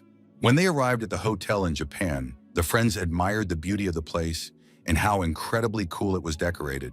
Jong-hyuk thought his mother was against the trip to Japan, considering it dangerous, so he took his classmates with him for safety. The guy noticed that the place hadn't changed at all, and suddenly his friends asked if he had been here before. Jong-hyuk remembered his past life when he had to fly to Tokyo to capture the leader of a Busan smuggling organization who was hiding in this hotel.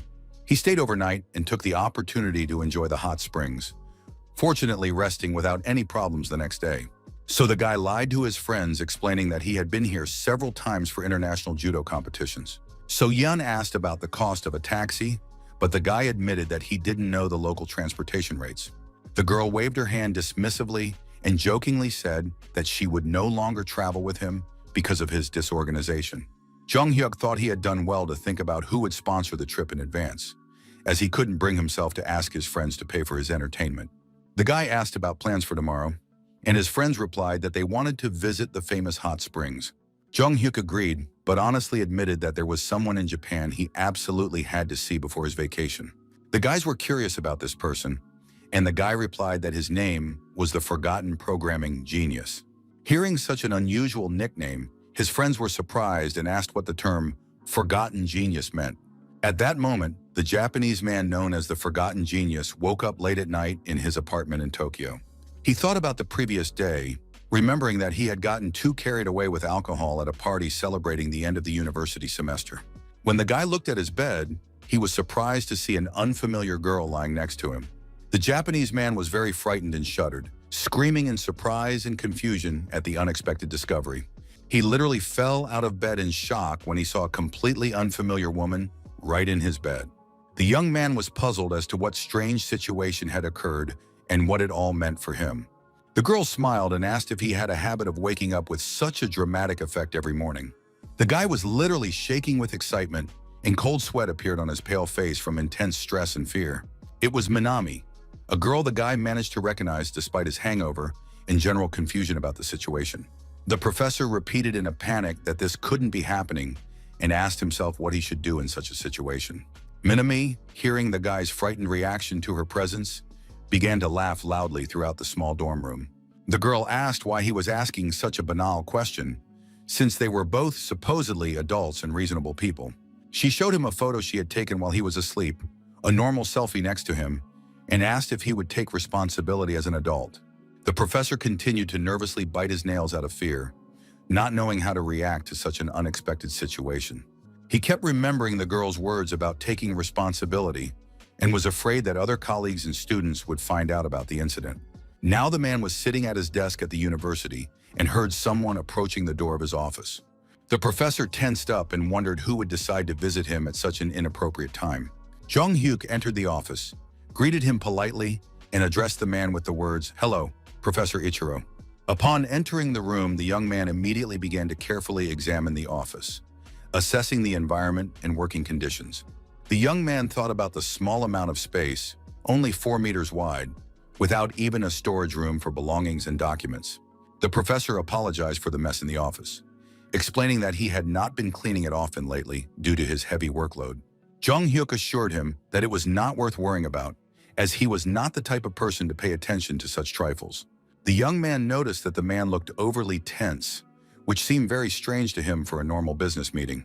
The professor asked if the guest was really an investment consultant, noting his youthful appearance and knowledge of Japanese. Jung Hyuk smiled and replied that the professor, at 30 years old, was also young enough for science. The young man began to talk about the professor's notoriety as a dirty rabbit, but the professor immediately asked him to forget about that old incident. In 1991, all of the Japanese government's financial systems were hacked simultaneously, and threatening messages signed "Dirty Rabbit" appeared.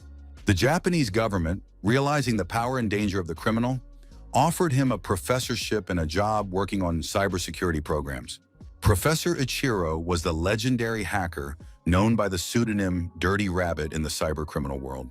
Jung Hyuk knew that the professor had developed the foundations of digital forensics at this university over the years. Except for a very small circle of people in the know, his real name is unknown to anyone, but he has left a significant mark on forensics. It was to meet this genius of programming and cybersecurity that Jung Hyuk flew to Tokyo, as he desperately needed the professor's help. The judoka noted that the Japanese government had acted in its own interests, but the position of professor for a former hacker was truly delightful. Jung Hyuk understood that professors like this are not liked in any country, be it Korea or Japan, because of their past. Someone who was famous for hacking and breaking into systems is unlikely to be able to easily read other people's feelings and emotions in normal communication. The guy realized that the professor felt lonely, and when he was in Japan, it must have been especially difficult for him to adapt. So, Jung Hyuk noticed the professor was lost in thought and started talking to him to bring him back to reality a little. Minami arrived at that very moment and entered the office, causing the professor to immediately startle with surprise. The guy thought in surprise, is she really a university student? But why is she dressed in such a provocative and inappropriate manner? The girl politely said that she would not disturb them in that case, and promised to come back to the professor a little later for a conversation. Jung Hyuk noticed that since he had arrived, the professor had seemed extremely preoccupied with some personal problems. Now the man became even more anxious, explaining that she was his student, who sometimes appeared unexpectedly at the most inopportune moments. Jung Hyuk suggested continuing the conversation as he had an important topic to discuss. He wanted to buy the professor's hacking skills. Hearing this proposal, the professor asked in surprise if the young man had come with a commercial order to hack into some systems. Ichiro explained that the guest had misunderstood something, because what he was doing now was based on the principles of ethical hacking. Jung Hyuk replied that search programs for computers based on hacking structures are now used by intelligence services in various countries. The young man added that for ordinary people, this is a completely new concept in the field of cybersecurity and digital forensics. The judoka believed that the professor's skills could solve many serious problems in law enforcement. Although Ichiro is considered a former criminal, Jung Hyuk wanted to help him do what he really enjoys and what is useful. After talking to the professor, the guy returned to his friends and suggested that he treat everyone to dinner at a restaurant that evening. They entered the restaurant and immediately noticed the pleasant smell of grilled meat, assuming that the food here must be incredibly delicious. When Jong-hyuk entered the restaurant, he immediately noticed a girl he had seen before at the university. The young man remembered that she was definitely the same student who had come to Professor Ichiro's office earlier that day. The young man even managed to remember the name of this mysterious girl. Her name was Manami, as he had heard in conversation. The student was sitting with her friends and suggesting they go to Hawaii together, and they were interested in who the client was this time. Minami admitted slyly that she had tried to hide it, but she had confidential information about the new client. Jong-hyuk, passing by their table, heard the girl say that her client was actually a professor from their university. Jong-hyuk thought he hadn't misheard. The girl had definitely said the word professor in her conversation with her friends. The guy understood that the restaurant was quite noisy due to the large number of visitors, so it was difficult to make out the exact words of the conversation. The young man decided that in this case, he needed to check this important information more carefully and in more detail. Jong-hyuk told his friends that they could take their seats at the table while he went to the restroom for a few minutes. Minami confirmed to her friends that it was indeed true, that it was the same professor from the university. Jong-hyuk approached their table and asked if he had imagined it or if he had really heard the name Professor Ichiro. The guy turned to the other girls and asked if they were all friends of this professor from the technical university. The young man introduced himself as a student at the technical university who had happened to visit the professor's laboratory for academic matters. Minami didn't like how the situation was unfolding, so she reacted angrily to the stranger's interference in their conversation. The girl addressed the guy, noting that they were having a serious conversation about their personal affairs without any outside listeners. Jong-hyuk apologized to the girls, explaining that he was simply surprised by their appearance and wished them a good evening. As the guy walked away from their table, the girls discussed how cute he was and that they wouldn't mind getting to know him. Minami contemptuously remarked that there was nothing special about him, and besides, he was just a technical college student. She suggested that he was definitely a student of that stupid professor, which explained his interest in their conversation. The minx decided to get the most out of the professor, figuring that it shouldn't cause any serious problems. Her friends discussed that it was quite a big deal, but it was okay, at least until they graduated from university. Minami said that the funny thing was that she had been asked to completely compromise this professor by any means available. The girl explained that the client had warned her about the professor's possible dismissal, but she had signed a contract with payment until graduation. Minami decided to whisper the confidential information, warning that it should remain between them. She began to share the secret information very quietly, speaking almost inaudibly to the other restaurant patrons. Jong-hyuk staged this whole performance specifically to discreetly place a recording device under their table to record the conversation. After listening to the recording, the guy heard the girl admit that initially she was only supposed to observe the professor. It turned out that the university dean had personally asked Minami to take on this delicate matter against the professor. The funniest thing, according to the girl, was that she had absolutely nothing to do with this stupid professor in reality. Jong-hyuk brought the tape with the recording to the professor's office and played him the compromising information. The professor realized that the girl had nothing but a photo and that nothing had happened between them that day. The professor was shaking with shock and wondered what the hell was going on in his life. He was ready to cry out of despair and helplessness. Ichiro wondered why the dean had requested a meeting with Minami in the first place and admitted that he had not thought about this possibility at all beforehand. Jong-hyuk understood that the professor had been drawn into an extremely unpleasant and compromising incident that could destroy his career and reputation. Perhaps that was why the man had been so anxious during their first meeting in the university office.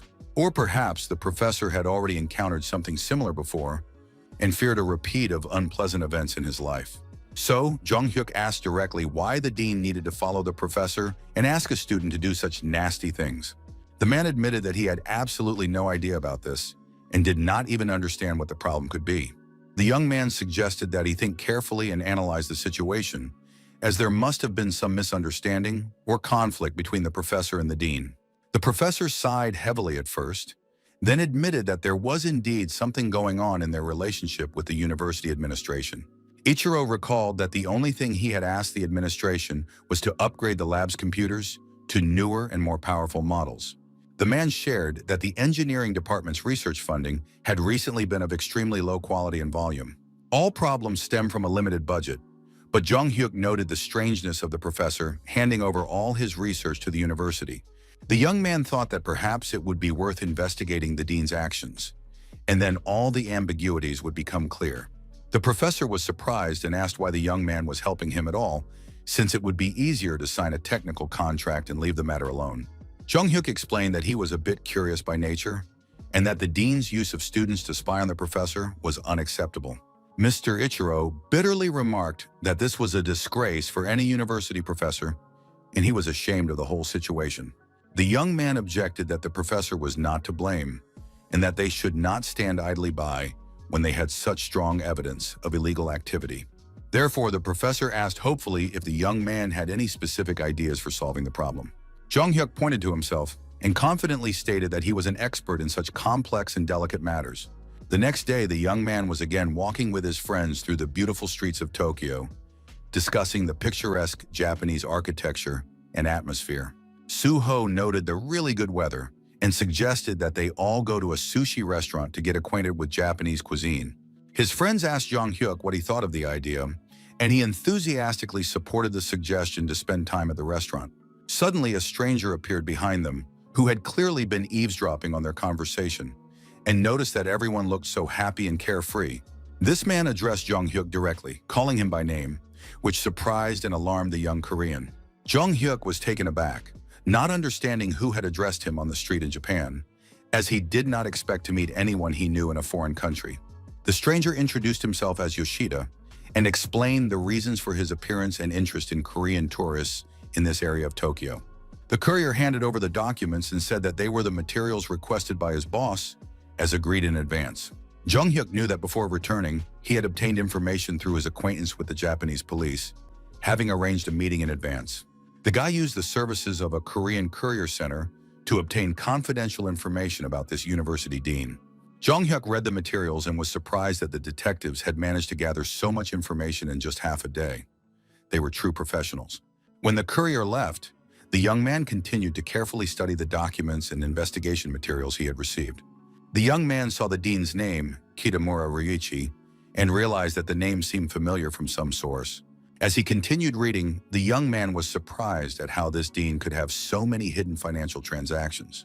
At that moment, in the office of the head of the department, the dean was on the phone saying that the professor had received $700,000 and asking for all the money to be collected. The insolent man with big cheeks demanded to know if the person on the other end of the line understood what he was talking about.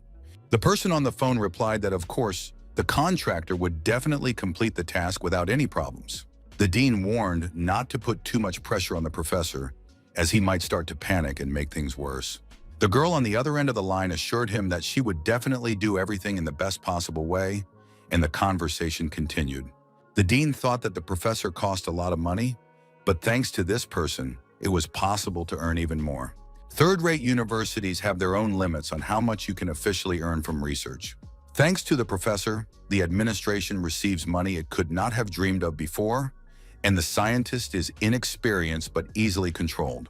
How many times had these petty studies brought truly incredible income to the university administration? The man looked at his watch and realized how quickly time was flying by. Important guests were due to arrive soon. Just then, he heard the footsteps of a man in a business suit heading for the dean's office. The dean perked up and thought he heard the arrival of his long-awaited guest for an important meeting. The man invited the visitor into the office, telling him to make himself comfortable and feel at ease.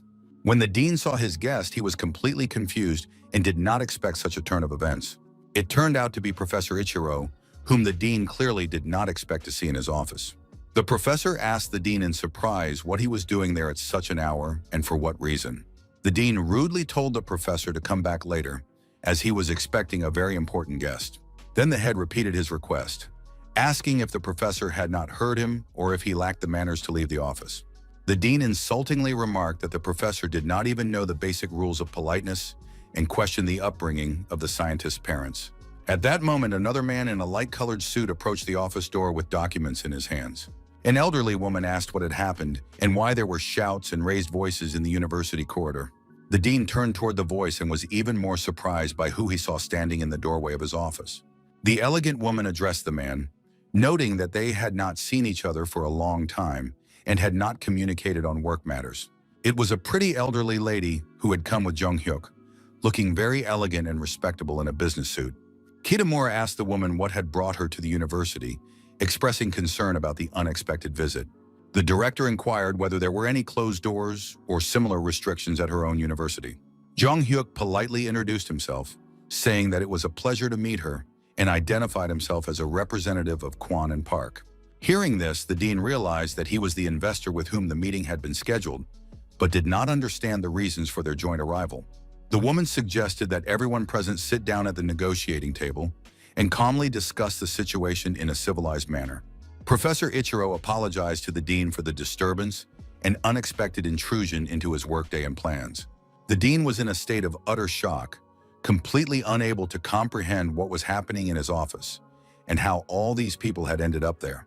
The principal explained that an investor had requested cooperation with their university, so she had personally returned to participate in the negotiations. Jung-hyuk clarified that he had originally planned to meet only with the university president to discuss business proposals. But since the meeting had already begun with this group, he suggested that everyone sit down together and discuss the prospects for cooperation. The young man thanked the woman for finding time for the meeting, despite her heavy administrative workload. The director asked if the investor wanted to gain access to the program for foreign students at their engineering faculty. Jung-hyuk explained that his company runs a shelter for runaway teenagers, and they were considering providing educational opportunities for those who aspire to a career in engineering. After listening to the explanation, the dean thought that it was understandable that the young man looked very young, but what talent had made them focus their attention on him? The principal asked what principle the investors had used to choose their university among many other educational institutions. The judoka replied that he had personal connections with Professor Ichiro, and that was why they chose this university. Ichiro talked about the development of a program capable of researching and restoring data on calls and messages that had long been deleted from mobile phones. The investors' offer to finance this particular project was indeed of great interest to the university and the scientific community. If the development was successfully completed, it would truly be a huge technological breakthrough for the entire global community. The dean thought that he also had a similar idea for commercializing research, but for some reason the professor did not tell him anything.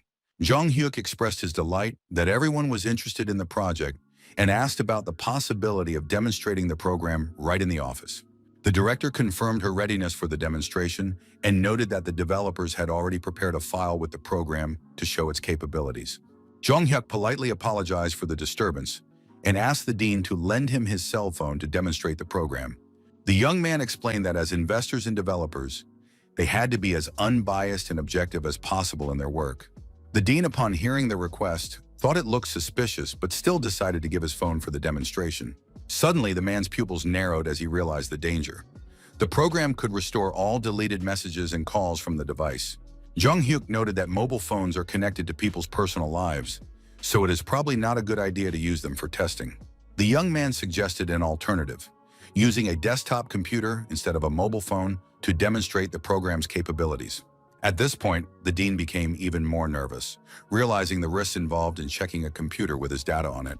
The man realized that he had stored hidden bank accounts and stolen research data on this very computer. Therefore, the dean objected that the computer was used for official work files, and if important documents disappeared, serious problems would arise. The director insisted on trying, noting that such an opportunity to evaluate technology was very rare. The woman assured him that if anything went wrong, she would take full responsibility, so she asked to give it a try. The principal continued to insist that all important documents were stored on the university server, so everything should be fine. Ichiro intervened in the dialogue and suggested that he had an idea why the dean did not want to share the computer for demonstration purposes. The professor suggested that it was quite possible that the dean was simply hiding something from his colleagues and superiors. Hearing the accusation, the man indignantly asked the professor what he was talking about and on what he based his suspicions. The headmistress noticed that the dean was clearly frightened by the accusations and asked what had happened to him recently. Jung-hyuk added that if the dean continued to refuse to give a demonstration, it would look even more suspicious.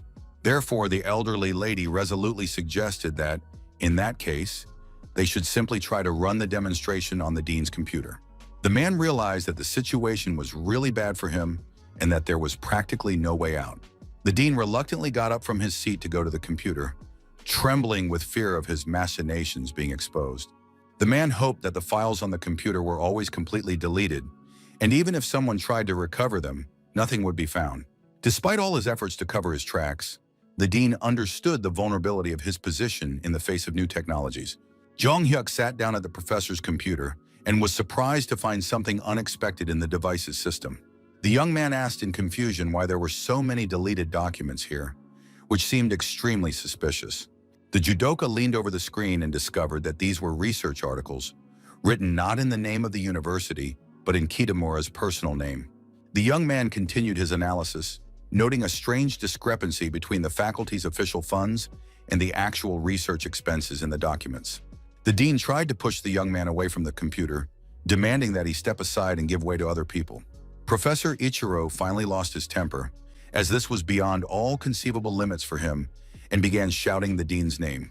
The scientist grabbed the scoundrel by his suit and lifted him into the air, demonstrating physical strength unexpected for his build. The professor demanded an explanation as to why the dean's name was on his research and asked for a normal, honest answer. Ichiro shouted, asking how the dean could do such a thing and how he could even have the conscience to engage in such machinations. The dean responded by asking to be released, claiming that he had no idea what was going on or what he was being accused of. Jong-hyuk tried to calm the situation down, asking everyone to calm down while he called the police to investigate what was happening. The dean, of course, did not want any police involvement, claiming that he had done nothing wrong or illegal. The professor could not forgive such an act and gritted his teeth in anger, unable to contain his pent-up rage. No one would have thought that such a small and thin man could hide so much physical strength. The professor literally pounced on the dean and knocked him to the ground, unable to control his actions out of anger. Ichiro demanded that the dean admit to what he had done and apologize for his disgraceful actions. The headmistress, tired of listening to the whole scene, simply tapped her cane to get their attention. The cane ended up right next to the dean's head, almost hitting him during the scuffle with the professor. The expression on the elderly woman's face changed dramatically, and she demanded an end to the disgraceful behavior with a malicious look. The police had already arrived at the university with their lights flashing, ready to investigate the incident. The dean was taken by the arms and dragged to the car, while he shouted that it was no sin to help the poor professor. Kitamura asked the director to stand up for him, claiming that he was not guilty of anything before the university. The man begged her to think again about how many years he had served the educational institution and its leadership honestly. The woman replied that the dean remained shameless to the end, and that it was simply a disgrace to the entire university. The director turned to the police and demanded that they remove the dean from sight as soon as possible.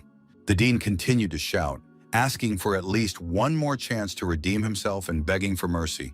Jong-hyuk informed the professor that since the dean had been arrested, his student Minami would soon be caught as well. The principal approached the guests and apologized for them having to witness this shameful spectacle. The woman suggested continuing the discussion about the study abroad program for the shelter's wards. The director also informed the professor that she had some important information regarding his future work at the university. The woman bowed deeply to Ichiro, sincerely apologizing for not paying him enough attention all this time. Jong-hyuk asked the director what measures she intended to take against the scoundrel of a dean after his exposure. The woman assured him with a determined smile that the criminal would be punished to the full extent of the law, using all available connections to ensure justice was served.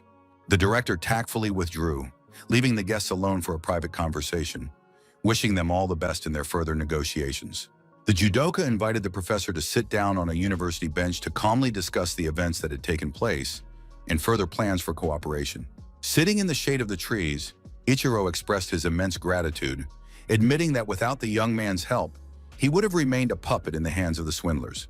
The young man modestly replied that he had not done anything special and that the evidence had been found solely thanks to the professor's outstanding technical skills. Jong-hyuk gently reminded his interlocutor that the story was not over yet, as there were many important issues ahead. The young man noted that they had not yet finished discussing the rights to commercially sell the professor's revolutionary forensic technology. The young man asked him not to be surprised, as he wanted to make a rather unexpected and serious proposal regarding further cooperation. Jong-hyuk asked the professor directly if he would like to move to Korea with him to continue his scientific work. The man was even more shocked, puzzled by such a sudden and unexpected proposal to radically change his life. The judoka explained his concern that staying in Japan would limit the professor geographically, whereas moving would open up new horizons. The young man argued that this would allow the scientist to focus entirely on his research without external distractions, while taking an interest in his interlocutor's opinion. It was clear that the professor understood the appeal of the idea, but he was clearly hesitant and felt some internal resistance to the proposal. Ichiro honestly admitted to the young man that despite his desire to do so, he probably would not be able to decide to move to another country. Jung-hyuk was surprised by this answer, as he was absolutely sure that the man would agree to such a lucrative offer. The professor explained his desire to recover all his stolen research, stating that he no longer intended to run away from his problems. The young man noted with understanding that their intervention had indeed changed the course of events compared to what had happened in his past life. Jung-hyuk admitted his desire to obtain the forensic technology, but expressed his willingness to support the professor from a distance if necessary. Ichiro hastened to clear up the misunderstanding, clarifying that he would not go to Korea, but was willing to sell the developed technology to an interested party. Jung-hyuk was so delighted to hear this that at first he couldn't believe his ears, thinking it was too good to be true.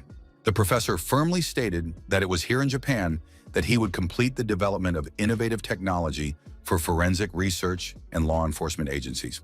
The young man thanked the professor, assuring him that their company would provide him with comprehensive and unlimited support in his further research. The professor asked if it would be possible to support another person who found himself in a similar situation to his own. Ichiro told him about a friend who was in a very similar situation and needed help to continue his scientific work. This man had immigrated to Japan with his parents 12 years ago and was now working alone on developing a car video recorder. Jung-hyuk thought about it as the mention of a car video recorder brought back vague memories from his past life. The professor noticed the young man's strange reaction and was surprised by the sudden change in his expression when the development was mentioned. The young man asked with interest where exactly the professor's friend and his laboratory were located at the moment. After receiving a tip from Ichiro, Jung-hyuk arrived at the specified location with his classmates for the meeting. So-yeon checked the address and asked the guy if this was the place he had written down on a piece of paper. Jung-hyuk confirmed that the address was correct and thanked his friend for her attentiveness and help in navigating an unfamiliar city. The guy apologized to his friends for making them come with him to Kyoto, assuming that they must be tired of traveling. His girlfriend replied that since they had come on business, it was worth spending the time in a way that would benefit everyone involved in the trip. Jung-hyuk got the hint and asked anxiously if his friends had spent all their money on entertainment in Japan. After talking, the whole group approached the intercom of the right house and pressed the call button to contact the resident. They pressed the button once or twice, but no one answered the call, which seemed rather strange to them. Jung-hyuk began to worry, and various negative scenarios involving the developer began to run through his head. Finally, a tired voice came from the intercom, irritably asking who they were and what they wanted.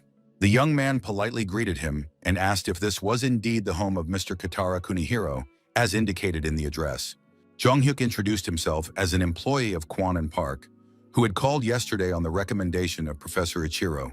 Kunihiro approached the door, grumbling that he had already told the professor he didn't agree, but decided to open the door to the guests anyway. The man looked extremely exhausted and tired, asking the visitors to simply leave and not bother him anymore. The developer explained that he was not feeling well and promised to explain everything to the professor himself regarding his refusal to cooperate. Jung-hyuk objected that this would not work and held the closing door open to continue the conversation.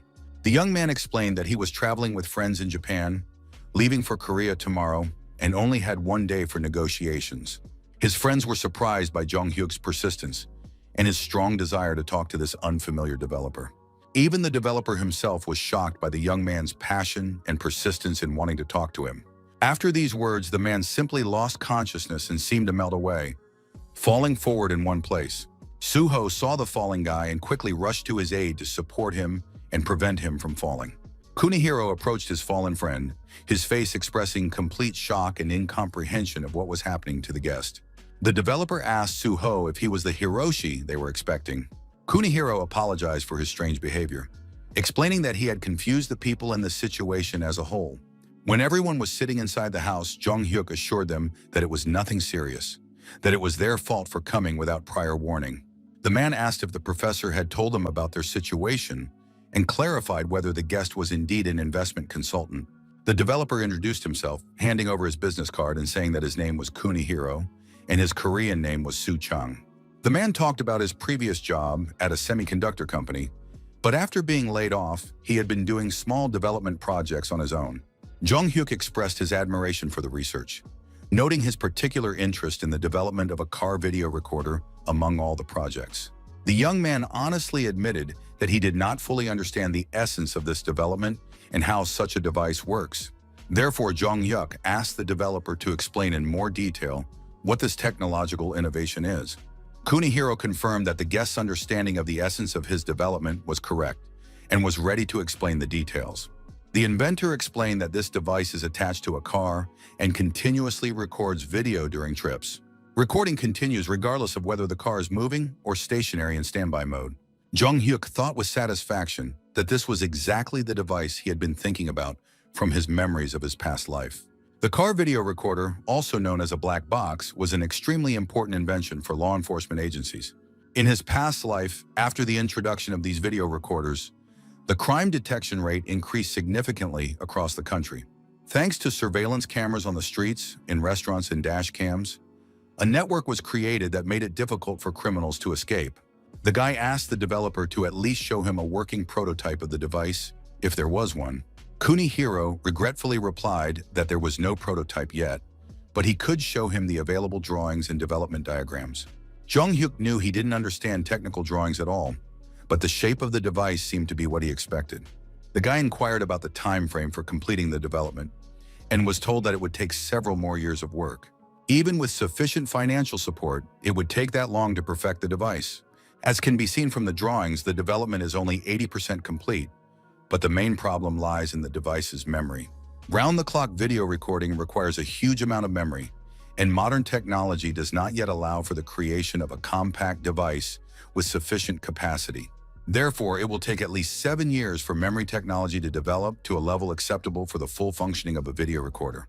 Jung Hyuk understood that the technological limitations remain the same as in his memories of the future development of such devices. Soo Ho, sitting on the sofa, quietly chatted with his girlfriend. Noting that their business conversation had somehow dragged on for too long, So-yeon suddenly looked toward the wall, where something among the photos and documents hanging there caught her attention. The girl pointed to one of the photos, noting that the boy in it really looked a lot like Soo Ho. So-yeon insisted that her friend take a closer look, as they even had a similar aura and facial expression.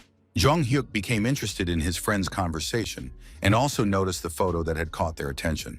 The guy really saw that this boy was constantly smiling with a big, sincere smile on his childish face.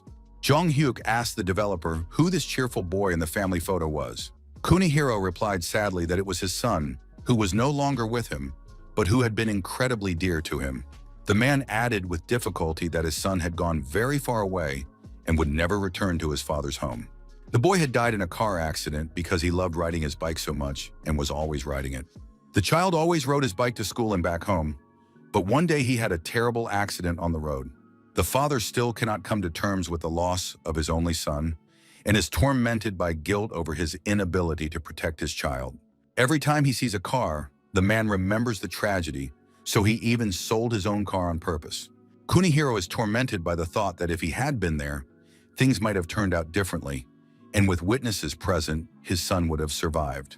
These painful thoughts give the father no peace, and he constantly replays the tragic events in his head. The man lost his only son, but he does not want a similar tragedy to happen to other families. Therefore, the developer looked at Soo Ho with particular interest, noting the incredible resemblance to the deceased child. Everyone present looked at Kunihiro with deep compassion, understanding the scale of his personal tragedy and pain. The developer admitted that Soo Ho really did look a lot like his son, and if the boy had lived to high school age, he would probably have looked exactly the same. Wiping away his tears, the man apologized for showing the guests this painful side of life and asked them to forget what they had seen. Jung Hyuk now understood what personal circumstances the professor had been referring to earlier, and it became clear why the developer had reacted that way in the first place. Kunihiro was shocked to see Jung Hyuk's friend, who resembled his dead son so much in appearance and mannerisms. Jung Hyuk abruptly rose from his seat and solemnly addressed the grieving father with an important proposal. With a sincere smile, the young man suggested that the developer go with him to Korea to continue his work and start a new life. Kunihiro was very surprised by this proposal, as it sounded so abrupt and unexpected in this situation. Jung Hyuk confirmed the invitation to Korea with a sincere smile, mentioning the existence of a shelter for homeless teenagers in their country. The guy suggested that the developer continue his research there and sometimes help the children, which might help him cope with the pain of losing his son. Kunihiro looked again at Jung Hyuk's friend, who so strikingly resembled his deceased son in appearance and mannerisms.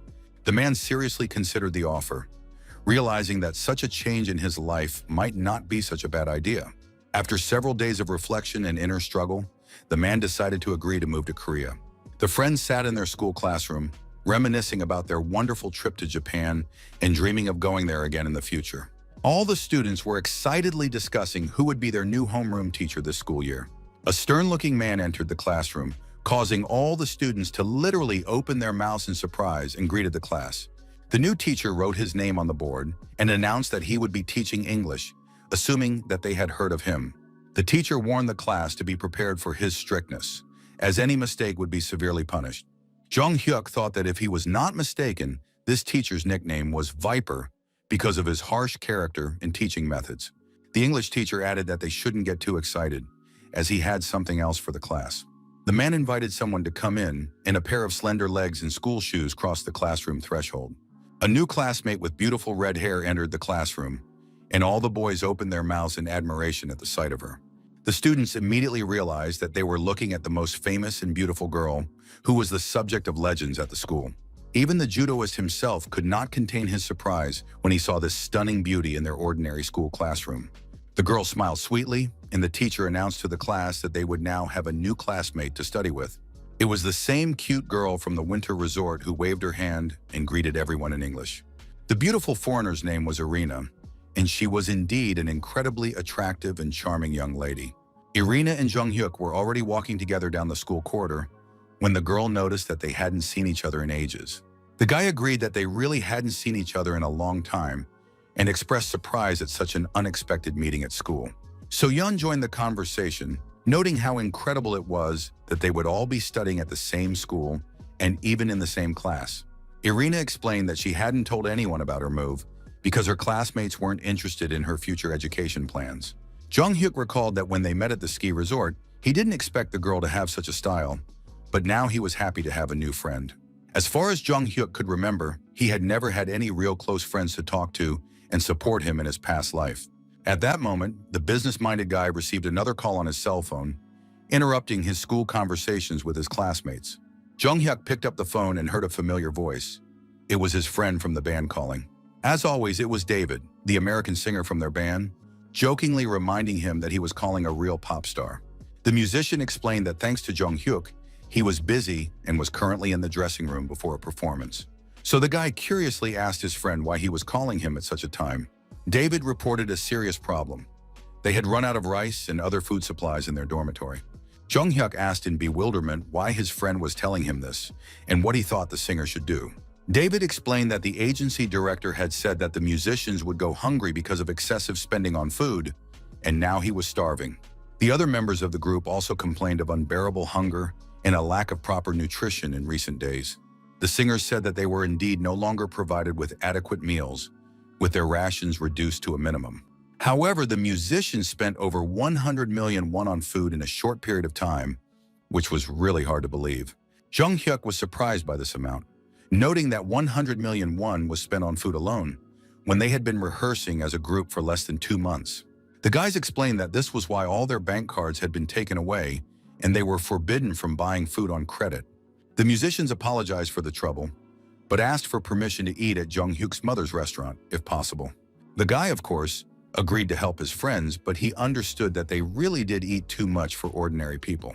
After the phone call ended, Jung Hyuk's school friends approached him, curious about the content of the conversation. His classmates asked what David had said and what they had just talked about on the phone. The guy explained that the musicians wanted to come to his house to just hang out and spend time together.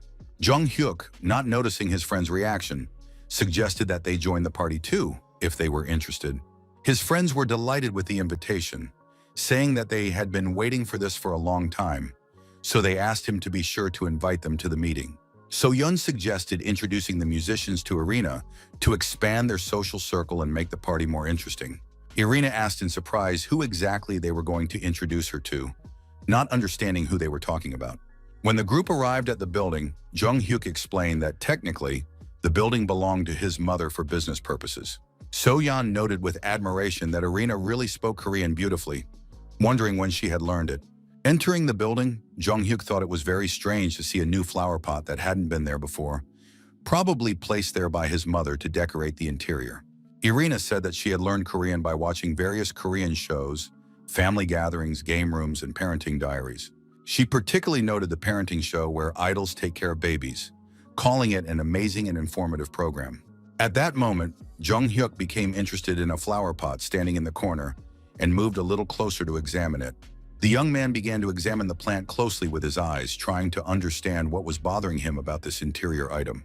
The young man thought it was strange to see another identical pot, which surprised him with its unexpected appearance in the house.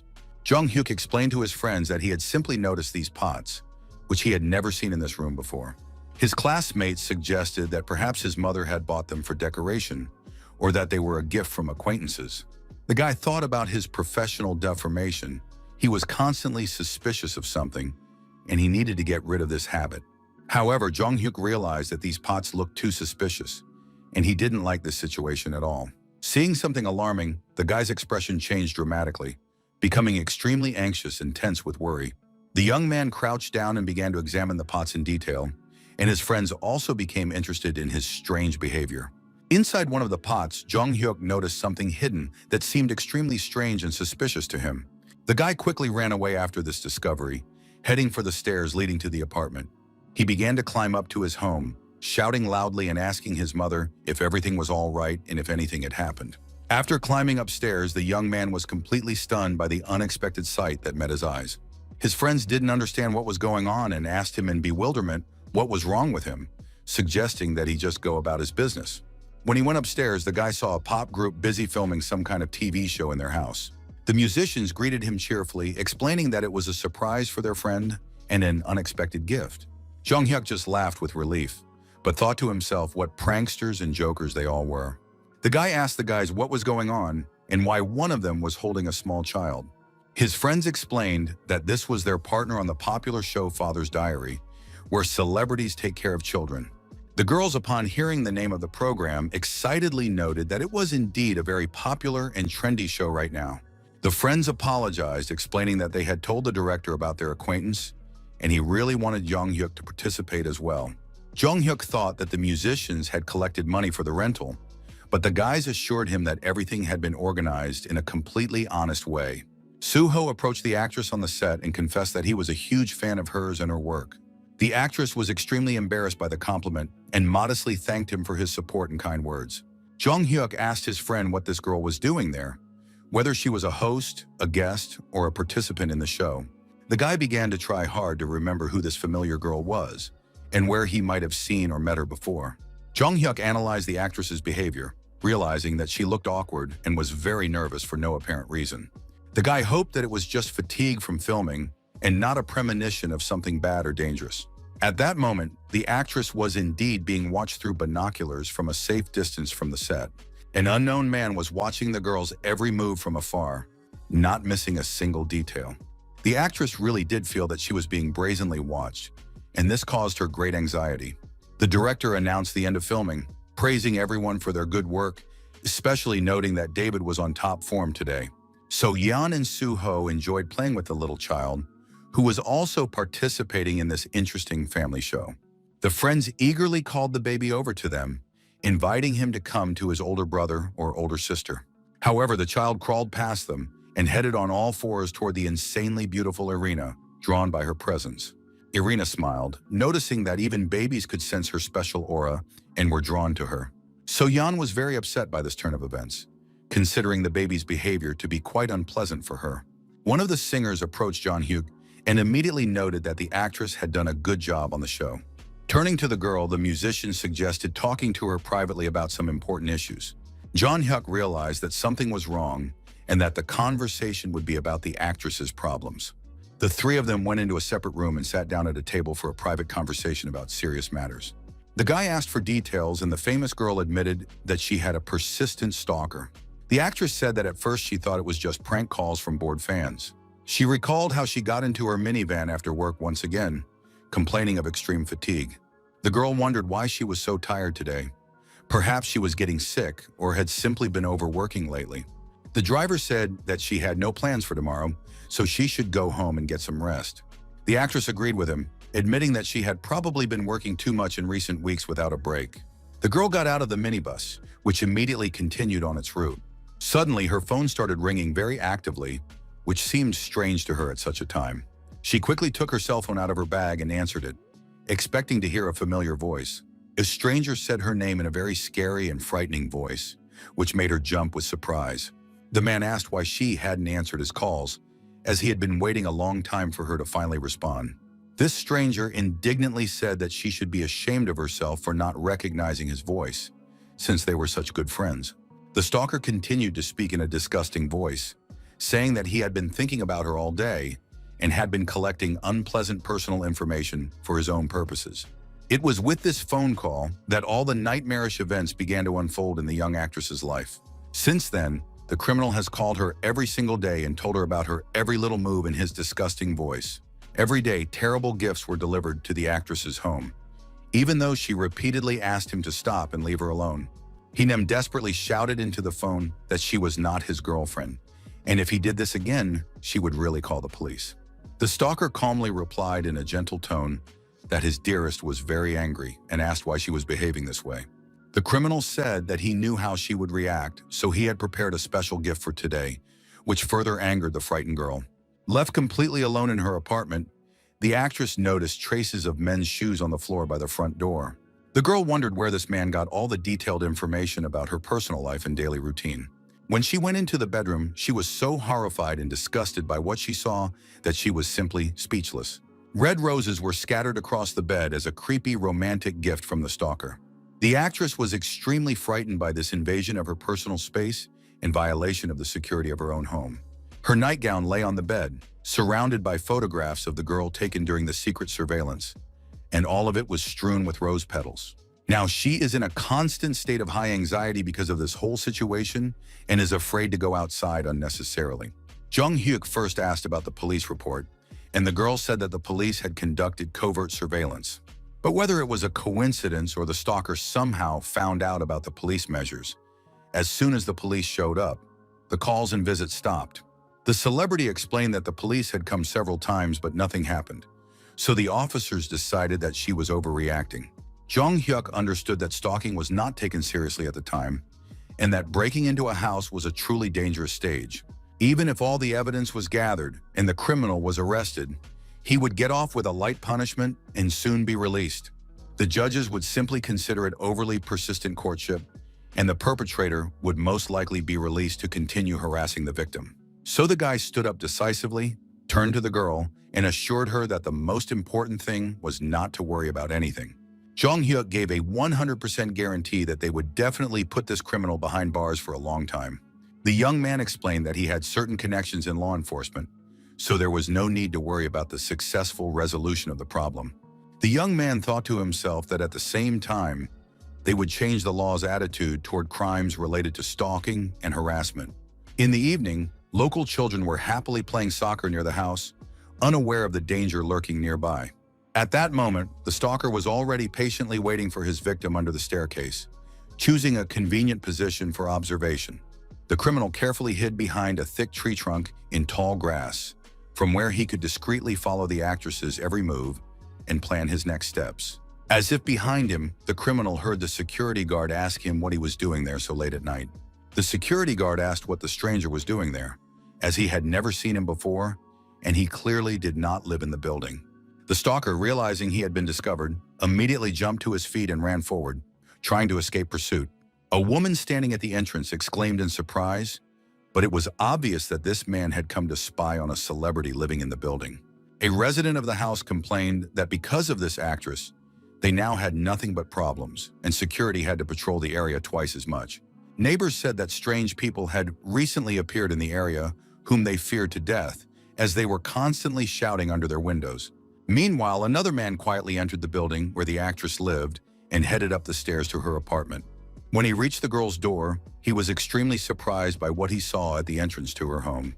The man wondered if some new doorbells and additional security systems had been added to the door for protection. Probably because there were too many intrusive people around the actress, it was necessary to strengthen security measures. However, despite the additional protection, the criminal still managed to open both doors and get inside. As it turned out, this stalker was the same security guard who had just chased the young man away from the building. After breaking into the girl's apartment, he began to laugh nastily with pleasure and anticipation of another invasion of her personal life. The criminal rummaged through her things and thought that these clothes already needed to be taken to the dry cleaners, because his baby wouldn't survive without him.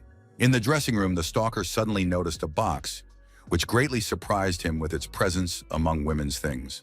Inside, an insanely beautiful gold watch, clearly designed for men, sparkled, which puzzled the criminal. The guard realized with horror that his favorite actress did not wear such watches at all, as it was clearly a men's accessory. The man tried to calm himself with the thought that she had simply changed her tastes, as she would never bring a man home. The criminal stopped rummaging through the closet, but remained extremely concerned about the men's watch he had found in her apartment. Suddenly, a terrible realization dawned on the security guard, which made him even angrier and caused him to lose control. The stalker decided to check the rest of the apartment and broke into the bathroom to continue his search. There he noticed that there was now another blue toothbrush, clearly belonging to a man. The criminal couldn't believe what was happening and began ransacking the girl's entire apartment in search of other evidence of infidelity. The security guard emptied the trash can and scattered all the trash around the room, trying to find evidence of another man's presence. The stalker's face reflected genuine distress and rage at the discoveries he was making in the actress's apartment. The criminal was holding a men's razor, which he had found among the toiletries in the bathroom. This crazy security guard thought that the actress had betrayed his trust and their special relationship. The stalker began to destroy the apartment even more, shouting that this dirty fool had betrayed and deceived him. The criminal was shaking with uncontrollable rage and couldn't understand how she dared to betray him like that. The stalker yelled that this girl was just a cunning snake, and he had done so much for her, but she had betrayed him. The stuffed bunny standing in the kitchen was equipped with a hidden video camera to record what was happening in the apartment. Jong-hyuk had deliberately installed this surveillance system in advance to obtain irrefutable evidence for the police. The investigators who watched the recording understood that this man was truly mentally ill. Poor actress Hae Neom, watching this horrific recording, was shaking with fear and crying profusely. Jong-hyuk tried to calm the girl down, telling her that she didn't need to watch it anymore and traumatize herself. The young man turned to the investigators, emphasizing that they already knew the situation from the victim and could see how the stalker had crossed all boundaries. The young man insisted that if immediate action was not taken, the actress could be in mortal danger. One of the investigators, outraged, slammed his fist on the table with all his might, expressing his anger at what had happened. The police officer said he was ready to kill the criminal right then and there without any ceremony for such behavior. The law enforcement officer suggested not wasting time and immediately arresting the scoundrel who was treating a defenseless girl this way. Jong-hyuk stopped the angry police officers with a stern look, explaining that it was too early to take such action. The young man explained that even if a complaint was filed for trespassing and threats, the criminal would be sentenced to a maximum of 2 years in prison. Such a punishment was too lenient to reform the criminal with his dangerous delusions of love for the actress. The senior investigators asked the young man what plan he proposed to resolve this difficult situation. A week later, a guy in the parking lot was talking on the phone, saying that he would soon go upstairs to the girl. The man reassured the woman on the phone, saying that she should not be afraid because he was there to protect her.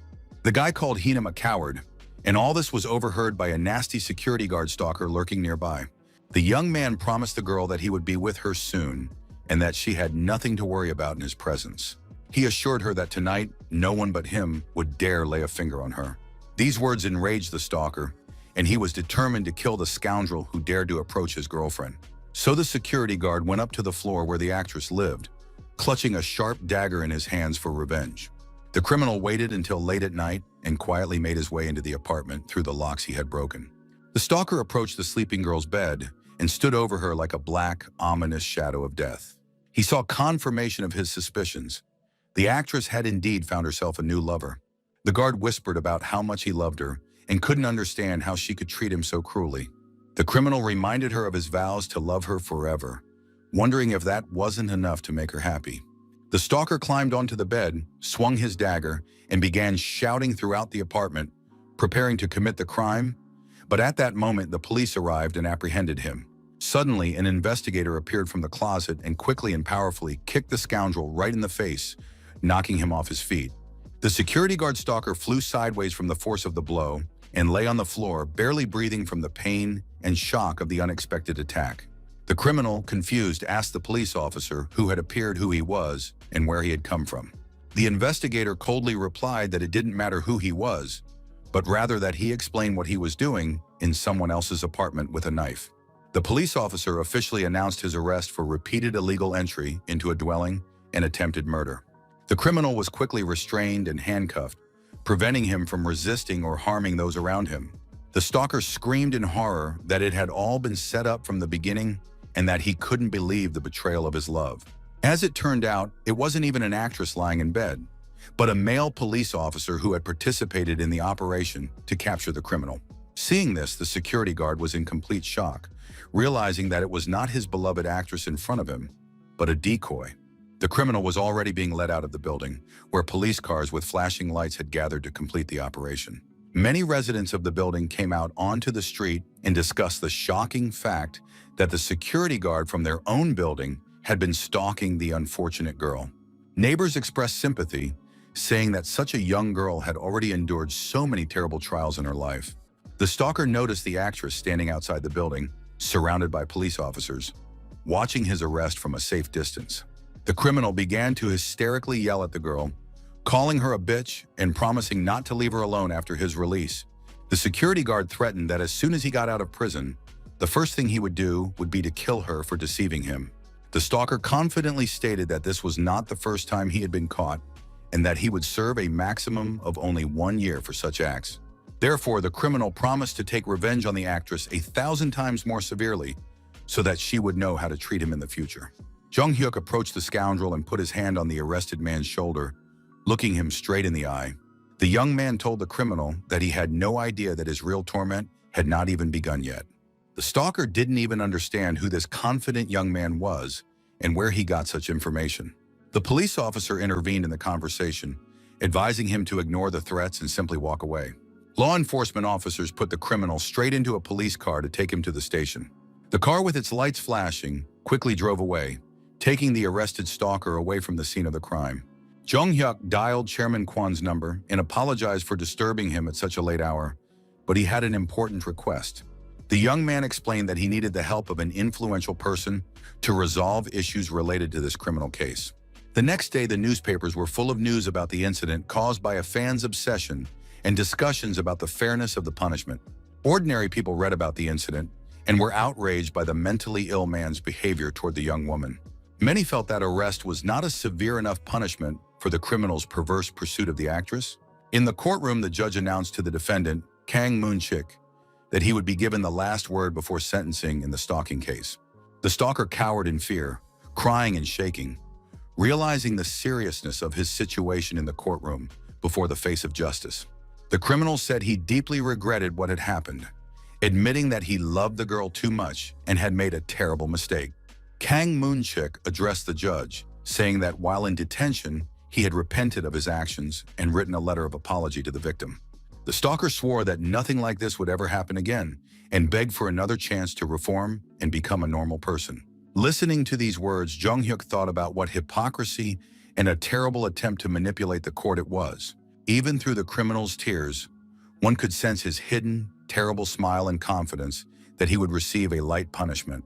The stalker thought to himself that the maximum sentence for such crimes was 3 to 4 years, and he would definitely not receive the maximum sentence. The judge's assistant announced to everyone present to prepare for the sentencing in the case of stalking and attempted murder. Everyone sat in tense anticipation of a fair court decision, hoping for an adequate punishment for the criminal. The judge began by stating that the defendant's crimes remained at the attempt stage, which was taken into account when passing sentence. The court took into account his ostensible remorse and desire to reconcile with the victim in order to mitigate the punishment. However, the judge took into account that the defendant had asked for leniency, not from the victim, but from the court, and that this was not his first such crime. Furthermore, the high probability of reoffending makes it necessary to isolate the defendant from society for a long period of time. Therefore, Kang Moon-sik is sentenced to 22 years imprisonment in a strict regime correctional colony. The sound of the judge's gavel striking the table was heard in the courtroom, officially concluding the sentencing. The criminal was in shock, as he had expected any sentence, but certainly not 22 years in prison. Stalker began to scream hysterically at the entire courtroom, saying that it was ridiculous and that such a thing could not even be possible in theory. He reminded everyone of the 100 pages he had written about his remorse and that he had been intoxicated at the time. No one wanted to listen to his excuses, so the guards quickly grabbed him by the head and pinned him to the table to calm him down. The stalker continued to protest, not understanding how he could be given such a sentence for simply courting a girl. Jung Hyuk was pleased with the outcome and smiled contentedly, seeing justice prevail. The criminal was led away in handcuffs, and he continued to shout that such a sentence simply could not be real. Someone approached the young man and asked if he now felt relieved after the fair sentence had been handed down. Kwon, who was also present in the courtroom, addressed Jung Hyuk, calling him sir. The young man acknowledged that all this was made possible thanks to the girl's father, as he had initially expected a maximum of 10 years in prison. Kwon replied that his efforts should not be underestimated, as this was an important precedent and not just a routine sentence. As a woman who deeply understood the fear experienced by the actress, she noted that until now, the penalties for stalking had been too lenient. Jung Hyuk understood that now that there is a precedent of a 22-year sentence, victims who have endured similar horrors will finally have the courage to turn to law enforcement for protection. And despicable stalkers would finally begin to fear committing such crimes, knowing that they could face severe punishment for their actions. Jung Hyuk agreed that everything would work out as planned, but suggested that they now return to other important matters and projects. An inspector was standing at the police station waiting for guests to arrive for an important presentation of new technologies. Jung Hyuk happily approached him and warmly greeted this experienced law enforcement officer. The young man remarked admiringly that the inspector looked simply stunning and very respectable in his uniform. The inspector jokingly called the young man a rascal in response, and both began to laugh amiably at the joke. Jung Hyuk introduced the person accompanying him, saying that he was a professor whom the inspector was meeting in person for the first time. Ichiro from a Japanese university was supposed to talk about a revolutionary technology that would help in criminal investigations. The professor had finally completed work on the digital analysis technology, and the young man suggested that he sell the development to the Korean police. Of course, the Japanese scientist was interested in this offer and the possibility of commercializing his invention. The inspector leaned over to Jung Hyuk and asked if he was going to become a police officer and what he was doing now, and he replied that he had become a translator. The guy replied that he just knew Japanese well, nothing more, and added that he had prepared everything the inspector had asked for. Jung Hyuk asked him to just trust him and not worry about anything, as the professor's analysis technology could be very useful. The young man was not sure that everything would go smoothly, as the officers present today were known for their skepticism toward innovations. Therefore, he hoped that they would at least be able to more or less convince the skeptical audience today. After finishing the presentation of the new technology, the professor asked if anyone had any questions. The chief inspector was very nervous, fearing that they would now ask some tricky and difficult questions. He decided to support the presentation, stating that he considered this technology to be very innovative and promising for the police. One of the managers noted that the theory was remarkable, but he was not sure about the feasibility of the technology and was skeptical. The professor explained that if the work was done on a computer, recovery was possible, and the same applied to deleted phone data. The chief apologized and asked if the program had been used in real-world conditions, as it was not possible to invest in untested technology. He talked about the huge amount of money spent on a contract for data recovery technology that was supposed to be vital.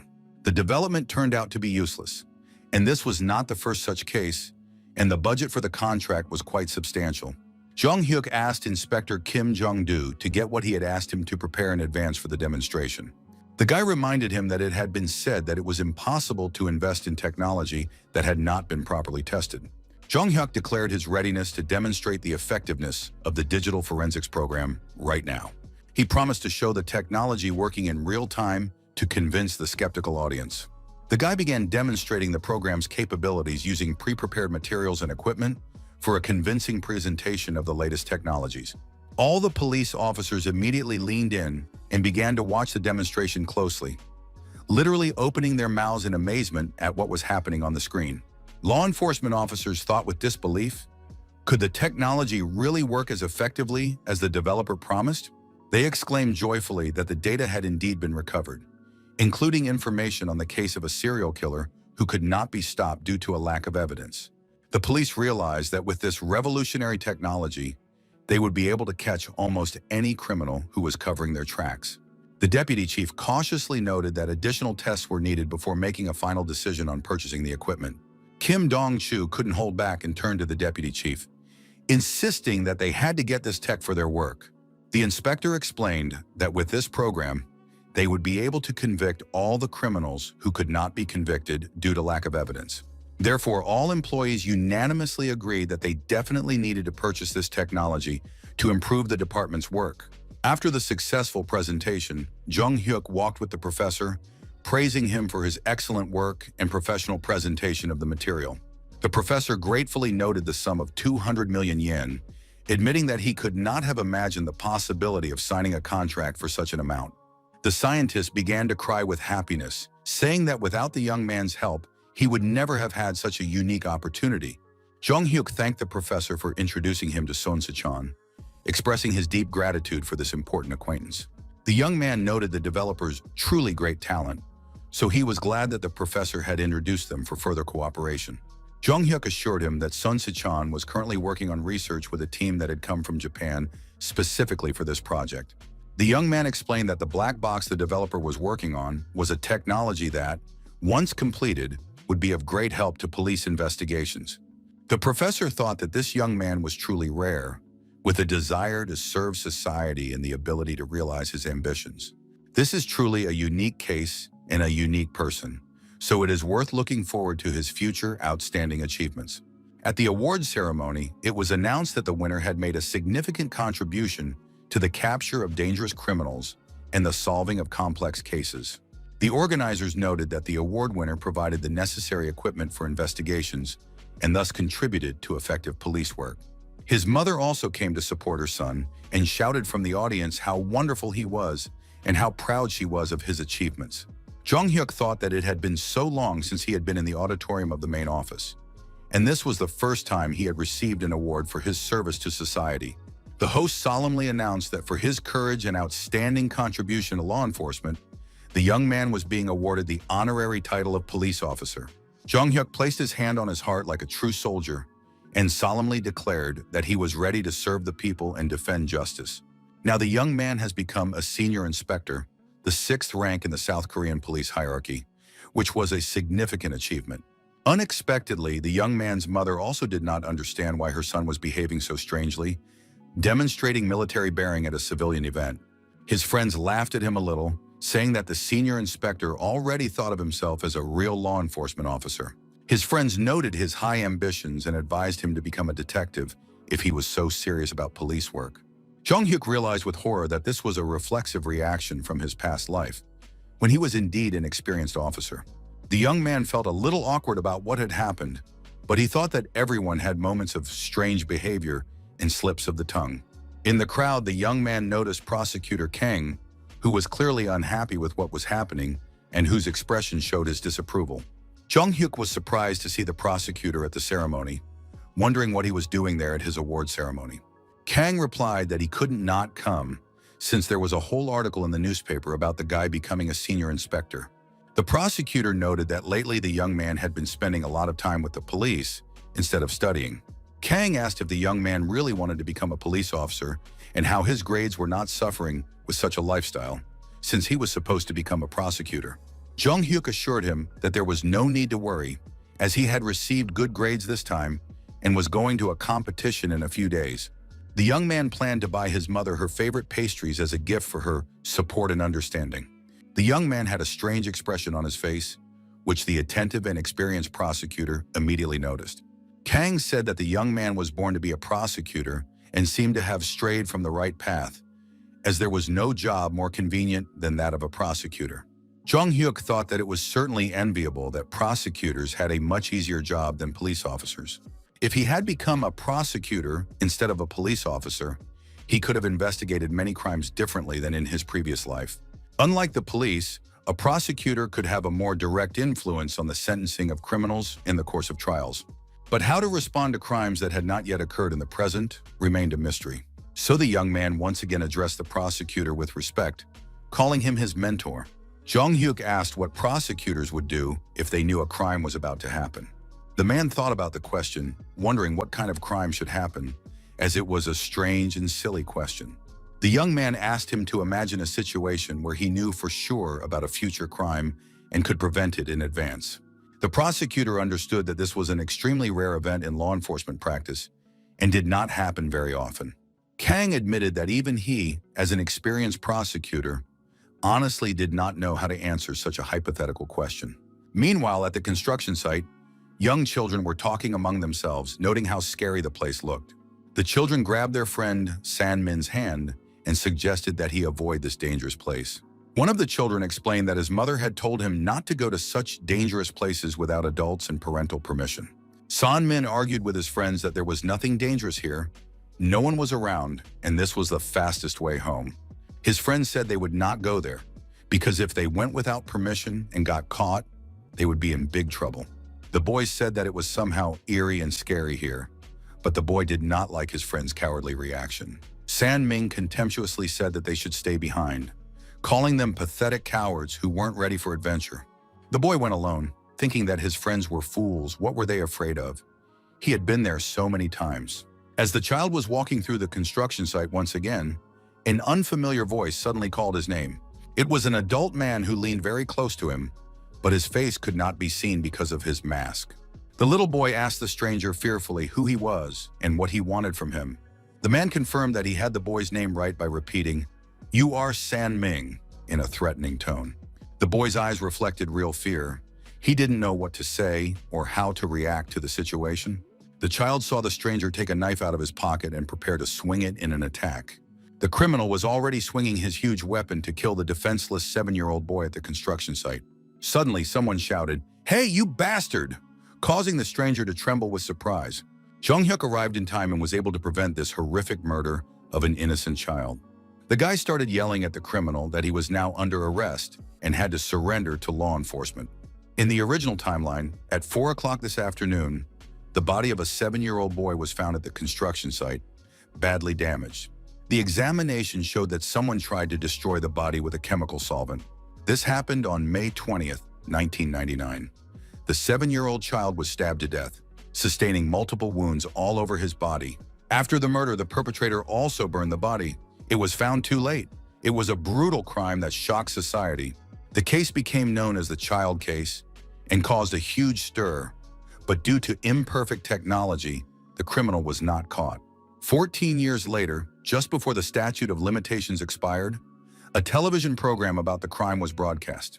The program sparked a powerful wave of protest, which led to the statute of limitations for murder being abolished in legislation. Thanks to the change in the law, many criminals who had been hiding, waiting for the statute of limitations to expire, were arrested. Jong Hyuk understood the tragic irony that in order to change the statute of limitations law, an innocent child had to die. That's why he remembered this poor boy from his past life as an unsolved case. But now he couldn't just leave this defenseless child at the mercy of fate and a cruel murderer. So, while at the construction site, Jong Hyuk quickly ran to help the boy when he heard his cries. The guy clenched his fist and realized that if there was a chance to save a life, he had to take it at any cost. Jong Hyuk swung his fist and hit his opponent, but the latter managed to block the blow with his hands. The young man yelled at the child to run away quickly while he dealt with the dangerous criminal. The little boy was in shock, not understanding what was happening around him at the construction site. After a few seconds of reflection and realizing the danger, Sang-min quickly began to run away from the scene. A fierce battle began on the construction site between the young judoka and the dangerous armed criminal. Jong Hyuk took a fighting stance, realizing that he was facing a real monster, ready to kill an innocent child. The fact that the killer knew the boy's name and was not at all embarrassed by the presence of a witness spoke volumes. This clearly indicated that this criminal was far from being a simple mentally ill person acting spontaneously. In his previous life, the guy thought that the case of the child was a random crime committed by an ordinary psychopath. But now it turned out that it was a carefully planned act with a specific motive and the goal of killing a specific child. Therefore, Jong-hyuk, clenching his fists, demanded that the scoundrel put down the knife, introducing himself as a random passerby. Of course, the enemy did not believe the story about a random witness at an abandoned construction site. The criminal swung his weapon very quickly, so the young man barely had time to react to the sudden knife attack. A bleeding abrasion appeared on the young man's face from the sharp blade sliding across his cheek. Fortunately, at the very last moment, Jong-hyuk noticed the direction of the attack and managed to step aside to avoid the deadly blow. The young man prepared to strike back, clenching his fist and choosing the right moment to counterattack. The judoka struck the scoundrel right in his insolent face with all his strength, putting martial arts technique into the blow. The criminal simply fell to the ground from the powerful blow, and his weapon fell to the ground next to him. The killer struggled to get to his feet, clearly stunned by his opponent's unexpected strength and skill. Jong-hyuk saw something that surprised him greatly, as he had never noticed such details before. The young man saw the same distinctive snake tattoo on the criminal's arm that he had seen before on other suspects. The young man wondered why the snake tattoo had appeared here too. It was difficult to call it a mere coincidence. The scoundrel noted with malice that the young man was a good fighter for an ordinary passerby, but today he was unlucky to meet him. With a terribly malicious expression on his face, the criminal promised that today the young man would die here on the construction site. The killer began to run very quickly towards Jong-hyuk, preparing for a decisive attack with a cold weapon. From behind his back, the man took out another sharp dagger, demonstrating his serious preparation for murder. When the young man saw the second knife, his pupils narrowed as he realized the danger and knew he had to act as accurately and quickly as possible. The sharp dagger cut through the air again as the criminal swung to deliver a fatal blow to vital organs. Jong-hyuk quickly managed to dodge to the side so that the blade of the knife would not hit him and cause serious damage. After missing, the opponent said that the guy was seriously mistaken if he thought he would survive this fight. The judoka replied that the criminal had picked the wrong company to mess with. The scoundrel mockingly remarked that the milk was not yet dry on his lips, and the youngster was already behaving so arrogantly. The killer swung his weapon again, but the guy managed to grab his hand, preventing him from completing the knife attack. Jong-hyuk, using a judo technique, grabbed the criminal's arm and prepared to throw him over his shoulder with a classic move. The judoka succeeded, throwing his opponent onto his back with great force. There was a very loud crack in the shoulder, and it was clear that the bone had been broken by the impact with the hard surface. The criminal was in shock, thinking about his injured shoulder, unable to believe in such incredible strength from an ordinary schoolboy. The defeated killer began to shout for surrender, admitting defeat and surrendering to the mercy of the victor in this unequal battle. The criminal pleaded that he had already put the knife on the ground, so it was time to stop the fight, and promised to do absolutely everything the victor said. Jong-hyuk, hearing these words of surrender, realized that this was complete nonsense and an attempt to distract attention. The young man decided to take his word for it and agreed to a temporary truce, hoping to get information from the prisoner. The cunning opponent was not a fool. He grabbed a handful of sand from the ground and threw it directly into the judoka's eyes to blind him. While the criminal had a few precious seconds to think, he quickly jumped up and ran away. The judoka quickly set off in pursuit of the fleeing killer, shouting at him to stop and surrender. Unexpectedly, the criminal ahead simply fell to the ground for no apparent reason, as if he had tripped over an invisible obstacle. Two serious-looking men with pistols appeared near the defeated scoundrel and began threatening the detainee with their weapons. There was also the distinctive sound of women's heels, someone approaching the scene at a measured pace. A familiar voice addressed the young man, noting that they had not seen each other for a long time, speaking to him as if he were a dear friend. It was Natalia, the Russian Secret Service agent, who had arrived at the scene with her team. The girl asked ironically if her dramatic entrance was too dramatic for the situation. Jong-hyuk was surprised to see her there and asked her what she was doing on Korean territory. The guy noticed the guns in the hands of the special forces and how the barrels were aimed at the criminal lying on the ground. The enemy himself wondered about the identity of these professionals, not understanding what was happening, but realizing the organization of the operation. The criminal understood the need for caution so as not to accidentally reveal his criminal organization under the pressure of interrogation. The killer realized the hopelessness of the situation, so he said goodbye and took a red stone out of his ring, intending to swallow it. Natalia tried to stop the scoundrel, shouting at him to freeze in place and not take any action. The criminal still managed to swallow the poisonous substance, not wanting to fall into the hands of law enforcement alive. Jung-hyuk grabbed the dying man by his clothes and demanded an explanation for what he was doing. The judoka turned to the poisoner and demanded an answer as soon as possible, while there was still time to get information. Literally a second later, the criminal's face was covered with purple veins, and foam from the strong poison began to pour from his mouth. The killer was clearly unable to answer any of the investigators' questions, and he died in a matter of seconds. The judoka was indignant, realizing that he had missed such an important clue to uncovering the activities of the criminal organization. Natalia and the guy stood together after the incident, thinking about what had happened at the construction site. Jung-hyuk sighed heavily, realizing that he had acted too rashly at the critical moment of the criminal's arrest. The guy thought that, in theory, the police should have solved the case through interrogation, but the killer had committed suicide. Now there was a risk that the case would simply be closed, and it was definitely the work of organized crime. This organization undoubtedly uses the image of a snake as its distinctive symbol and emblem.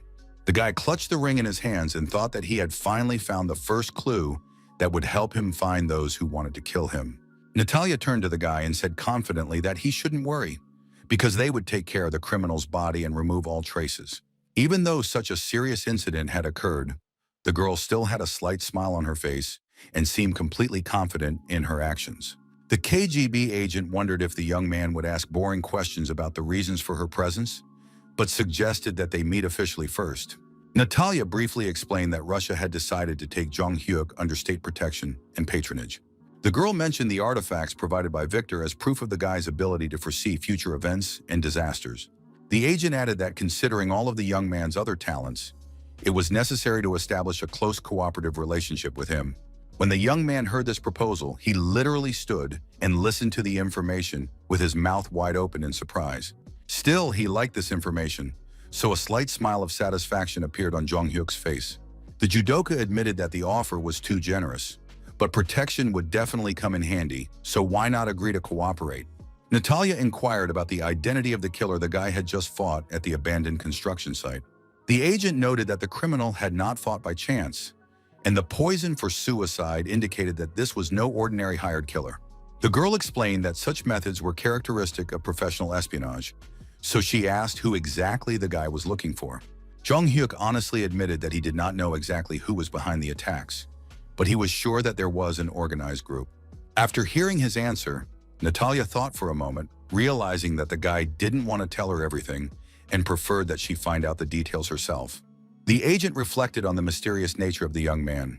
The more she learned about him, the more intriguing questions arose. The girl said that she could not allow her friend to deal with such a serious danger alone. Therefore, Natalia offered the KGB's help in solving the problems associated with the persecution of the guy by unknown criminals.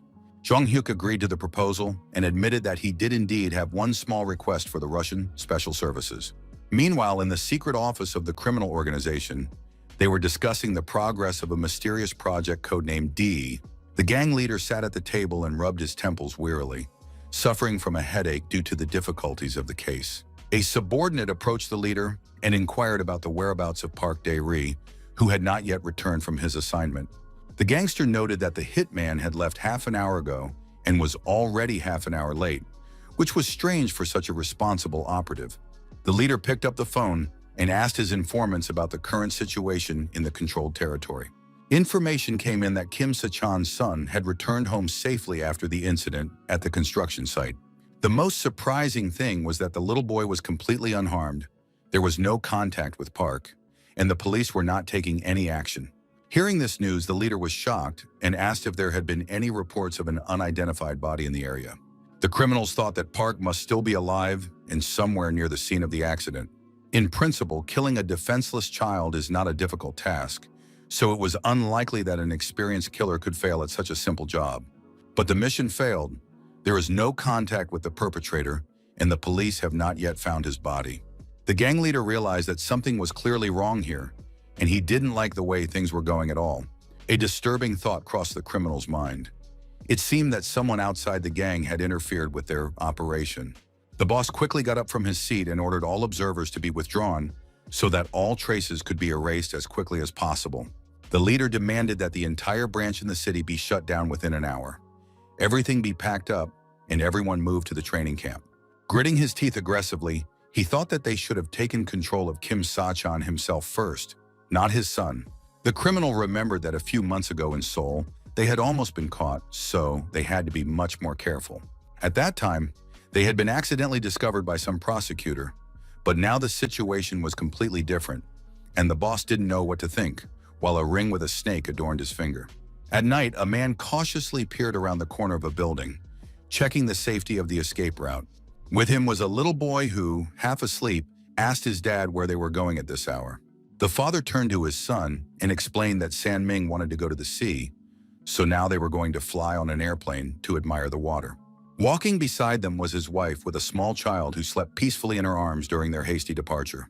The woman did not understand what was happening and anxiously asked her husband why they were suddenly fleeing their hometown. Suddenly, they heard the sound of sneakers approaching on the asphalt. Someone was heading toward the frightened family in the darkness.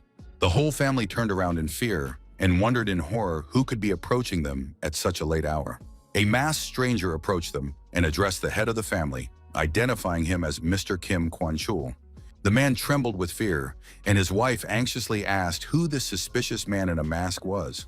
Kwon-chul thought with horror that the criminals had decided to destroy his entire family and had sent a professional killer.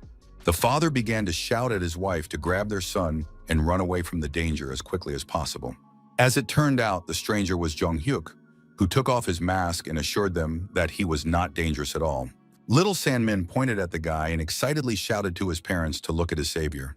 The boy explained that this was the same guy who had driven away the scary man with a single blow and saved him from the killer.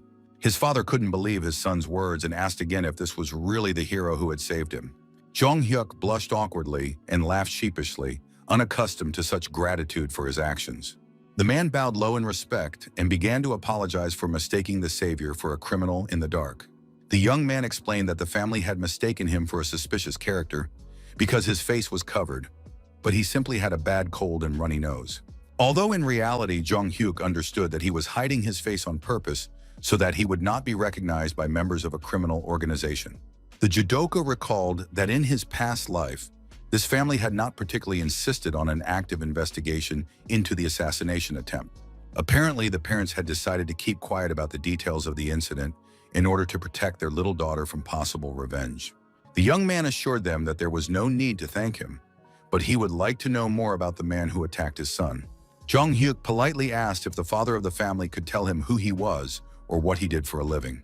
The man nervously replied that he knew nothing about the attacker and that they really needed to leave urgently, judging by the anxious expression on his face. Jong-hyuk tried to stop the family, explaining that every little detail was important, so he asked them to share what information they had. The young man reported that the attacker had committed suicide by taking poison as soon as he realized he had been captured alive. The judoka emphasized that the criminals were extremely dangerous, and in order to prevent new victims, he needed the help of witnesses. Hearing these serious words, the man turned to the young man, realizing that there was probably a lot of truth in what he was saying. The father of the family admitted that he only knew the attacker's name and remembered his appearance, but could not say anything else. Kwon-chul added that the name was probably fake, and he didn't have a photo, so he wasn't sure he could really help. Jong-hyuk assured him with a confident smile that there was no need to worry about this, as he had reliable connections for the job. After a while, they got into a black minibus to continue their conversation in a safer environment. Jong-hyuk sat with various documents and papers, which he studied carefully in search of important details and connections. The young man pondered this complex case and how to find the main villain, realizing the difficulty of the task ahead. The man said that it all started with the trade in jade bracelets as a completely legal and profitable business. Then his partner suggested selling cheap fakes from Germany under the guise of real jade, because Kwon needed money. Their business began to grow rapidly and prosper, but soon suspicious individuals posing as customers began to appear in the company. Kwon realized that things were definitely going badly, and that the situation was becoming increasingly dangerous for his family. Therefore, the man demanded that his legal share be returned and that he be allowed to leave this dubious business completely, but he received a categorical refusal. In the end, the father of the family took only the money that rightfully belonged to him in the first place. A month later, Kwon saw a report on television about a murder, the victim being his former partner, and today his son was nearly killed. Jong-hyuk thought with satisfaction that they finally had a real serious lead for the investigation. The guy understood that he couldn't help but be happy about this, since the investigation into the criminal organization would finally get off the ground. The judoka thanked Natalia for her help, because thanks to the Russian special services, they now had a photo fit of the suspect and important information. Natalia inquired about how exactly these individuals were connected to Jong-hyuk's past and what their motives for persecution might be. The agent noted that it was certainly not easy to fight organized crime alone, and that the young man might need serious professional help. The judoka's expression clearly showed that he really needed help and couldn't handle the threat on his own. Jong-hyuk asked the girl to look after his mother, ensuring her reliable protection and safety. The young man explained that he did not want his mother to suffer in any way because of all the dangerous situations in his life. The judoka really needed someone reliable who would discreetly and professionally protect his only family member. Of course, Natalia agreed to this request, assuring him that this would not be a problem at all for the Russian special services. The agent admitted that she had hoped for a completely different answer from the young man, but he turned out to be quite stubborn. The girl added regretfully that she did not think she would be so persistent in recruiting the talented young man. Natalia asked, trying one last time to change his mind, if he was sure he definitely did not want to work for the KGB. The young man had already heard this tempting offer of long-term cooperation with the Russian special services many times. Jong-hyuk thought that perhaps he should seriously consider his future, since he was only 6 months away from coming of age. He needed to make a final decision about where to study or work in order to find a criminal organization and fight it. The KGB was not an option. He had no intention of moving to Russia, and besides, intelligence work required unquestioning obedience to orders. The young man wanted to do things his own way, so he considered becoming a prosecutor, given their broad powers. Prosecutors do have a lot of power. They have access to classified information that even the regular police don't have. But there was one serious but that the young man did not like at all and still had on his mind. It was Prosecutor Kana's answer to the question of preventing crimes. Even knowing more than others, you cannot stop something that has not yet happened. After all, prosecutors are not involved in active fieldwork and the direct apprehension of criminals. After thinking for a moment, the young man apologized again to Natalia for being forced to refuse to cooperate. The judoka explained that he had an important goal to achieve, but it was impossible to do so within a strict organization. Hearing his final refusal, the girl smiled and said regretfully that it was indeed unfortunate for Russian interests. But Natalia immediately became interested in the guy's plans for the future, whether he would go to the prosecutor's office or the police. Jong-hyuk himself pondered this question, as he was not yet completely sure about his final career choice. The young man looked at the photo fit in his hands and thought that his only goal was to find and neutralize the criminal organization. Meanwhile, the man who was the subject of the photo fit lay on an operating table in a secret clinic. The surgeon calmly told the patient to relax, as they were only following the instructions they had received, and there was no need to take the procedure to heart. The surgeon asked the patient if he was ready to undergo surgery to change his appearance, in order to hide from law enforcement. The syringe in the doctor's hands began to glow brightly in the light of the operating lamp, ready for anesthesia. January 2001, a man was running fast down a dark alley, trying to escape from his pursuers. The fugitive was moving as fast as he could, but suddenly stopped abruptly, his sneakers sliding on the wet asphalt. In front of him, the man saw a high brick wall that blocked his path to safety. Behind him, a stranger in a dark cap was relentlessly pursuing him, closing the distance. The pursuer turned to the fugitive with a mocking smile, asking where the captured monkey was running to. The stranger mockingly noted that the victim had now reached a dead end and asked about his future plans. Cornered, the man nicknamed Monkey took out a cold weapon and threatened to stab him if he approached. The criminal nervously asked his pursuer who he was, and if he wasn't a cop, why was he chasing him through the alleys? The stranger calmly gave his full details. His name was Park Sang-chul, he was 30 years old, and his nickname was Monkey. The suspect had 5 convictions for illegal entry into dwellings and was an experienced repeat offender, specializing in empty houses. After getting out of prison in 2001, he tried to rob a house as usual, but accidentally ran into the owner and in a panic tried to kill him. The cornered criminal began hysterically shouting demands not to approach, waving a knife in front of him. Park Sang-chul swung his weapon and aggressively waved the blade in front of the calm stranger's face. The pursuer in the cap easily dodged the clumsy knife blow, demonstrating excellent reflexes and training. In response, the stranger delivered a precise punch, aiming at a vulnerable spot on his opponent's body. The slow-witted criminal did not have time to react and received a powerful straight punch right on the nose. Pak's broken nose immediately began to bleed profusely, flooding his face and clothes. After that, the repeat offender was simply grabbed by his clothes, preventing him from resisting or escaping.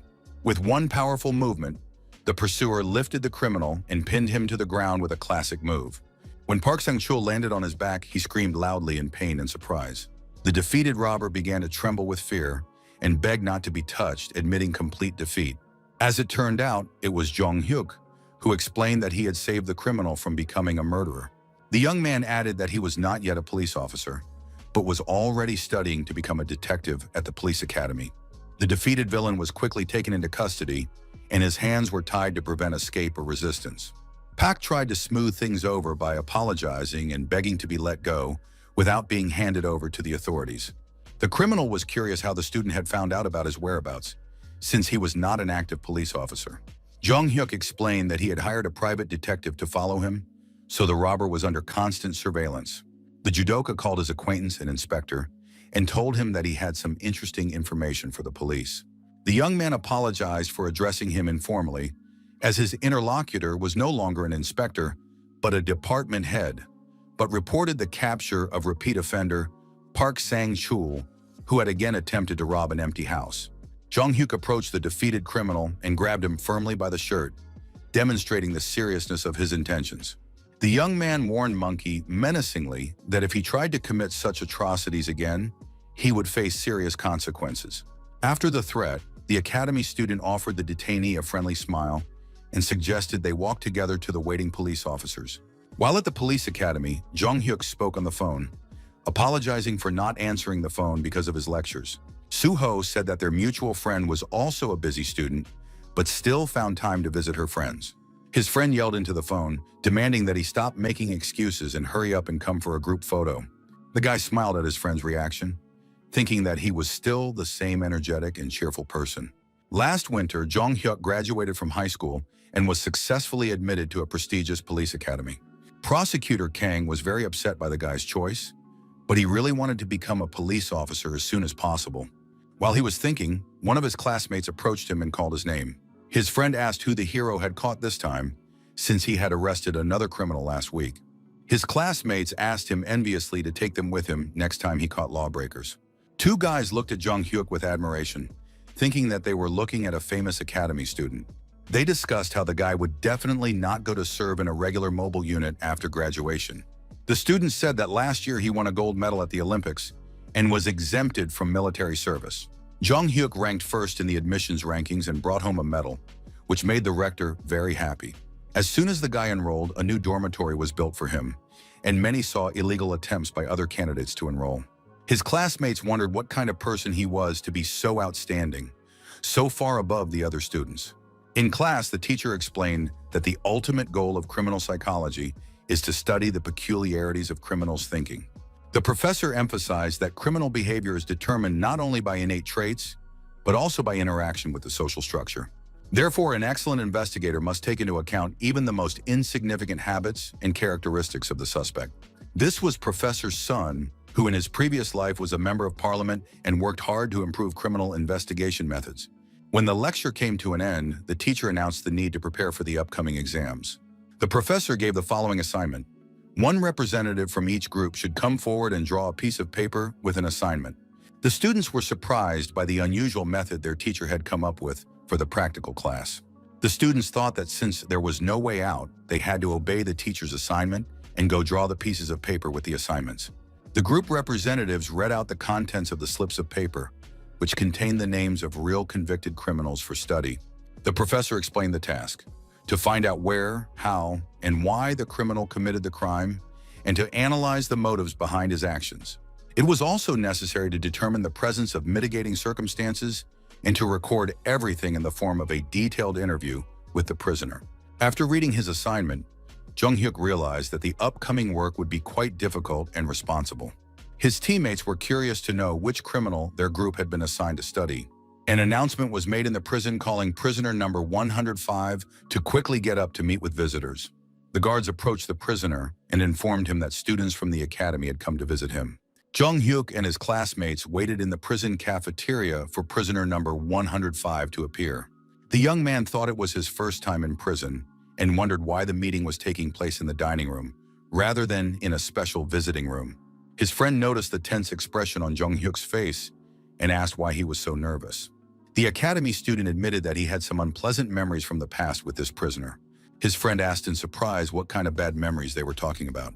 The guy didn't have time to answer his friend's question because at that moment, defendant number 105 appeared. It was Han Sang-won, who immediately recognized his former classmate by his distinctive facial features. It had been almost 2 years since they last met in the school corridors. The prisoner gritted his teeth in rage when he saw Jung Hyuk in front of him in his police academy uniform. Han Sang-won became extremely angry and began shouting, calling his former classmate a real monster and a traitor. The guards quickly restrained the violent prisoner, warning him that he would be sent to solitary confinement if he continued to disturb the peace. Upon hearing the threat, prisoner number 105 only laughed maliciously, making no attempt to hide his hatred for the visitor. Jung Hyuk moved closer to the prisoner's head and said ironically that he had not thought about the possibility of a new meeting. The student added that he did not expect such violent joy from his former classmate, who could not control his emotional outbursts. The young man hinted that he could break the prisoner's arms and legs in prison, and no one would object to such treatment.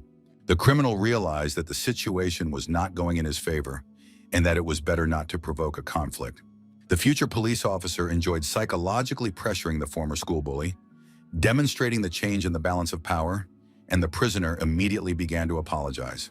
The student's friends asked in surprise if they really knew each other and what Jung Hyuk had done to this man. The guy replied with a satisfied smile that he had put Han Sang-won behind bars, so he suggested interviewing him as soon as possible. The students prepared paper and pens to write down all the important information they were going to get from the prisoner during the interrogation. Jung Hyuk explained to the prisoner that he probably understood the general purpose of their visit to the prison for an academic assignment. The student demanded that the criminal tell him in detail about his entire life and the circumstances of the crime. The young man noticed that Han Sang-won was not listening to the explanations at all and rudely sent the students away. The prisoner frankly stated that it was unpleasant for both of them to see each other after everything that had happened between them. The future police officer said with a sly smile that he knew how he would react, so he brought something really interesting. When the criminal saw what the student took out of his bag, he was truly shocked by the unexpected gift.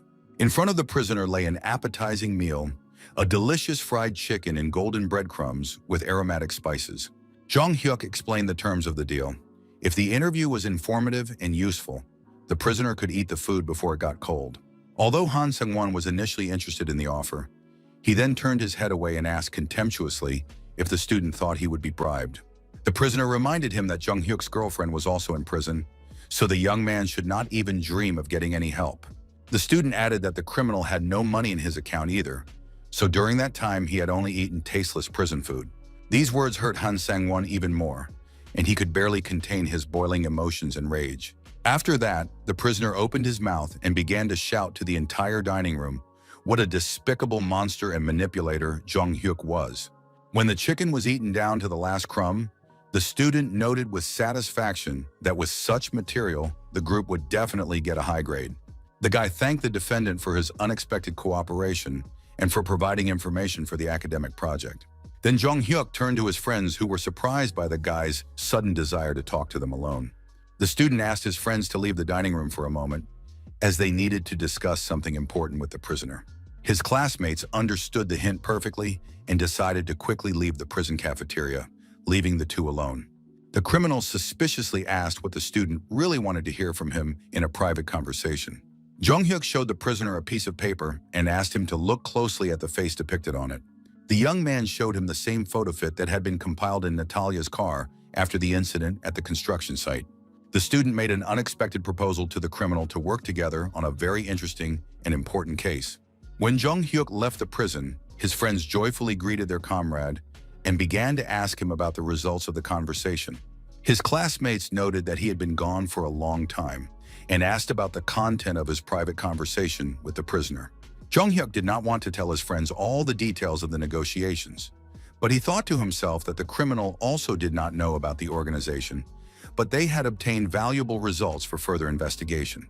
Strange as it may seem, there are few places where crimes are planned more often than within prison walls among prisoners. His friend thanked Jung Hyuk, saying that thanks to his help, he would definitely get an excellent grade on the upcoming exam. Suddenly, the guy's cell phone began to vibrate violently from an incoming call, interrupting the conversation with his friends. The student apologized to his friends, explaining that he urgently needed to answer this important call. Jung Hyuk stepped aside while his friends continued to chat among themselves on various topics. The first thing the guy heard from the phone was an impressive sum of $3.5 billion US. His economist colleague reported that at least $1.5 billion was their net profit from operations. In early 2000, when the shares of internet companies soared to abnormal heights, the bubble burst sharply with the rise in interest rates. The employees foresaw the crash, so they sold all their shares before the fall and then invested in short sales to make a profit. Jung Hyuk admitted that the crash did indeed begin as predicted, but he did not think that everything would be so accurately predicted. The young man agreed with the economist that he would monitor the situation on the financial markets as closely as possible. When the conversation ended, the student thought anxiously that the main thing was that their activities should not be disclosed to the authorities. If their company came under close scrutiny, they had created fictitious companies several years ago with Natalia's help.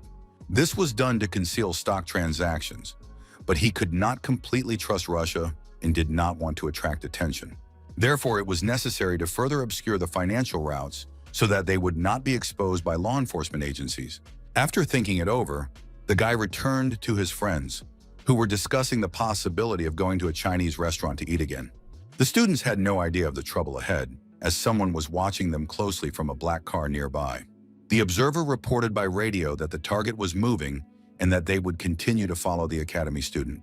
His friends said that today was an interesting day with lectures on their major, which they couldn't skip. Jung Hyuk suggested to his friend that if they had nothing else to do, they should work out and sweat a little at the gym. His friend was surprised by the suggestion, since the guy was already constantly training and was in excellent physical shape. Another student joined the conversation and said that Jung Hyuk had been summoned by the academy's rector for an urgent meeting. The young man was completely taken aback by this call and asked again whether the director really wanted to see him immediately. Upon arriving at the office, the student immediately saluted like a true soldier and clearly reported that he was ready to listen to instructions. The academy's rector invited the student to sit down at the table for an important conversation about his future career development. The head explained that he had called Jung Hyuk to introduce him to Choi Ki-rong, presenting the young man as a straight-A freshman. The student was curious about why the administration suddenly wanted to introduce him to an unfamiliar, high-ranking official. He looked closely at the man, studied his epaulets, and wondered about the visitor's identity. Jung Hyuk recognized Choi Ki-ren, the police chief who had taken up this position when the young man had worked as a detective in his previous life. Despite his good-natured appearance, the officer was a very cold-blooded reformer who had a great influence on increasing the police budget. The student admitted that he was already familiar with this high-ranking law enforcement official. The young man raised his hand in deep respect and said that he had seen the officer at the police headquarters. Jung Hyuk emphasized that he was fully prepared to listen to the instructions of the police officer candidate. The high-ranking police officer was very pleased with such a display of respect from the young cadet. Choi Ki-ren smiled and noted the student's excellent memory, since they had indeed just passed each other by. The officer inquired about the correct pronunciation of the young man's name for further communication. Unexpectedly, the police officer asked the young man if he belonged to a particular clan or family. Jung Hyuk replied that he came from the influential Kenju clan, which had a long tradition. After that, the officer's expression changed, and he happily announced that they belonged to the same clan and that the family was capable of producing heroes. When the student heard this, he was delighted and thought that he had only just learned about this important connection. The rector explained that the young man now had reliable support, as he had called them to meet the future successor. The head of the academy added that if any problems arose, the student could turn to this influential patron. The rector assured him that Jung Hyuk would be able to handle military service on his own, so he was now free to go. After the conversation, the student quickly left the office, moving as swiftly as he had entered. The head asked his successor to give his opinion on this worthy young man. To himself, the officer thought that he was a disobedient stallion who did not know his place and needed to be tamed. Several teenagers were walking down the street discussing among themselves the search for a specific place in the city.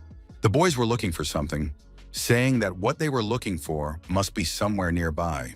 Approaching one building, one of them pointed and exclaimed joyfully that it was there. Jung-hyuk approached the group of teenagers and asked their opinion about the beauty of the place they had found. The future police officer approached these kids with a very warm and friendly smile on his face, showing his openness to communication. These were the very same homeless boys who had run away from their dysfunctional families and were now happily talking about new places to relax and take refuge.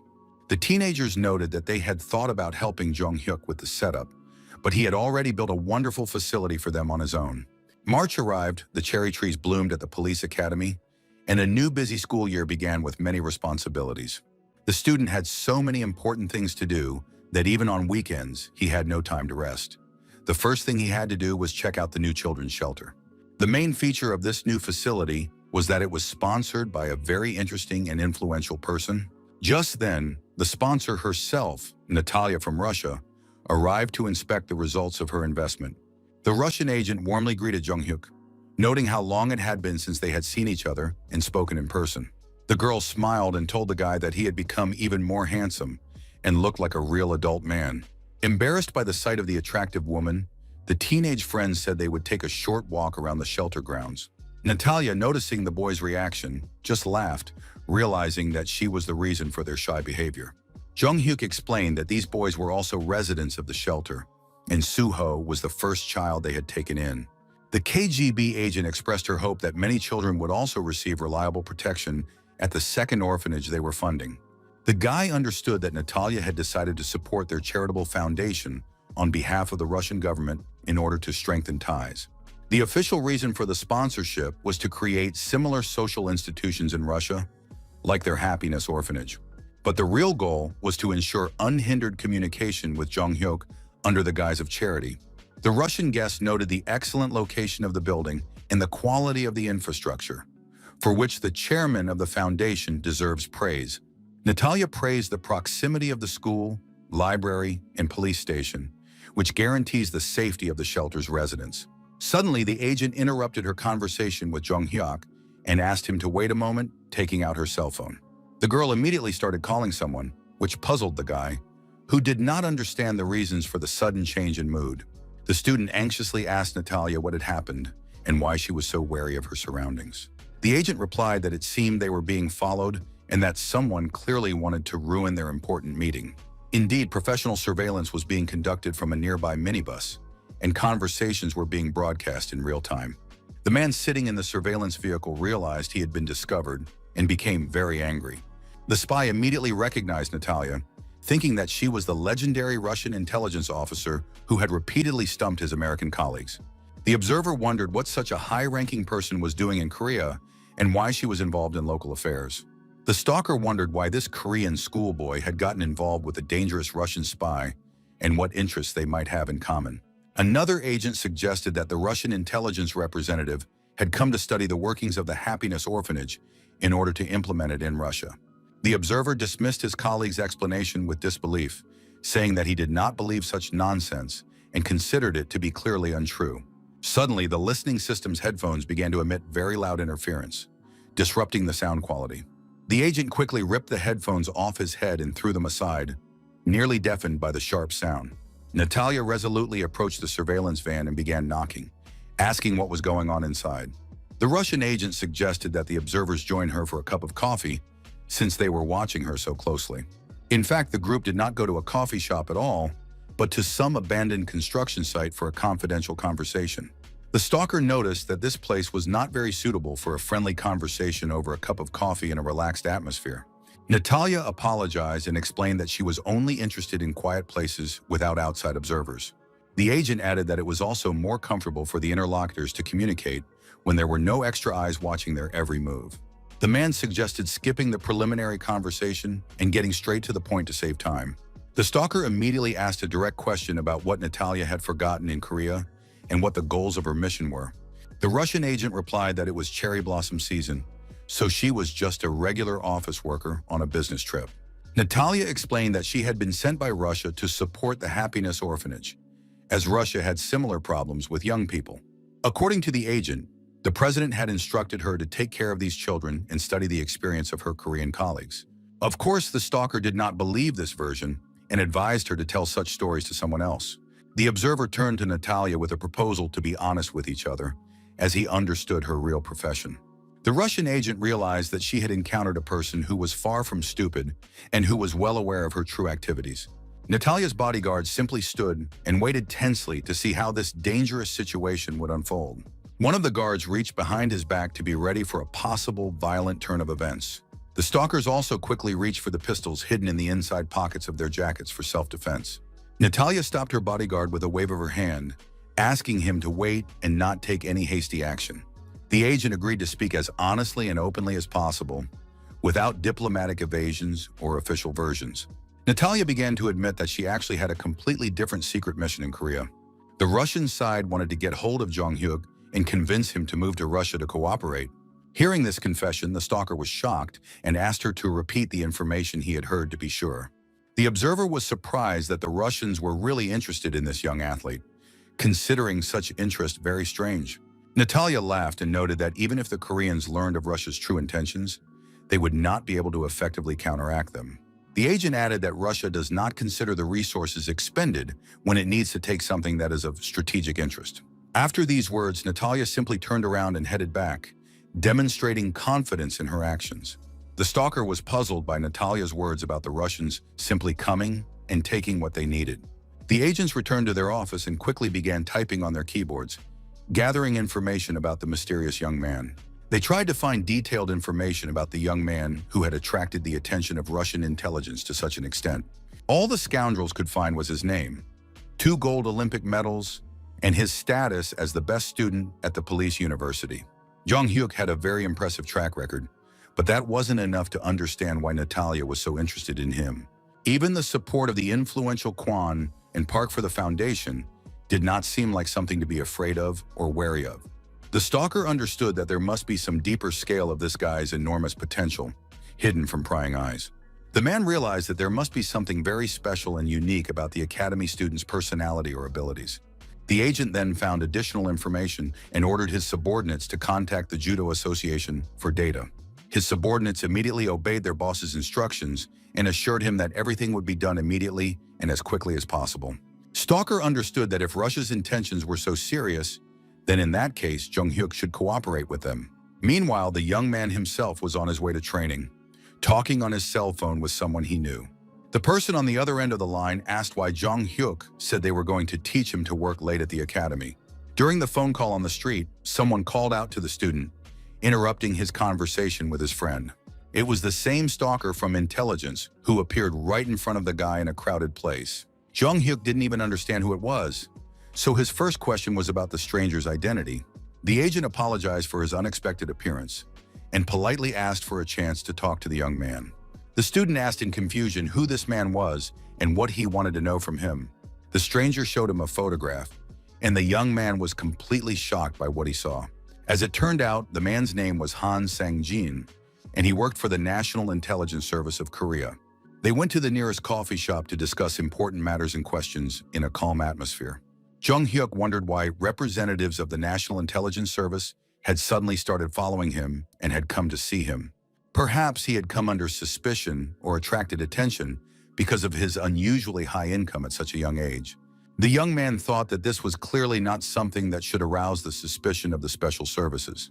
He had literally created thousands of shell companies, and Director Park had confused the financial routes several times. The agent put his cup of coffee on the table and said he would ask a direct question without beating around the bush. Han Sung-jin asked if the student knew a woman named Natalia and who she really was. The young man did not expect such a direct question from a representative of the intelligence service.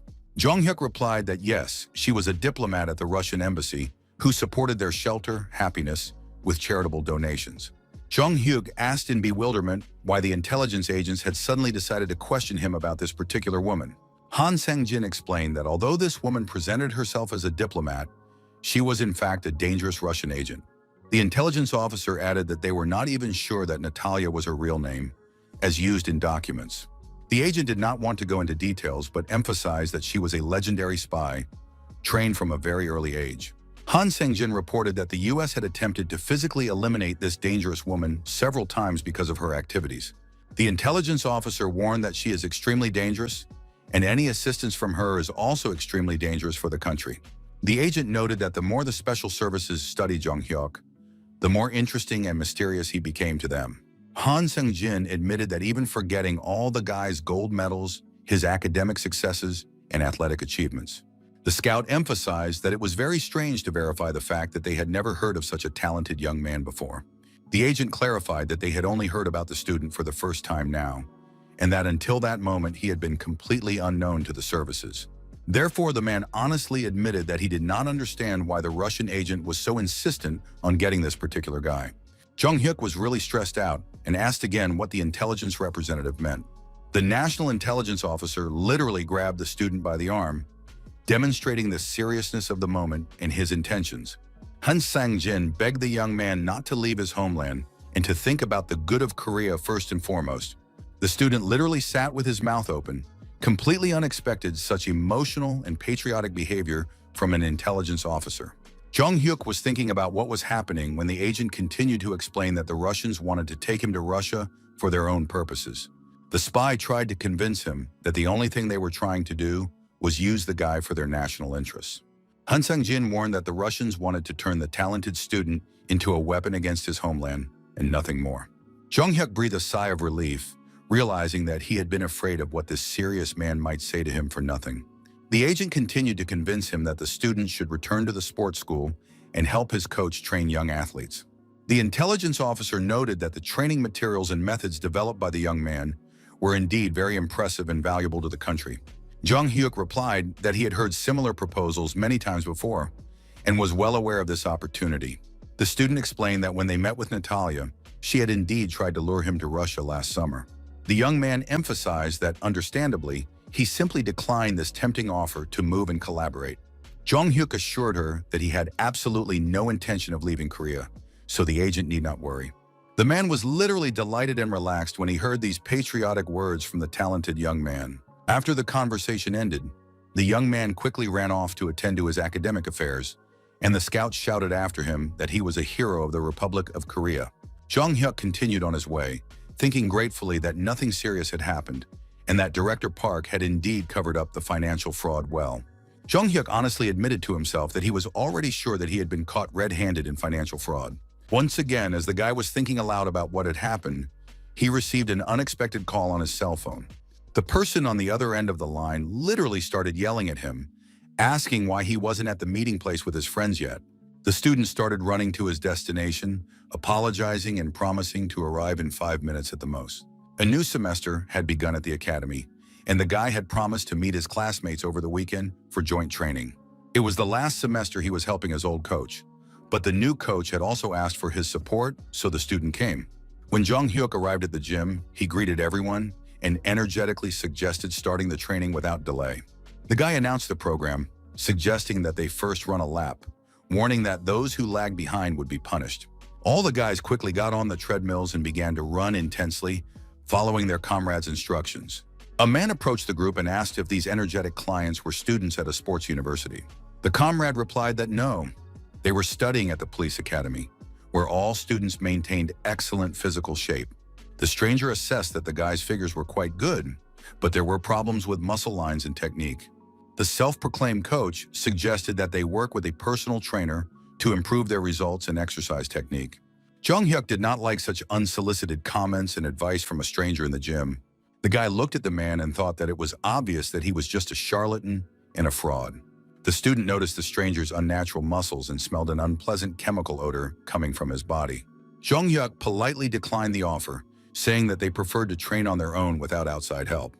The persistent coach insisted that the students were training incorrectly and warned them that they would regret not taking his advice. The young man's protege were already barely breathing from the intense cardio workout on the treadmills, but they continued to do the exercises. Jung Hyuk announced to his friends that he was ready to move on to lower body training for a comprehensive muscle workout. The annoying coach continued to criticize the students' technique, claiming that they were doing the exercises completely wrong.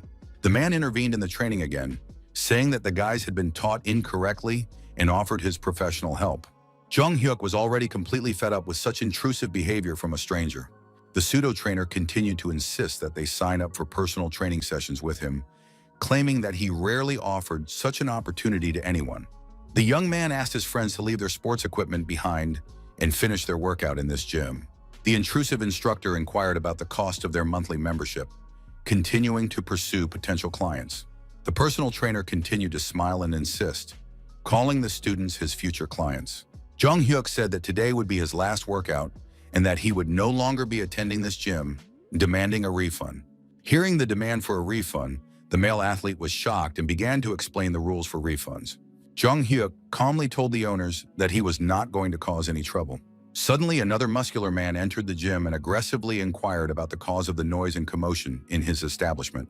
The voice of this new character immediately betrayed his outright hostility. The huge bald thug with tattoos indignantly asked why there was so much noise when there were other paying customers in the gym. Jung Hyuk instantly understood from the atmosphere and the behavior of the staff that the situation was not going to develop very well. The young man patiently explained the essence of the conflict.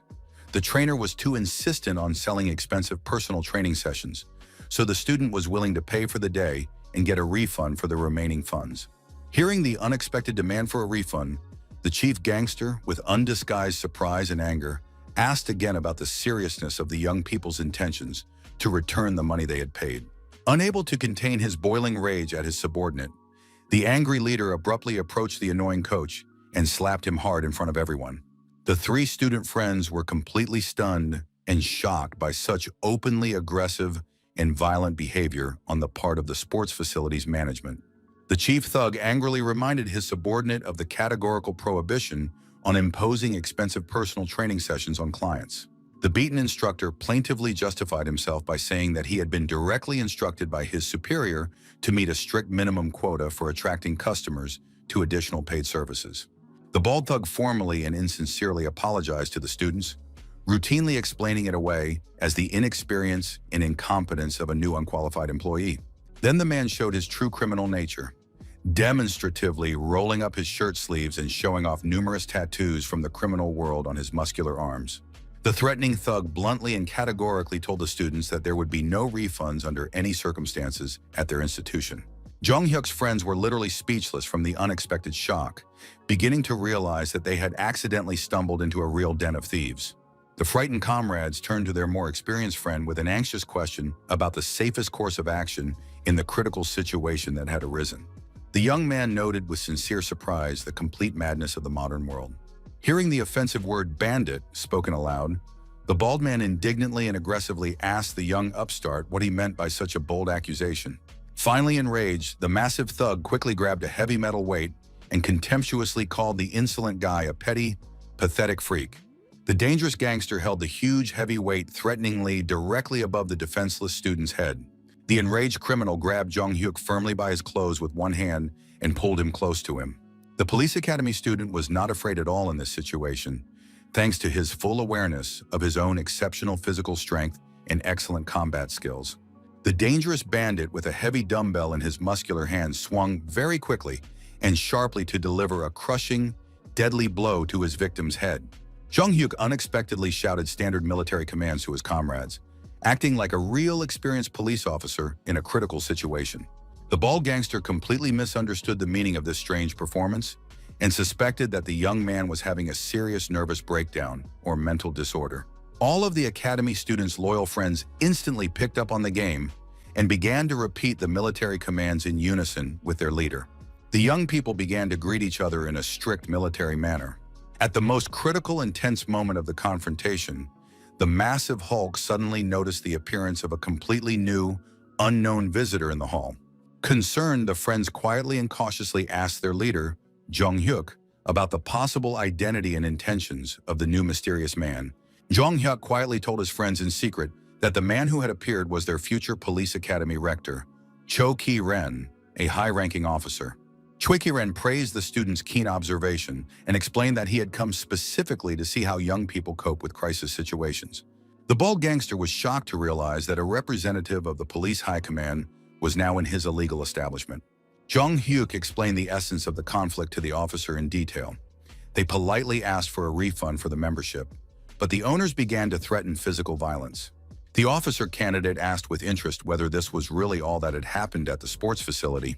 The student added that the criminals might be part of an organized group because they had distinctive tattoos and were very confident in threatening to use force. Upon hearing this additional information, the future rector of the academy began to laugh loudly. Then the officer's expression turned serious, and he offered the students his help in resolving the conflict with the criminal elements. Jung Hyuk, seeing such a favorable reaction from his high-ranking patron, also began to smile, thinking that now everything would go smoothly. However, the student politely declined the offer of help, assuring him that they would be able to deal with the problems themselves without interference. The officer candidate was pleasantly surprised by the young people's independence and confidence in their own abilities. Choi Ki-ran agreed that in this case, the young people should deal with the situation themselves in order to gain experience. The high-ranking man said that he would go take a shower after training and see them later in a more relaxed atmosphere. The bald gangster watched with disbelief as the influential man calmly left the hall, leaving the students alone with the criminals.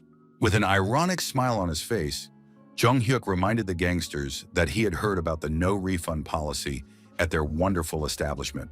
The leader hissed viciously with irritation, realizing that this insolent young man was not as simple as he initially seemed. The student continued to taunt them, suggesting that the gangsters find other visitors and beg them on their knees to return the money for their services. Hearing such insolence, the criminal began to smile maliciously, noticing that the youngster did not even fully understand how dangerous the situation was. The enraged thug turned to his subordinates, declaring that this insolent youngster needed to be taught a harsh and painful lesson that would last a lifetime. The leader called two of his assistants and ordered them to come out of the back room to help deal with the insolent customers by force. The subordinates quickly came to the rescue and were told that these customers were now causing a disturbance in the establishment, so they needed to be shown their place. Jung Hyuk assessed the thugs who had appeared. They were quite large and unrealistically serious men with criminal experience. The gangsters who had arrived asked the students to go to the back room quietly, without making any unnecessary noise, so as not to disturb the other customers who were training peacefully. The criminals approached each of the friends and warned them that if they continued to resist, they could be seriously injured. One of Jung Hyuk's friends indignantly asked who gave these jerks the right to kick people out, thinking that he didn't know how to fight.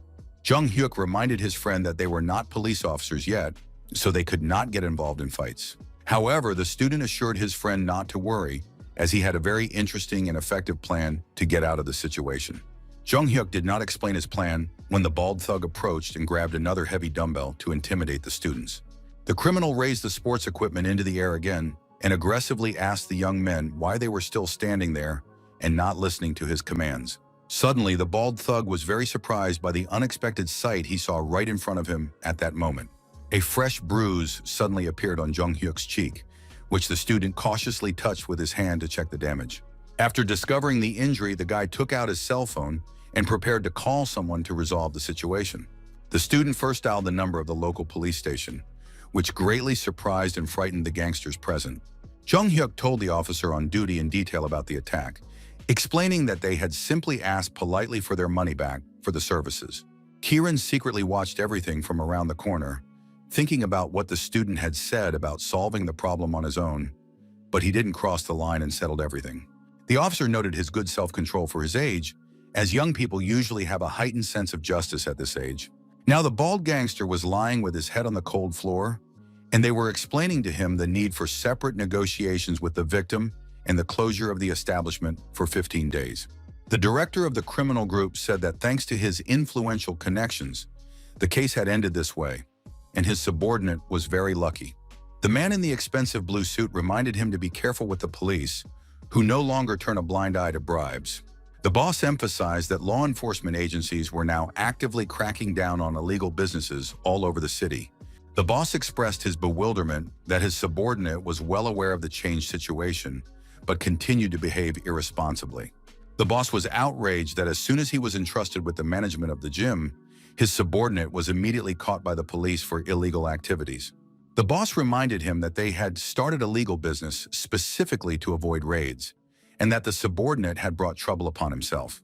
The boss asked if the subordinate wanted to go back to the days when he was shaking loose change near the slot machines. The boss threatened to kill him if he couldn't make up for the financial losses the organization had suffered from the incident. A brutal showdown took place in the gym with all the employees, and a bald thug handed out painful slaps to each trainer. The enraged manager asked his subordinates if they knew the reason for the emptiness in the gym's cash register. One of the trainers explained that the compensation paid to the victims of extortion was large, which led to rumors and visitors stopped coming. The bald thug did not stop at slapping him and punched the employee hard in the chest for giving the wrong answer. The manager said that this was a completely wrong explanation for the financial problems at the establishment. The thug continued his accusations, stating that all the trouble was caused by the carelessness of the subordinate who had set them up. The bald gangster thought bitterly about how long and hard he had climbed the criminal hierarchy to reach a managerial position. All his years of hard work and achievements had been lost in a single day because of a conflict with an insolent young student. One of the subordinates approached the manager with an alarming message that he had to see for himself what was happening outside the window of the establishment. The employee urged the boss to look out the window and assess the situation developing outside for himself. The manager, his pupils narrowed with a sense of impending doom and fear, quickly ran to the designated window to survey the area. Looking outside, the gangster saw a bright advertising sign opposite and wondered what it could be. The sign read "Fitness Center, all sports in one place." This new building had opened right across from their gym. The bald bandit was horrified to think that someone had dared to open an identical competing sports business right next to their establishment. Suddenly, the man had a terrible realization about the possible connection between the recent incident and the appearance of competitors. The manager saw Jong-hyuk standing under the neighboring building, happily handing out flyers to passers-by. The student's face was adorned with a sincere smile and an expression of complete happiness at the successful implementation of his plan for revenge. The conflict resulted in a 15-day suspension of the establishment's activities and separate agreements with the victims on compensation. Jong-hyuk's friends walked with him after the gym and were surprised that the thugs had threatened and tried to attack them, yet received such a lenient punishment. His friends understood that the criminal's source of income was clearly illegal, but law enforcement simply turned a blind eye to it. Jong-hyuk listened to his friends' opinions and agreed that there might indeed be some truth in their reasoning. The guy casually mentioned that there was a nice vacant building across from the ill-fated fitness center. The student turned to his friends and said that they needed to come up with something truly grand and ambitious. The girl asked what else he had in mind, considering that the gangsters had already been sentenced by the court. Jong-hyuk explained that he just wanted to start another profitable business. The guy bought the building opposite his competitors, which greatly surprised his perplexed friends. The student understood that if there was no good gym in the area, he would create his own and kill two birds with one stone. Despite the high cost of the project, he spared no expense on the most modern and high-quality sports equipment. Jong-hyuk realized that the most important thing in this case was not money at all, but the principle of fair retribution. On the day of the grand opening of his gym, the young man saw a huge crowd of interested people in front of the entrance. Potential customers were eagerly waiting for the owner to arrive and open the doors. Visitors thanked Jong-hyuk for giving them a decent place to train in the area. The student admitted with embarrassment that he was surprised by the number of people, as he had set a fairly high price and did not expect it to be so popular. A female customer explained that nowhere else could you find such service, the latest equipment, and perfect cleanliness. Suddenly, a muscular gym employee ran up to the owner and excitedly told him that he needed to talk to him urgently. The gym employee reported a suspicious visitor wearing strange clothes who was not training, but was constantly looking around. One of the experienced guys confidently stated that he understood the situation and even knew who this mysterious observer was. The employee explained that the suspicious visitor was from the criminal fitness center across the street, which had been sending spies since yesterday to try to harm its competitors. The gym employees immediately realized that he was referring to the very same gangster fitness center with which they had had a serious conflict. His friends tried to stop the judoka and convince him not to approach the suspicious man, as he clearly posed a threat to their safety. However, as a responsible owner of the establishment, the guy could not act otherwise and decided to personally approach this suspicious visitor. With a friendly smile on his face, Jong-hyuk politely addressed the stranger, asking permission to ask one important question. The student asked directly about the real purpose of this person's visit to their sports facility at such a time. The disguised bandit nervously replied that the purpose was obvious. He had come to work out like a regular customer. Jong-hyuk asked a direct question, suggesting that he was a spy from a rival company. The suspect trembled with indignation, angrily asking how the owner dared to suspect him of espionage. The guy offered a simple solution. If the visitor was innocent, he should take off his sunglasses and mask. The masked bandit categorically refused to reveal his face, so the owner decided to use physical force to expose him. Jong-hyuk logically pointed out the absurdity of the situation. Who trains in a mask and dark glasses in a closed room? When the guy tore off the mask, he was very surprised to see the true identity of the secret observer. The student immediately remembered this man. It was the very same agent from the Korean National Intelligence Service. Jong-hyuk was puzzled as to why the agent had forgotten about this, since they had already discussed everything and he had no intention of leaving his homeland. Han Sang-jin felt completely ashamed that he had been caught and exposed while carrying out a secret mission. Meanwhile, in the neighboring criminal fitness center, the general manager was aggressively beating a punching bag out of anger. The bald gangster was trembling with rage because he really didn't like the whole situation with a complete lack of customers. Suddenly, the man heard a cell phone ring, interrupting his furious workout on the equipment. Seeing the name of his boss on the display, the manager realized that things were very bad for the organization. Despite his premonition of trouble, he cheerfully picked up the phone and respectfully informed his boss that he was ready to listen attentively. The boss got straight to the point, categorically ordering him to leave the gym immediately and cease operations. The bald gangster did not immediately understand the meaning of the order and turned pale with surprise at such a radical decision. The manager implored his brother to give him a chance to explain the whole situation and correct his mistakes. However, the boss did not even want to hear any excuses and immediately hung up rudely, ending the conversation. The rejected subordinate was in a state of deep shock from the unexpected turn of events, completely not expecting such an outcome. The bald gangster thought bitterly about how he had worked loyally for this organization for 20 years like a faithful dog. His entire long career had been destroyed because of one small mistake, which led to the complete collapse of his life. In a fit of uncontrollable rage, the man smashed his cell phone against the wall, unable to come to terms with the injustice. The former manager could not accept the fact that circumstances had turned out so disastrously for his future. Therefore, with a malicious and vengeful look, the enraged gangster slowly turned around and stared intently at the neighboring, prosperous building. The rejected manager decided that he would now take a completely different approach, using radical methods, and sat down at his computer to make plans. The bald gangster thought about his first steps, starting with selling all his shares and his stake in the gym to get some cash. The man planned to buy plane tickets to another country and disappear forever. A subordinate trainer entered the office and reported that another client was demanding a refund for services not rendered.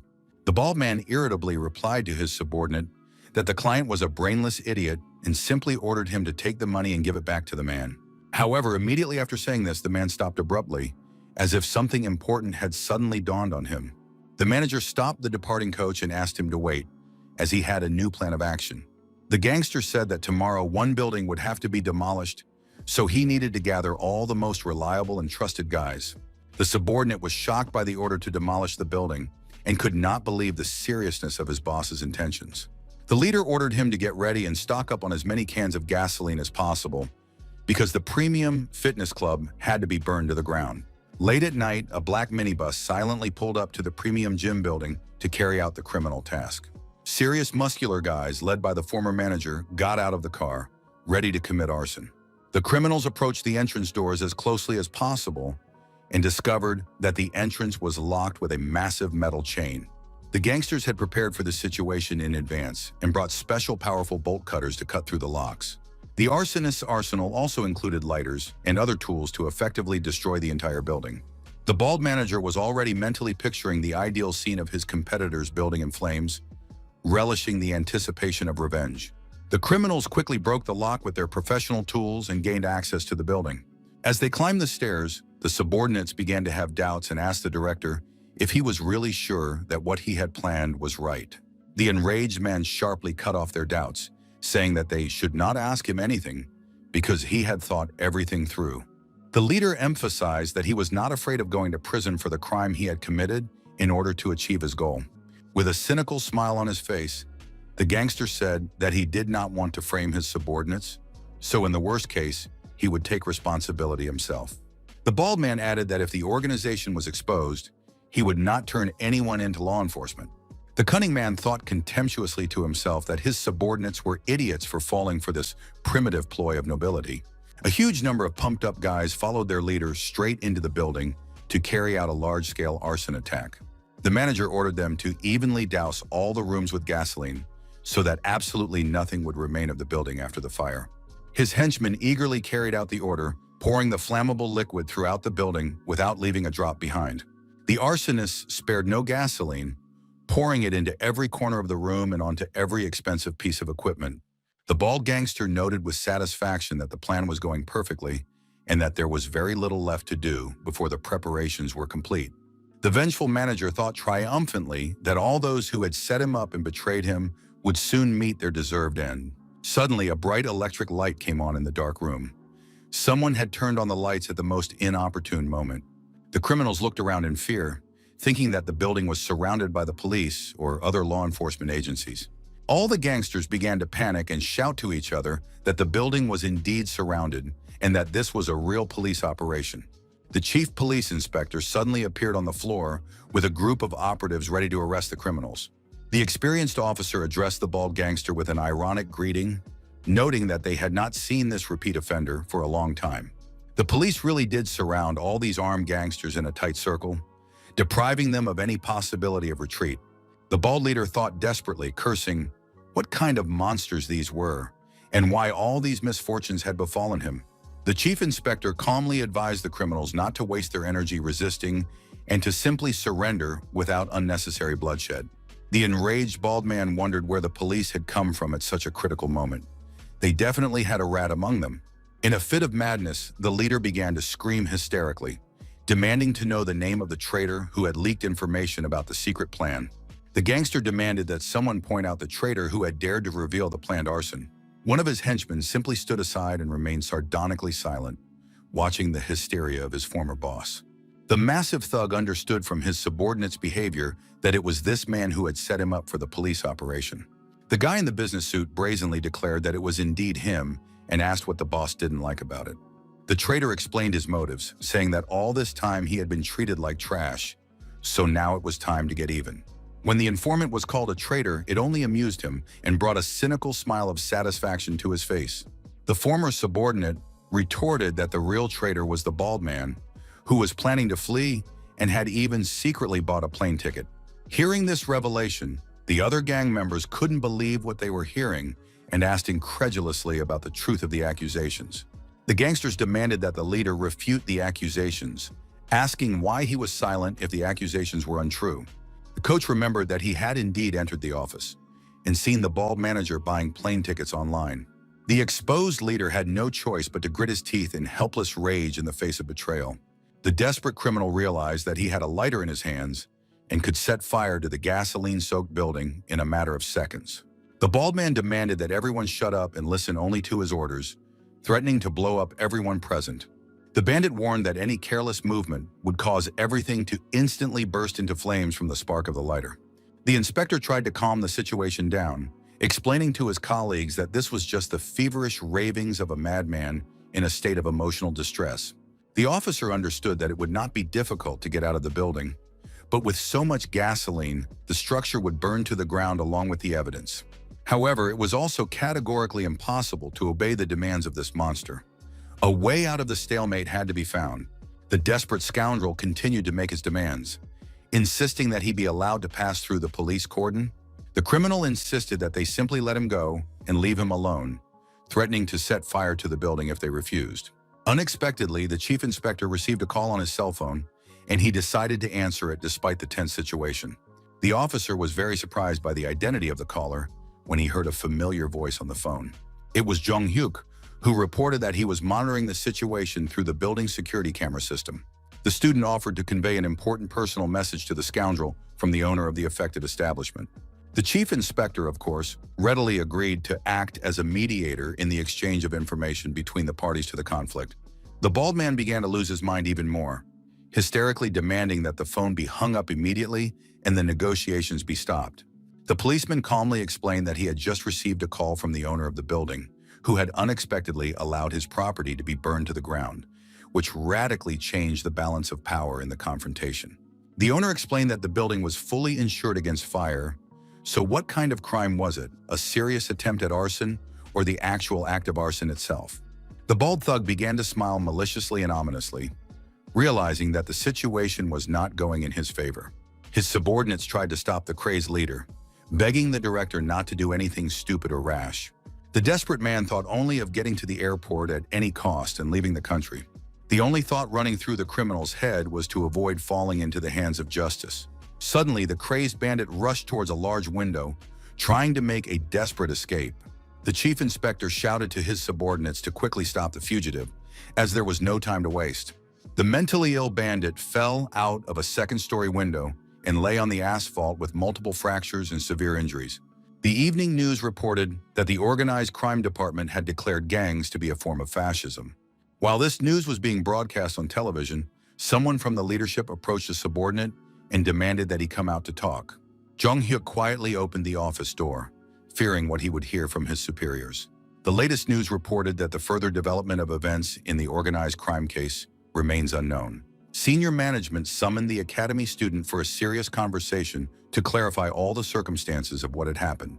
With a meaningful smile on his face, the chief asked if the young man knew the real reason for his summons to the office. With an understanding smile, Jung-hyuk thought that this was indeed the case, that his activities had been fully exposed. The head informed him about the investigation into the criminal gym owned by organized crime. During the investigation, it was discovered that a competing gym had been opened nearby by this very police academy student.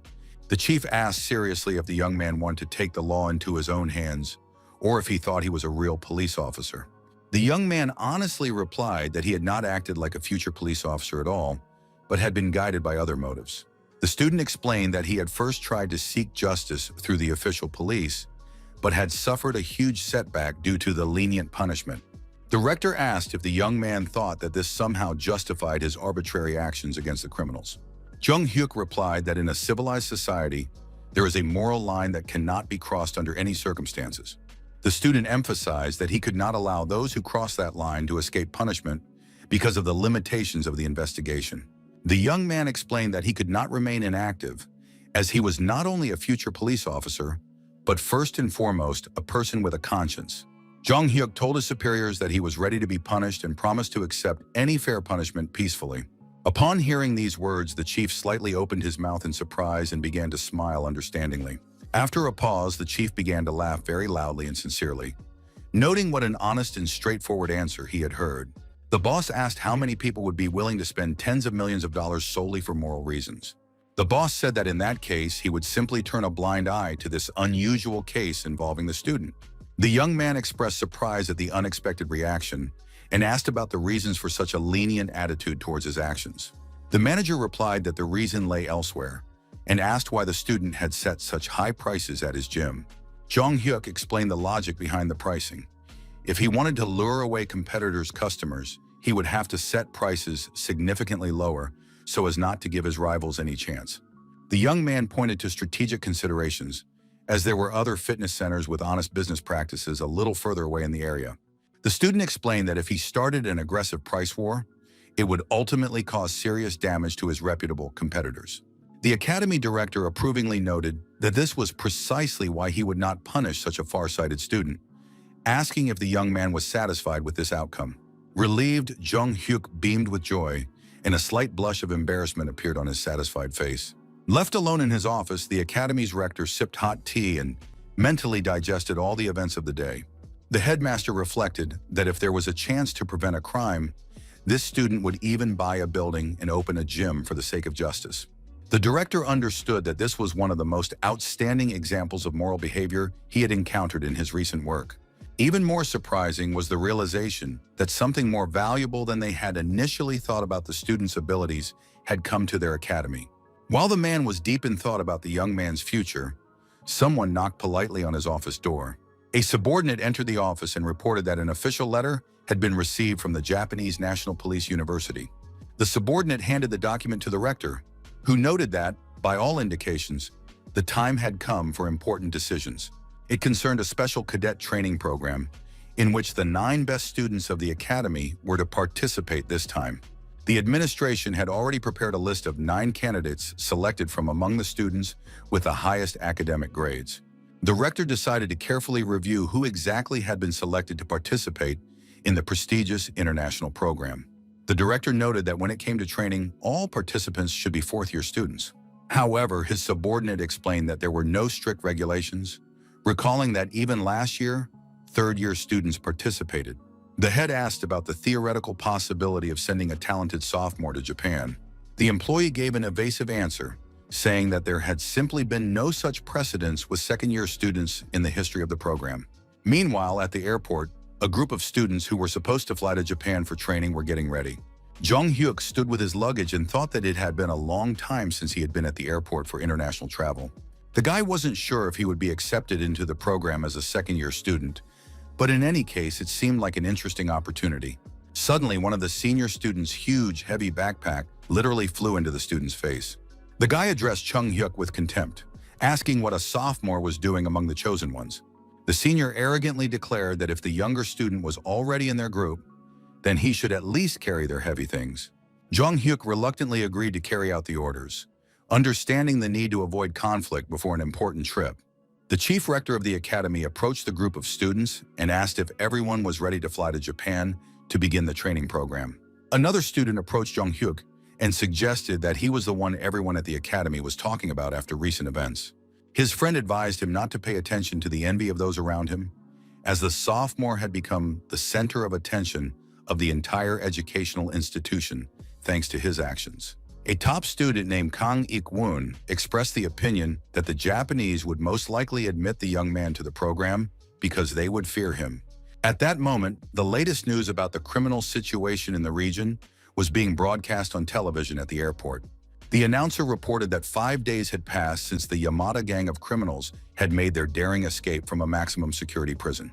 The news emphasized that the police had not yet achieved any positive results in their search for the fugitives.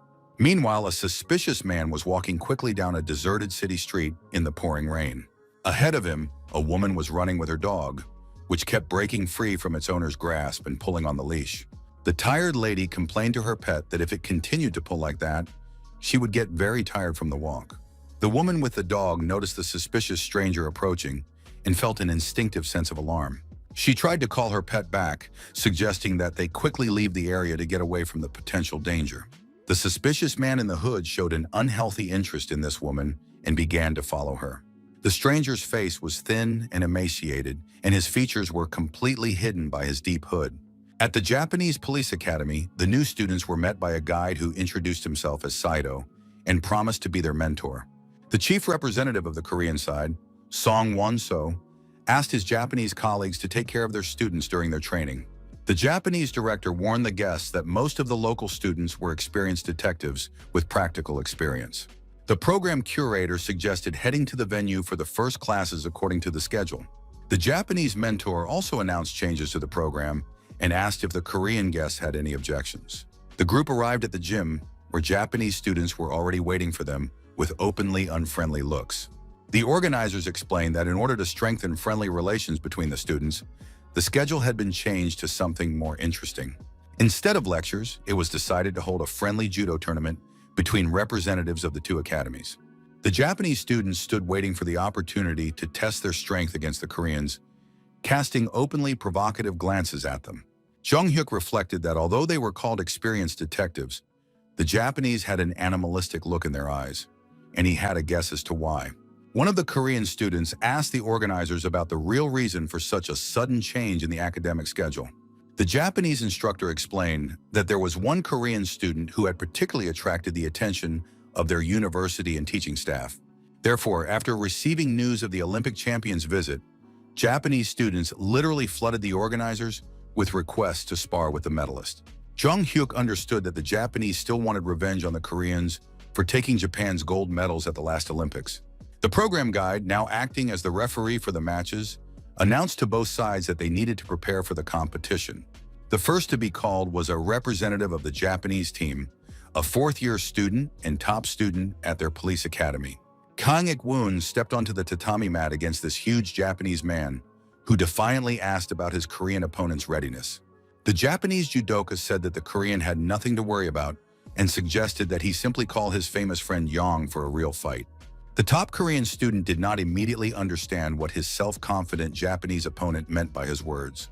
The sparring referee gave the command start, and an intense fight between the representatives of the two academies began instantly, The Japanese guy literally grabbed the Korean guy and in a second flipped him onto his back with a masterful technical move. Kang Ik-woon did not even have time to fully comprehend what was happening due to the lightning speed of his opponent's attack. A second later, the Korean student was thrown into the air, and a moment later, he was lying on his back on the tatami mat. His teammates quickly approached their defeated friend, trying to revive him and asking how he was feeling. Ruthless, the Japanese judo champion, confidently declared that he had not even shown his true strength in this match. Jung Hyuk carefully analyzed his opponents, wondering who they were and why they looked like such formidable rivals. The referee called the next player from the Korean team to continue the tournament between the academies. Jung Hyuk said he would go out himself, asking his seniors not to worry about the outcome of the match. With a confident smile, he promised his comrades that he would do everything in his power to win. The second-year student faced an experienced fourth-year student from the Japanese Police Academy. Runosuke immediately recognized the Korean guy, as he had heard a lot of talk and rumors about him. The Japanese man stated outright that he had heard many rumors that this was the very same guy who had become famous at the Japanese Olympic Games.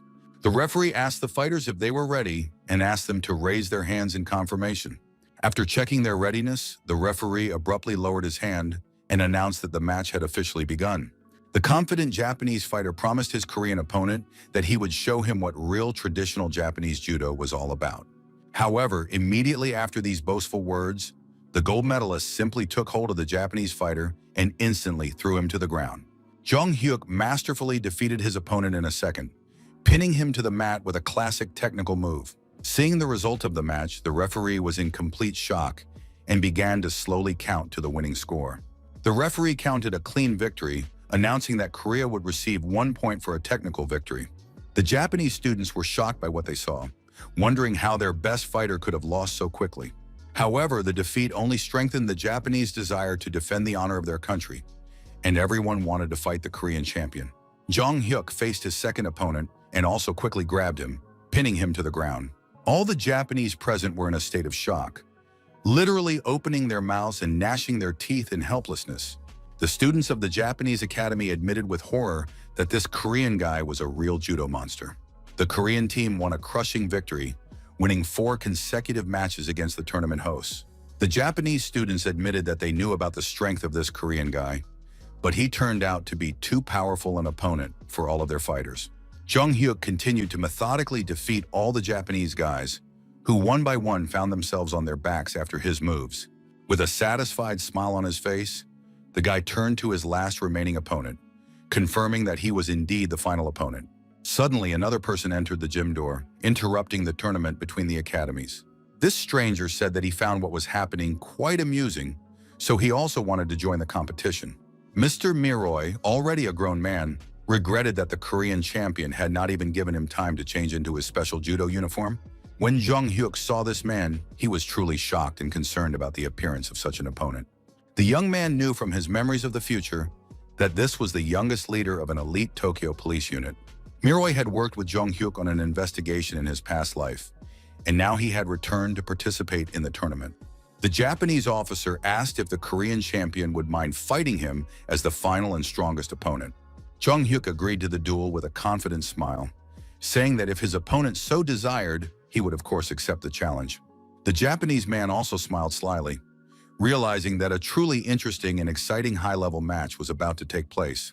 The referee gave the command to start, and the young Olympic champion began to attack his opponent very quickly. The Korean quickly closed in on his opponent and grabbed the Japanese man by the collar of his kimono to throw him. Jung Hyuk thought he could easily pin his opponent with his signature move. However, unexpectedly, the young man saw the Japanese athlete's hand in front of his face, reaching for his throat to grab him. Miroy grabbed the Korean by the collar, which he did not expect at all from a seemingly ordinary instructor. Jung Hyuk saw a serious Japanese opponent in front of him, who really grabbed his kimono tightly. The young man realized that this fight would not be as easy as he had expected, and his face showed his surprise. The Korean champion tried to stay on his feet and make his stance more stable in order to resist. The Japanese officer was surprised that his young opponent was able to effectively counter his technical moves. Jung Hyuk realized that this Japanese guy was his final boss after all his previous easy wins. Miroy advised the Korean to gather his strength and not embarrass himself. But another person suddenly ran into the gym with urgent news. The stranger moved so quickly that even the experienced tournament referee was surprised by his speed. The messenger approached the referee and began to quickly whisper some extremely important information into his ear. After receiving the message, the referee began shouting at the participants to stop the fight immediately. The organizer explained that very urgent information had been received, requiring the immediate cessation of the competition. All participants were asked to quickly change into their regular clothes and gather in 10 minutes to receive instructions. The judokas were completely baffled as to what was going on and why the tournament had been interrupted. Japanese officer Miroi asked the organizers what had happened so suddenly and seriously.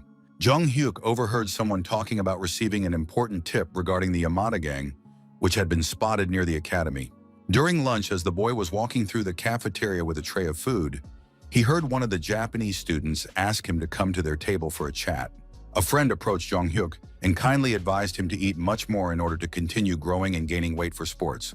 Sang Won-so smiled contentedly and remarked that it would have been even better if the guy had saved their faces yesterday by standing up for the seniors. The older students admired how coolly Jung Hyuk had methodically pinned all of his Japanese opponents to the mat. His Korean comrades suggested that the Japanese had probably decided to leave in disgrace and had made up the story about Yamada, even though it was clearly untrue. Jung Hyuk thought that Yamada really existed. He remembered from his past life that this criminal had been convicted of kidnapping and looting. The guy remembered that in the past Yamada had not been caught as quickly as he would have liked, and wondered if the future had changed. Someone approached and demonstratively placed their tray of food on the table, attracting the attention of the Korean students. They were Japanese students who explained that the tip about Yamada had indeed turned out to be false information. One of the Japanese students admitted that some drunkard had told him all this, but he himself had not believed the information to be true from the very beginning. Sang Won-so asked Jung Hyuk for his opinion on the Japanese student's claim that the suspected fugitive was a fabrication. The chief Korean representative realized that there would likely be too many problems if the case turned out to be serious. Jung Hyuk agreed that the Japanese must be right, and that this was most likely the case, after which he paused to think for a moment. The young man suggested that Yamada had probably already left the island and was safe. Sang Won-so asked in surprise how a second-year student could have such detailed information about the criminal. The Japanese, who had been eavesdropping on the conversation, came closer and asked if this was really the true version of events. They politely asked the guy to explain his reasoning in Japanese for better understanding. Jung Hyuk noticed that among the Japanese was Miroi, who spoke Korean surprisingly well. The student explained that the island where Yamada was hiding was not that small, but the police had searched it thoroughly without success. The young man logically concluded that it was highly likely that the criminal had simply escaped from the island by any means available. The Japanese objected that all routes to the mainland were blocked, but agreed that he could have escaped somehow. Someone present suggested that if this was true, the criminal was most likely a professional swimmer. The students discussed that the closest distance from the island to the mainland was only 250 meters, which even children who could swim could cover. A Japanese student objected that in that case, there would already have been reports about Yamada, since his identity had been revealed in the media throughout the country. Jung Hyuk explained that in Japan, there is a culture that took root after the economic crisis of the late 1980s, when individualism became much stronger. The student noted that this is part of the unique Japanese culture, where people are especially careful not to cause inconvenience to others in society. Therefore, citizens who strictly respect each other's personal space create ideal conditions where a skilled criminal could easily hide from prying eyes. Jung Hyuk emphasized that Yamada had decided to remain in the shadows and not attract the attention of the authorities. When Japanese students heard this analysis, they were truly amazed at such a deep understanding of their culture. One of the Japanese students remarked admiringly that such a multifaceted approach to analysis showed that the young man was indeed a born detective. The main character thought to himself that he had simply recounted what he remembered from his past life and added a little logic. One Japanese student approached Jung Hyuk and said seriously that his point of view was extremely interesting and valuable. The Japanese student asked to share the analysis with other interested people, inquiring about the possibility of spending some time after lunch. Jung Hyuk agreed to meet a little later and share all the necessary information with the interested audience. The guy thought to himself, who would have thought that he would have to do such things in Japan?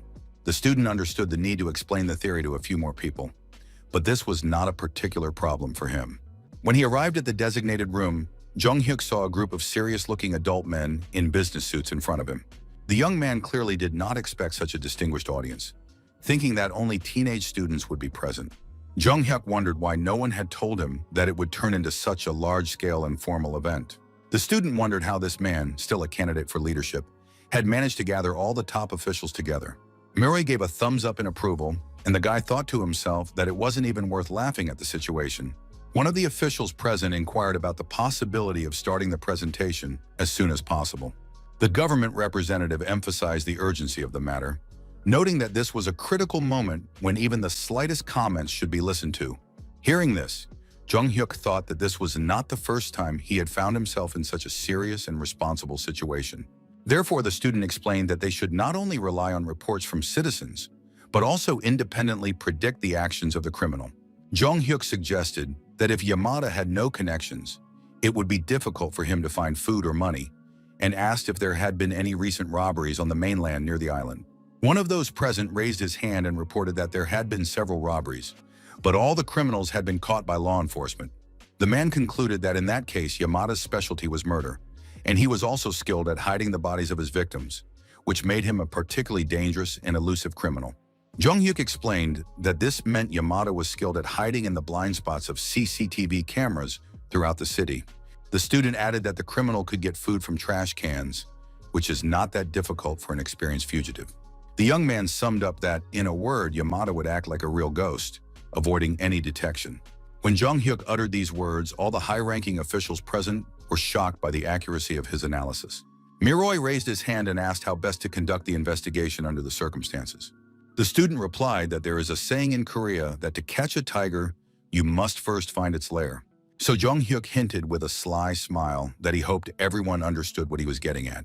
The young man asked those present for their opinion on what this so-called Yamada ghost was doing now. Meanwhile, some teenagers were sitting near an abandoned building and telling each other scary stories for fun. The kids laughed and teased each other, saying that the stories weren't scary at all, but their friends' faces were scarier than the stories. The girl asked her friends not to shout so loudly in case someone else heard them. The teenagers discussed local legends that there used to be a cemetery here, so it was a suitable place for scary stories. For some reason, the girl felt a growing anxiety, and her friends asked her with concern what was wrong. The guys heard some strange noises and joked that maybe it was ghosts, laughing even louder out of nervousness. The teenagers continued to joke about superstitions when suddenly a sinister figure appeared in the window of the abandoned building. All the young people immediately gasped in horror, became very frightened, and their faces turned pale with fear. The next day, the news reported that a stolen car had been found in the nearby mountains the night before. The car was found in the mountains on the mainland, far from the island, and initially it was thought that the incident was not related to Yamada. However, Japanese forensic scientists reported that according to DNA analysis, the fingerprints and hair belonged to him. Upon hearing these findings, those present were shocked at how such a thing could have happened. Everyone understood that the Korean student had been absolutely right from the very beginning in his assumptions about the escape. Jung-hyuk watched with interest as the Japanese side investigated complex cases. Sang Won-so noted that receiving DNA analysis results in half a day was indeed the envy of his Korean colleagues. The Korean representative admitted that such technologies had not been developed in their country for 10 years and that they were simply treading water. Jung-hyuk suggested creating a centralized database for more effective law enforcement. The student explained that this is a method of registering and systematizing genetic information of criminals based on DNA analysis for future investigations. The senior official told the young man that the idea was not bad, but with current technology, it would be difficult to fully record and process such information.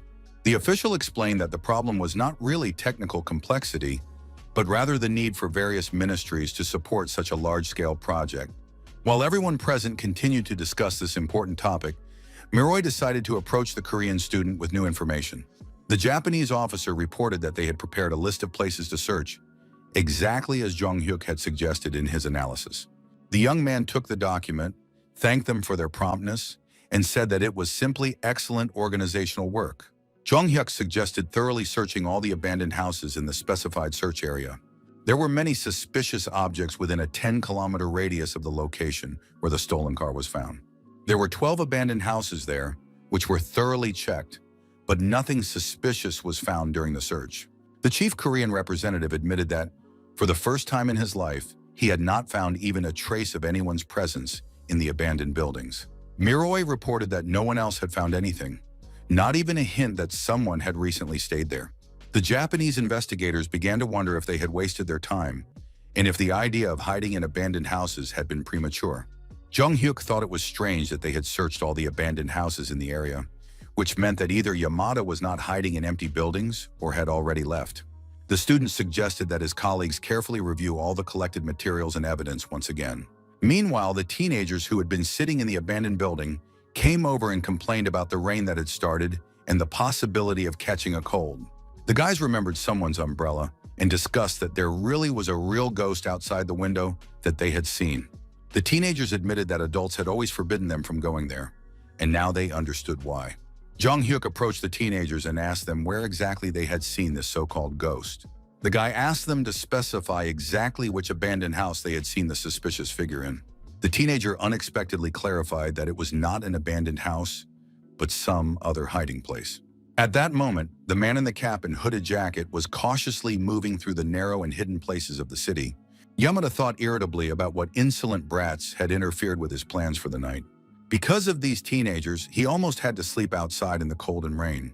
The criminal reasoned that the boys were drunk, so they would hardly be able to remember anything clearly about what had happened.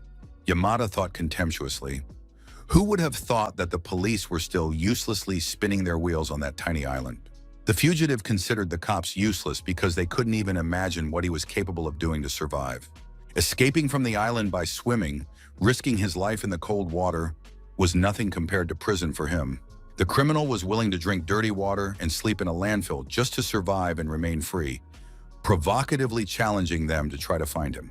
Yamada smugly thought he was hiding where investigators couldn't even imagine, when suddenly bright spotlights began to unexpectedly illuminate his hiding place. A man with a powerful flashlight loudly asked who was in this place at such a late hour. The Japanese police reported via radio that a suspicious person had been found and relayed his current location to the task force.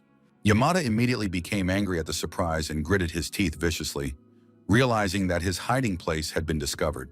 The criminal realized that the only thing left for him to do in this situation was to try to escape from his pursuers. The fugitive was puzzled as to how the police had been able to find him and discover the exact location of his secret hideout. Yamada understood that he could not simply give up without a fight and had to break away from the law enforcement officers pursuing him at all costs. Suddenly, another police officer appeared right in front of him, completely blocking his path of retreat. Desperate, Yamada quickly grabbed his heavy backpack and threw it with all his might at the police officer. The criminal knocked the officer down like a bowling pin and laughed maliciously, calling all the police officers complete idiots. Yamada mockingly challenged the law enforcement officers to try to catch him if they were able, when suddenly someone's fist appeared. A powerful punch struck him unexpectedly right in the face, something the criminal did not expect from his opponent. Blood began to flow from his broken nose, and Yamada tried to see who had dared to hit him. The criminal lost his footing and fell hard to the ground from the powerful blow. Jung Hyuk told the defeated man that he had not expected to find him hiding in an abandoned factory building, but had thought he would be in an abandoned house. The student added that they had run around the neighborhood a lot today to find this dangerous scoundrel. Yamada quickly grabbed a sharp piece of glass instead of a knife and swung it, threatening to kill his opponent if he didn't back off. The other students ran to help their friend, shouting that the dangerous criminal was there. However, the Japanese students stopped abruptly, froze with their mouths open, and began to watch the events unfold. With a single swift movement, Jung Hyuk knocked the armed opponent to the ground. With a malicious expression on his face, the student told the defeated criminal that it was the end for him. The captured criminal, his eyes rolled back, was put in a police car to be taken to the station. The Japanese colleagues apologized to their Korean guests for not only involving them in the investigation, but also asking for their help in the arrest.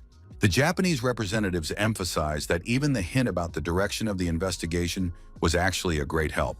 Jung Hyuk thought that they were thanking him so much that he himself felt uncomfortable with such attention. Therefore, the student suggested that instead of expressing gratitude, he would do something truly useful for the Korean police. His Japanese colleagues thought about what exactly they could do for the Korean law enforcement agencies. Jung Hyuk suggested reporting the whereabouts of Korean criminals in Japan or organizing technology exchange between the countries. Sang Won-so reminded the young man that he was only a candidate for leadership and did not have such broad powers. The Japanese representative began to speak enthusiastically about the prospects for cooperation between the academies. Miroi respectfully noted that if the Korean Police Academy had such talented students, it was indeed a reason for deep professional respect and further cooperation. Jong Hyuk concluded that he had done absolutely everything in his power to bring the matter to a successful conclusion, so all that remained was to see what the results would be. His Japanese colleague said that he also had a personal request for the Korean student. Miroi explained that there was a person who would very much like to meet Jong Hyuk in person and asked if he could spare some time for a meeting. The young man agreed that there was nothing complicated about it, but asked curiously who exactly wanted to see him. The Japanese officer explained that it was a relative of the victim who was insisting on meeting the person who had helped catch the criminal. It was a relative of the young girl who had been brutally murdered by the dangerous maniac Yamada during his escape. Jong Hyuk put on a business suit, realizing that he hadn't worn formal attire for important meetings in a long time. The student reflected that he couldn't say it was easy for him. As a future police officer, he had to get used to such situations. Meetings with relatives of crime victims are always an extremely difficult ordeal for law enforcement officers. Miroi noticed that the Korean guest spoke as if he had already gone through such painful meetings many times before.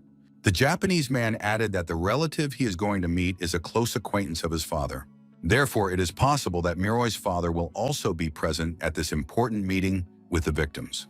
Deputy Chief of the 2nd Criminal Investigation Division of the Police Department, Commissioner Kentaro, is Miroi's father. While inside the building, Miroi inquired about the whereabouts of Mr. Nijimura, whom they were expecting. The son introduced his father to the Korean guest, explaining that he was a high-ranking police commissioner. Jong Hyuk thought that now he understood why this young man had such broad powers in the investigation. The commissioner told the student that he had noticed his outstanding personality and analytical abilities during the briefing. The high-ranking officer emphasized that the Japanese police owed a great deal to the Korean guest, who had truly proven himself to be a great asset. Jong Hyuk noted that as far as he knew, the relatives of the victims they were expecting today were personally acquainted with the commissioner. Kentaro confirmed that he was a close friend, although they initially met in a working relationship, as he was a suspect and the commissioner was investigating the case. Upon hearing this information, Jong Hyuk was very surprised by such an unexpected background to their acquaintance. An employee approached the group and announced that the visitors they were expecting had arrived. A huge man with a distinctive scar on his face appeared, clearly having a criminal past. Jong Hyuk was shocked, wondering if these imposing men were really acquaintances of the respected police commissioner. The visitors approached, bowed politely, and expressed their delight at meeting the Korean student. The man with glasses apologized for being late and introduced himself as Nijura, thanking them for their patience. The commissioner warmly greeted his old acquaintance, expressing his joy at meeting him after such a long time. Jong Hyuk asked his new acquaintance directly if it was true that he had previously been involved in criminal activity, as his appearance and behavior clearly indicated a difficult past. Nijimura asked not to be misunderstood, but admitted that he had indeed once been involved in fraudulent activities, although he had long since given up this activity. The former criminal introduced his burly companion, explaining that this guy was his younger friend, who had also given up crime and now helped out at the bar. Hearing this story, Jong Hyuk felt relieved and glad to see people who had severed all ties with the criminal world. The student noted that it is often very difficult to get out of the criminal world, and not everyone succeeds. Nijimura explained that his radical change came about thanks to the birth of his daughter, who changed his whole life. The man recalled how his daughter started elementary school and asked him what his profession was. Then his father firmly decided to become a worthy example for his daughter and wanted to teach her everything he knew. Nijimura wanted to provide his child with a good education and believed that he was doing everything right for her future. Jong Hyuk painfully realized that it was this man's daughter who had been brutally murdered by the terrible criminal Yamada. The commissioner's son could not withstand the emotional strain and burst into tears at this heartbreaking story of a father's love. With tears in his eyes, Miroi apologized, saying that if they had arrived at the crime scene earlier, everything could have turned out differently. The commissioner apologized and took his emotionally shaken son away, explaining that he simply couldn't cope with his feelings. Jong Hyuk and Nijimura remained alone together at the bar for a private conversation. The father of the deceased girl expressed his desire to thank the Korean student for his help in catching his daughter's killer. Nijimura said he had a special gift he would like to give as a token of his gratitude. Jong Hyuk politely declined, assuring him that there was no need and that it was not necessary. The man explained that he had heard from his friend, the police commissioner, that the guest was a student at the police academy. Nijimura wanted to thank him financially, but understood that the young man would not accept money on principle. Therefore, he offered materials that might help the student in some important future case or investigation. Jung Hyuk realized that these were descriptions of fraudulent schemes that this man had used in the past, including methods that would be used in the future. The student thought that he personally did not need this, but such information could be useful to a future detective in his work. Jung Hyuk admitted that he did not know whether to accept the gift, but expressed his gratitude and joy at meeting the commissioner. Nijimura casually mentioned that he had heard that some people even come from Korea to study in Japan. Jung Hyuk suddenly interrupted his interlocutor and asked him to wait a minute, as this information interested him. The student asked if Nizura could provide a list of Koreans who come to Japan for study or other purposes.